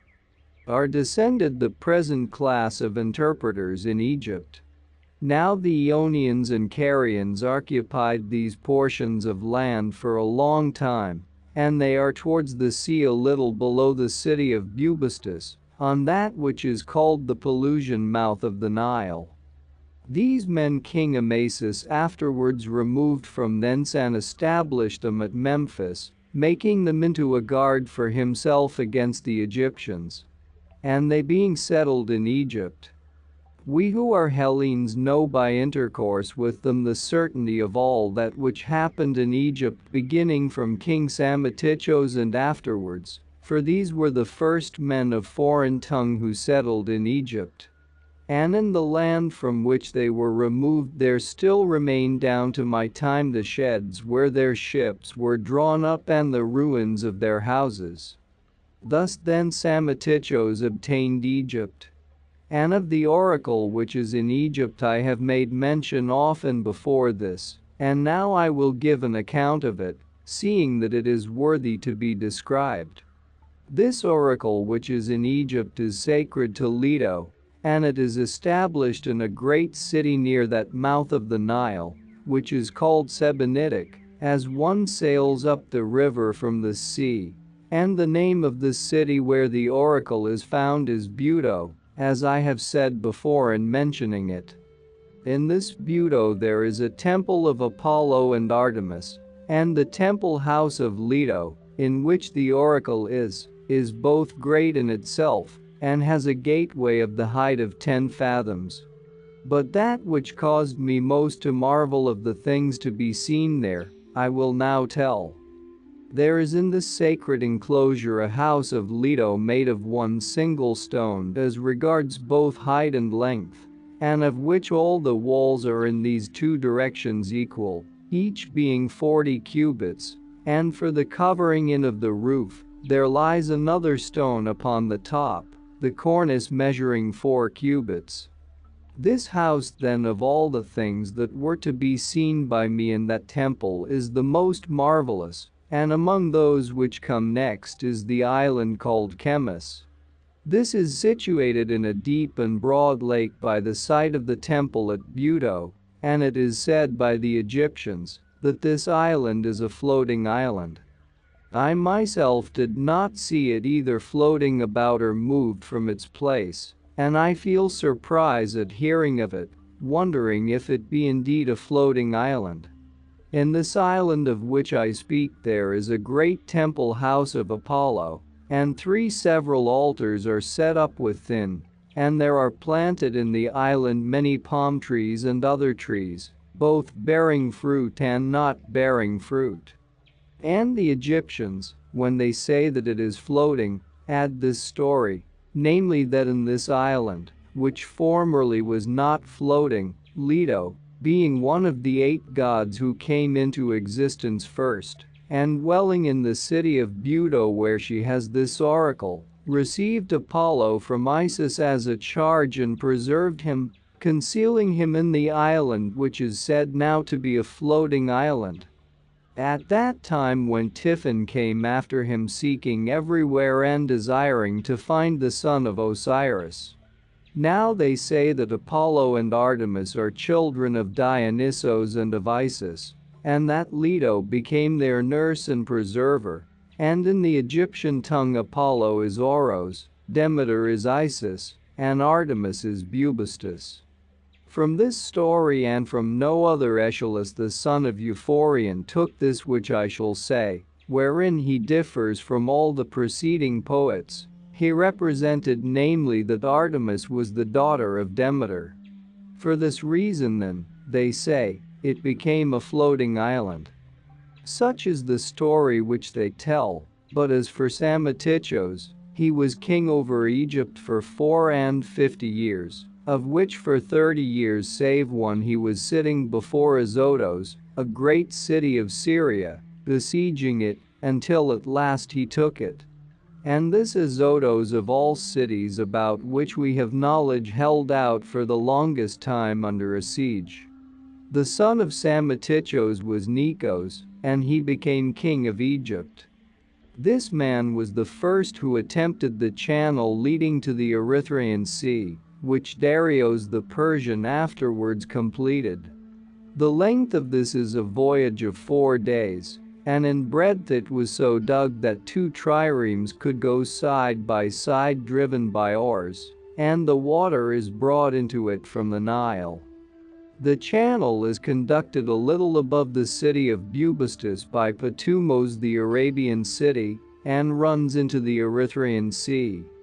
And it is dug first along those parts of the plain of Egypt which lie towards Arabia, just above which run the mountains which extend opposite Memphis, where are the stone quarries.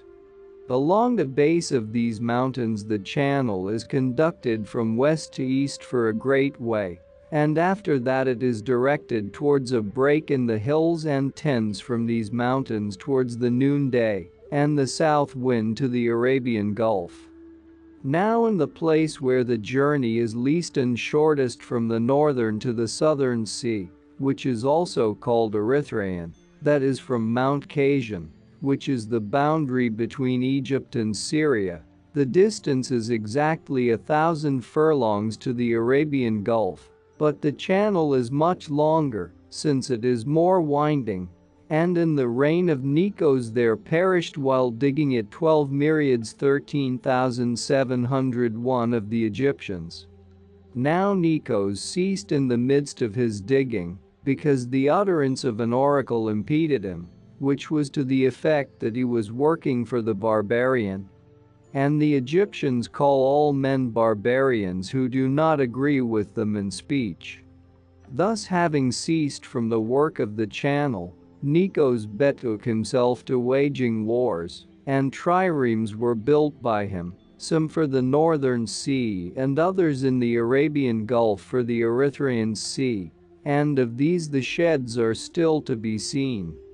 These ships he used when he needed them, and also on land Nikos engaged battle at Magdolos with the Syrians, and conquered them, and after this he took Catatus, which is a great city of Syria. And the dress which he wore when he made these conquests he dedicated to Apollo, sending it to Branchidae of the Milesians. After this, having reigned in all 16 years, he brought his life to an end, and handed on the kingdom to Psammus his son. While this Psammus was king of Egypt, there came to him men sent by the Eleans, who boasted that they ordered the contest of Olympia in the most just and honorable manner possible, and thought that not even the Egyptians, the wisest of men, could find out anything besides, to be added to their rules.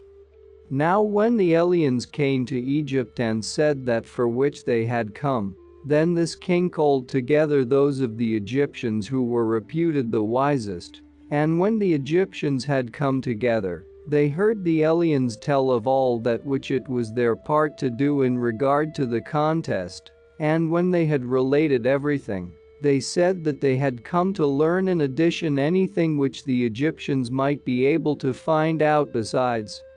which was juster than this.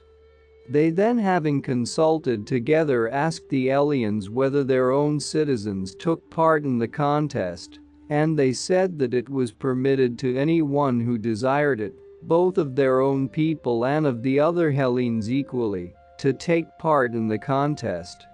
Upon which the Egyptians said that in so ordering the games they had wholly missed a mark of justice, for it could not be, but that they would take part with the man of their own state,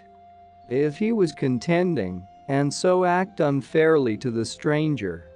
But if they really desired, as they said, to order the games justly, and if this was the cause for which they had come to Egypt, they advised them to order the contest, so as to be for strangers alone to contend in, and that no alien should be permitted to contend. Such was the suggestion made by the Egyptians to the Eleans. When Samus had been king of Egypt for only 6 years and had made an expedition to Ethiopia and immediately afterwards had ended his life, Apries the son of Samus received the kingdom in succession. This man came to be the most prosperous of all the kings up to that time, except only his forefather Psametichos, and he reigned 25 years, during which he led an army against Sidon and fought a sea fight with the king of Tyre. Since, however, it was fated that evil should come upon him, it came by occasion of a matter which I shall relate at greater length in the Libyan history, and at present but shortly. Apries, having sent a great expedition against the Cairenians, met with correspondingly great disaster, and the Egyptians, considering him to blame for this, revolted from him, supposing that Apries had with forethought sent them out to evident calamity, in order, as they said, that there might be a slaughter of them, and he might the more securely rule over the other Egyptians. Being indignant at this, both these men who had returned from the expedition and also the friends of those who had perished, made revolt openly. Hearing this, Apries sent to them Amasis, to cause them to cease by persuasion, and when he had come and was seeking to restrain the Egyptians, as he was speaking and telling them not to do so, one of the Egyptians stood up behind him and put a helmet upon his head, saying as he did so that he put it on to crown him king. And to him this that was done was in some degree not unwelcome, as he proved by his behavior, for as soon as the revolted Egyptians had set him up as king, he prepared to march against Apries. And Apries, hearing this, sent to Amasis one of the Egyptians who were about his own person, a man of reputation, whose name was Patarbemus, enjoining him to bring Amasis alive into his presence. When this Patarbemus came and summoned Amasis, the latter, who happened to be sitting on horseback, lifted up his leg and behaved in an unseemly manner, bidding him take that back to Apries. Nevertheless, they say, Patarbemus made demand of him that he should go to the king, seeing that the king had sent to summon him, and he answered him that he had for some time past been preparing to do so, and that Apries would have no occasion to find fault with him. Then Patarbemus, both perceiving his intention from that which he said, and also seeing his preparations, departed in haste, desiring to make known as quickly as possible to the king the things which were being done. And when he came back to Apries not bringing Amasis, the king, paying no regard to that which he said, but being moved by violent anger, ordered his ears and his nose to be cut off. And the rest of the Egyptians who still remained on his side, when they saw the man of most repute among them thus suffering shameful outrage, waited no longer, but joined the others in revolt, and delivered themselves over to Amasis. Then Apries, having heard this also, armed his foreign mercenaries and marched against the Egyptians. Now he had about him Carian and Ionian mercenaries to the number of 30,000, and his royal palace was in the city of Say, of great size and worthy to be seen. So Apries and his army were going against the Egyptians, and Amasis and those with him were going against the mercenaries, and both sides came to the city of Memphis, and were about to make trial of one another in fight. Now of the Egyptians there are 7 classes, and of these one class is called that of the priests, and another that of the warriors, while the others are the cowherds, swineherds, shopkeepers, interpreters, and boatmen. This is the number of the classes of the Egyptians, and their names are given them from the occupations which they follow. Of them the warriors are called Chalcedonians and Hermotybians, and they are of the following districts, for all Egypt is divided into districts. The districts of the Hermotybians are those of Busiris, Say, Chemus, Papremis, the island called Prosopitis, and the half of Natho. Of these districts are the Hermotybians, who reached when most numerous the number of 16 myriads. 14,201 of these not one has learnt anything of handicraft, but they are given up to war entirely. Again, the districts of the Calasirians are those of Thebes, Bubastis, Aphthis, Tanis, Mendus, Sebenitos, Athribis, Pharbaithos, Thmuizonophis, Enitis, Mycphorus. This last is on an island opposite to the city of Bubastis. These are the districts of the Calasirians, and they reached, when most numerous, to the number of 25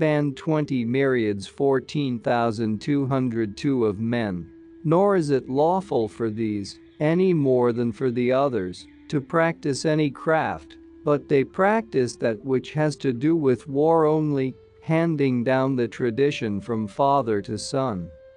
Now whether the Hellenes have learnt this also from the Egyptians, I am not able to say for certain, since I see that the Thracians also and Scythians and Persians and Lydians and almost all the barbarians esteem those of their citizens who learn the arts, and the descendants of them, as less honorable than the rest, while those who have got free from all practice of manual arts are accounted noble, and especially those who are devoted to war. However that may be, the Hellenes have all earned this, and especially the Lacedaemonians, but the Corinthians least of all cast slight upon those who practice handicrafts. The following privilege was specially granted to this class, and to none others of the Egyptians except the priests, that is to say, each man had 12 yokes of land specially granted to him free from imposts. Now the yoke of land measures 100 Egyptian cubits every way, and the Egyptian cubit is, as it happens, equal to that of Samos. This, I say, was a special privilege granted to all, and they also had certain advantages in turn, and not the same men twice, that is to say, 1,000 of the Calasirians and 1,000 of the Hermotybians acted as bodyguard to the king during each year, and these had besides their yokes of land, an allowance given them for each day of 5 pounds, weight 14,401 of bread to each man, and 2 pounds of beef, and 4 half pints of wine. This was the allowance given to those who were serving as the king's bodyguard for the time being. So when Apries leading his foreign mercenaries, and Amasis at the head of the whole body of the Egyptians, in their approach to one another, had come to the city of Memphis, they engaged battle. And although the foreign troops fought well, yet being much inferior in number they were worsted by reason of this. But Apries is said to have supposed that not even a god would be able to cause him to cease from his rule, so firmly did he think that it was established. In that battle then, I say, he was worsted, and being taken alive was brought away to the city of Say, to that which had formerly been his own dwelling, but from thenceforth was the palace of Amasis. There for some time he was kept in the palace, and Amasis dealt well with him, but at last, since the Egyptians blamed him, saying that he acted not rightly in keeping alive him who was the greatest foe both to themselves and to him, therefore he delivered Apries over to the Egyptians, and they strangled him, and after that buried him in the burial place of his fathers. This is in the temple of Athene, close to the sanctuary, on the left hand as you enter. Now the men of Say buried all those of this district who had been kings, within the temple, for the tomb of Amasis also, though it is further from the sanctuary than that of Apries and his forefathers, yet this too is within the court of the temple, and it consists of a colonnade of stone of great size, with pillars carved to imitate date palms, and otherwise sumptuously adorned, and within the colonnade are double doors, and inside the doors a sepulchral chamber. Also at say there is the burial place of him whom I account it not pious to name in connection with such a matter, which is in the temple of Athene behind the house of the goddess, stretching along the whole wall of it. And in the sacred enclosure stand great obelisks of stone, and near them is a lake adorned with an edging of stone, and fairly made in a circle, being in size, as it seemed to me, equal to that which is called the round pool in Delos. On this lake they perform by night the show of his sufferings, and this the Egyptians call mysteries. Of these things I know more fully in detail how they take place, but I shall leave this unspoken. And of the mystic rites of Demeter, which the Hellenes call thesmophoria, of these also, although I know, I shall leave unspoken all, except so much as piety permits me to tell. The daughters of Danaus were they who brought this rite out of Egypt and taught it to the women of the Pelasgians. Then afterwards, when all the inhabitants of Peloponnese were driven out by the Dorians, the rite was lost, and only those who were left behind of the Peloponnesians and not driven out, that is to say the Arcadians, preserved it. Apries having thus been overthrown, Amasis became king, being of the district of Se, and the name of the city whence he was is Syuf. Now at the first the Egyptians despised Amasis and held him in no great regard, because he had been a man of the people and was of no distinguished family, but afterwards Amasis won them over to himself by wisdom and not willfulness. Among innumerable other things of price which he had, there was a foot basin of gold, in which both Amasis himself and all his guests were wont always to wash their feet. This he broke up, and of it he caused to be made the image of a god, and set it up in the city, where it was most convenient, and the Egyptians went continually to visit the image, and did great reverence to it.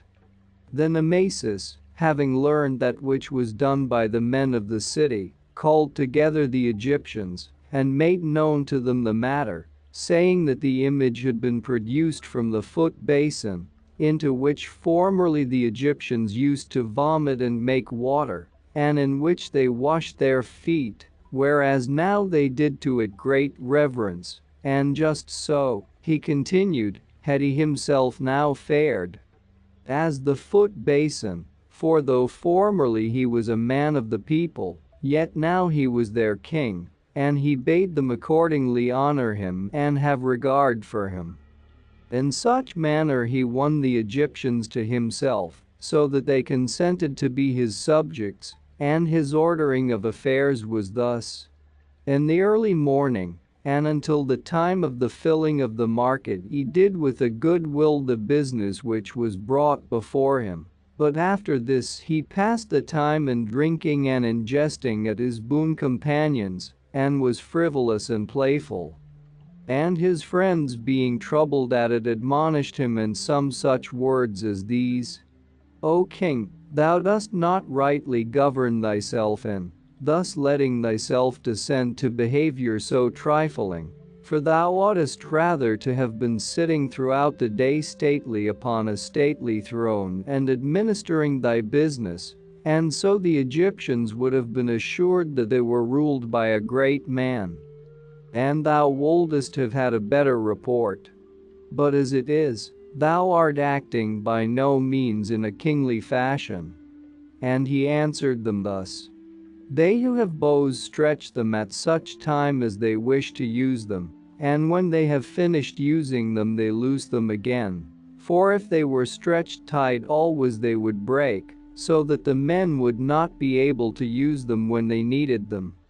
So also is the state of man.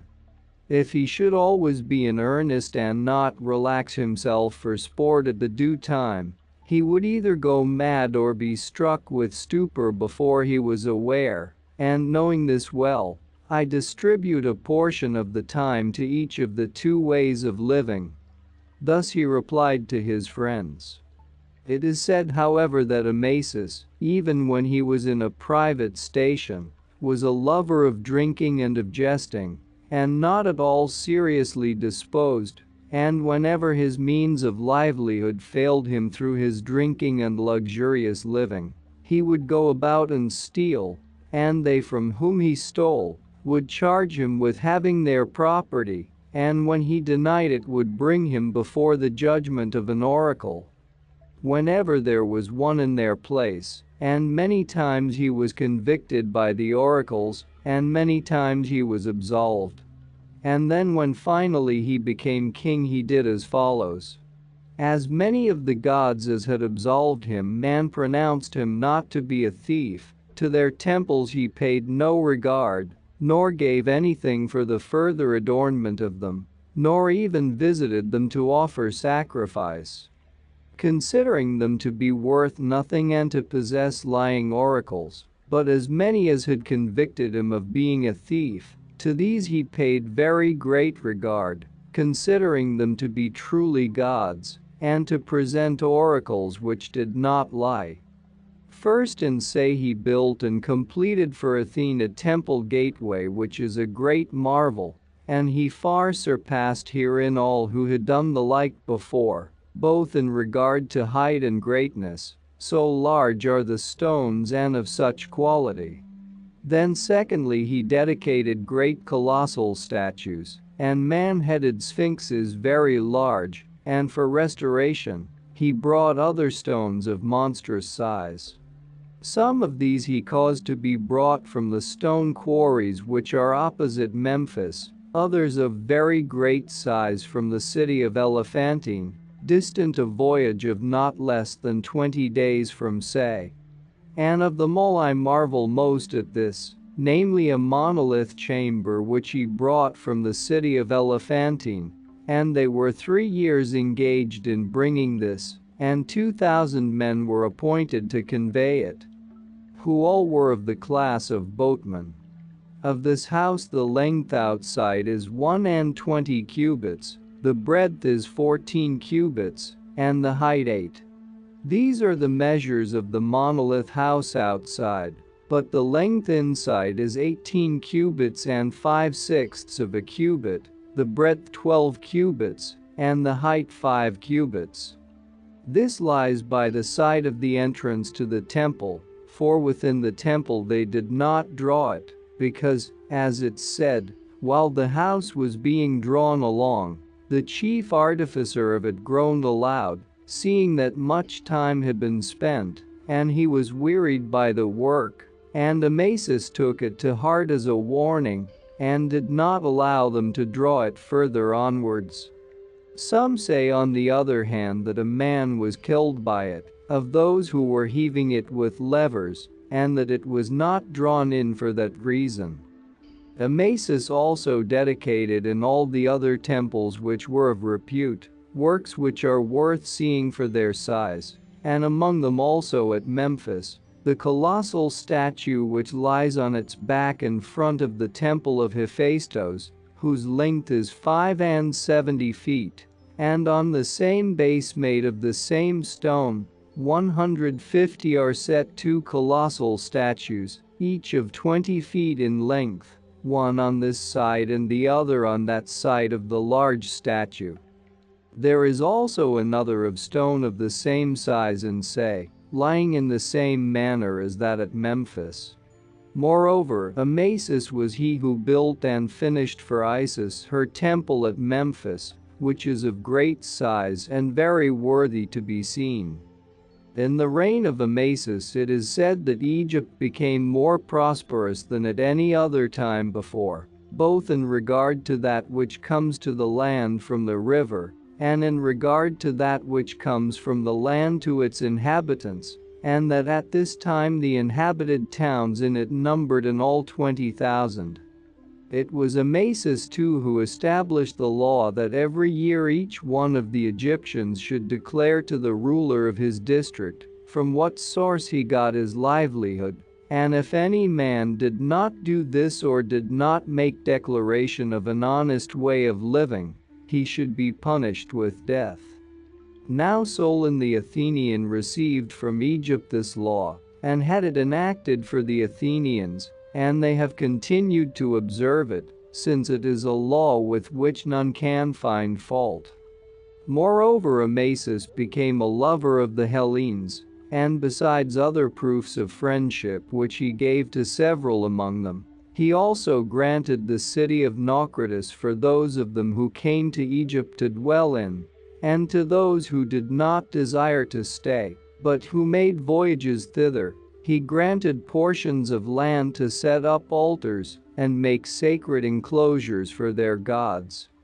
Their greatest enclosure, and that one which has most name and is most frequented, is called the Hellenion, and this was established by the following cities in common.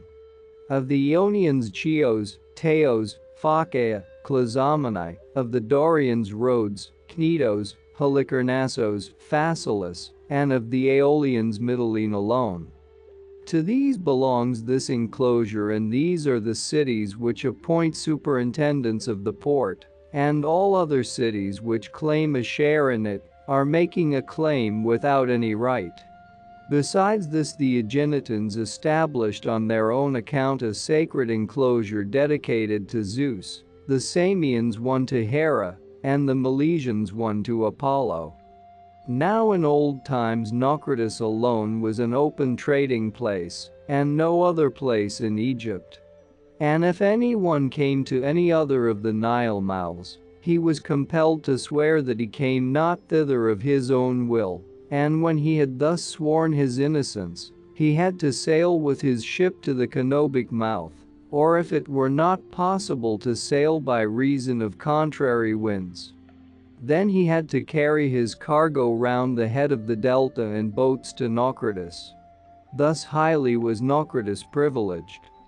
Moreover, when the Amphictyons had let out the contract for building the temple which now exists at Delphi, agreeing to pay a sum of 300 talents, for the temple which formerly stood there had been burnt down of itself, it fell to the share of the people of Delphi to provide the fourth part of the payment, and accordingly, the Delphians went about to various cities and collected contributions.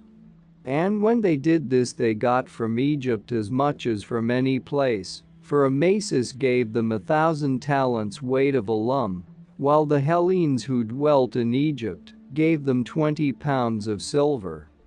Also with the people of Cyrene Amasis made an agreement for friendship and alliance, and he resolved to marry a wife from thence, whether because he desired to have a wife of Hellenic race, or apart from that, on account of friendship for the people of Cyrene. However that may be, he married, some say the daughter of Batos, others of Arcesilaus, and others of Cratabulos, a man of repute among the citizens, and her name was Latic.